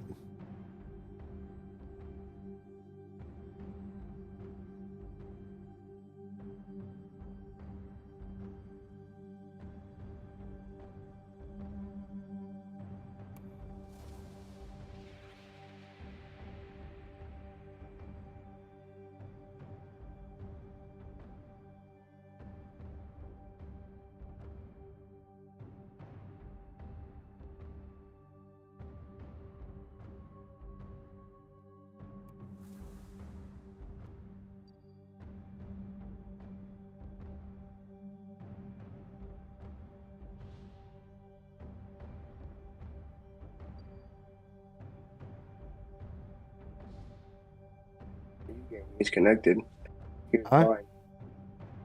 Mine. See this? No, I can't see. The screen is so small because you're on the phone.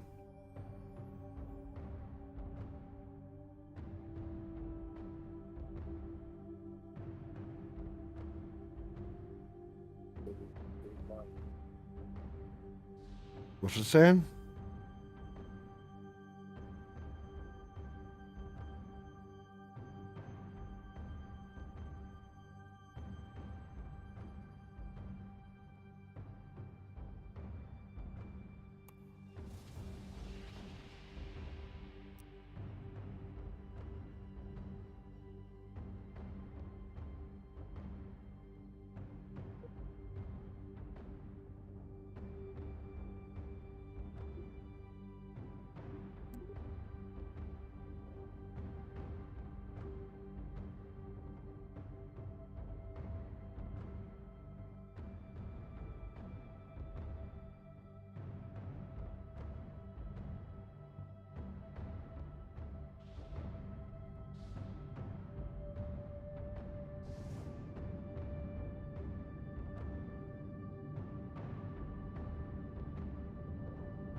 What you gave me is disabled. What's that? What you gave me, it says it's disabled. It's an SDA or SSD. Yeah, it says it's disabled. 980 or 970 or whatever it was.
Let's just get down there and land.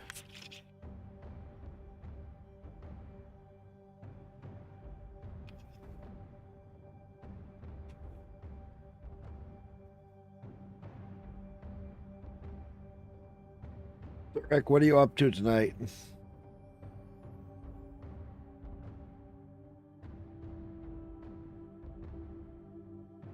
Playing anything?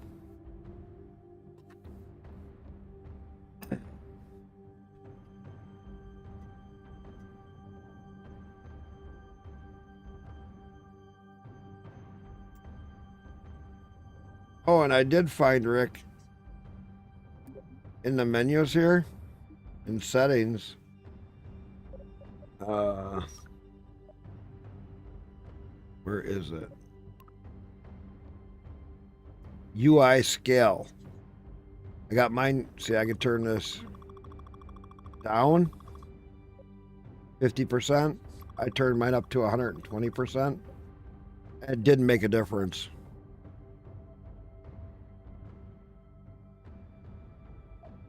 It actually helped a lot from being 100%. It was like 100%. So if you look over here, you can see the size down here. And I turned it up. It does make it easier to read.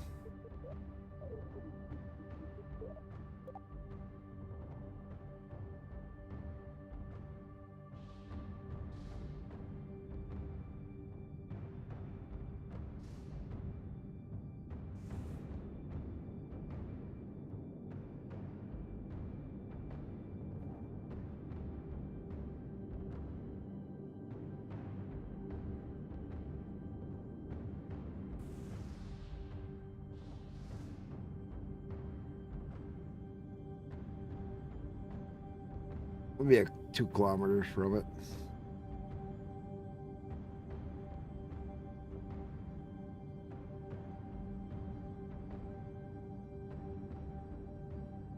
Which will work.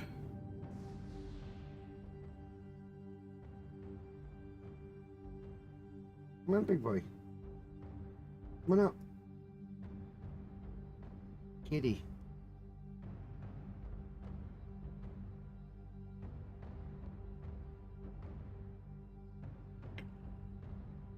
Here. Come on.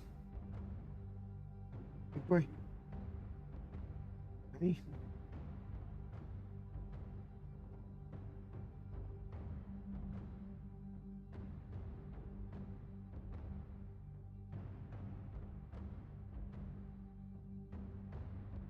Come on. Up.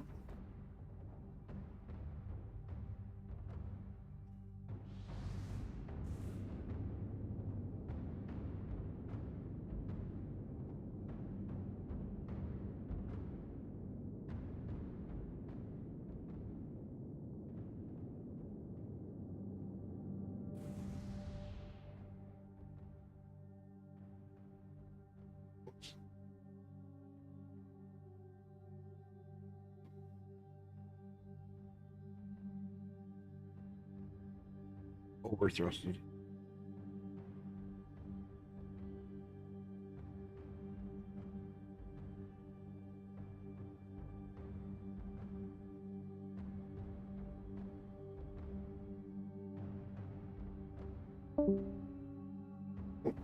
Lost him.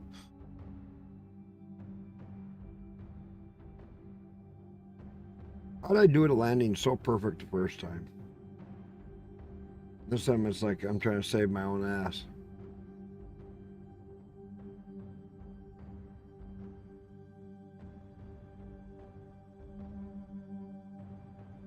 Hey, there you are.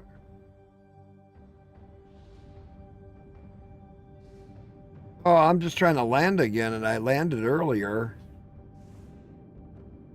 He's working on setting up that drive, and he had problems. He put that drive in, and he disconnected his secondary drive. You played a little this morning? Oh, did you see that part where I was showing that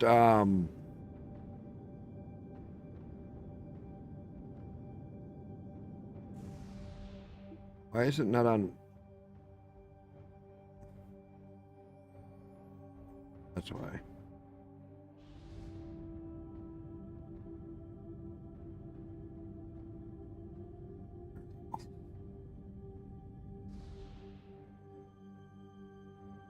Oh.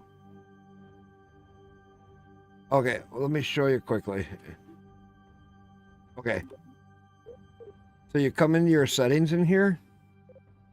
In user interface, there is a UI scale. So this is normally at 100%. If you look over here on the right side, you can see how small this is. And you turn this up, and that makes it better. It sucks at the 120 max. Yes. Yes, I agree, but it does help.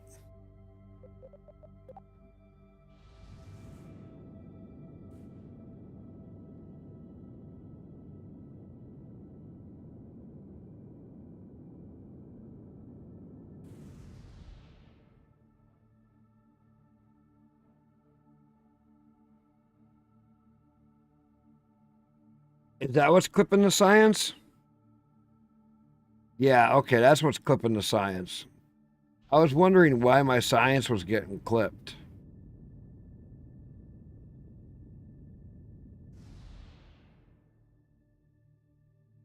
That's why my science was getting clipped. Okay. Because my science was getting clipped off and I didn't know why. I'm like, why is my science getting clipped off? You say it's because of that. I'm like, ah, crap.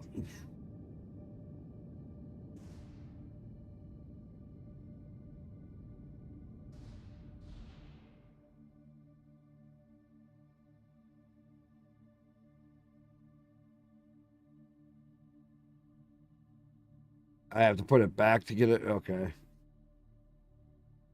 I just like it at this size. It's so much easier to read on my bigger monitor.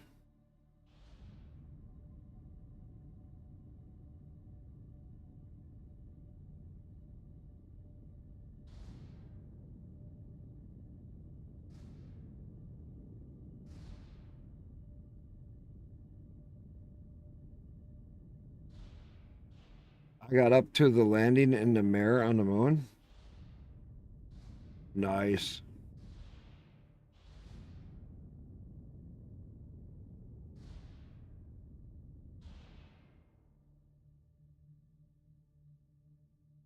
Yeah, I'm gonna do that mirror one right here now, and then I'm gonna do the artifact one. The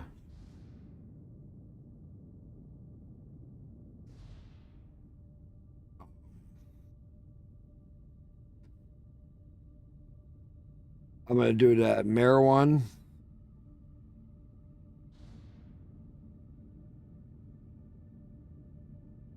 That's what I'm doing right now. The Moon Arch mission? Yeah, that's what I'm doing right now. And this one is also in a mirror.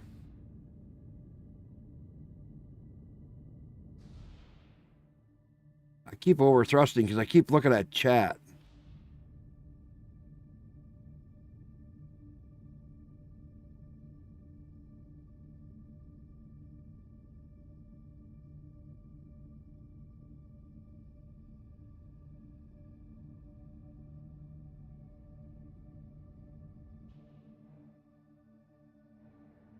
Okay, touchdown. Yeah, so I'm doing the strange signal one, and this is a mirror right here. Right there's a lunar signal. That is your, yeah, you're distracting me. That's fine. That's okay, though. That's how things go fucking wrong. That's why I love chat.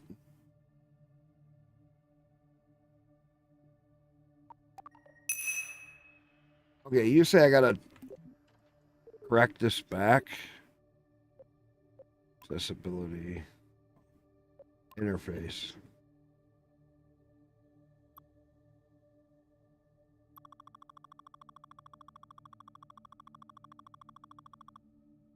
I can do 110%.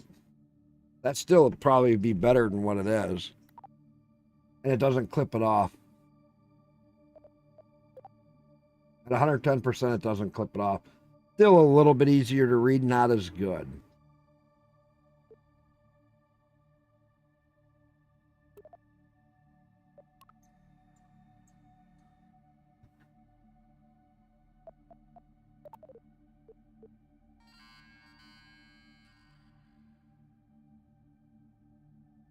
That's that arch signal there. I get out here, I should complete the signal.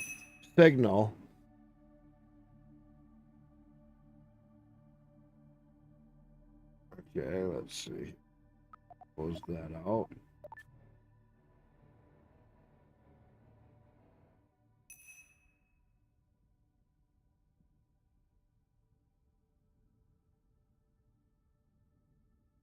Right.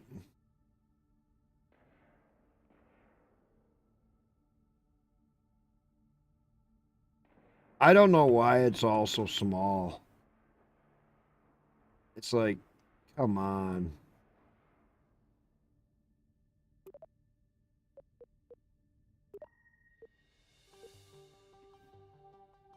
I just don't like the font size.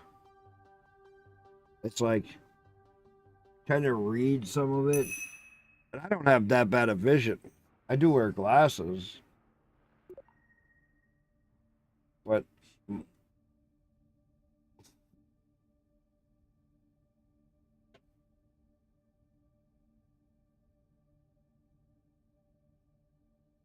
yeah, I have to look at where like the north line is because I can see the north line, but I can't read half the numbers.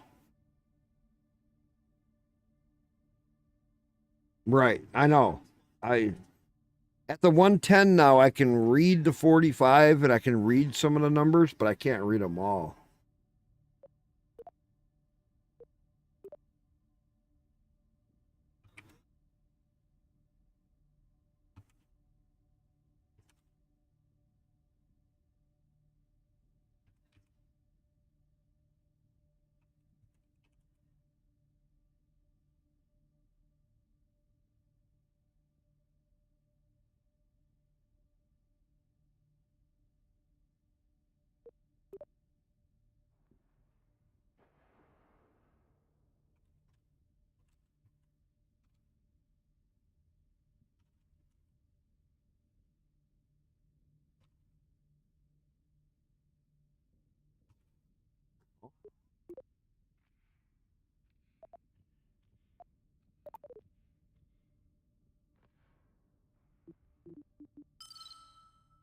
There, that got me the science reward finally.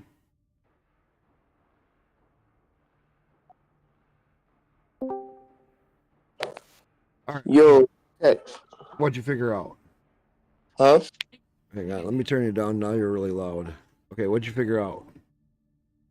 Well, I connected it back to the old one. Now it starts up normal. Okay, so when your Windows was installed, it was installed wrong. No joke. What do you mean when it was installed wrong? You mean it was installed to that hard drive? No, it means, okay. What happened is Windows does this default thing if you don't select the right options and you don't know what you're doing because you're still new at doing stuff. So what it probably did is took that hard drive as the first drive. So it put your bootloader for Windows onto that drive. Now, the rest of your Windows, your C drive and stuff is installed on your NVMe. Mm-hmm. So you're kind of screwed because you can't unplug that drive. Won't I be able to just move the Windows to another hard drive? Not really. Windows Why is that? Windows is one that does not like anybody really fucking with it.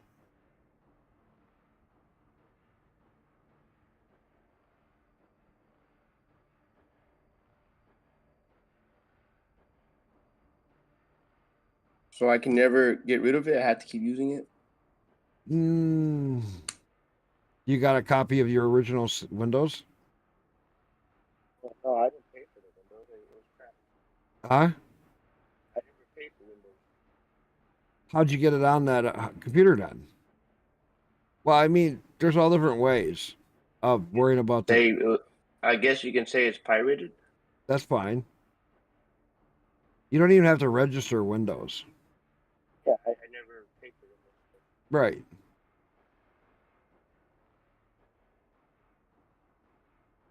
So basically, what you're saying is,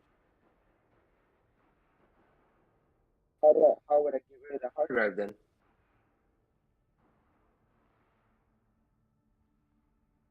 Yeah, like Rick just said, Windows has a simple policy.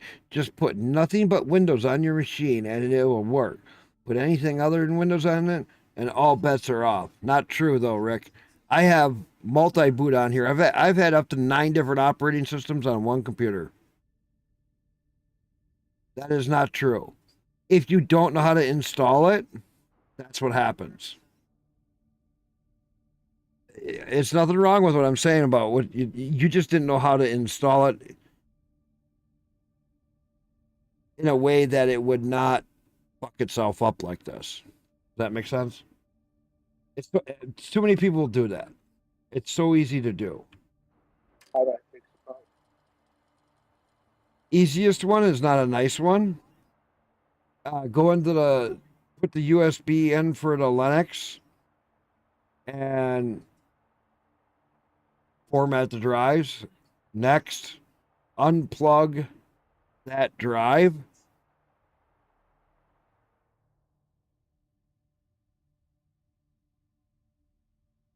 Probably why it takes a while to boot up with that slow ass hard drive. I didn't know that.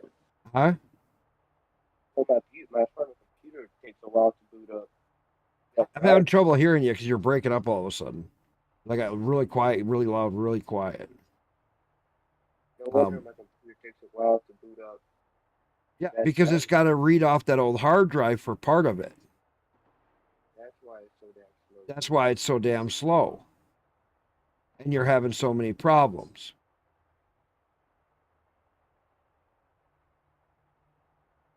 Because it's trying to boot off of a like a 160 megabyte read speed, and then all of a sudden it's trying to read off of like a 3500 megabyte speed off of your NVMe.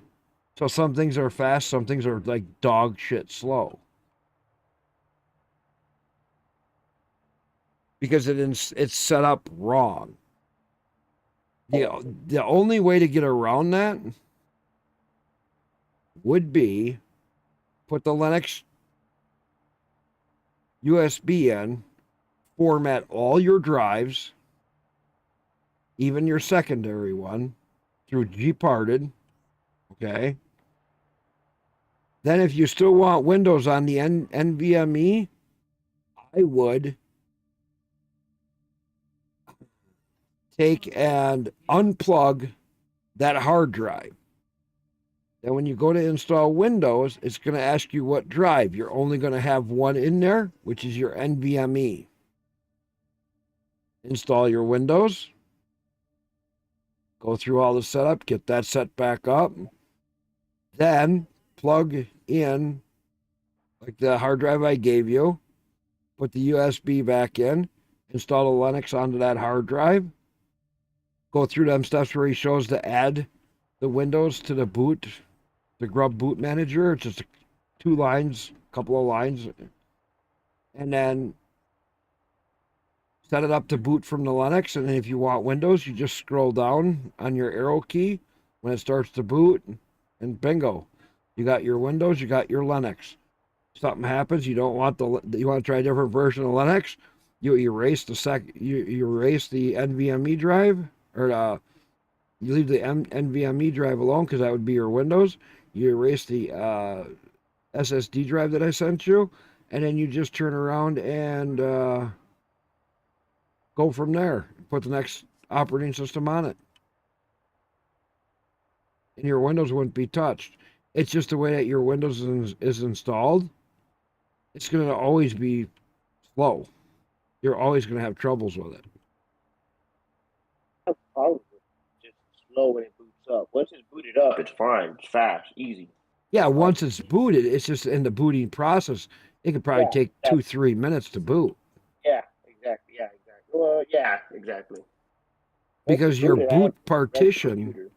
your boot partition is on that hard drive. But once it's up and running, it's running off of your NVMe. Yeah, no wonder I was like, man, what the hell? I got DDR RAM, DDR5 RAM. I got this GPU, this CPU. My shit should not be fucking running Right. like this. But Now I because know why it's fucking you go to going off of reboot, that old, yeah. you go to reboot, and it can take your computer 5 minutes to reboot because it has to shut down. It goes to the bootloader for shutting down. Then it has to restart up on the bootloader, and that's all on the HD. So that's running at like 160 megabytes a second. Your NVMe is probably running 3,500, 4,500 megabytes per second. So your system runs fast when it's in it, runs like dog shit when you got to restart. Only when restarting or like shutting down, like Yeah, any of that stuff would take longer. but once the PC's up and running, it runs like a champ. Yeah, Mhm. putting off the MP. Yep, that's because of the way it was installed. And it wasn't your fault. It's just the way Windows does stuff. It wants to take its name and put it on every hard drive. And that's why what people are not realizing is when Windows goes cloud-based, Windows has already said that they're going to have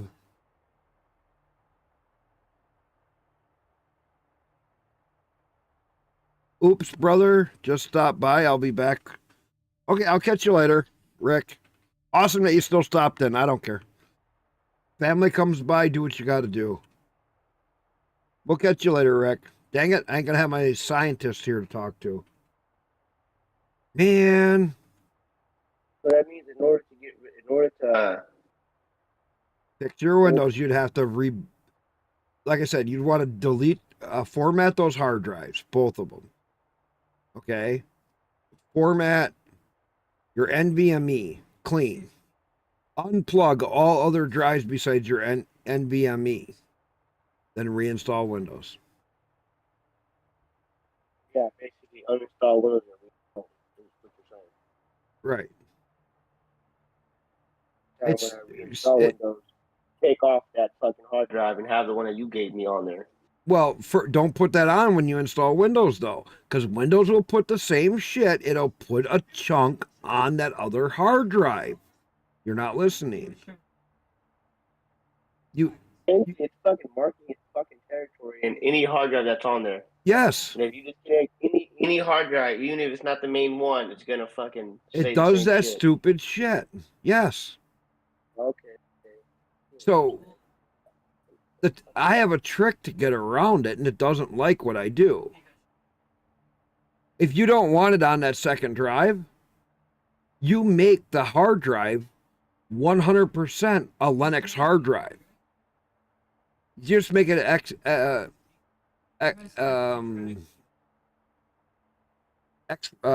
4. You make it a setup where it's just a Linux hard drive, the whole damn thing. Now Windows doesn't see it. Okay, that's my trick to get around Windows from taking control of my hard drives.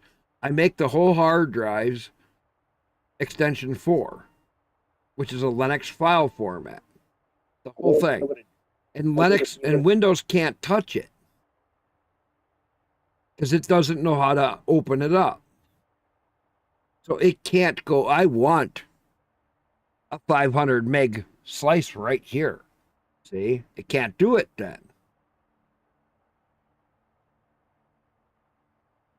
So if you're going to do anything, I would stick the USB in, start your computer up, go in when the USB starts up, you'll be on Linux Mint. Go to the start menu, go to the search part, and type in gparted. And then you can watch a video on how to format your drives with gparted. It's really quick and easy. It's just a couple of clicks. You format your drives. take your hard drive. Now, this is just my own opinion. I take that hard drive and make it an extension for, use the whole drive, okay? Then unplug it. Put my drive in, restart the computer up, start it up on the USB, get the Gparted back open, take my SSD I gave you, format it, make it extension 4, use the whole drive. Leave that one plugged in. Now install your Windows. Windows won't touch that drive. Now when you're done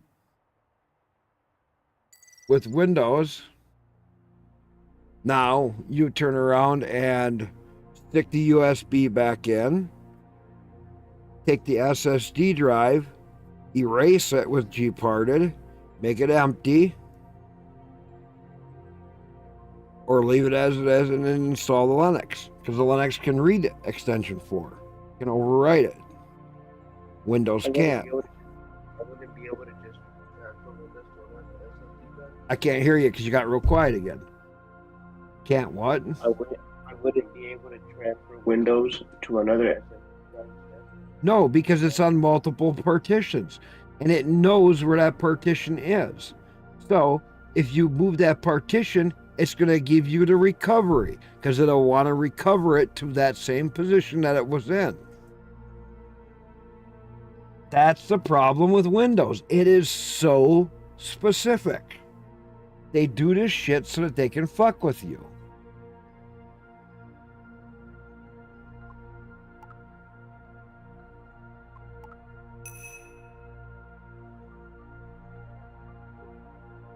And that's why I'm always so annoyed with Windows, because everything you do when it comes to Windows, it has to fuck with you in some way, shape, or form. I've seen Windows on these newer, it's not 11, but it's their next version going up. It will actually take one of your hard drives and hide it on you, because it wants to claim that hard drive space for itself. Like if you have a 2 terabyte hard drive and that's all you have is an NVMe, your hard drive will show up as like 120 gigs because 80 gigs Windows encrypted and hid it from you.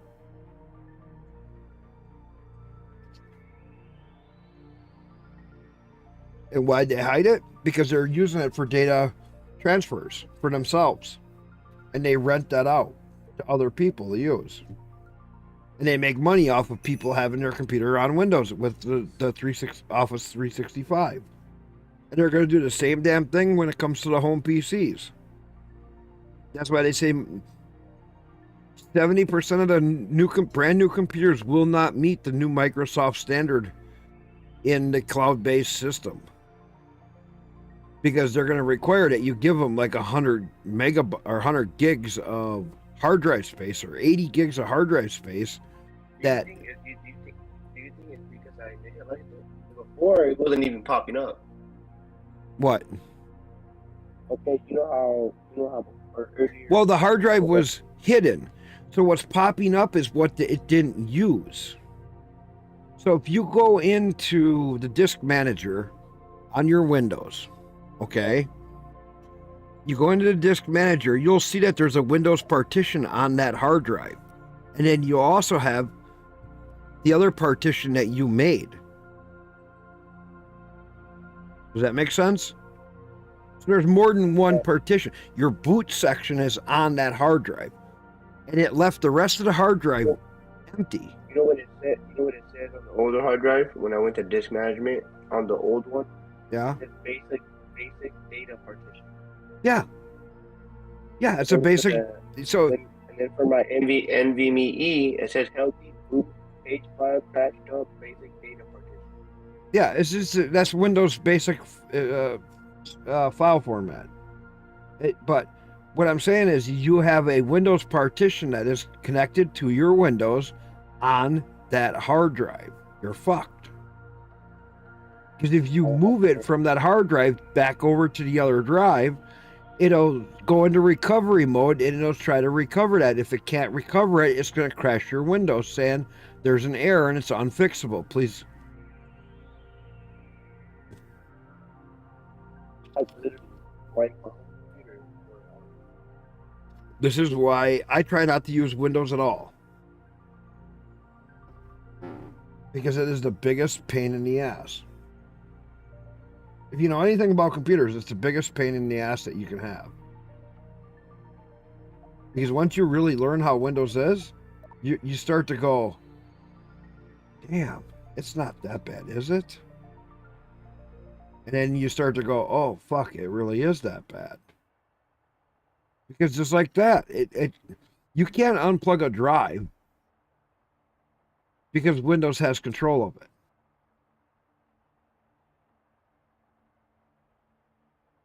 And that's part of my problem with Windows. It just can't leave shit alone. It has to have, like, it gets little fingers into everything. But the only thing that it can't dig its fingers in is when you have Linux. Well, if Windows is so great, then why can't it read Linux files? It's not that great.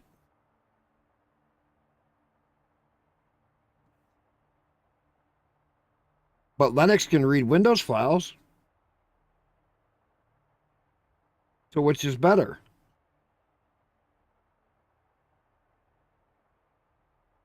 You can even get readers for Mac stuff and sharing files.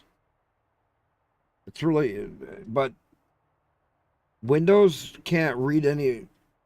It's fucking stupid. So I can't even use this hard drive until you fix it.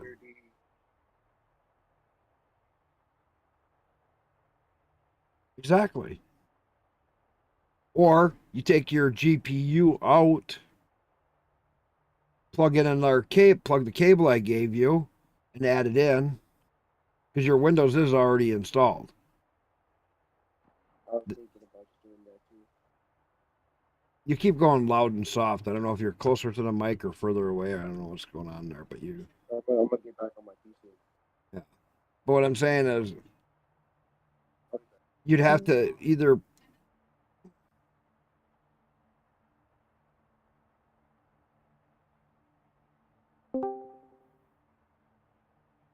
All right, you back? Sir. So what I'm saying is you'd have to either take your GPU out, plug in the other cable I gave you. There should be another power plug right next to that other hard drive. Add my hard drive in. Because it shows here, this is gonna go. One of this is gonna go to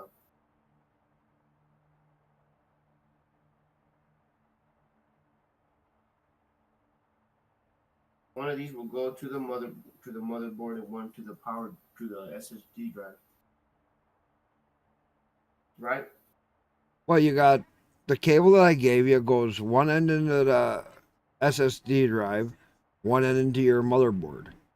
Then that black ribbon, the wide one, is the power cable, where you unplugged it off the other hard drive when you plugged that drive in. So on that same cable, there should be another plug. You can just plug that power into that SSD drive. There's usually 2 or 3 plugs on each power strip plug.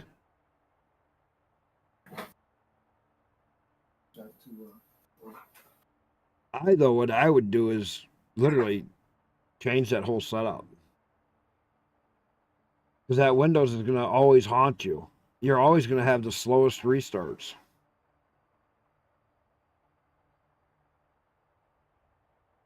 How I mean, I had to literally format all the drives and start all over.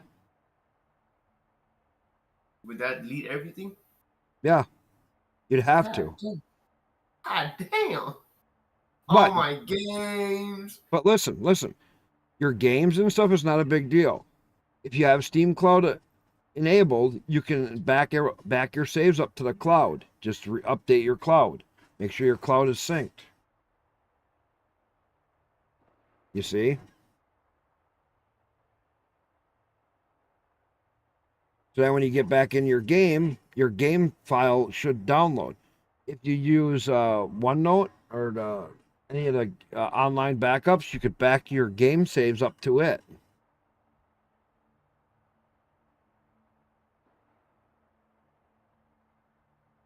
Remove my GPU, and that's gonna be a mother trucker. Oh, that's not a big deal. I change GPUs in and out all the time. After you've done it a couple times, it's like a walk in the park. You're like, whatever. Want me to pull my GPU, pull a couple cables, pull the fucking power, pull couple screws. I pull out my pocket knife and I fucking flip the thing and pull it out. Done. Takes me 2 minutes. Literally, to pull my GPU, it takes me 2 minutes.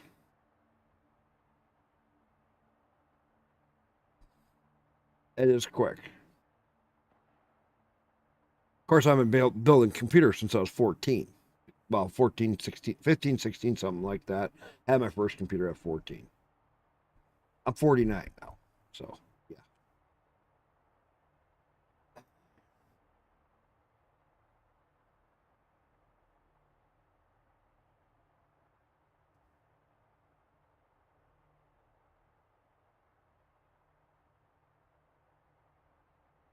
So if you just make sure or if you got another bigger USB drive or an external drive, you could always copy your game files over to it. You know what I'm saying? Yeah. I gotta go to the bathroom. I'll be right back. I gotta pee like a resource. Give me a second. You said it. Not done.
All right, I'm back.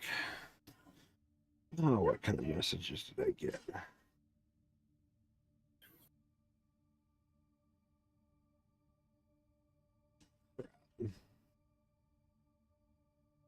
Crap. All right, I'm back. Oh, I can hear you talking, but I can't hear what you're saying. Who? Oh, I thought you were saying something. No, I was watching a video. Oh, This guy's showing how you move windows to something about partitions, but I don't know how accurate. You might want to look at the video. You probably know more if that works or not. sometimes you can. Like, You wanna see the video? but you got would know. Windows 10 or 11. 11. Windows That's 11 what is he, more picky. I don't know about how Windows 11 is. I know Windows but 11 is touchy. you would if you was to see the video, you would know if that works or not. Well, Like, it's not about if it works some things with Windows work sometimes and sometimes it doesn't. I've had it where I've copied Windows partitions over to a whole new hard drive. It works 8 out of 10 times. You'll get that 2 times that no matter what you do, it doesn't work. It doesn't matter how good you are at it, it just doesn't work. That's why I tell people, if you're going to do anything, make sure you back up your games if you're that worried about your games. Well, no, regardless, it's on my Steam. They're all in my account, no matter what. Well, but not every game backs up the Steam cloud. That's what I'm saying, though. You got to be careful. Yeah, but no matter what, I already bought that game. It's on my account. I would just have to re-download it. Right, but your game save made it, if it's not on cloud, you're gonna want to back it up someplace. That's all. Well, it's got to be on cloud because when I swapped motherboards, everything was literally gone.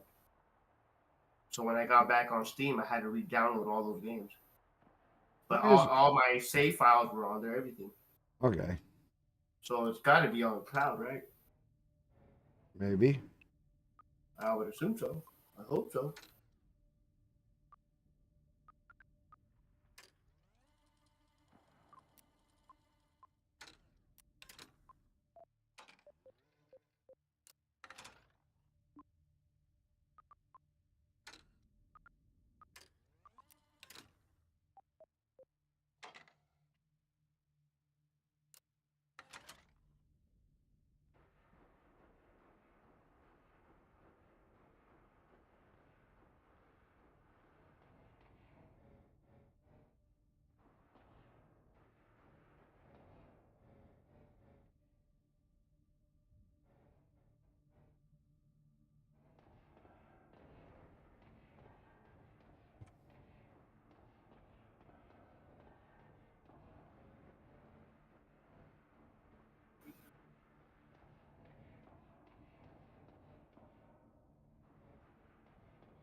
You're kidding me. Where's the fucking door? You're too excited. And right now, I don't know where the fucking door is. Oh.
Shit, I ain't gonna have enough fuel.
Let's save up, I guess. Let's try this again. I don't know why I can't get this fucking done.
So just figure out.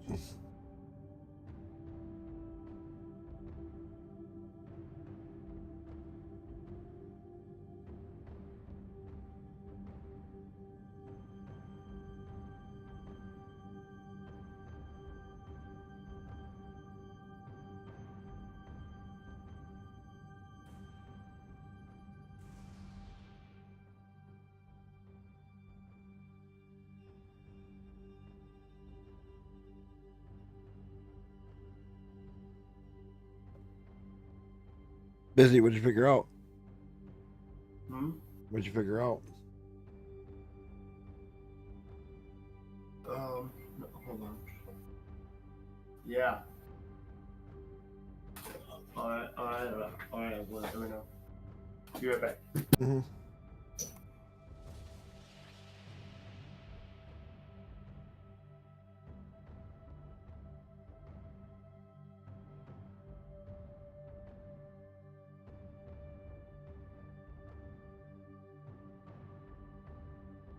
Figure all them parts there. Yeah, my game is getting a little buggy.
Doing some of the legs, but not all of them.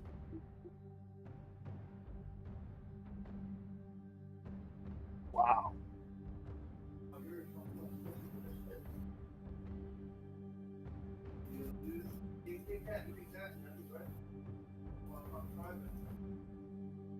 Okay, this game save is fucked.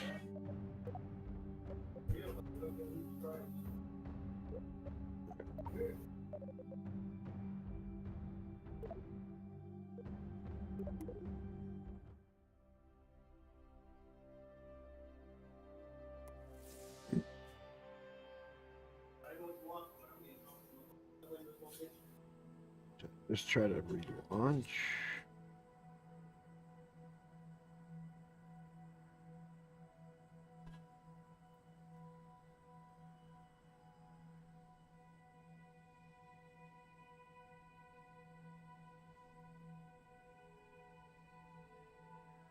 These solid boosters are probably not true.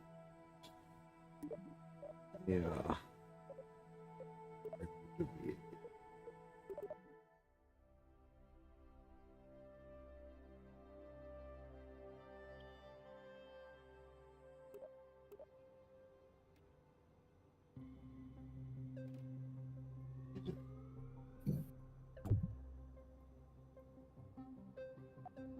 Those are still the old boosters.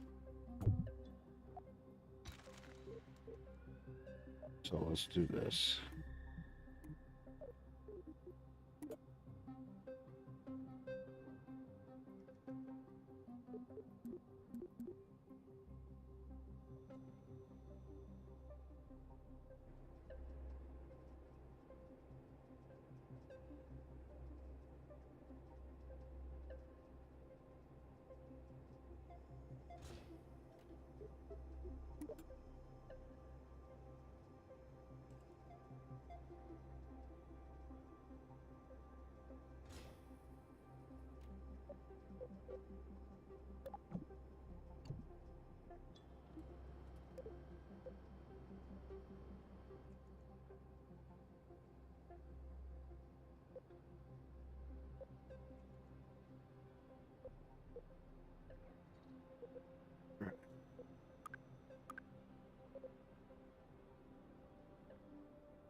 These guys have some. Let's nose cone them.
There we go.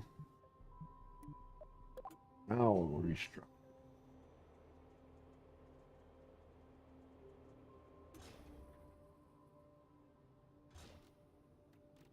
And we'll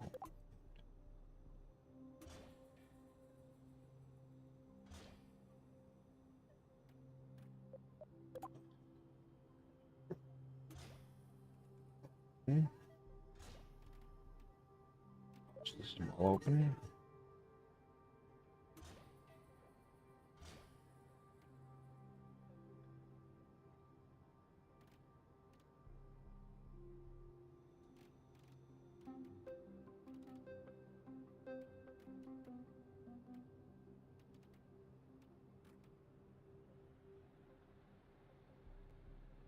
Should be good.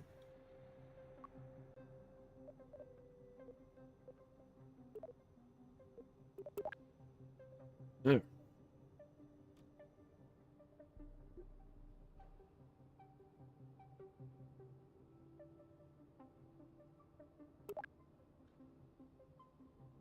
That should work.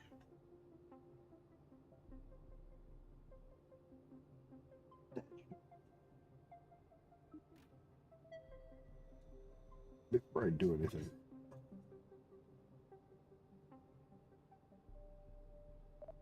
It's Windows 11.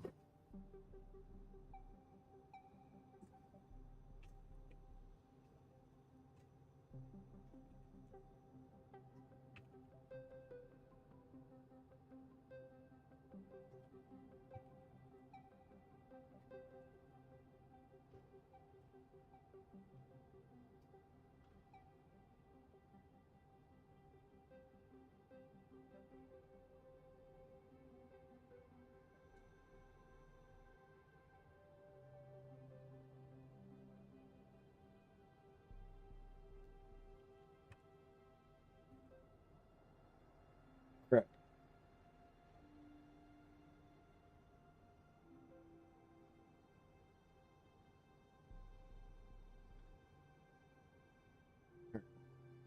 What you guys got another video on how to migrate Windows to another drive or new drive for free. Now the other day I put in a new drive in this little tiny micro PC, and some people said, could you show us how to migrate the data from one drive to another? So I used one of the Western Digital Blue NVMe drives. So I'm going to be going from an SSD to an NVMe, but you could use a small tiny hard drive, which is like a mechanical drive, to go to an NVMe, or an SSD to an NVMe, or vice versa. It doesn't really matter. So we're going to get this into the PC, and what I'm going to do is boot up, and I'll show you how to do it for free with a piece of software. It's pretty straightforward, easy to do, doesn't need a lot of experience, but it's very useful to know. So I've got the drive all in now, and we're going to be copying the data from this SSD to the new NVMe that I've got in here. But like I said, it could be a hard drive in there, 2.5-inch hard drive to an NVMe, if you wanted to basically clone your data across like that. So let's go ahead and put this back up and get it up and running, and I'll show you the software I'm going to be using here. Now, before people say in the comment section, why didn't you use this software? This is just a tutorial on how to use a free piece of software to migrate all your data across or clone your data across. If you use different software, let me know in the comment section. I'll be nice to read your comments about what software you use. So here we have our 120 gig SSD in here. You can't see our NVMe drive yet because it needs to be populated. So what we're going to do is initialize the disk, and you can choose MBR or GPT. I'm going to go GPT here and quickly click OK here. And once that's done, you should see the drive populated. So let's go ahead and click OK, and this will then get the drive ready. So you can see unallocated space here. We need to create a new simple volume. So you can right click on here. I can do this in the software, which I'm going to be using, but I just want to show you this as well, so you get best of both worlds here. Let's go ahead and click next. And you can see here, I'm going to use the whole drive here. So click next again, give it a drive letter, and we can give this a label if we want to. We're going to erase over this anyway, so it doesn't really matter. I'm just going to call this NVMe so I can see what drive it is, and that way you're not going to get confused or mixed up. So let's go ahead and put NVMe in here and click next and finish. That will then format the drive ready, and now we can see the drive is available for use. Now we want to migrate our disk 1 to disk 0 here, so we're going to be migrating all of our operating system and data across from one drive to another. So let's go ahead and get some software, and I'll show you how to do this. Now again, there is other software available which you can use, quite a few different ones. Mini Partition Wizard is a pretty decent piece of software, but their latest versions are paid versions and you have to pay to do this particular task. But if you type Mini Partition Wizard old version inside search, you will see we're looking for version 10 here. Version 10 is still free and you can still download it. And basically, once you download this and install it, it will give you that option to, migrate your operating system across to a new You SSD still here, Vizzy? or a new hard drive. Now, I'm going to upload this file to VirusTotal just to show you the file is completely safe. It's from Mini Tool Partition Wizard. It's just an older version of their software. They have got newer versions out, like I've already said, but these are now paid versions with this particular feature. So if you want to use another piece of software, you can do. I prefer to use this method here. It's pretty straightforward and easy, and I wanted to show you how to do it. So let's go ahead. You can see the certification here is for the Mini Partition Wizard company. It's all registered to them, so it's all safe to use. It's just a little bit outdated. So let's go ahead and install this Mini Partition Wizard 10, and we'll say yes to the user account control and get this installed on the PC. You can see here it's only free for home use. So you can only use this as for home use. If you're a business, you have to buy it, and that's what you have to do. So let's go ahead and accept their terms and conditions here. Click next, go next again and get it installed. Next, and create a desktop icon. Yeah, why not? And then we can then get this installed on the system. Let's go ahead and launch the program. It's going to take you to their website, and we don't want any of that stuff. So let's move on to opening up the actual application. So here we are with Mini Tool Partition Wizard free 10.1. It's the older version, but it has plenty of good options available in this version, whereas in the latter versions they have become behind a paywall and you have to pay for them. So let's go ahead and open this up full screen. And what we're interested in here is the, Hunger migrate Games? OS to SSD or HD. But first we're going to prep the Oh, drive and get dang it it. ready. Now I know I've already shown like you the how to Hunger create a Games. simple volume so we can actually see the drive, but you can see our NVMe drive here, which we've got it labeled. And what I'm going to do is going to delete all of the partitions on here. I know I've just created them, but I just wanted to show you that on Windows as well. So what I'm going to do is select our disk, which is disk 1, which is our new NVMe, and I'm going to delete all of the partitions. And then I'm going to apply this and say yes, and it will go ahead and remove all of that information. The reason why we're doing that, because we're going to clone our information from disk 2 to disk 1. So now what we need to do is highlight disk 2, and we're going to go up to migrate OS to SSD or HD. So whether you've got an SSD in here or hard drive, you can still use this feature. Vizzy, Now, whenever you two get back in options. here, let me Option know. A, I would like to replace my system disk with another hard disk. Or we can do option B, which is I would like to move my operating system to another hard disk and keep the original hard disk in my computer. You choose which option suits you. I'm going to go for option A. I would like to replace my system disk with another hard disk. So I'm going to go with that option. Click next. And there we go. We need to now choose our destination. So I'm going to choose my new destination, which is disk 1. This is going to be my unallocated drive for my NVMe drive. This is where I want to put all my data onto, which is my operating system and all my data. So let's go ahead and select that. Now we can fit partition to the entire disk. This means it's going to fill the whole disk up and there will be no unallocated space for the space that's left behind that is not being used. If you don't want to use that option, you can choose copy my partitions without resize, or you can choose what other options you want available on that screen here. So I'm going to leave the fit partitions to the entire disk, and that's what we're going to do here. So let's go ahead and click on next here, and we can now click on the finish button. So to boot from a disk, new disk, the computer needs to configure the BIOS settings, make sure the new disk is configured as default boot disk. So let's go ahead and click finish. And what we need to do is apply this option now to make it do the actual task that we've just set it to. So let's go apply, and this will then start the process.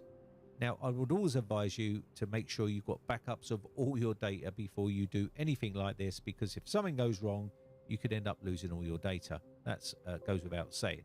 You may get this message coming up here, which says operation copy partition cannot complete because the drive is being used now. That's because we are sitting here on the desktop in our Windows operating system and it can't continue. So you've got three options. You can either cancel the operation or close the program and click retry button. I'm going to do option A, which is restart your PC, and Minitool Partition Wizard will automatically finish the rest of the pending jobs. So let's go ahead and restart now. It will restart your PC. If you've got any updates or anything like that, it's going to go ahead and do all of these here, and we'll just let that continue. I will speed this process up. You'll get the restart going, and you will see a black screen, and it will come up with welcome to Partition Wizard.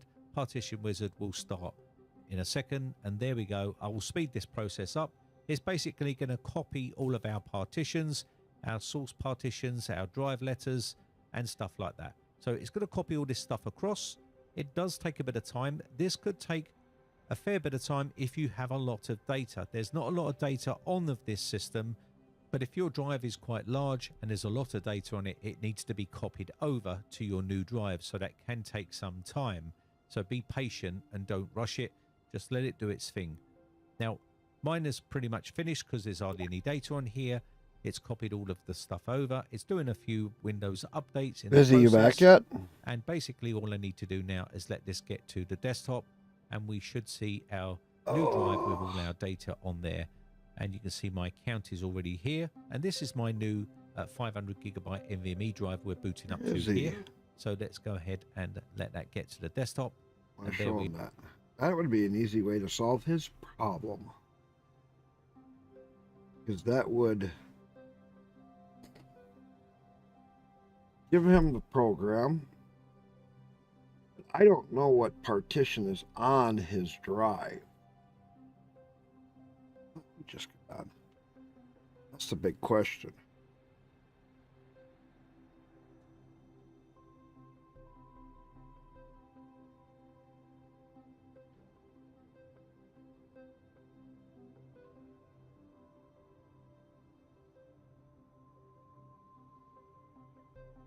Indeed.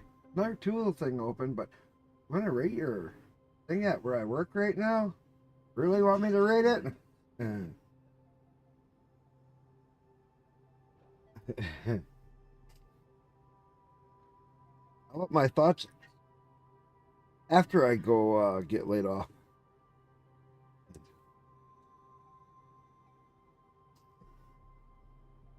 You still watching this?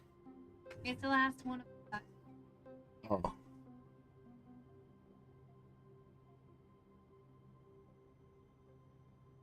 I know something was going to happen for Vizzy like that.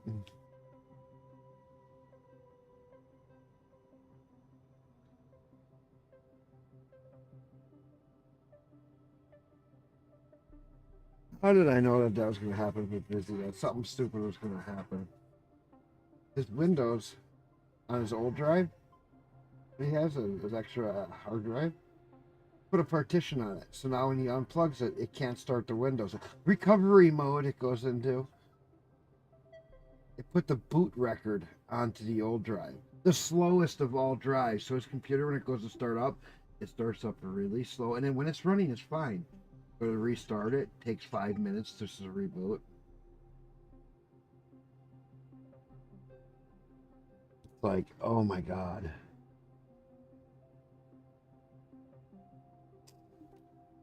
Let's see if we can design just a go-getter rocket. Let's save this. All right, make a new rocket. We're going to start a new rocket. We want something bigger.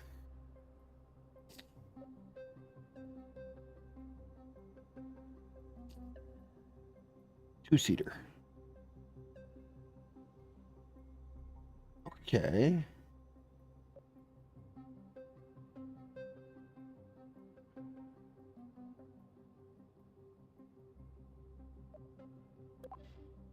I'm going to go with the big fat boy. Kind of like what I was starting to do.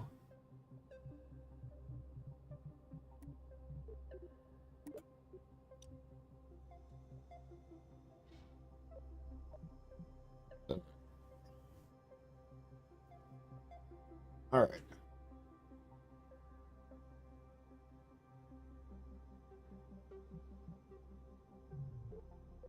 You know what? Control. And I did. Science Junior.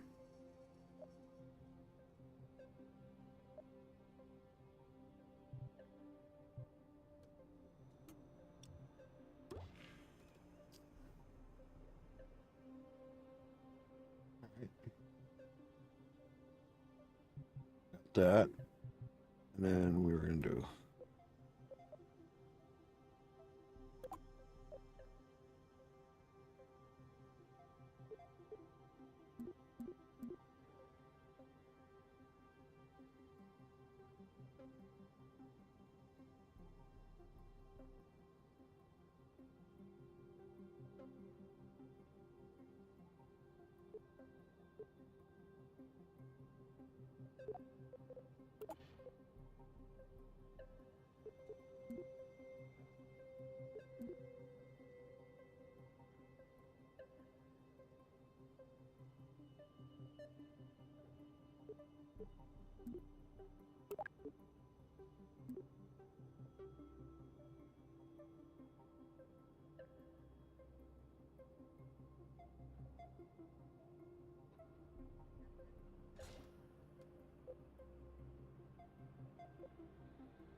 solar panels, and then we were in parachutes.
You back, busy? I'm back. Give me 1 sec. Okay.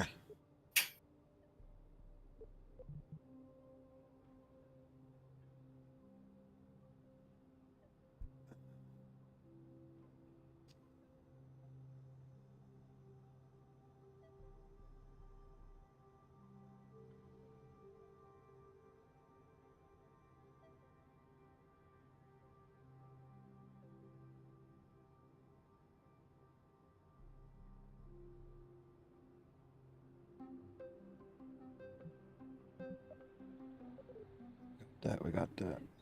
That's all good.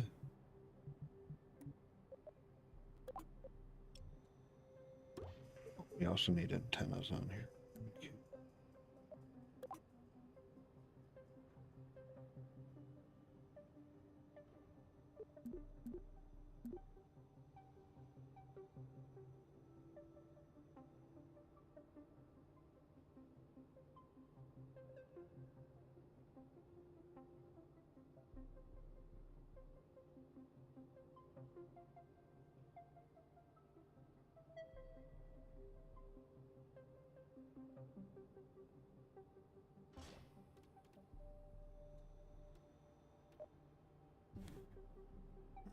Great. Got that connection, so let's go to fuel. I'm back. Okay, I was gonna show you this. My brother Oh, it's brought all, home, he went to go get some steak sandwiches. Whee! With some fries. That was freaking delicious. So, how to migrate Windows to another drive? This guy shows you a little tool. You think it works? I think this one would A be a drive better or new drive chance for of free. working. Now, the other day, I put in a new drive in this little tiny micro PC, and some people said, watch. could you show us how to migrate the data? Because from he's one going drive to from another? one hard So drive I to used another. one of the Western Digital Blue NVMe drives, so I'm going to be going from an SSD to an NVMe, but you could use a small tiny hard drive, which is like a mechanical drive, to go to an NVMe, or an SSD to an NVMe. What I would or do, vice versa. It doesn't really this is matter. going to sound Yeah, I have stupid. one of So we're going to not get that one, but I have one of those installed to my PC. Well, no. I know you got one of those installed, but listen. I would migrate your Windows from your NVMe to the hard drive. Here's why. Then you would have all the files together. I would then erase the NVMe, then recopy back from the hard drive the Windows back over to the NVMe. Because then you could copy all the files back over, because otherwise you're going to try to move one partition off of that hard drive and you may have an issue. So you copy them all over to the hard drive, right? Then you restart the computer and get it running on that hard drive. When it runs on the hard drive, it's going to be dog shit slow. Then restart the computer, then copy it back over to your NVMe, and then you could take all of those partitions and move them over. You see what I'm saying? Yeah. Because before you delete your... there's no way to turn off an NVMe. Get this into the PC, and what I'm going to do is I wouldn't be boot using up, Windows 11. and I'll I'd be show you using how to do Windows it for 10. free, with for a one piece of thing. software. It's pretty straightforward, easy to do. Windows doesn't need a 11 lot of actually has experience, trouble but playing It's games. very useful to know.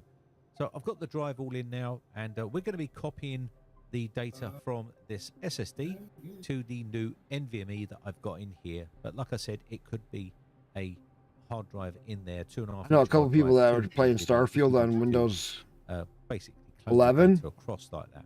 and they got So let's go ahead and put really this back up bad and get it frame rates. running, They and I'll went show you the and software I'm going to be I told them, using well, just use here. Windows Now, 10 before instead of people say in the 11. comment section, why And didn't you use this one of them software? changed This back is just over a tutorial on how to use to Windows a free 10, piece of software and to voila, migrate all your data he had across double or the move your frame data rates. across. If you use different software, let me know in the comment section. I'll be nice to read your comments about what software you use. So here we have our 120 gig SSD in here. You can't see our NVMe drive yet because it needs to be populated. So what we're going to do is initialize the disk, and you can choose MBR or GPT. I'm going to go I use GPT here, GPT. and quickly click OK here. And once that's done, you should see the drive populated. This is the guided So let's go partition ahead and table. click OK, and And you this can will then do a get the lot drive more ready. with it. So you can see unallocated space here. We need to create a new simple volume. So you can right click on here. I can do this in the software, which I'm going to be using, but I just want to show you this as well so you get best of both worlds here. Let's go ahead and click next. And you can see here I'm going to use the whole drive here. So click next again, give it a drive letter, and we can give this a label if we want to. We're going to erase over this anyway, so it doesn't really matter. I'm just going to call this Initialize, NVMe, yes. so I can see what drive it is. But and that was way we're only not for gonna a get partition confused of or it. mixed up. So let's go ahead and It wasn't the NVMe full in here drive. and click next and finish, and that will then format. It was the drive only a and get part of ready. it. And now we can see the drive is available for use. Now we want to migrate our disk 1 to disk 0 here, so we're going to be migrating all of our operating system and data across from one drive to another. So let's go ahead and get some software, and I'll show you how to do this. Now again, there is other software available which you can use, quite a few different ones. Mini Partition Wizard is a pretty decent piece of software, but their latest versions are paid versions, and you have to pay to do this particular task. But if you type Mini Partition Wizard old version inside search, you will see we're looking for version 10 here. Version 10 is still free, and you can still download it. And basically, once you download this and install it, it will give you that option to, migrate your operating system across to a new SSD or a new hard drive. Now, I'm going to upload this file to VirusTotal just to show you the file is completely safe. It's from Minitool Partition Wizard. It's just an older version of their software. They have got newer versions out, like I've already said, but these are now paid versions with this particular feature. So if you want to use another piece of software, you can do. I prefer to use this method here. It's pretty straightforward and easy, and I wanted to show you how to do it. So let's go ahead. You can see the certification here is for the Mini Partition Wizard company. It's all registered to them, so it's all safe to use. It's just a little bit outdated. So let's go ahead and install this Mini Partition Wizard 10, and we'll say yes to the user account control and get this installed on the PC. You can see here it's only free for home use. So you can only use this as for home use. If you're a business, you have to buy it, and that's what you have to do. So let's go ahead and accept their terms and conditions here. Click next, go next again and get it installed. Next, and create a desktop icon. Yeah, why not? And then we can then get this installed on the system. Let's go ahead and launch the program. It's going to take you to their website, and we don't want any of that stuff. So let's move on to opening up the actual application. So here we are with Minitool Partition Wizard Free 10.1. It's the older version, but it has plenty of good options available in this version, whereas in the latter versions they have become behind a paywall and you have to pay for them. What you probably let's have, go ahead and open this up full screen. You see how his hard drive is? He has the system reserved, 50 megs. That's probably what's on your other drive. The system reserve. Yeah, That is your boot record. And then on your NVMe, you probably have a C drive with a reserve. Yeah, see on my C drive, it just says healthy boot page file crash done, basic data partition. Yeah, no, it's just a basic data partition. I'm not worried about that. I'm talking about what partitions are on the drive. You have a system reserve, which is your boot record right here. It's in the beginning of every drive. Okay, that's what's probably on your hard drive, not your NVMe. What is You'd have EFI system partition? You know what that is? System partition, yeah. EFI. No. Yeah. Okay. The EFI is your boot record. That is okay. That's what's on the old hard drive. Yeah. Huh. That's what's on the other hard drive. Now, you could maybe resize your C and then make room in front here and then copy just a partition to your drive. You know what I'm saying? But do you think it'd work? 50-50 odds. If it doesn't, I would go to Windows, go to Microsoft.com before you do, download and make a Windows 10 boot disk. I'll help you out off stream to get everything else squared away if you need to redo your Windows. Okay? I just ain't gonna talk about how to do it all on stream. If you know what I mean. Yeah, I get what you're saying. Okay? I can walk you through that and where you get everything. But I would get a copy, an ISO of Windows 10. Because Windows 10 they're not adding cloud-based to Windows 10. They're adding to Windows 11 this next year. So, do you really want to be on Windows 11 when cloud-based may come in third or fourth quarter next year, and your Windows 11 all of a sudden goes, you got to pay. And you're going to have to go back to Windows 10 anyway. Me, I would just go, okay, fine, get the copy of Windows 10, get it onto a disk or a USB, and then be like, okay, I got my Windows 10, I got my Linux. Put your Linux in, format those two hard drives. When you get them both formatted, I would then turn around and unplug the hard drive and plug in my SSD drive. Okay? And to make it really funky for Windows, I would install the Linux first. Because then Windows can't use that drive because Linux will be installed on it. See? Mm. There's ways around it. Or use the Linux and take the SSD and put an extension for format on it. See, like right now he has this disk 1, NVMe, NTFS, okay? I would format it, but I'd make it extension 4, ext4, which is a Linux-only format. Windows can't read extension 4. It don't know how to interpret it. So it'll never see that disk. It would only see your NVMe drive. So like if this is your SSD and you had extension 4, Windows can't read it. But here's the funny thing. In Linux, I open up my computer right now. Okay.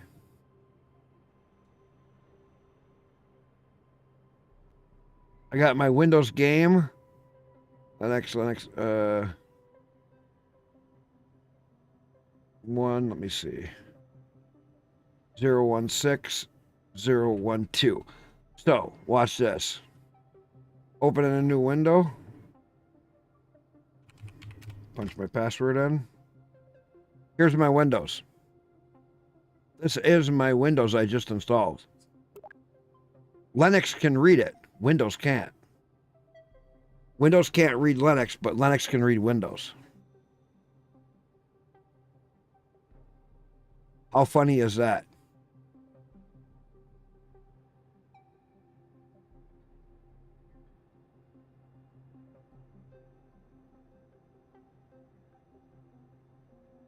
Yeah, migrate this one. It's by Britick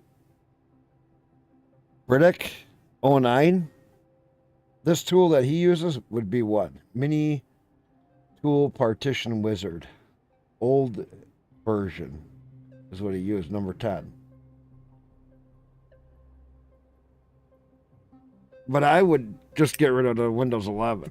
I've tried Windows 11 and I had worse gaming performance on it. Oh, I have no problem with gaming performance. I mean, other than Starfield. Well, the thing is I haven't seen anything good come out of Windows 11 yet. Myself. I believe you. Yeah, probably. Yeah, I don't know.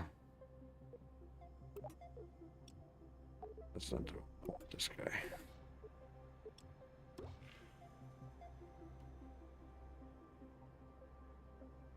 This is going to be my reach out and touch something.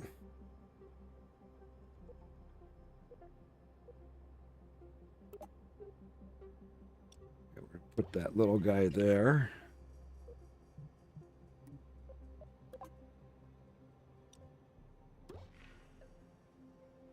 Okay. Then we need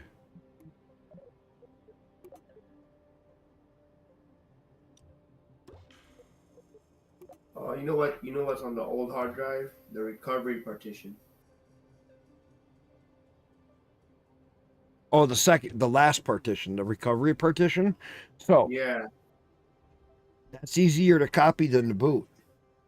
Yeah, because the only thing that's on here that's highlighted when I click on it is the recovery partition. Okay. You can move that without a tool, I think. You want me to show you? That way maybe I'm Yeah, let me see it. Hold on. Maybe I'm seeing it wrong, but No, you could be. It could be. It's either the boot or it's the recovery. Those are because your C drive shouldn't be there because the way you described it, it's running too fast.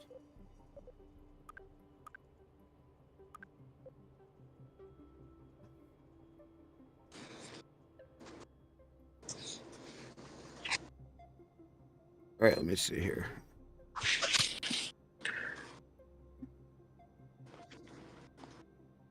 All right, let's see it. Watch. I can't really see it because it's on your phone. You'd have to zoom in more. Turn your phone sideways so it would be a full screen. There we go. Okay. Now get in closer so I can see. Okay, see, this is from the C drive. This is the first one. And that's See so how it what? says all this? I can't even read it. It's too small because. So that's your NVMe. So that's your C drive. And Yeah. what's the first drive on the Watch. next one? And then this is the old hard drive, disk 0. Okay. See, and now it highlights this. Healthy recovery partition. Okay, so go back to your NVMe. Once you might be able to do it right through Windows. You know what? Matter of fact, if you had a Skype, that way we can not screen share, but that way you would be able to see my screen. Be a lot easier for you to see. But I don't have Skype installed. I don't use Skype. All right. No, I can see here now because not the top part, but the bottom part. So when you click on NVMe, click on your NVMe. Now go down and look at the bottom. So you got the first one. Oh no, wait a minute. Yeah. That's your boot. Then you got your next one is your C drive. Yeah. So the other partition, if you can shrink your C drive enough to get the reserve partition moved over to that one, you'd be okay. Does that make sense? Like, you want me to move all the stuff onto this whole drive? No, listen. Your NVMe, at the end of it, you need to make room at it so you can copy that partition that is on the old drive, the reserve, and move it over to your NVMe. How do I do that? You know how? You could do it with in your Windows, you go into your search and you go partition manager.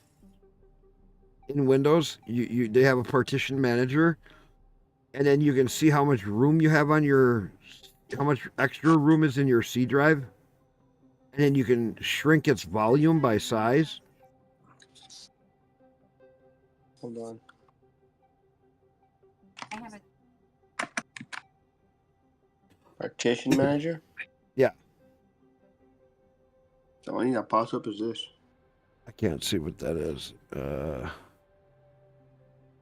Create and manage your drives, partitions. Click on that. Same thing. It's pretty much the same thing, but now on your go to your NVMe on there and your C drive, or your letter C, your whatever is your C, and then see how much extra space is in there. How would I? You click on. If I want to see how much space storage. Yeah, how much storage? How much free room do you have on it? Oh, well, we can just. Yeah, go through wherever. It doesn't matter. This is the one that I have here. So you have room. Yeah, so you got plenty of room in there. So what I would do then is go back into the manager, the manager, and click on your C drive, whatever is on your NVMe, your C drive. Right click on it, down in the bottom portion. And there should be a resize option, isn't there? Yeah, like a shrink. Shrink volume. Well, what's that gonna do? I'll show you. Huh? I'll show you. You're gonna make room at the backside for your reserve to be put behind it to get it off of that old drive. And that's for sure gonna let me disconnect it? No. So we'll take But it- either way, you're going to have to shrink that drive Yeah. to make room for that reserve. Uh-huh. What'd you do? Nothing. I just hit on I would shrink it because you're going to need to make room for the reserve. So if you look at that reserve that is on the old hard drive, how Yeah, big right is there. it? How big is it? 637 megabytes. Or gigabytes, you mean? Or megabytes, whatever. Gigabytes or megabytes? Megabytes. 630 megabytes? Okay. Yeah. So you got to make a space that is at least 630 to 140 megabytes free. Oh, there's plenty of space in it. Well, you got to make a free space for it by taking it away from your C drive. That's where you shrink your C drive down and make room behind it. When you do that, then you can clone that partition into that free space. And once you do that, unplug the hard drive and then fire up your computer and see if it works. If it doesn't, you still have the original drive piece. See? Oh, you mean I'm just gonna copy this and put it into my C drive? No, not into your... No. You have your boot partition drive. That's one part of the hard drive. Then you have your C drive. That takes up the rest of that drive. On your hard drive, you have the recovery part. Yeah. You have to shrink C drive down so you can copy over your recovery partition to the same hard to your NVMe. If you can't do that, then you're fucked. Then your only option is to format 100%, which I still think is a better option. All right. But you So have basically, I'm just gonna copy this onto the NVMe to see if it works. Well, it's more than that. You first got to make room.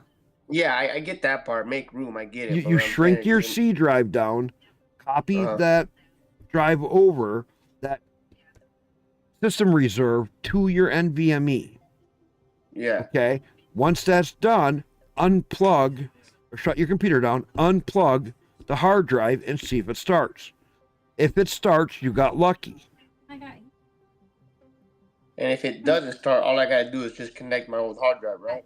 Reconnect your whole drive. Yeah. If it doesn't start, then you got to have your old hard drive reconnected to start your Windows. Then we got to try to figure something else out. Okay. So the first thing, if you make the room, go get that guy's tool. That that video I just showed. You get that tool that he was talking about. Get a move tool. Now you can clone that partition over using the move tool. See? What video was it? I had it up. Now I got it closed. Hang on.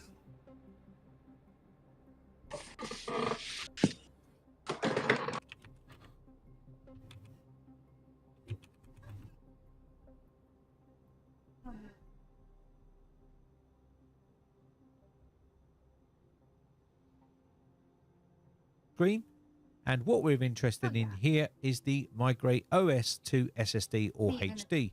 Use account control and get this in. Is for the You these are want now the paid tool version. he's using. Migrate your Mini Tool Partition Wizard free. Old version. Mini Tool Partition Wizard free. You gotta type in old version. operating system across to So a watch. new SSD or a new hard drive. Now I'm going to upload this file to hang a on. piece of software, but their So mini latest version- partition wizard, old version. Right here. This is what he typed in. And when he are paid searches versions, and you have to older pay to versions do this of particular task. But the if you home type edition Mini Partition version, Wizard old version inside search, you want you'll version see 10. we're looking for version 10 here. Version 10. You get that? Yeah, let me see if I can. Because that's the free version. Any of the other ones are paid. Just 10? Mm-hmm. Well, how do I. This is what I was showing you right here on my video. He types in mini partition or mini tool partition wizard old version. Okay. Then he goes partition wizard. The older versions of mini tool partition wizard for Windows, and he clicks on it.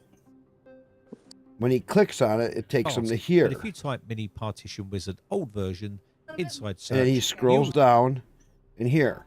July 9th, 2019, version 10. March 3rd, 2017, version 5.0. That's a free version. 12 is not free. 12.5 is not free. Those are paid. So I gotta look for the 10. Yeah. Well, there's a 10 right here. I don't know what you're looking at. I can't Oh, tell. I figured that. This right here? I don't know. I can't really see on that way. But I just say what he says. Let me see. Mini tool part. On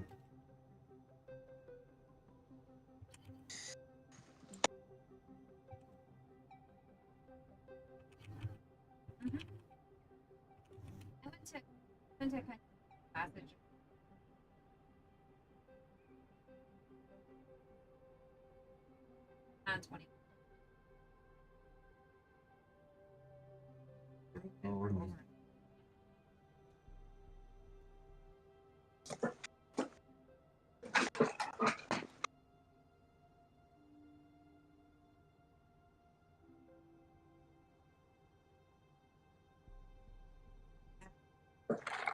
After I got sausage.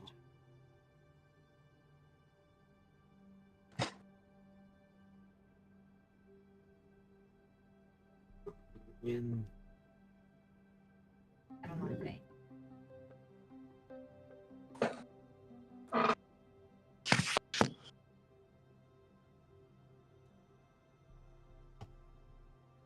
Okay.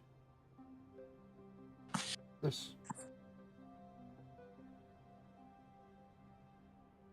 Oh, yeah. Here's one was. Here, go to here. I'm gonna paste it in my chat. Here's where I found a list of the older versions of it. You scroll down to the bottom, and there's version 10, and there's version 5. Just download the exe for version 10.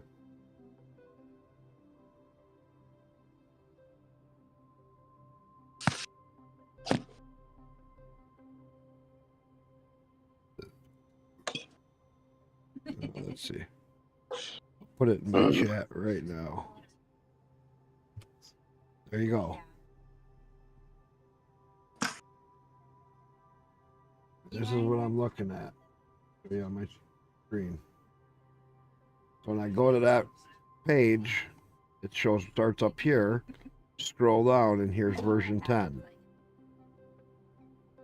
Oh, 10. Okay, I'll click on 10. Just download it. Big boy, quit clawing me.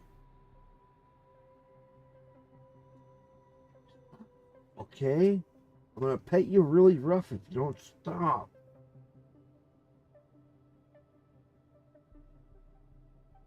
I click on it, and it says downloading.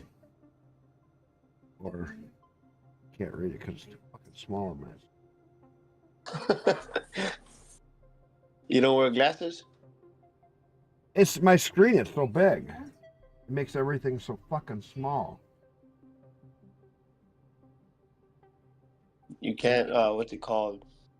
I got When you make- bifocals. I got bifocal things for at work for reading real fine print, but I can't use them against this monitor. Fucking bright, hurts my eyes. So then they have this big green button right here. This right here. You click on that when you get to there. That'll take you to it. It says download mini tool partition wizard for free. Boom. That's for version 10. Uh-huh. Download that, and then you got the rest of this. What he does. Right there. Let's watch the video. Click it. Hit on it. Go ahead. This is what I was watching just a little bit ago. You'll see we're looking for version 10 here. Version 10 is still free, and you can still download it. And basically, once you download this and install it, it will give you that option to, migrate your operating system across to a new SSD or a new hard drive. Now, I'm going to upload this file You didn't to just, Virus once you Token make just to show you room, the file is completely safe. It's from Mini Tool Partition Wizard. It's just an older version of their software. They have got newer versions out, like I've already said, but these are now paid versions with this particular feature. So if you want to use another piece of software, you can. So once you make the room, then you take this wizard and you move just that reserve partition over to your NVMe. Company, it's all registered to them, so it's installed on the PC. Okay, so now here is... You can see here, it's only free for home use. So you can only use this as for home use. If you're a business, you have to buy it, and that's what you have to do. So let's go ahead and accept their terms and conditions here. Click next. Go next again and get it installed. The video's not that next, old. and create a desktop icon. Yeah, Huh? why not? And then we can then The video get this ain't that installed on old. the system. No. Let's go ahead and launch the Yeah, I program. was just- 2022. Take you to their website. Yeah, And I was we don't want just any like, of that "Ooh, this stuff. So video you let's made." move on to opening up the But see, actual then all you're going to application. do is copy, like his is 517 megabyte. That's the reserve system file that you have on this hard drive. You just want to make room on, scoot C over, copy it back here. You'd copy that partition that's here to there. Because this would be like your NTF drive, and this would be your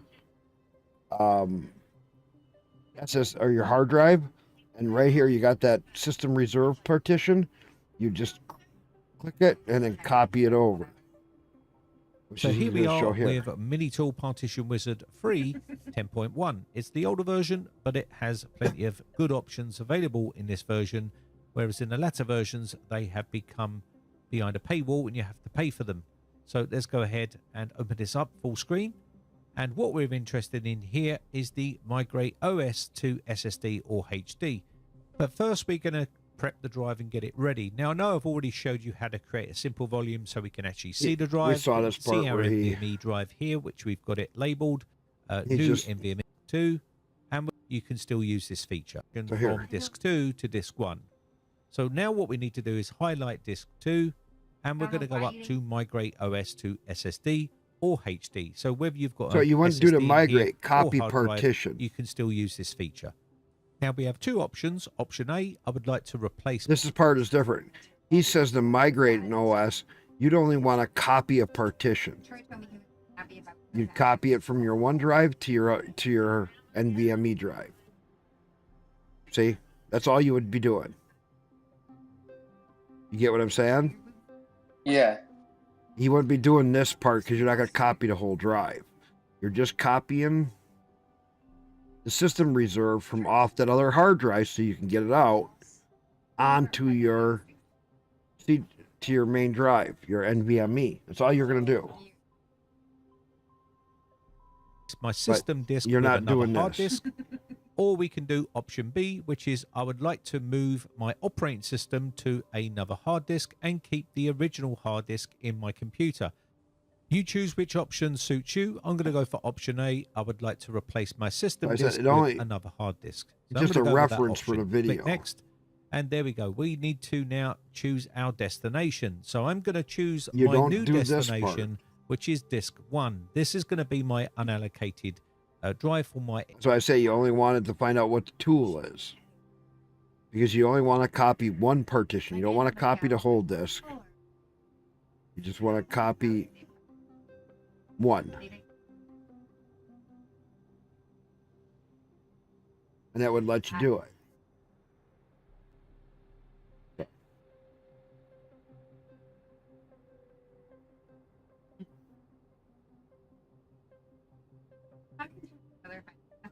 I know, you were saying something about your mother. She gave you the short end of the stick for what? She didn't give me big boobs. She gave you a big ass. Not big boobs. Lots of cushion for the pushing. This guy. But they did come out uneven. What? I love you. Go. The headlights are crooked. That's all courtesy of your mom. He's being.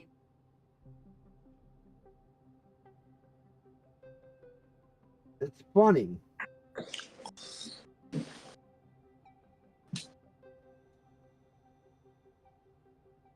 I didn't tease you. You think something was wrong.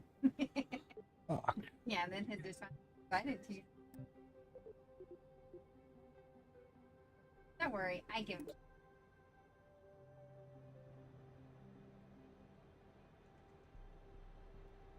Sometimes.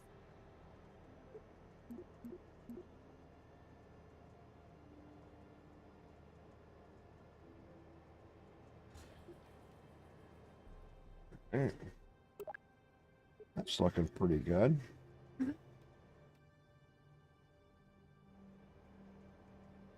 Hey.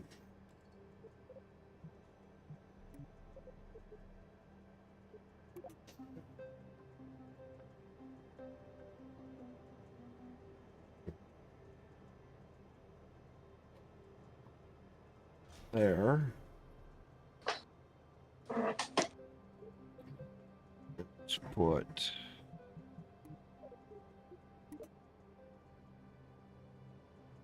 four.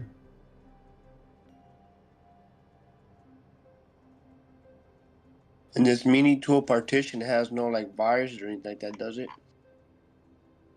Any what? It's safe to download. No, he checked it for that. He said that it was all good. He would send it through a scanner.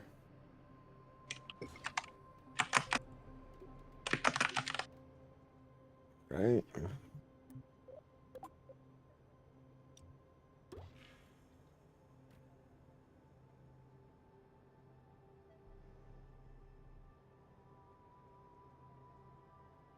Got that. This guy. This. Oh, wait a minute. Maybe I should do.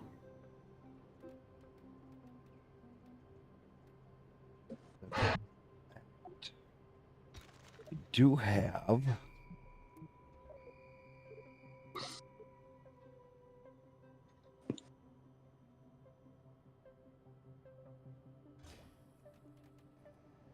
I can really ramp this sucker up.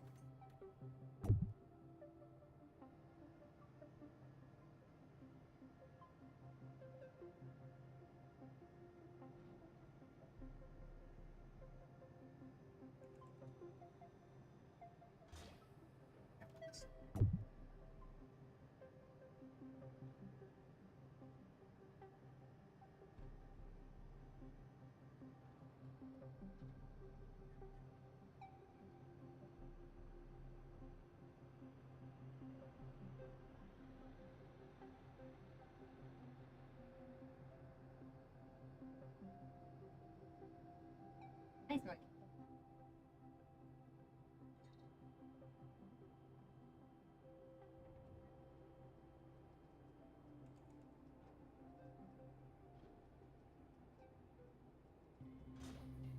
And we'll go ahead.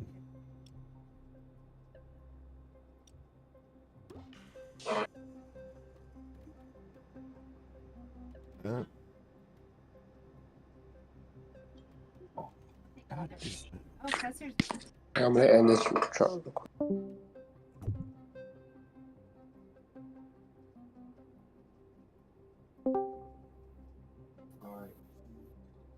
Something.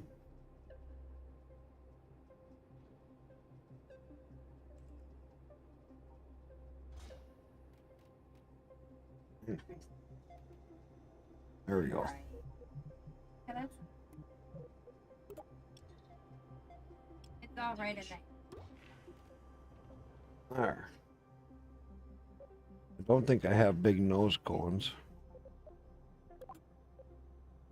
I don't think these will scale.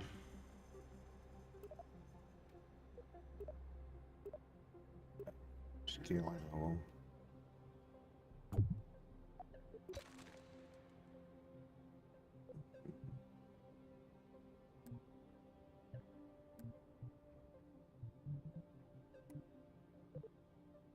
Axes.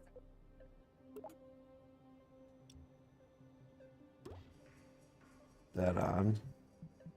Then go to a nose cone.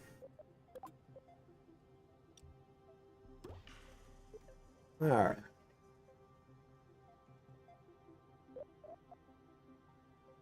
Okay.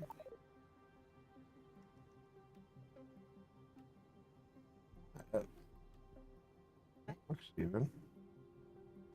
Let's go to structure. Add some structure to this. No, it's not.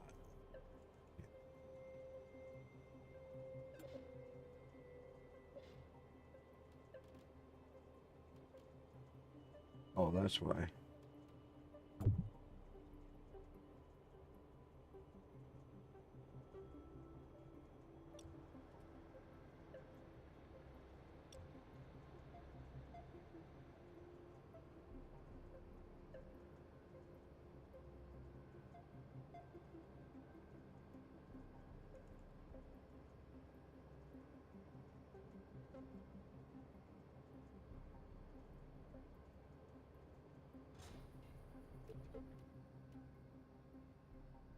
Way off.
All right.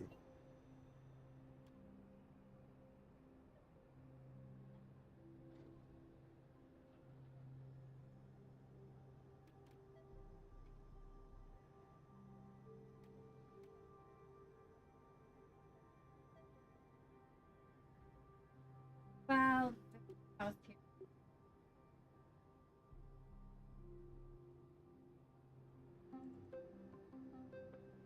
Sure.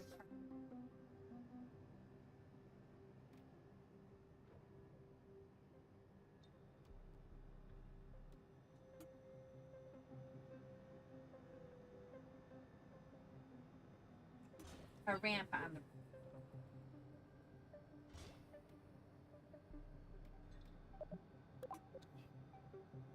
Oh, I made that.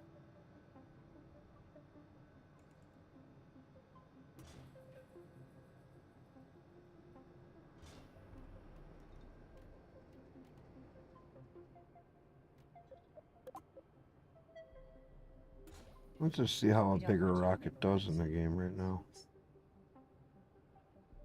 I'm real happy.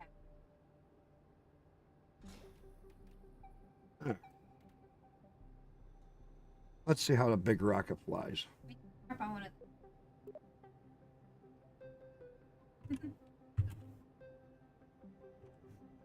like I've seen. Big boy rocket Mark 1.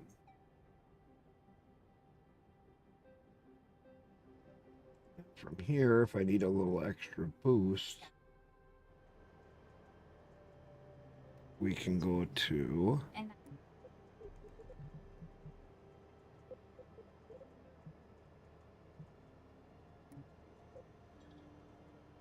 oh. Oh. What's here? Oh, radio. There they are.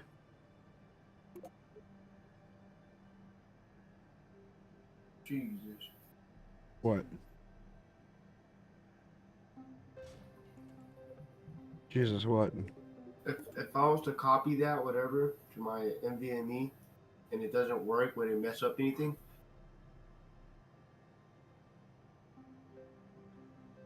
Not if you leave the original drive in its original intact, because then all you have to do is delete off what you put onto your NVMe and then re-expand your C drive.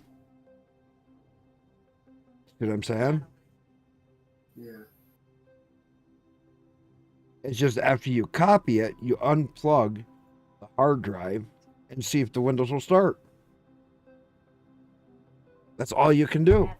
If it doesn't work, worst case scenario, you can be putting Windows 10 in. That's why I'm saying this is your last ditch effort. This is the last thing that I can think of to try. That is a motherfucking. And the recovery partition is basically that's that one part that basically allows you to get into your computer. No, it's access. Windows accesses the recovery on booting. Make sure you're valid. That's all it is. Stupid. But that's what that hard drive has, is that little piece of it. Yeah, just that one little piece. And so it accesses it on boot to make sure that it's there, and it accesses it for certain stuff. And then it writes to it every time your Windows shuts down so that it knows what to do. It's really stupid.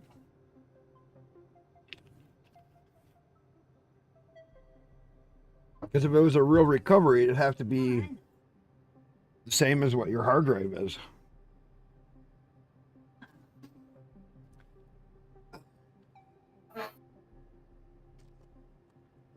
But it's only it's only 600 and some megabytes. So what kind of recovery is it? See? It's all your telemetry, probably. They don't want to lose their paying money.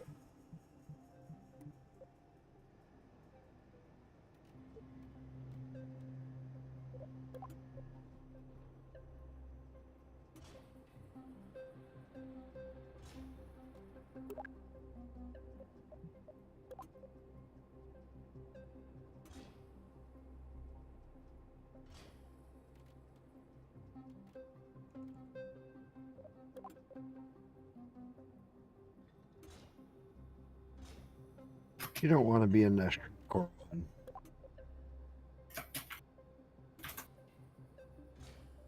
There's nothing there.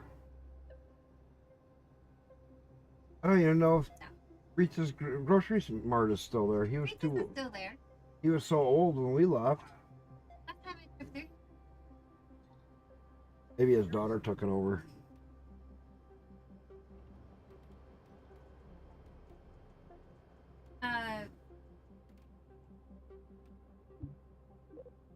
It's what we want.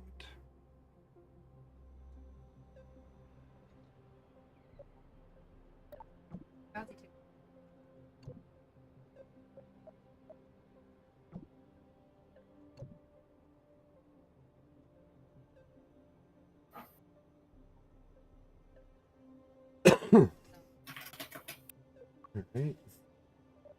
I haven't done There. Let's see how this guy flies.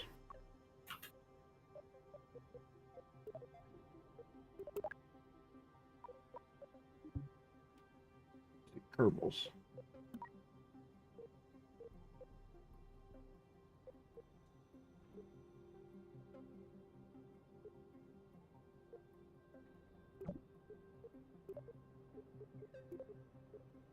There we go. 3 Kerbals. Let's go. Right.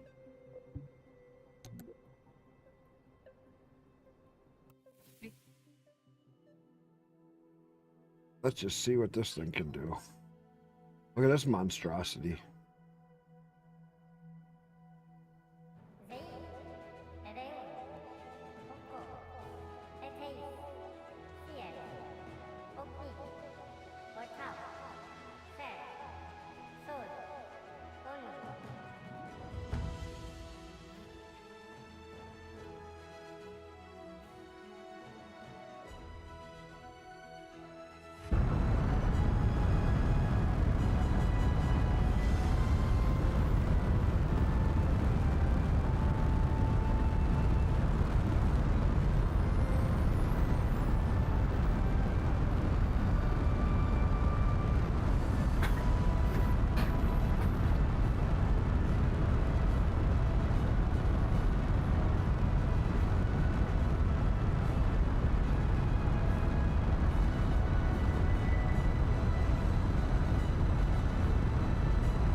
Oh shit.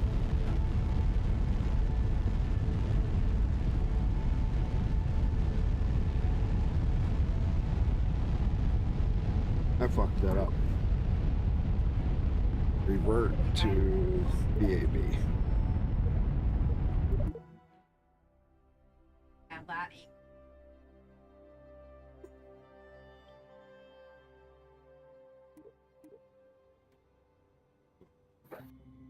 What? I've seen Them two.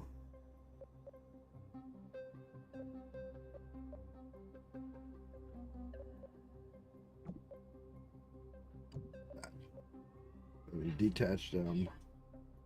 Done that. There we go.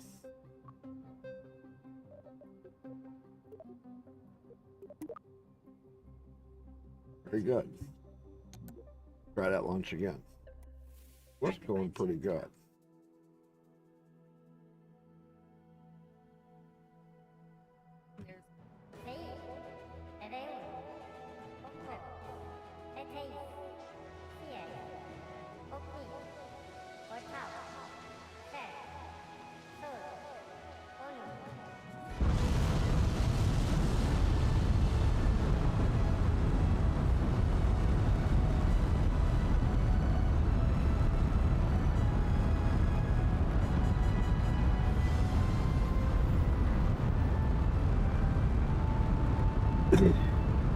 See how this does.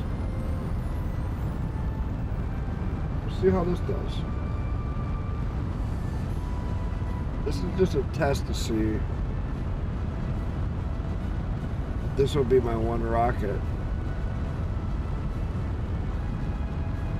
If I need more oomph, I can add 4 more solid boosters.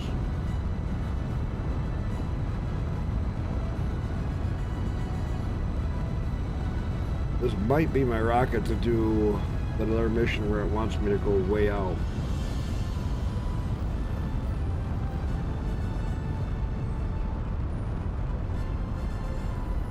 We're already starting to get overheating.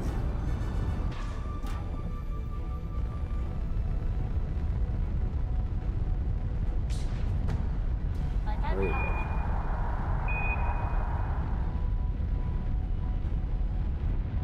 Still going up good.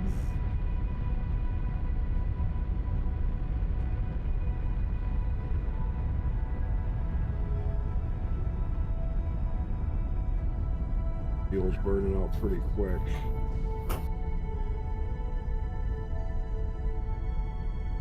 Gonna make it last as long as we can.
Thing is,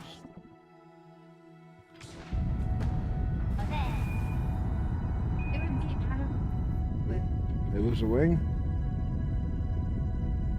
Oh. Honestly.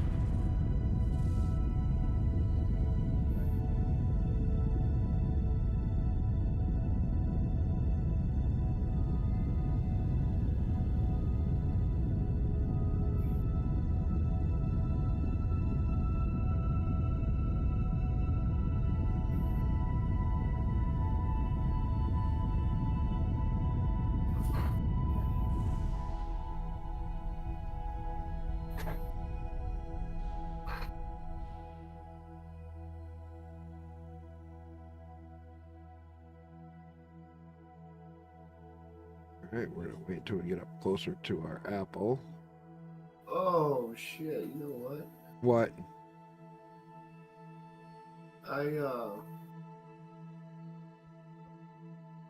You know, on your BIOS, you can change what you want to use to boot up. Yeah. I might have my own hard drive for that. What do you mean? I'm not saying that's for sure. It's a for sure thing, but that might be the case. Oh, as your first boot select? Yeah, I don't. I think you're supposed to move that on your own. I don't know. Well, when you first installed Windows, it would have changed it. But you may have changed it previously manually, which would throw it all off when it went to install. Yeah. I'm gonna check it out. I'll be right back. All right. Yeah. You gonna be on? Yeah, I'm gonna be on for. It's only 8 o'clock at night, man. I got plenty of time. Staying up till like midnight, 1, 2 o'clock, then going to bed. I'm not staying up all night like I was before. Nobody's ever around during the night, so I just kind of like fuck it.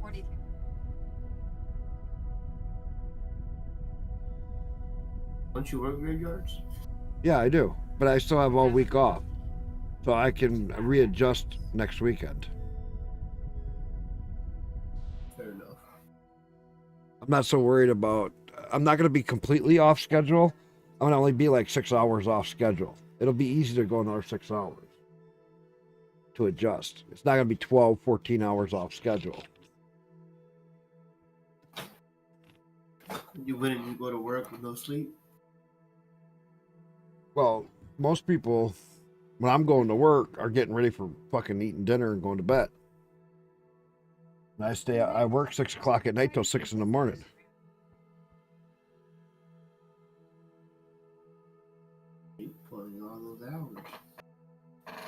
I'm running full night shift hours. So what I'm doing is going to bed about midnight, 1, 2 o'clock in the morning. It's about 6 hours off, but I still wake up, 8, 9, 10 o'clock in the morning. Where I normally wake up at about 2 o'clock, 3 o'clock in the afternoon. Not so bad. Could be worse.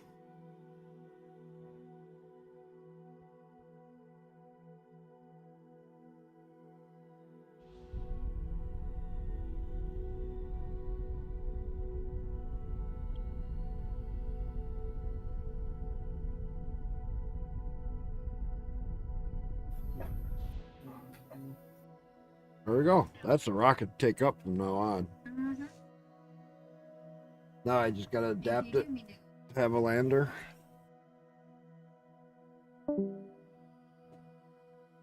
Oh.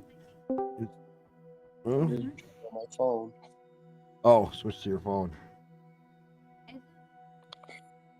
So yeah. Active.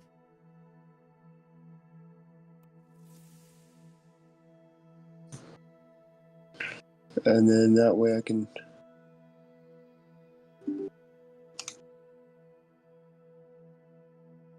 go to BIOS. Where the hell is that going? Look at that piece. Way the fuck out here.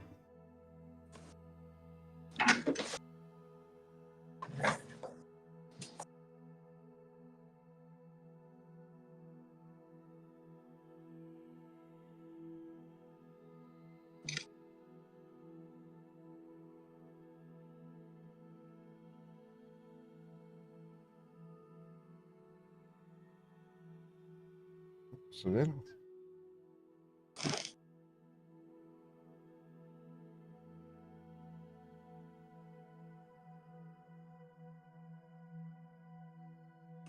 Oh, man.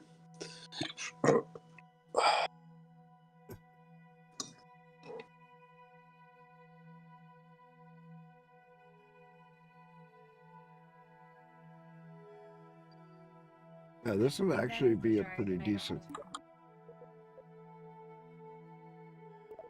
Oh, okay. What? Let's see. What'd you do? See the washers. Hold on.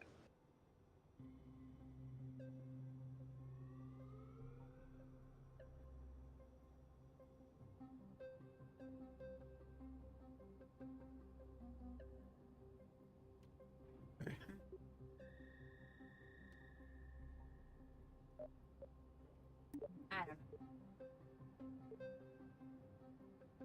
Well, next to each.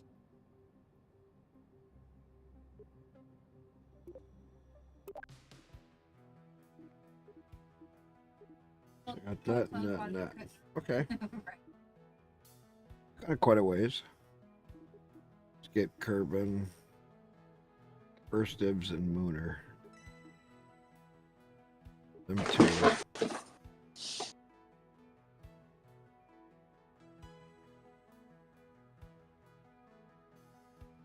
Oh, no, well, no, never mind. If it's just a boot priority, doesn't mean anything, does it? No, not if you have them all in there. Oh, okay. Well, no, never But mind. when you first load up Windows, it does. When you go to install it, it does. Because then it reads your BIOS and it goes, oh, that's where you want to have a partition, see?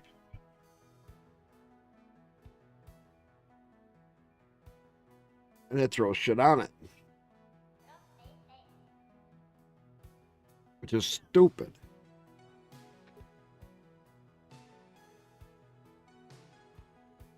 Signs for anything. What is our training center?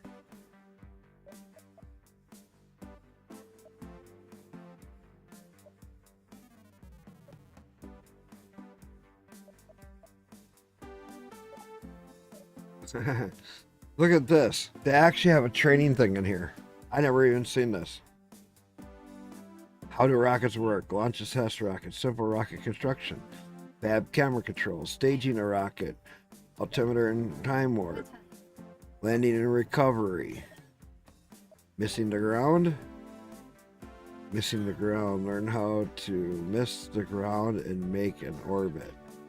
Stacking couple emerging workplaces, radio boosters and symmetry, editing, throttle and ball navigation, establishing an orbit.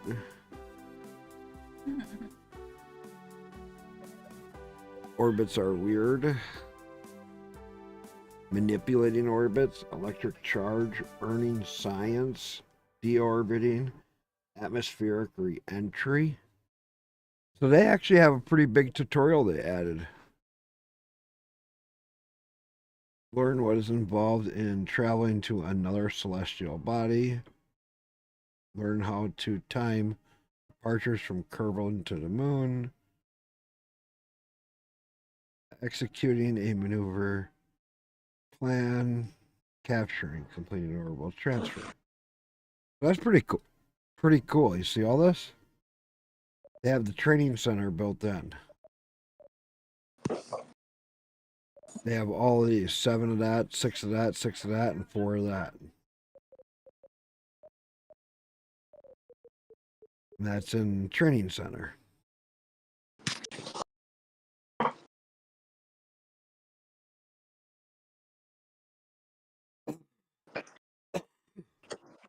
That is pretty neat. Who's all still streaming? Gone.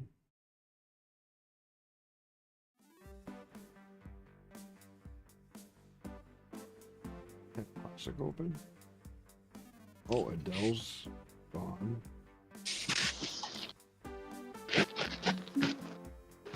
Classic is streaming.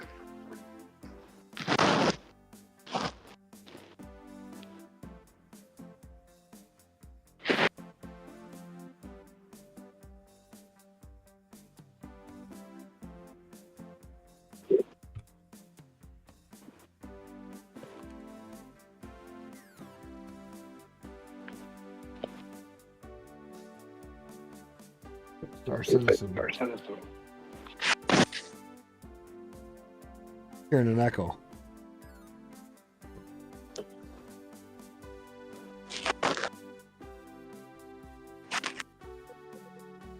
So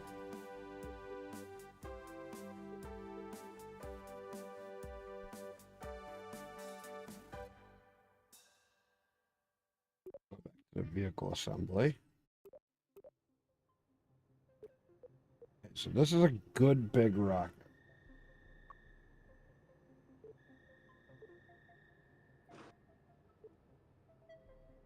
Go to the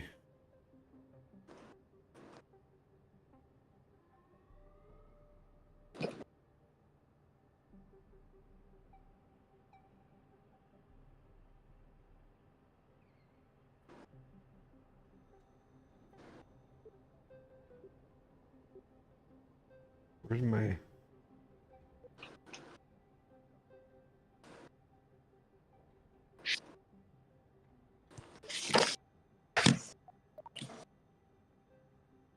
this? I don't know.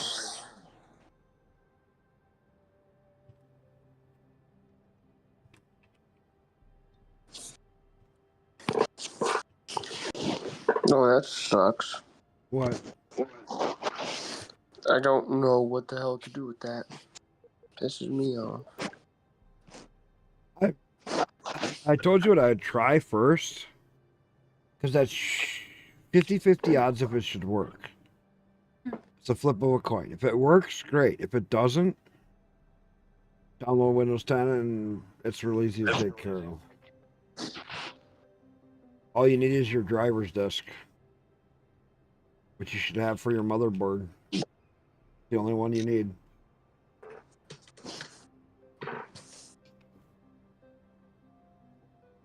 Or be able to get it from online real quickly. That's all you need.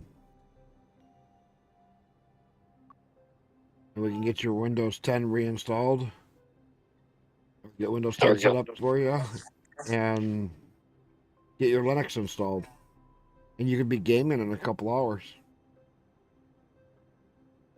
If that doesn't work. I would just get to it because the longer you stall, the longer it's going to take to do. And you're going to be here for fucking all weekend and you're not going to do any gaming. You're not going to have any Linux installed. And it's going to take you just a half hour to do that, to try that. If you fuck it up, you fuck it up. I'll walk you through what to do while I'm here. We'll get your computer back going no matter what.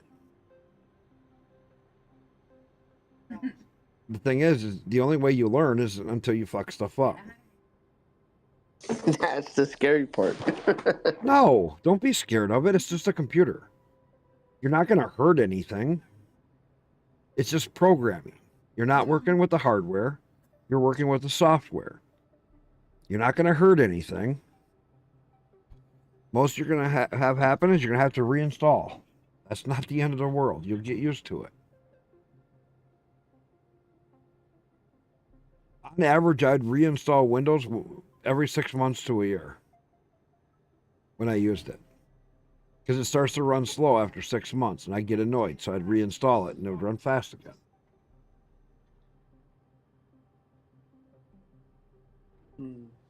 My wife has had Linux installed on her one computer for a year and a half, never even touched it besides updates. Well, her computer died. Won't happen so.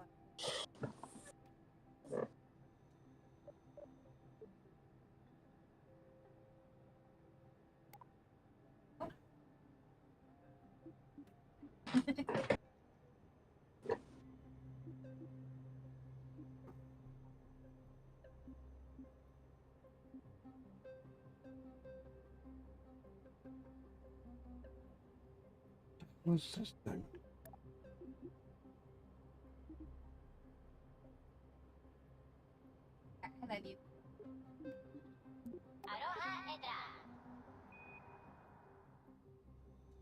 All right. Contains locked parts. Well, that ain't no fun. You shouldn't have let me load it up.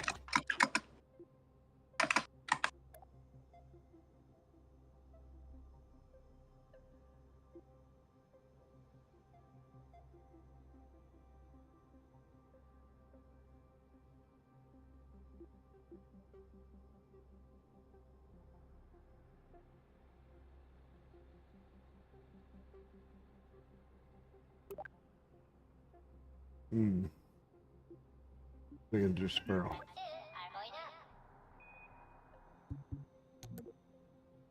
Yeah, because it contains locked parts.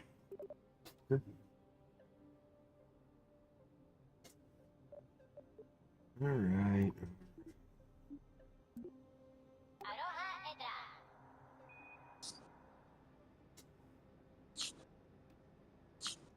This is the moon lander that I wanted before.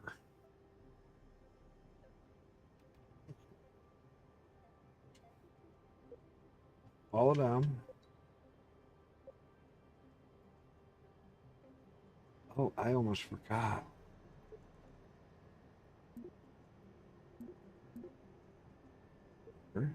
Um,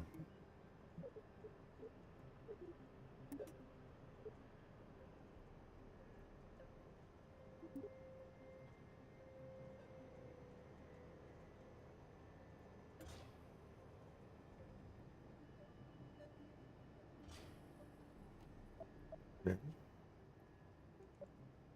Then,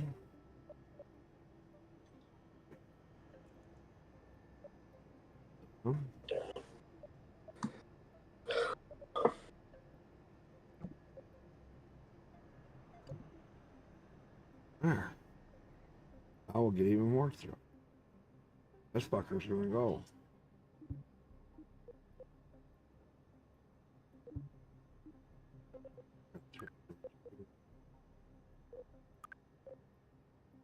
Oh, those are way too.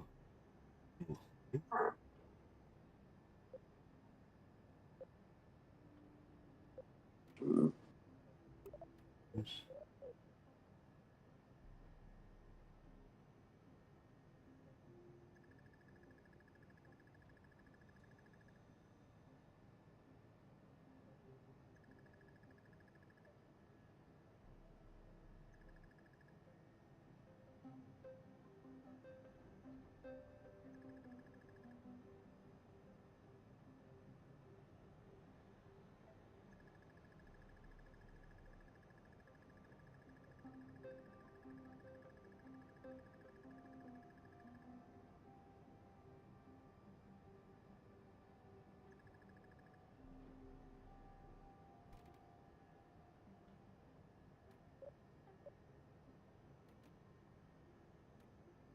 33.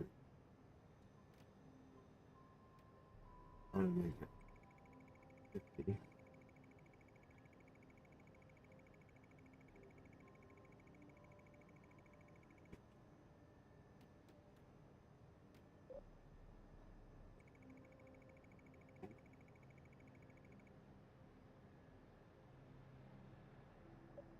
$96.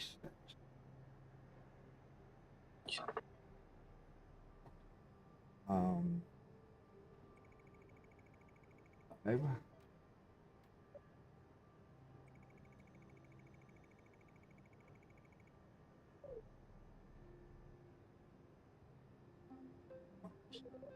60.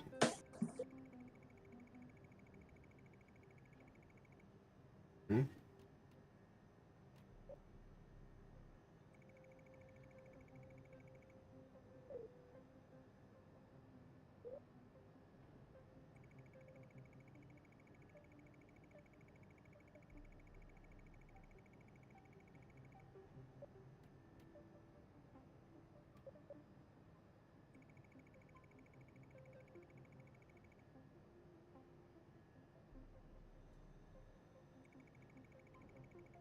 $70.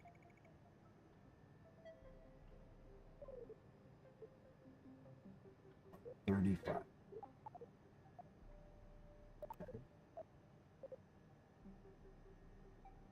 Outside ones. Always. A little bit more thrust. I'll say.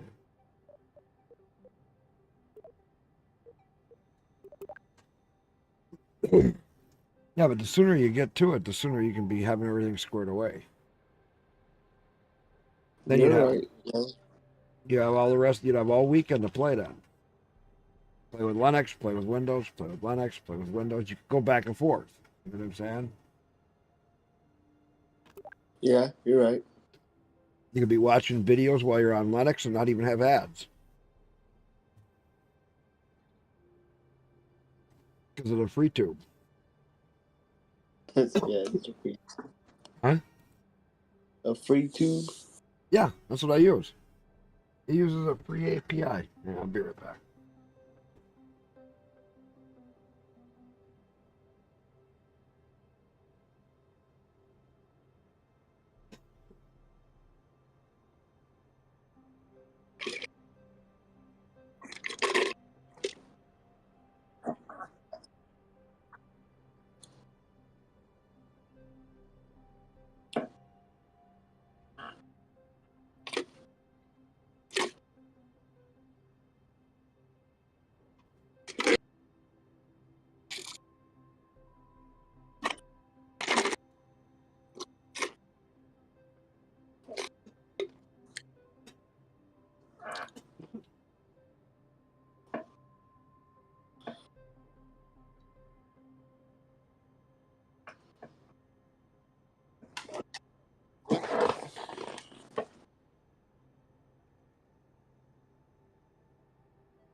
They're wagging her tail like, yeah, he's got goodies.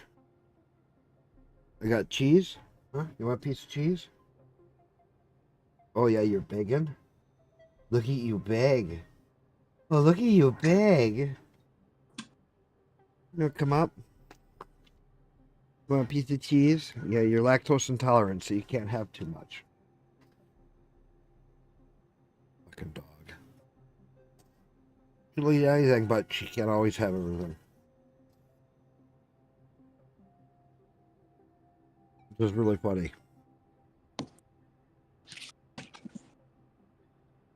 Alright, this looks like it's better.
Says like, do you like listening to music?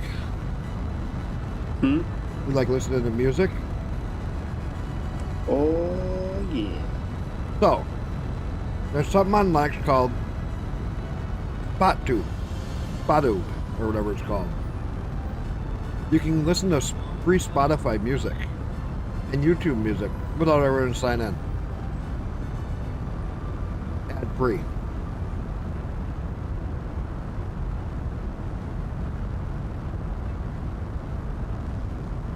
There you go.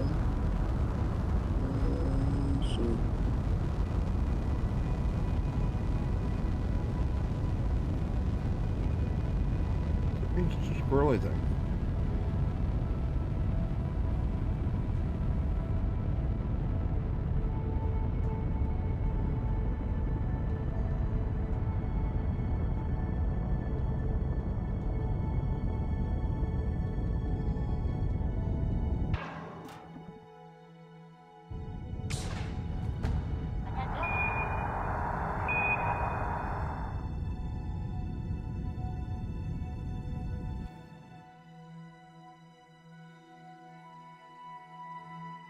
Okay, we went really high. We went 140.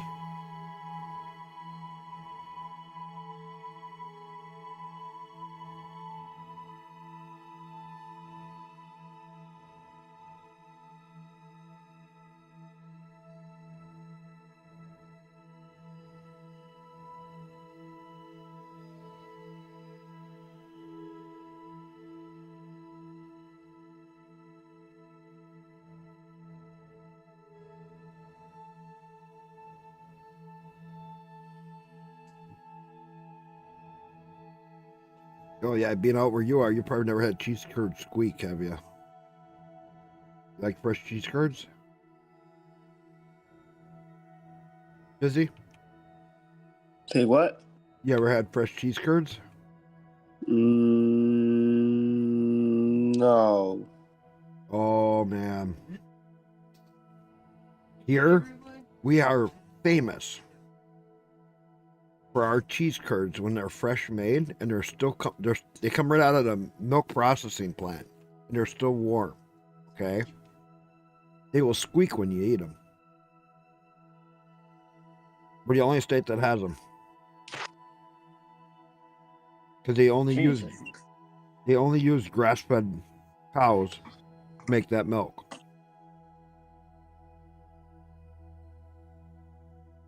If you don't use a grass-fed cow, they won't use that milk because it won't make the cheese squeak.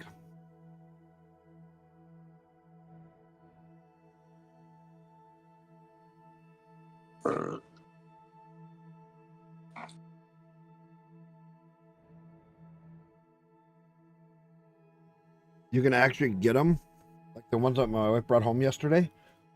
they were still like probably 110 degrees warm because they came right out of the processing plant.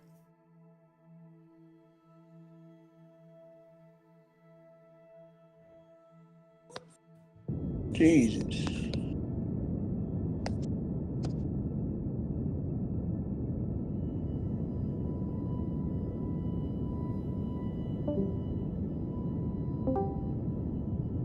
Back on your computer?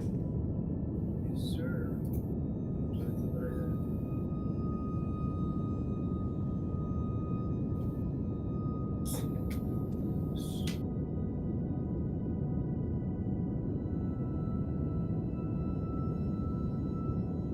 Testing if fuel lines work. How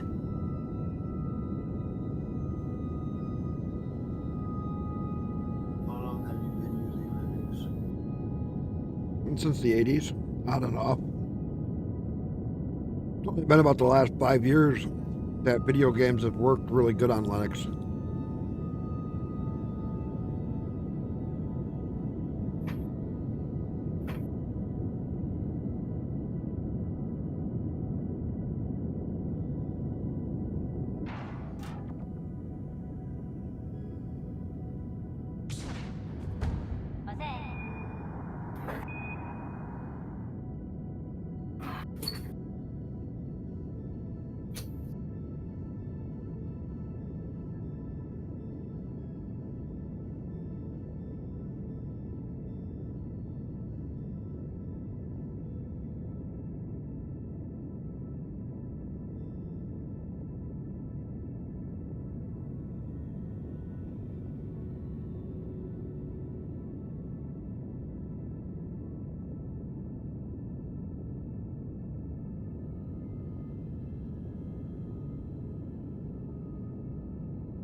Back in the early days of Linux, it really didn't have much use. Besides, it wasn't Windows. Can you surf the web with it? Yeah, you can surf the web. You can do a lot of things with it. But like for gaming and that, it had no use.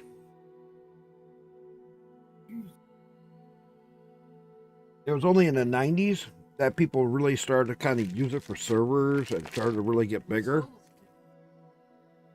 And once it started to get to the server side of stuff, and people started to realize how valuable it was, then it started to become bigger. Then people started actually making some games that work on it.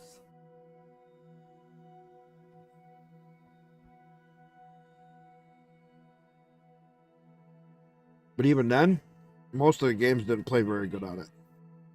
It wasn't until Steam, Valve, made the Steam Deck.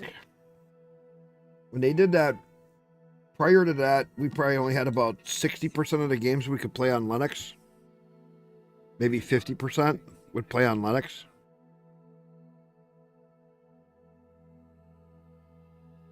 After Valve made the Steam Deck, then that was based on Linux. It uses Arch Linux. Valve poured tons of money into Linux users to help them make the code work, make the games work.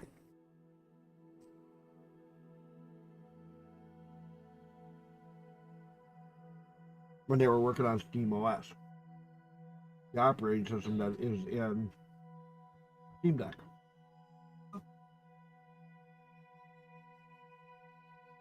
Over the last 5 years that they've been working on Steam OS,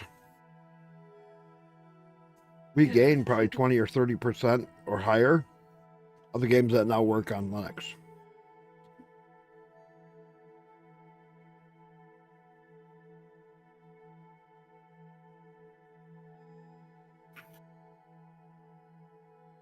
Nebula, I started it way back in the 80s. because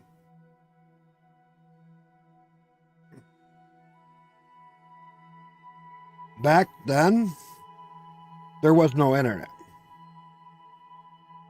But it was great if you were a hacker. I was back then. And back in the 80s, Linux really only had a few uses. You know,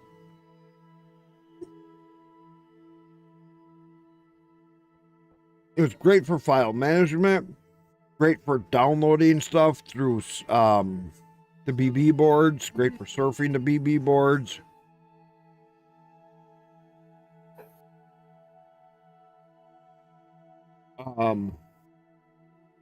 It had other uses, and then I got into hacking. Oh my God. That's where Linux got its nickname, where it was used for hacking was because of the 80s.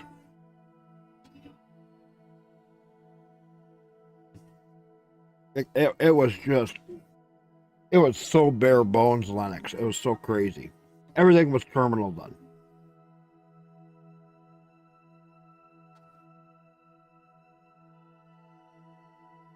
Well, it's had a few of them. Back in the day, instead of calling it Linux, we'd call it hack attack. Hey, how's your hack attack going? How's your Linux going? Because the hack attack, only people... See, Unix was bigger than Linux back in that day. Because Unix was the file system. Unix was used for all your BB boards. It was used for all kinds of stuff. Linux was not even on a server back then, really. Very little stuff used Linux. It was still in its early development stages. So, it was really neat on how it started out as something so small, never in the mainstream media, but today is everywhere. And when I say it's everywhere, this Android phone, based on Linux. Every Android phone, based on Linux. The Apple phone is based on a Unix Linux version. It's not Unix and it's not Linux. It's just in between. They use the Unix system side of it for all of their file stuff. They use the Linux side for all the graphical side and all their images. Unix is not so much graphical. You're not going to sit down and play a game on Unix that I've ever seen.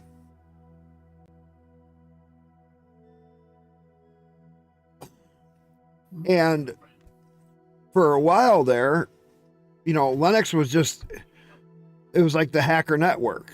Everybody just called it the hacker system because that's all it was used for primarily.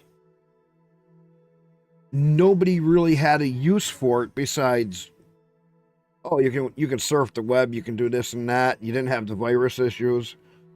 People had a harder time getting into it. If you were a DOS user, man, going to Linux was so easy. Everything was command line. Everything back then was command line.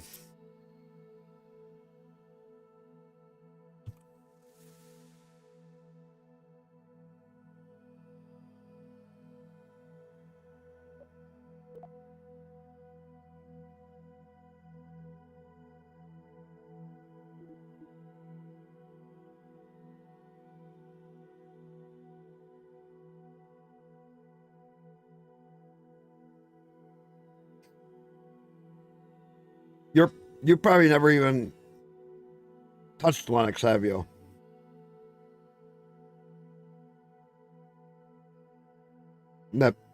Nebula.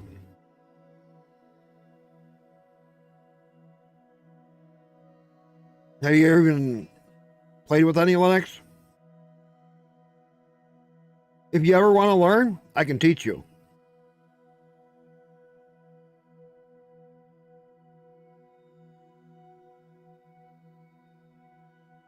I'll show you something. This will blow your mind. When I say I've done a lot of Linux,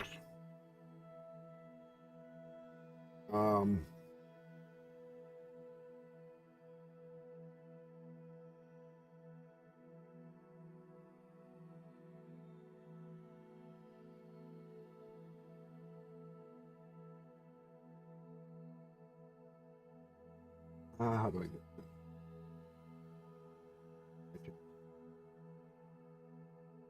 So,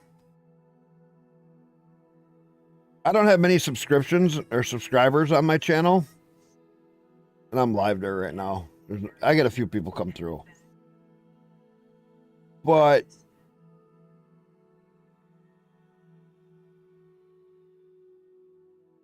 when I go into my videos, okay, now this is going way back. I mean, you can see how old some of this stuff is. 10 years plus. Like, I was doing stuff in, like here, installing Mate Desktop into Ubuntu. When people were like, how do you get another desktop in? You know, back then I got 5.9K views on it. That was huge. I did Cinnamon Desktop into Ubuntu. You know, I did how to get your codexes in. I did pretty good. That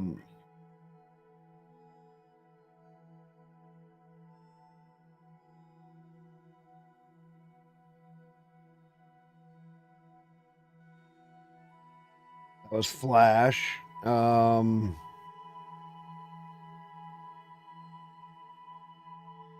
This was a neat one.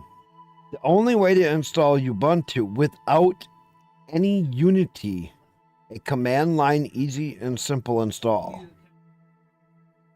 That got me over 10,000 views real fast. That actually got my channel monetized one time. And just the number of views back then that I got. And I got demonetized later. Got monetized, got demonetized. Went back and forth with it. You know how hard it is now to try to do a command line install? Because everything is so GUI driven. Oh. Ubuntu is so woven tight. That's crazy.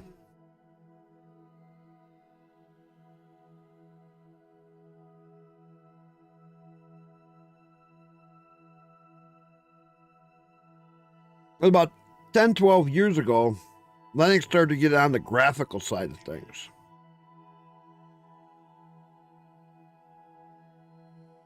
That's what changed Linux.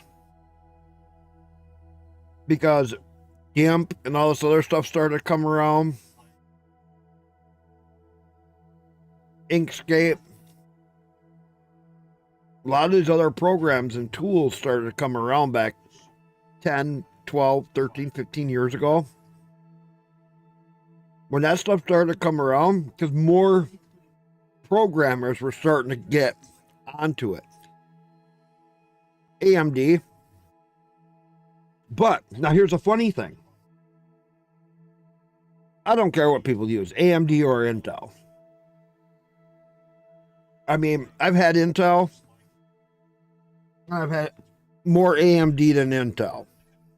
Personal choice for bang for the buck. What? Last year, Linux had a big boost. In a way, Windows users don't even understand. Take a guess what happened last year. It's actually with graphics cards.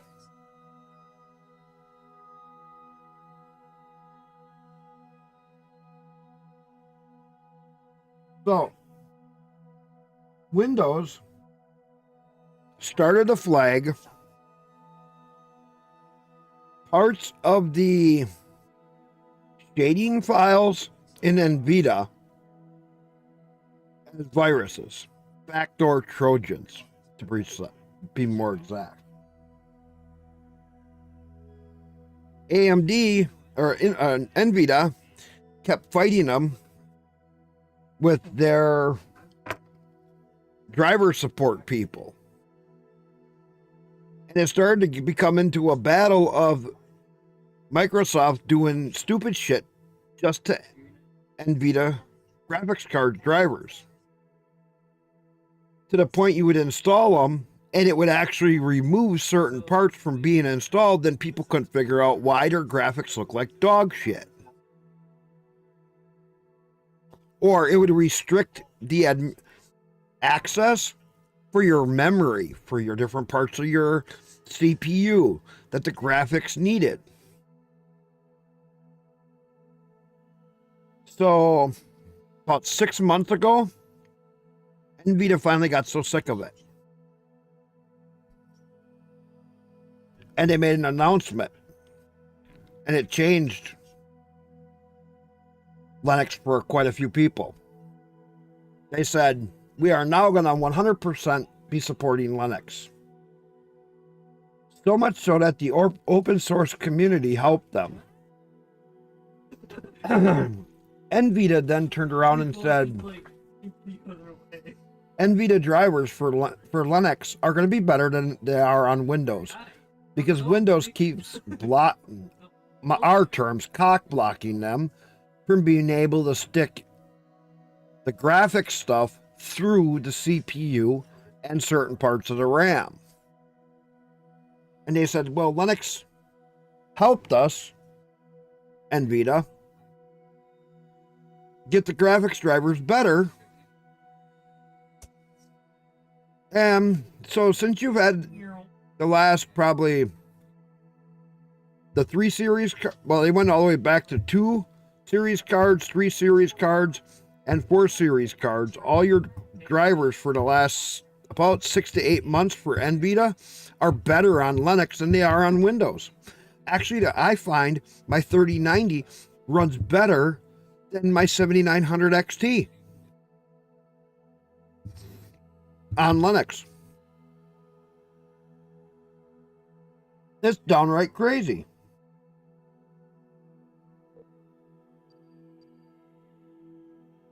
All because of Windows. All because Microsoft was being a little prick. And nobody knows why.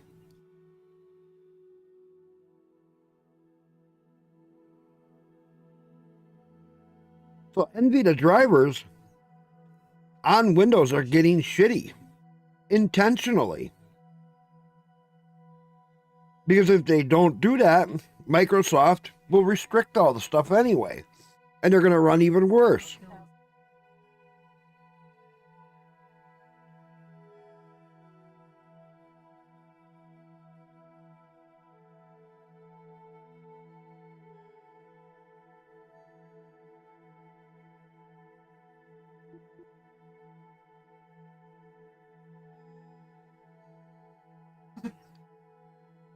Prior to that, I bought my 7900 XT because AMD was the way to go if you're a Linux user. AMD graphics, though, they don't match up to NVIDIA. Never have. Never the same.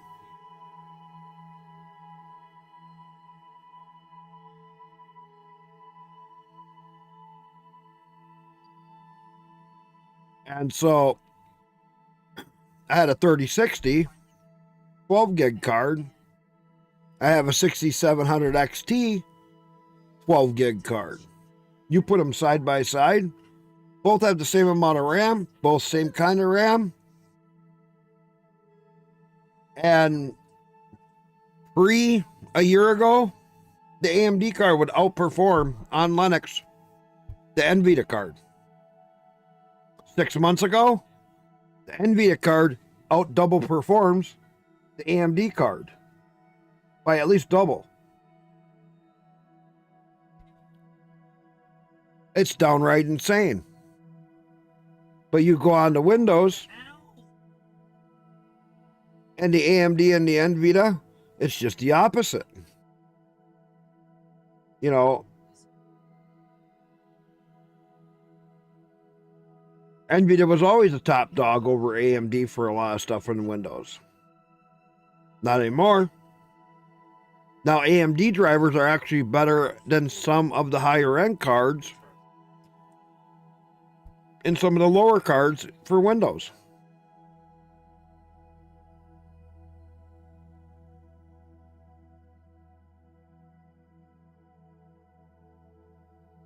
Because AMD gives open source drivers for Linux. Not the same as their proprietary ones. Now you can, for some cards, get the proprietary drivers for Linux with AMD graphics cards. Not all of them.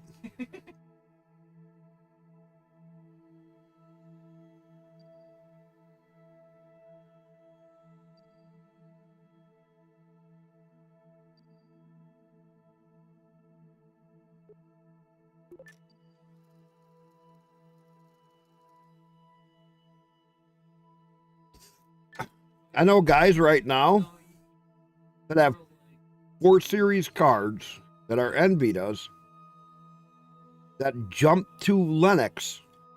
They can't get Starfield working on Windows with the NVIDIA 4 series cards. But, as Dizzy's about to find out, the 4 series card under Linux and the NVIDIA drivers, a lot of them are getting Starfield to fucking work. Well, wait a minute. If Windows is supposed to be the top king gaming, how in the fuck are we getting a game that's brand new, working on Linux, on a 4 series card, but it doesn't work on fucking Windows? Explain that one. I don't care if you're on Windows 10 or Windows 11.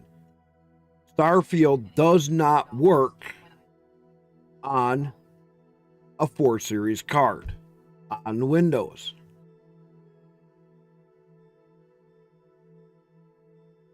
Explain that.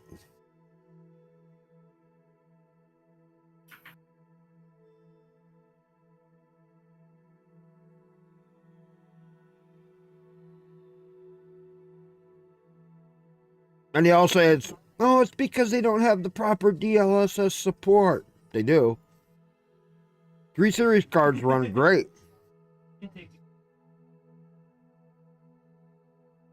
Yeah, a 30, 60, 12 gig card, Starfield starts right up. You have a 4 series card? Nope.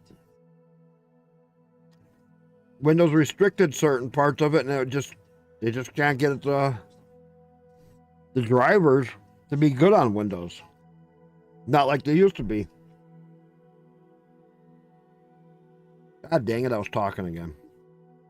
Missed my maneuver.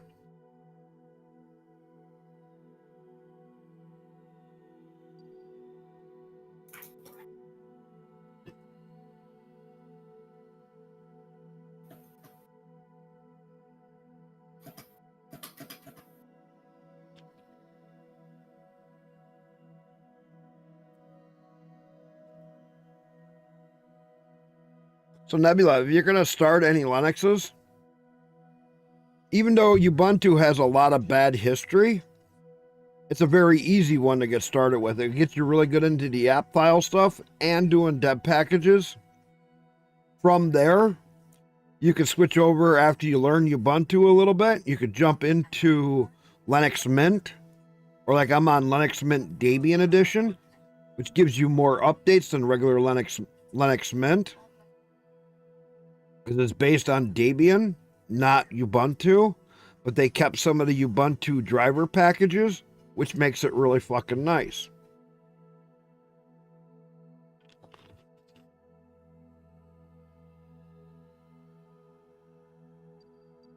All right, I got to do this maneuver. I keep missing my thing because I keep talking. Doesn't surprise me.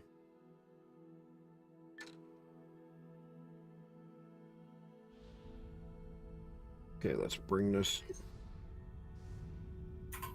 in alignment. Okay, let's warp closer. Just follow the chase, play the chase game. 4, 3, 2, 1. Okay. Warp into here. As you chase it around. 0. There we go. So I don't, at this point, with Windows going cloud-based or paid service or whatever they're going to do, which we still don't 100% know. Yeah. And if you don't game, you can get away with going to Mac. If you game, you can't go to Mac because Mac can't even play 5 or 10% of the games right now. They're like what Linux was 10 years ago plus.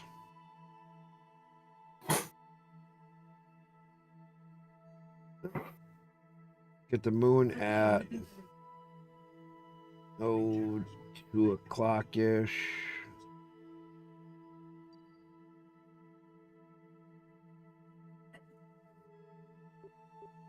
Create a maneuver node, click on it.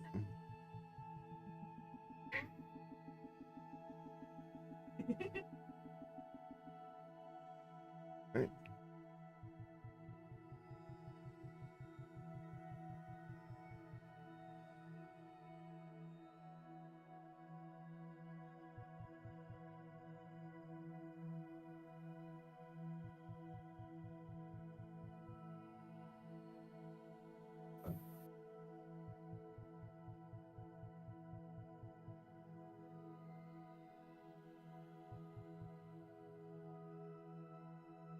You ever play Scum? Tech? Oh, I tried it a little bit on Windows. It's okay, but it doesn't work on Linux. You can play single player on Linux. You know what I mean? But you can't play online. Scum on Linux.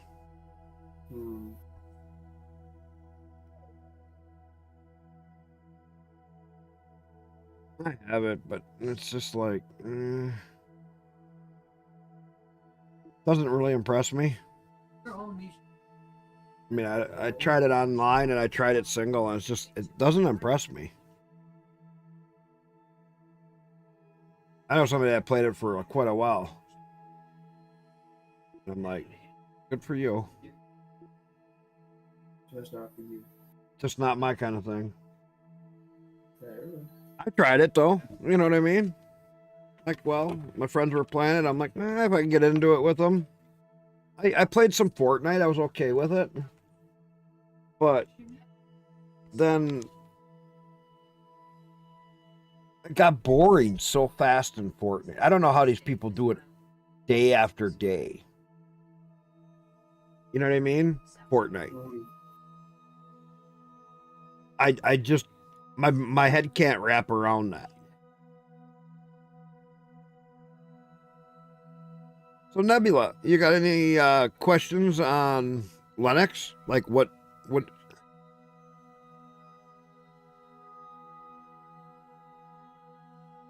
usually people want to know certain things, like there's certain things that Linux does better than Windows, and there's other things that Windows can do better than Linux. I'm not going to say Linux is perfect. It still has its issues.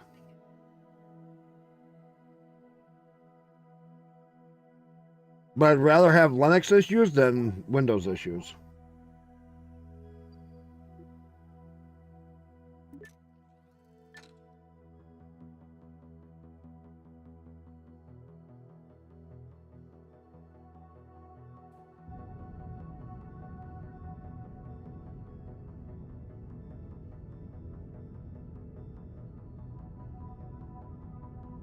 Meadow, you love Linux too? A guy showed me how to get Kerbal Space Program 2 working on Linux the other night. I love Linux. I've tried them all too. I've used Gentoo in the past.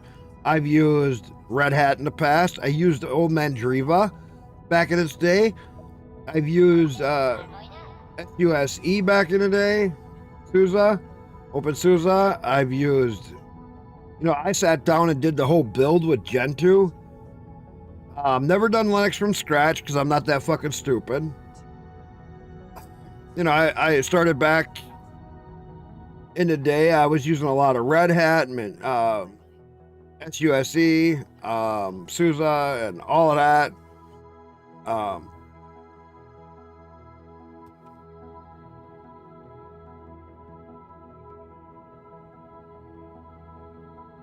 I don't know why I like Linux so much.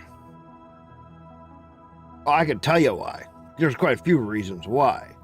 One, I can put on it what I want.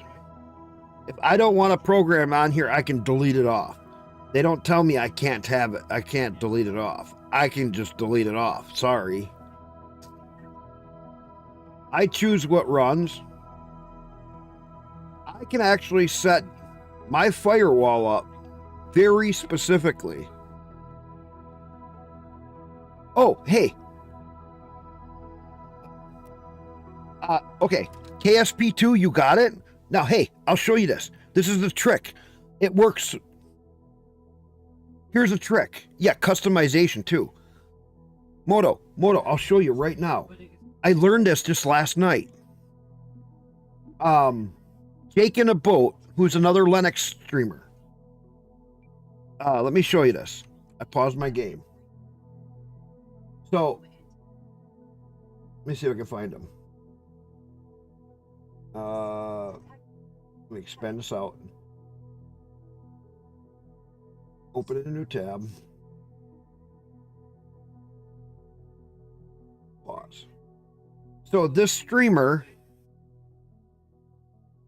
on Twitch, Jake in a Boat, he only runs Linux too. He streams with it. He showed me how to get this game working. If you want to find somebody else who's another Linux streamer,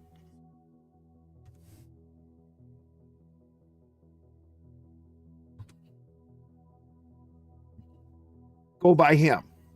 He's really cool. So there's one real simple trick. And when he told me this, I freaked out like it can't be that fucking simple.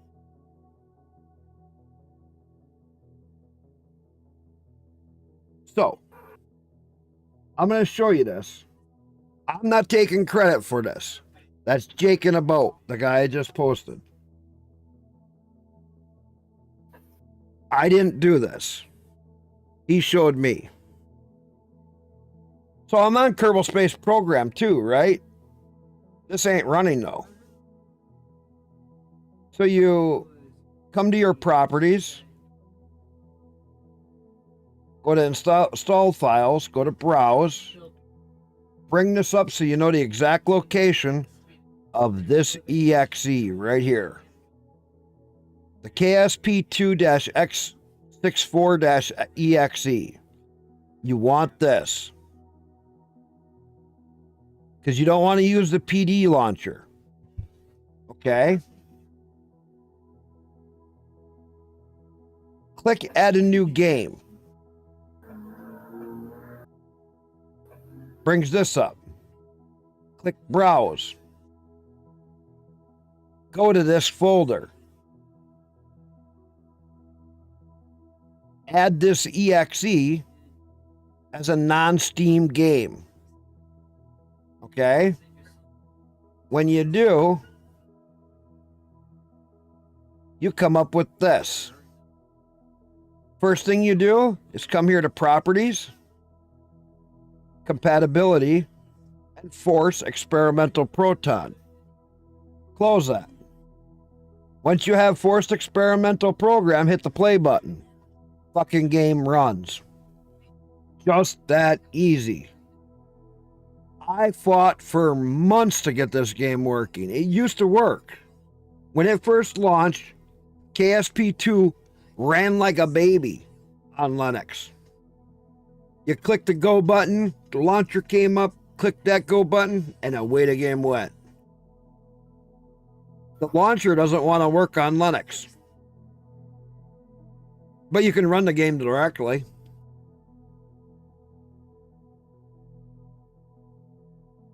Like I said, I didn't come up with it. Jake in a boat did. He told me yesterday. I was on Windows yesterday. For one day.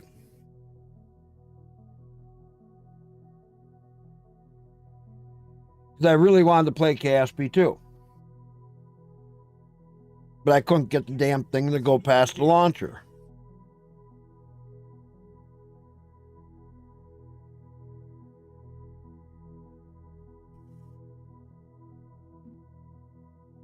And here it is. I'm on Linux Mint Debian Edition 6.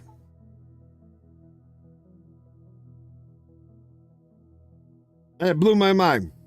I struggled with every Proton, every different launcher option, and I could not get it to work on fucking Linux. You follow them simple little steps, it'll fire up like it's on Windows, and you're going to be sitting there going, what the fuck? Yeah, trust me.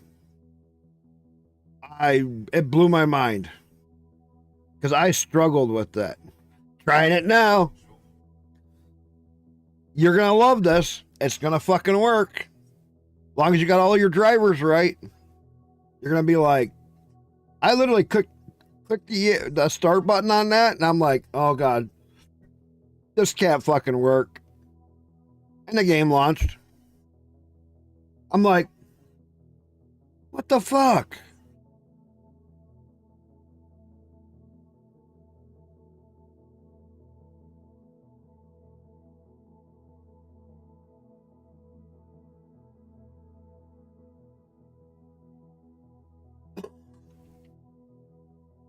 Before, yeah, I was getting like graphics and stuff were all fucked up before. About a month and a half ago, they gave an update, or 2 months ago, they gave that update, the bug fixes, and I've never been able to play since. It just wouldn't start up. I come up with all kinds of weird shit.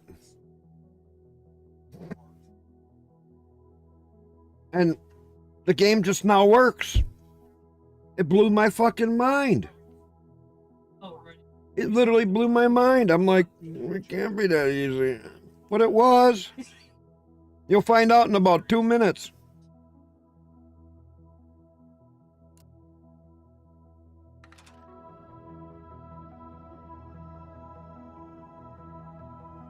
And it's going to blow your fucking mind, and you're going to be like, God damn.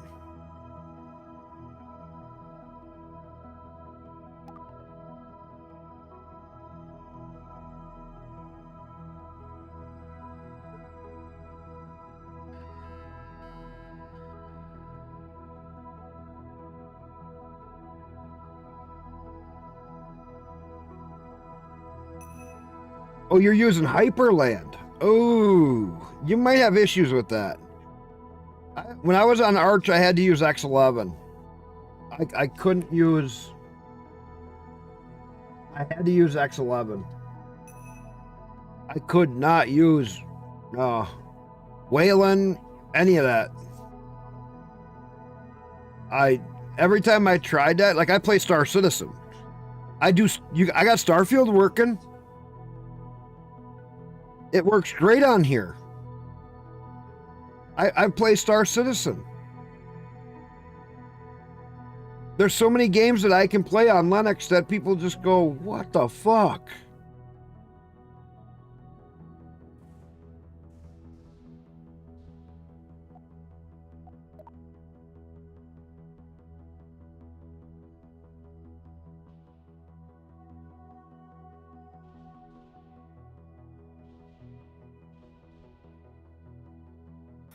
Do you think they'll ever fix Starfield for Windows? 4 series cards? No, because it's NVIDIA. It's having issues with Windows. I don't think cards going forward, unless Windows gets its head out of its ass, I don't think NVIDIA cards are going to be jack shit on Windows anymore.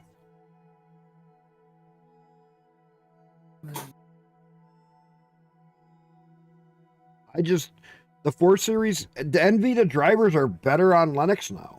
Way better on Linux. They beat all of the AMD drivers right now. You can be on an older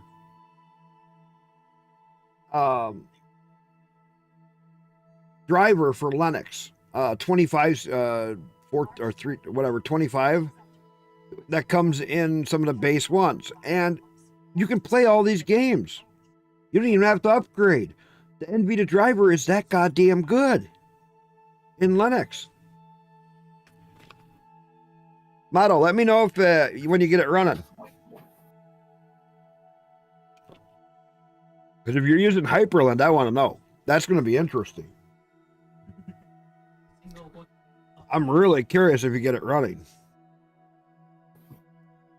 Is that good? What? Gets it running. He's running Arch. Hyperland is neat. In some areas, it's really good. But I don't know a lot about the Hyperland. He might know more about it than, you know what I mean? I really don't know a lot about Hyperland because I haven't used it. I'm afraid to use it because it's so touchy.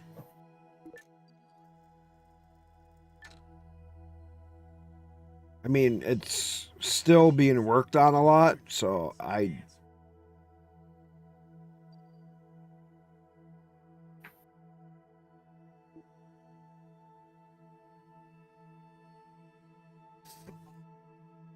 gonna die laughing if he gets KSP2 running. Because that shit's got to go on. Hyperland is really fun. I don't know anything about it.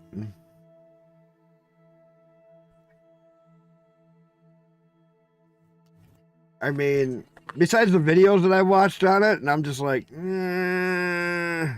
I'll stick to my X11. I'll stick to X11. I ain't gonna deal with any of that. Yeah, I know I gotta pay for that. And I'm like, you know, Ubuntu and these other ones come with Wayland and Genome and this. I'm like,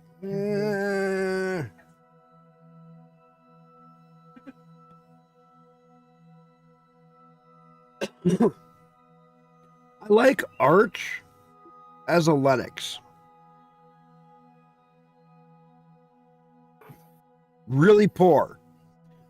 Try switching your desktop over to X11 once. Because that's what I'm on.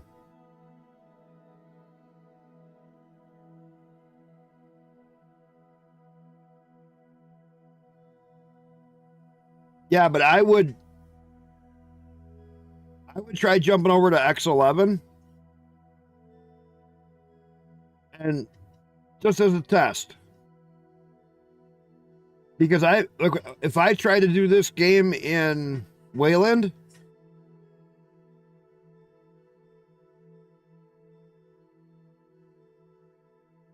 no, it won't run. Everything will get out of whack. My graphics, it'll run like a turtle. Same with Star Citizen. I can't do Star Citizen with Wayland on. Wayland will just totally fuck up the game. It'll make it so that the guy's always looking at the floor or looking at the ceiling, one or the other. That's really annoying. It screws with my mouse. It screws with my keyboard in the game.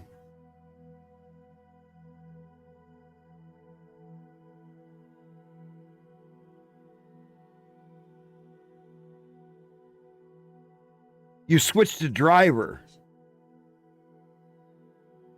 Would you switch? You switched back. Oh, you know what they did do? Hang on, he just switched. I don't know. What driver did you switch? From what to what?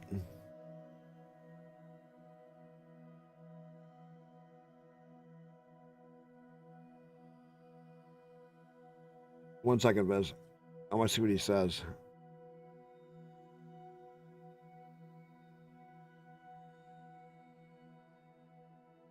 Oh, okay. Okay. I'm running a 3090. What are you gonna say, Viz? Busy. What I do see on Starfield now is they put the DLSS on it. Under the beta. So when I'm in Starfield, I run it under beta. Because Yeah, you get the latest all beta support for DLS. Yeah. So the guys that were doing it on the 4 series cards have to run under beta. Because it has a DLSS 3 support and G support.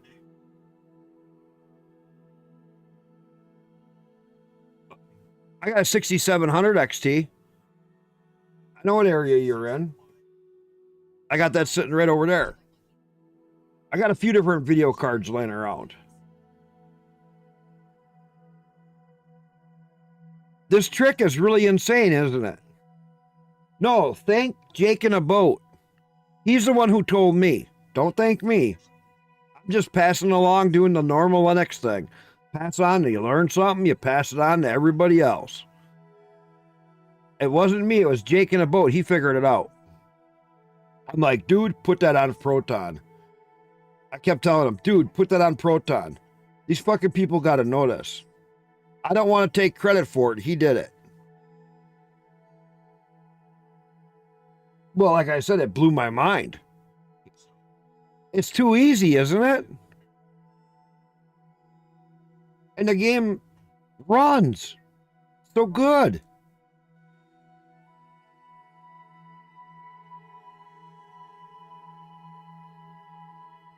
And literally, the click before that, it wouldn't even hardly run. It was so easy. I know. I want to try it with some other games now. I'm thinking about trying it with a few other ones. It blew my mind too.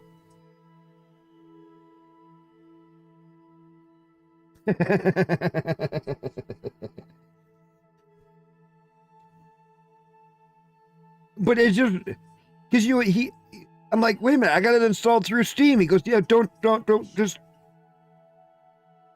get the exe and add it in, and the game will fucking run. Just don't forget to set experimental.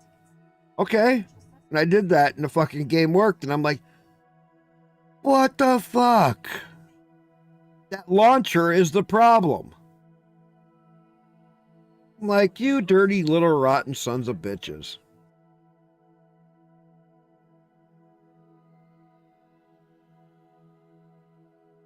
I just couldn't get, it just blew my mind too. I'm like, how can it be that easy? I struggle so much with so many games. It can't be that easy, and it fucking was that easy.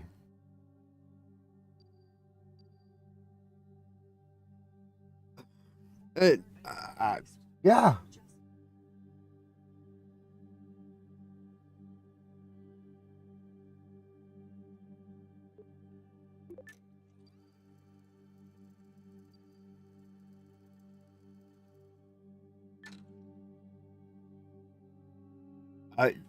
I don't know what to say, because it just it was just like my brain got mind fucked. How simple it was, and how good it works.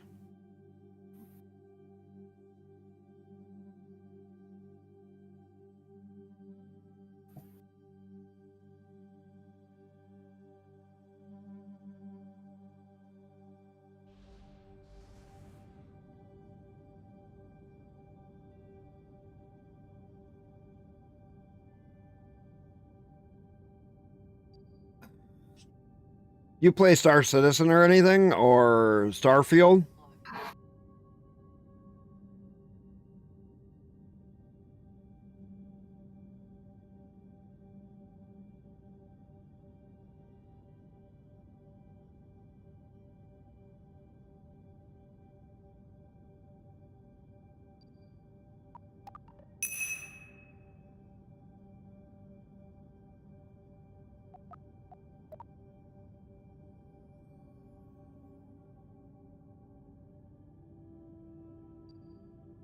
Like I play Empyrean. I haven't played it in a while. A lot of games are working. The list of games is just constantly growing of what works and what don't work.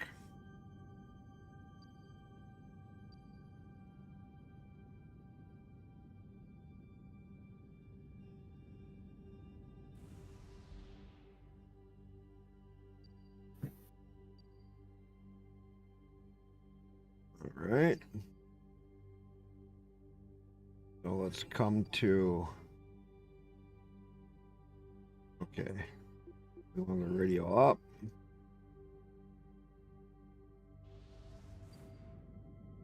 Oh. That's not what I wanted. Ooh. 52.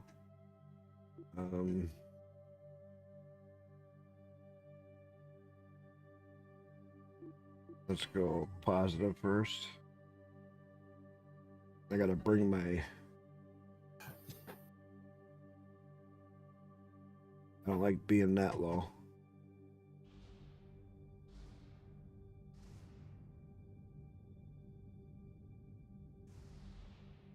There we go. Now, go radio up. Normal.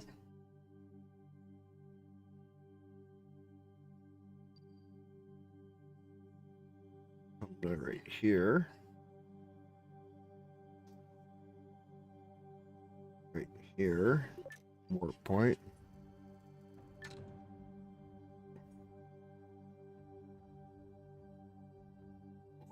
Line ourselves up. We gotta hit that little dot.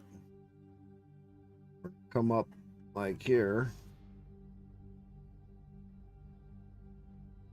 Rotate it.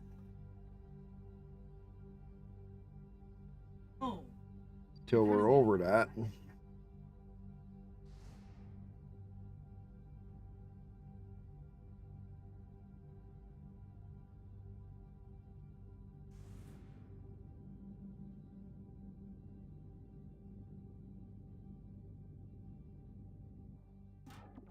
Oh.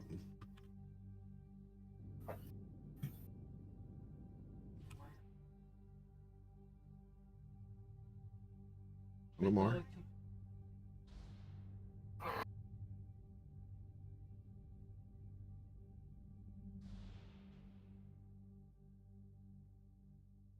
That'll work.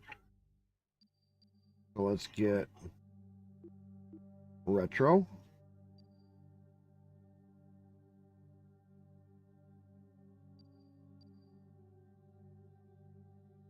Right in here. See how high? We're at Apple. A little bit high. I don't think that'll matter too much. You're right. Go right here.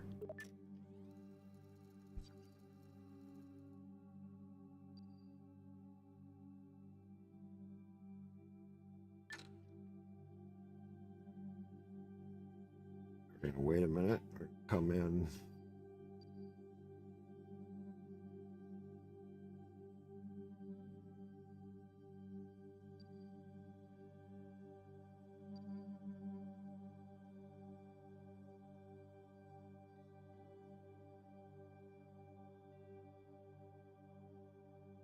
Right.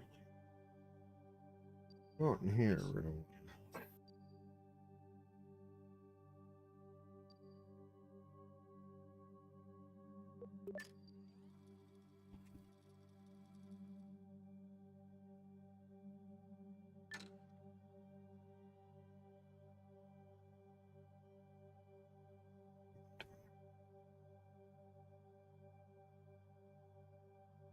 I'll get just a little bit closer.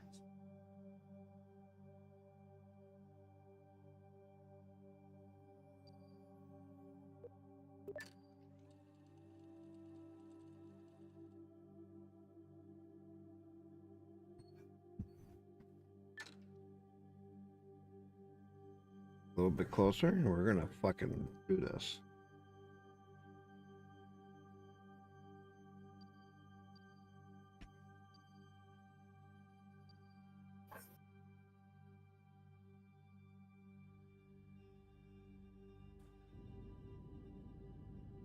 Here we go.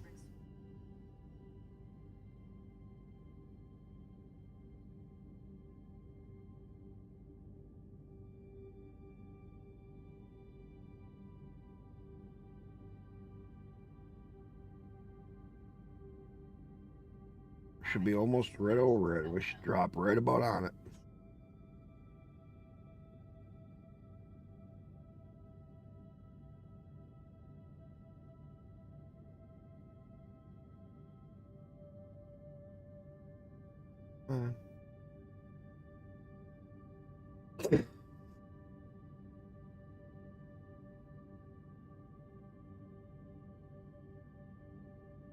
It's just a little poodle engine or terrier.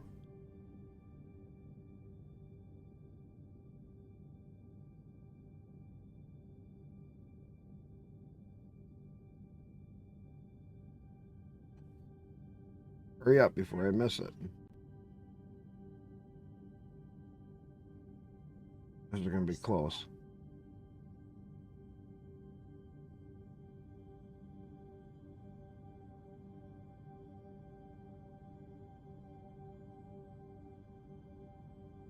Come on.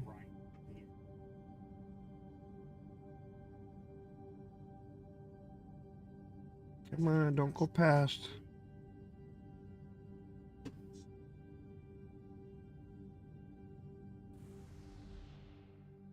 A little more. More. A little more. There we are. Now we're going to let it just start settling down. So what other space games are? What other kind of games do you play?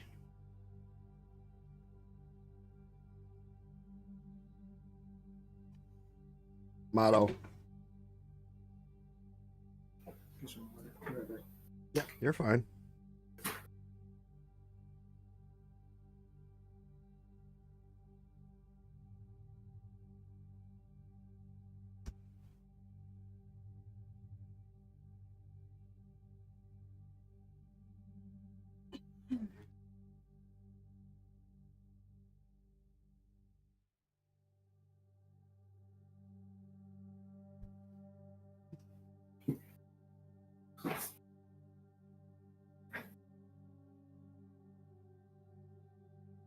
Want some, hun?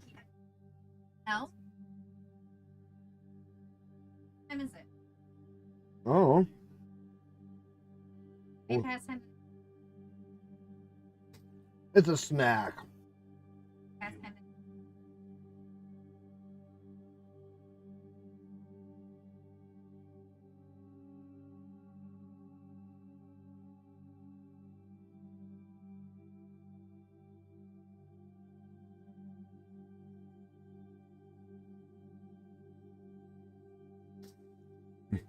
Motto will be playing Kerbal Space Program now.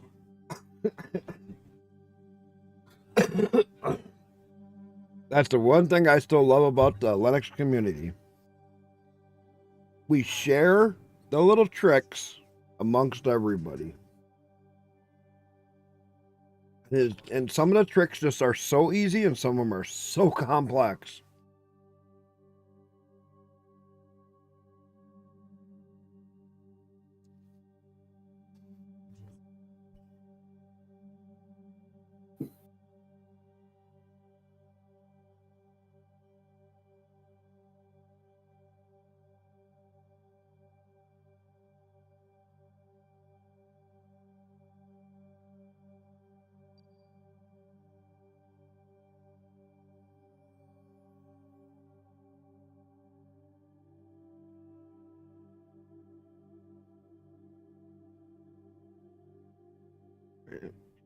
game freeze? It's like it's not.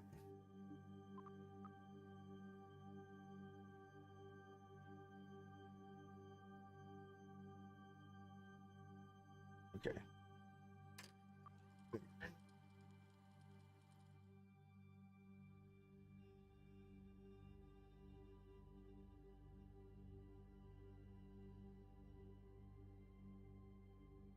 Getting further away from it. That's still too far away.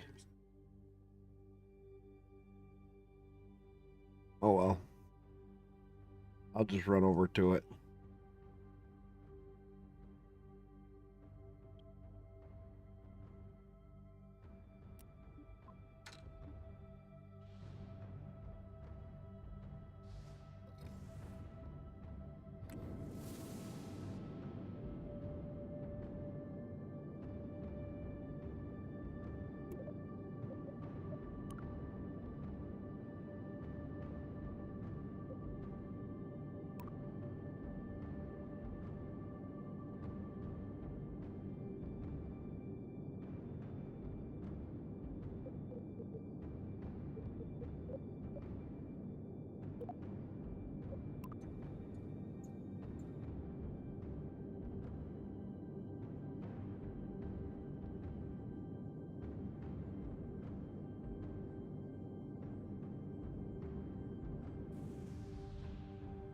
No?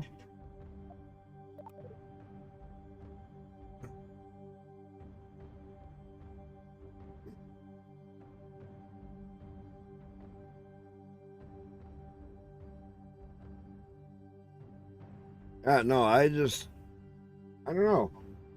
Linux is gonna be more and more people are gonna keep going to it. As long as we keep spreading the word.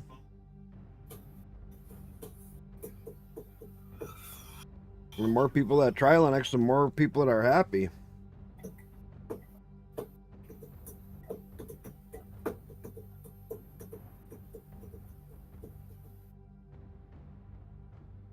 I don't even know who ever told me about it. I was on the BB board somewhere. Way back in the day when I first learned about get this ISO. Right. It wasn't an ISO back then, it was just get the files.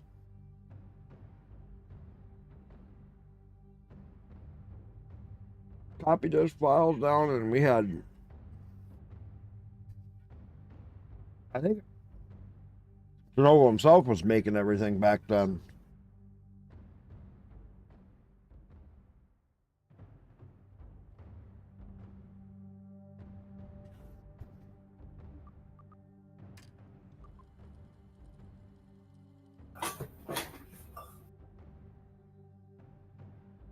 You don't really play multiplayer games, huh? Chet.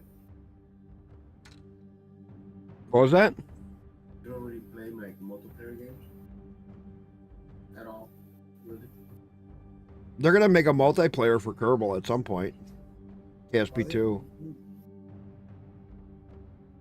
And it's gonna be a couple years. Oh, it'll be a while. Yeah, it's because they got a few other big updates they're gonna do. They're gonna do colonies, which is gonna be where we can put a base here and bring Kerbals here and have a colony here with production and all kinds of weird stuff. Then get missions for it. Then they're gonna do interstellar. That's where they're gonna add more solar systems that we could actually travel to. And then set up colonies there and then bring Kerbals out of here and take the Kerbals to the other solar system. Then they're going to add more systems and more systems and more interstellar stuff. After that, then they're going to do the multiplayer. It's going to be a little while.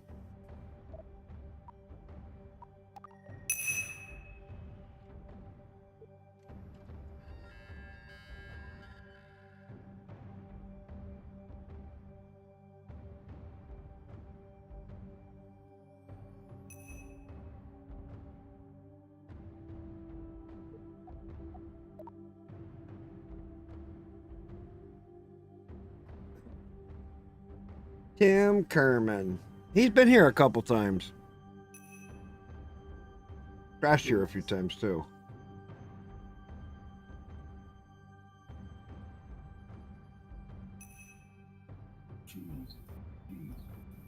What? What are you figuring out? Nothing. Trying to figure it out nothing.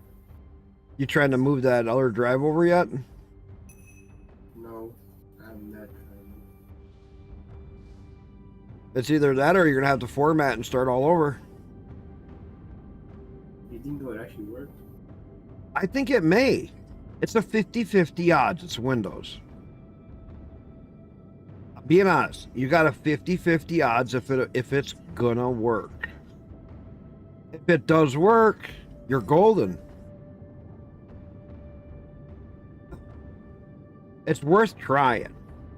I will say that.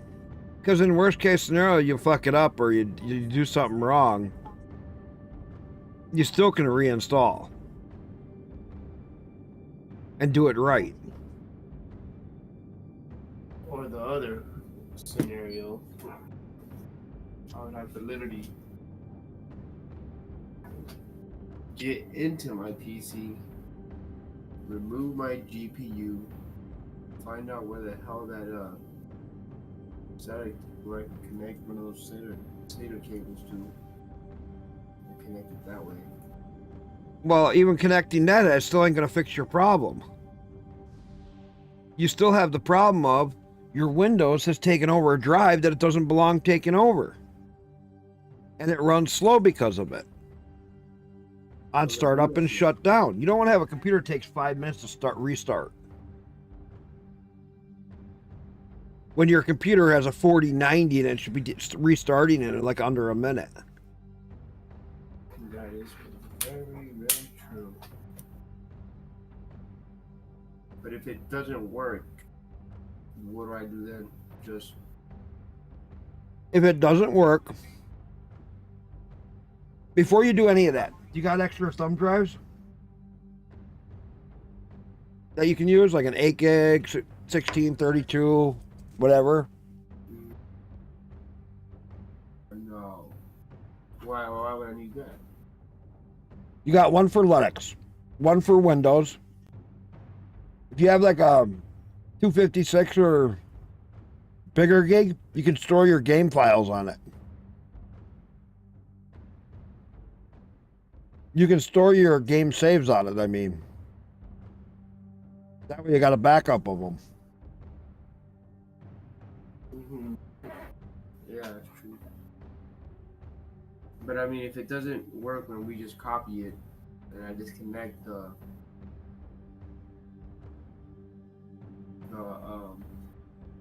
hard drive, all I would have to do is just reconnect it back, right? And it'll start up. Well, before you did that, I would, if it doesn't start, you could reconnect it up and see if it starts. Yeah. But then you're still going to have the problem of your computer is not running the way it should be.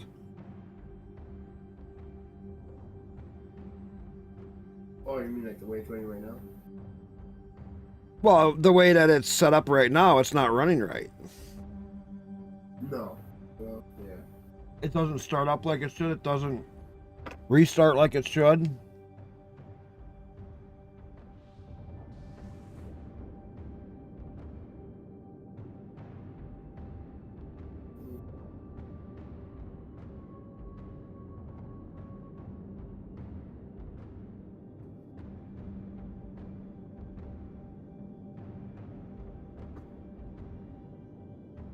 That's why I say, if it doesn't work, plan on redoing it. Get used to redoing it because it'll save you a lot of headache and time if you learn how to do it and not be scared of it. I mean, you're talking about redoing it and Reinstall Windows and then set up your Linux right away.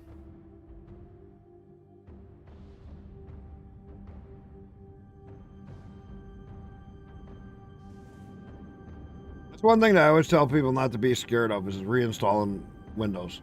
Because every 6 months to a year when I was running it primarily for gaming, I would reinstall it every, like I said, 6 months to a year. Because otherwise the Windows would slow down, slow down, and all of a sudden you're like, man, why is this game only getting 35 frame rates? Why is it at only 35? And here it's Windows. You refresh your Windows and you reinstall the game, and blah. Hey, look at that. I'm back up to 120. That's how bad Windows is. Yeah.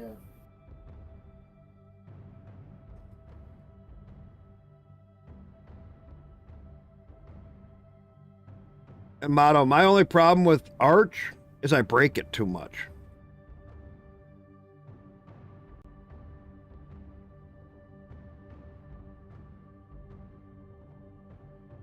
That's why I say before you even try that, I'd make a bootable Windows ISO, Windows 10.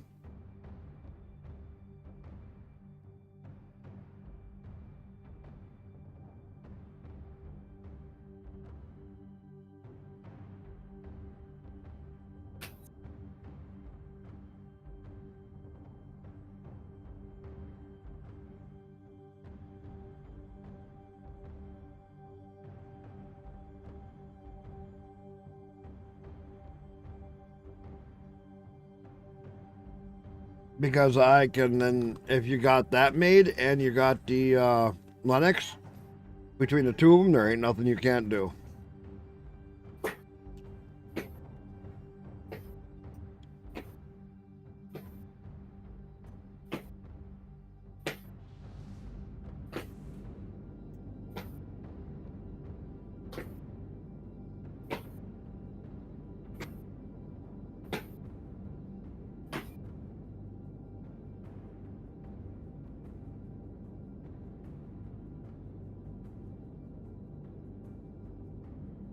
I just take my time coming in.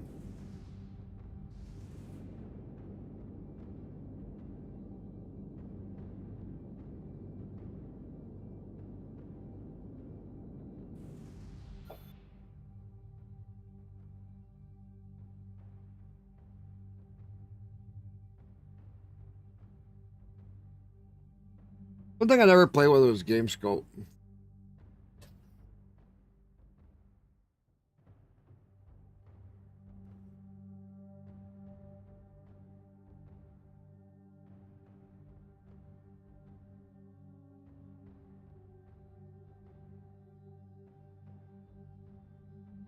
So what other games that you like to play, Motto?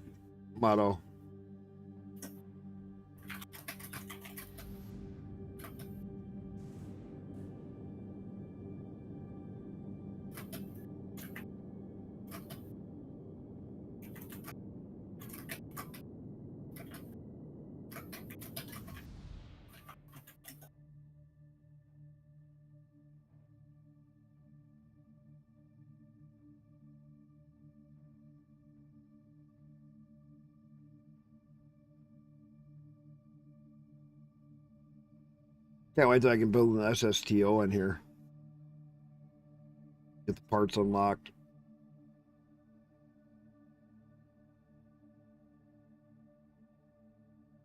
Single stage to orbit.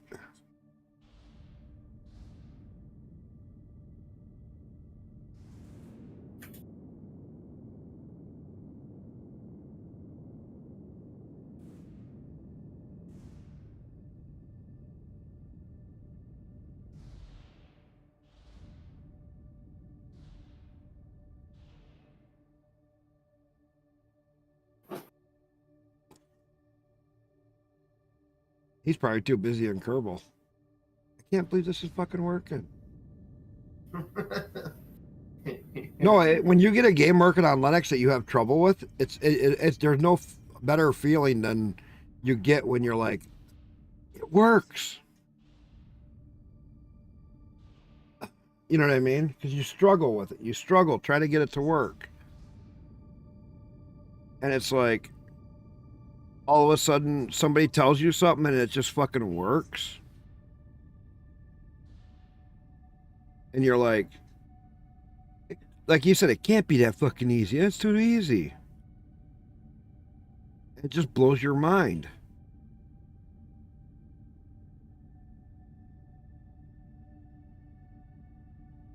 There's the dust cloud.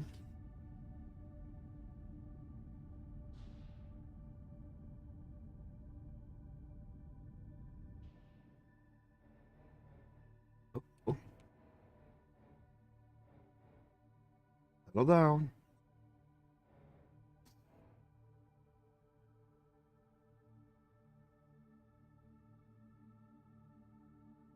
All right, we got science.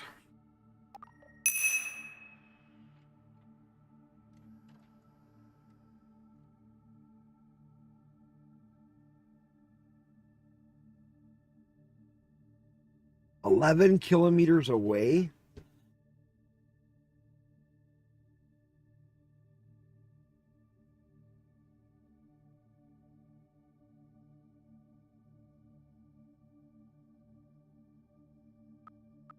Yeah.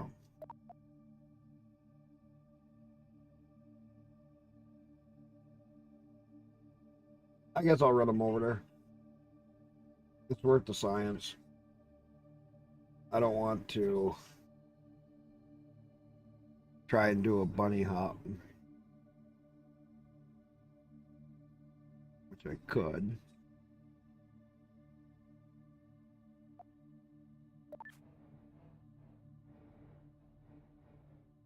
No, no, no, no, no, no. Don't tip over.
Hope I don't tip it over when I go to jump on it.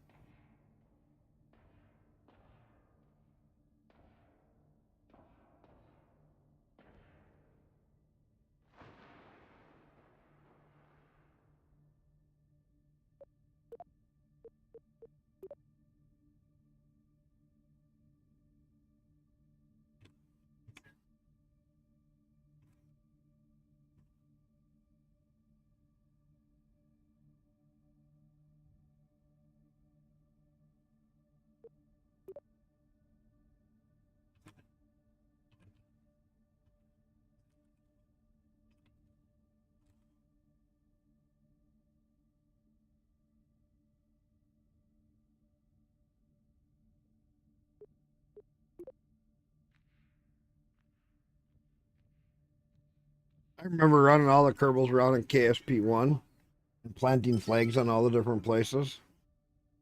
Oh my God.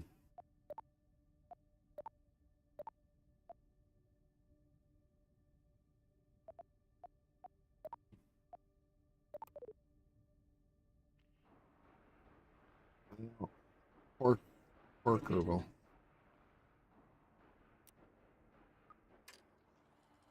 You're gonna run your ass a long ways.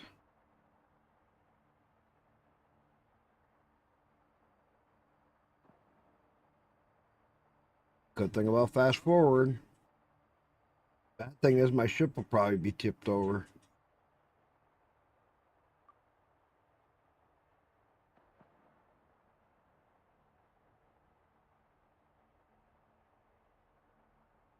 Never seen a Kerbal run that fast.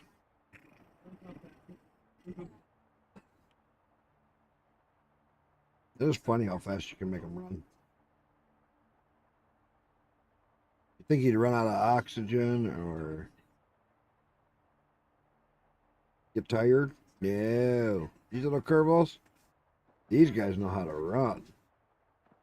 Thought I was a lot closer than that. Coming down, it looked that way.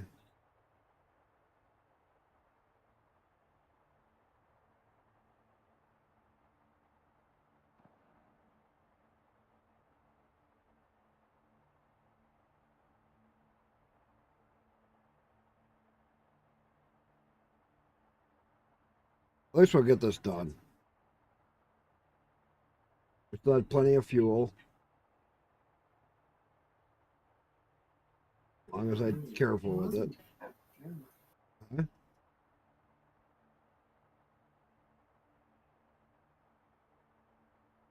It's already 10 o'clock here. If you're going to hurry up and do the drive, I only got a couple more hours before I go to bed. You're not gonna stay until 6 in the morning? No. I just No, can't because go to bed then. I'm going to bed early so I can try to get up earlier. I know, I'm just kidding. So I can sleep at night for once. Do you prefer to sleep at night, or do you prefer to sleep whenever you get tired? Whenever I get tired is what I used to always do, but working nights, I only have one choice: sleep during the day. That's my only choice. I don't have any other choice. We got all the blackout curtains and everything on our bedroom. Like right now, because when I get home, it's dark. It's not quite as bad. But when we wake up, it's always like during the summer, it's fucking hotter than hell. Sucks.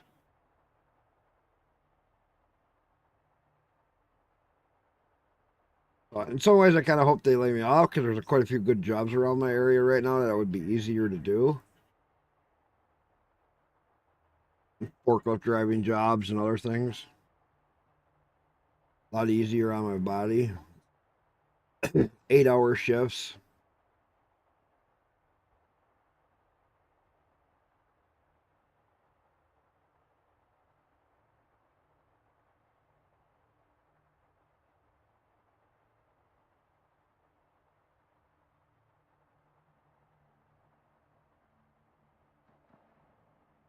Wait a minute, what are they talking about? Agent Alien.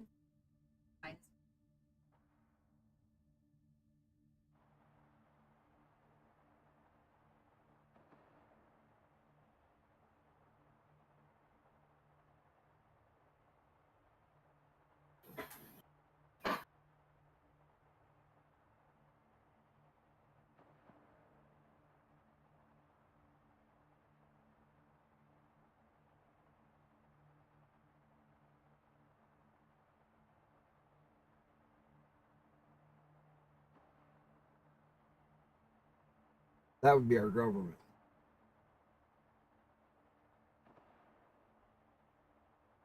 My wife is watching some weird alien shit. Yeah, I know. It's interesting though. Talking about like if aliens are injecting their DNA to mutate things.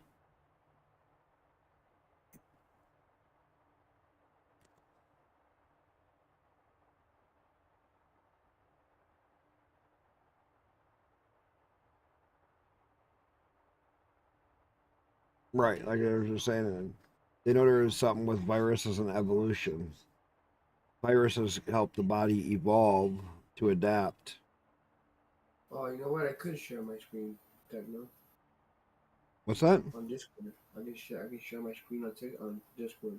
Yeah. I didn't know that. You didn't know you could? It's only like low quality, but it's still better. There's people that stream just that way on Discord. They don't stream on regular services anymore. They stream just on Discord.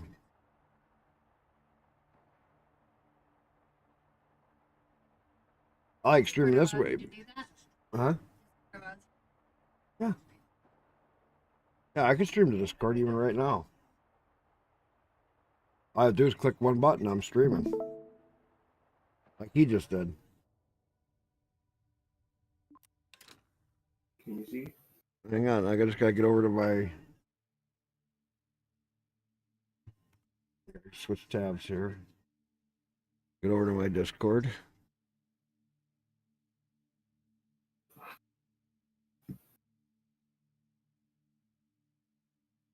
Yep. Now I got you. I got you up. See, here's that one You told him to download The it? program, yeah. So You see all the, you see this? You see this, the old hard drive? right. So what you got to do? I got to get this back off my game. Yeah, I'll show this on my stream. Oh, I don't mind. Let's see here. Let me take this full screen so I can actually see. So you see how you have on disk 2, that's the GPT part. Okay, disk 2 is what? That says right here, old hard drive. Older hard drive. Okay. That's a fat, wait a minute. Oh, no, your boot. That is your boot on your old drive. No, this. So number 2 is your old drive, right? Yeah. And number 1 is your new drive. Yeah, that's the one that's my NVMe, but that's on my motherboard. Yeah. Okay. Number 2 So, is the old one. but This listen. third one right here, this is my external hard drive for games. But now listen. Your C drive has to shrink in front to fit that drive in front. That is your boot drive. That's why your computer is booting slow, like I figured. I thought you were saying that the other one that is your reserve is your extra drive. So you have to make room in front. So you have to slide all of that Windows back further to get that 300 megabyte or whatever that is on disk 2.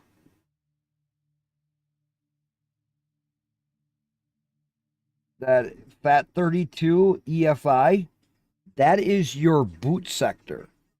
That is why when you unplugged it, your Windows wouldn't boot.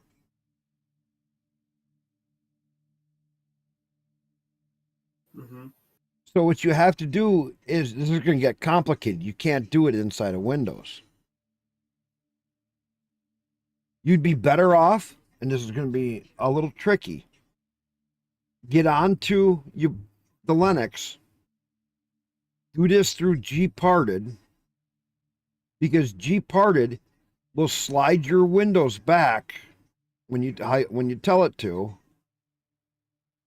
You could actually make a partition in front of this, in front of your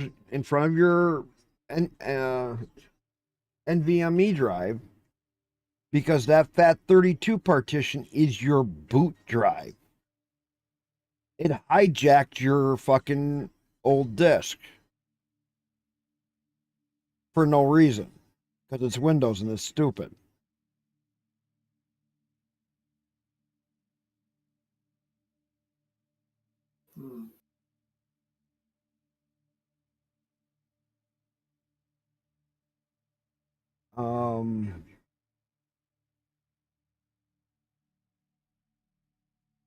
Right click on your C drive and see if you can resize it. On my what? On your current C drive. Your current C drive. Move and resize. It's right there, right below D. Will it do anything? Click on it. Okay. Now, your... How big is the 100 megabytes? So you got to go unallocated space before. You want to make that 100 megabytes. So, okay, when you're looking at what just popped up, it says unallocated space before. You want to make that, change it from gigabytes on the right. Click on that little down arrow. Sister. Don't mess with any of that. Listen to me. If you look at my screen right here, where my mouse is pointing. Yeah. Click on that and change it to MB, to megabytes. Megabytes. Now, slide that off to the side. I want to double check. I want to see how big it is. It says 100 megabytes. So your EFI on disk 2 is 100 megabytes. So, in the first line, unallocated space, B4, change that to 100.00. See how it says in the bottom, it's recommended to back up your data before moving or resizing a partition? We can't do that. You don't have a place to back up this much data. It's a risk. This is what I'm trying to say. It's a risk. If you don't try, you don't know.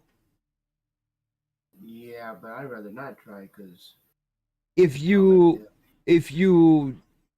leave it like this, it's harder on your computer to be booting off of an old hard drive, and you're running the operating system on an NVMe, which is 3,500, 4,000 megabytes a second. And then the old hard drive is like 120, 160 megabytes per second.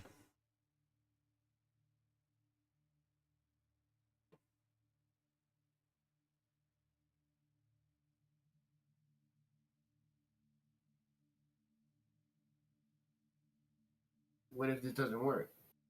You know what I mean?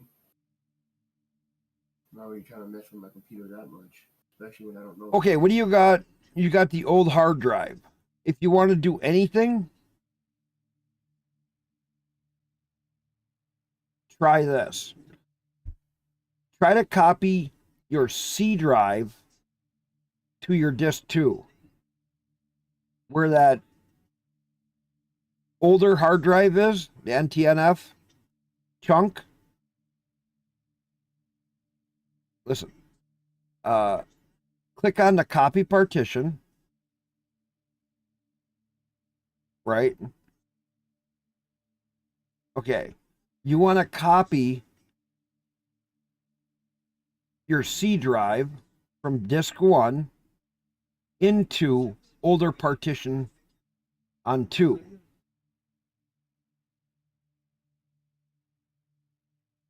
And then what it's going to do? That's going to back it up for you. Listen.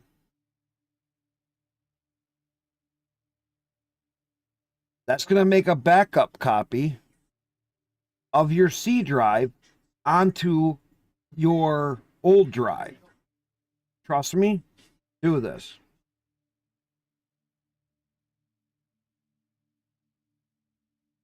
Because you still have the boot drive copy there. Right? Yeah, but when we back it up to the old drive, what is that going to be doing? It's going to save a backup of it. Stop. Listen to me. I haven't done anything. I know, but listen to me. You're making a backup copy. Do it. So, select the partition you want to copy, which is your C drive. Click on it. Which is your C path or C data, which is on disk 1, the very first partition. Click that to highlight it. Okay, now click next. And what you're going to do is click next. That'll take you to the next step. This is going to make a backup copy. You're going to want this. Because if this if it fucks it up, we can recopy this back over. Okay? This is your. I thought we just wanted this.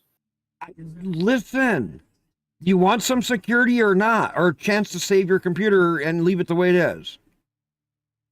Honestly, man, I don't know about doing all this. I don't know. I mean, I'm walking you through it. It can't get any easier. What we're going to do is basically make an ISO of your C drive on your old hard drive. This is a very simple step.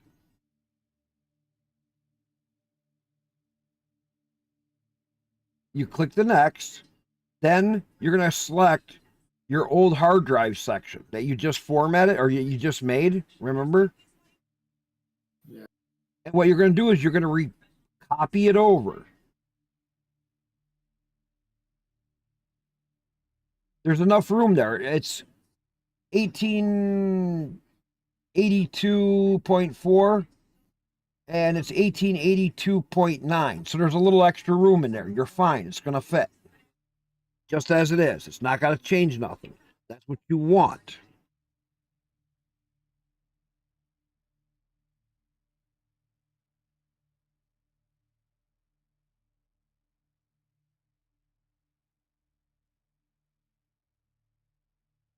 Yeah, I gotta think about all that. To be honest. You don't have... 'Cause I've been dealing with computers since the time of dawn. I almost fart dust already. I've done a lot worse than what you're trying to do. This is nothing. You're more ballsy to mess with your computer. I'm not. I know.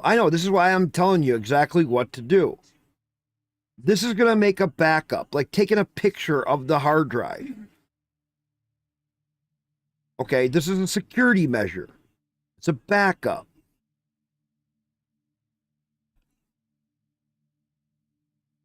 Strat, what are you up to? Yes, I'm a little devil. Strat, will you tell him? Making a backup of the drive is a security measure. He has the room on the other drive. His Windows is fucked up. I know how to fix it.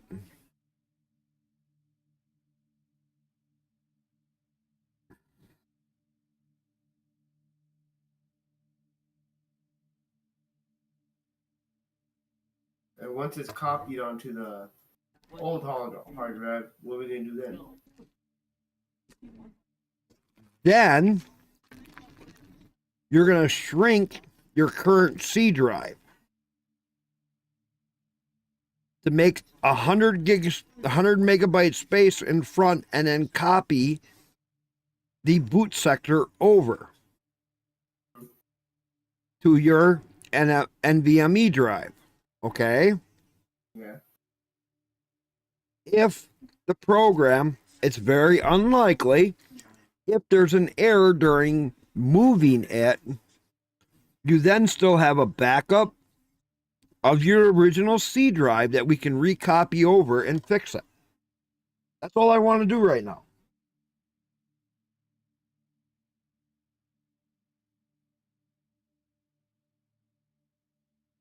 It's really simple.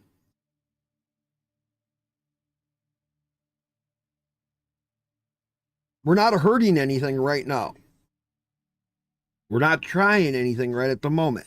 All I want you to do is copy your C drive over from drive 1 to drive 2 and the extra part that you made. Really simple, not even hard. You just click the next button and you select the older drive partition and overwrite it. Done. It'll take a while. This will show you how slow your hard drive is compared to your NVMe. This will take about a half hour to 20 minutes. And then once we get it all onto the old hard drive, We're not taking it all. We're only moving right now to C drive. yeah, it's gonna go all to the old hard drive. Now, if you want to take it a little bit differently, after it's on the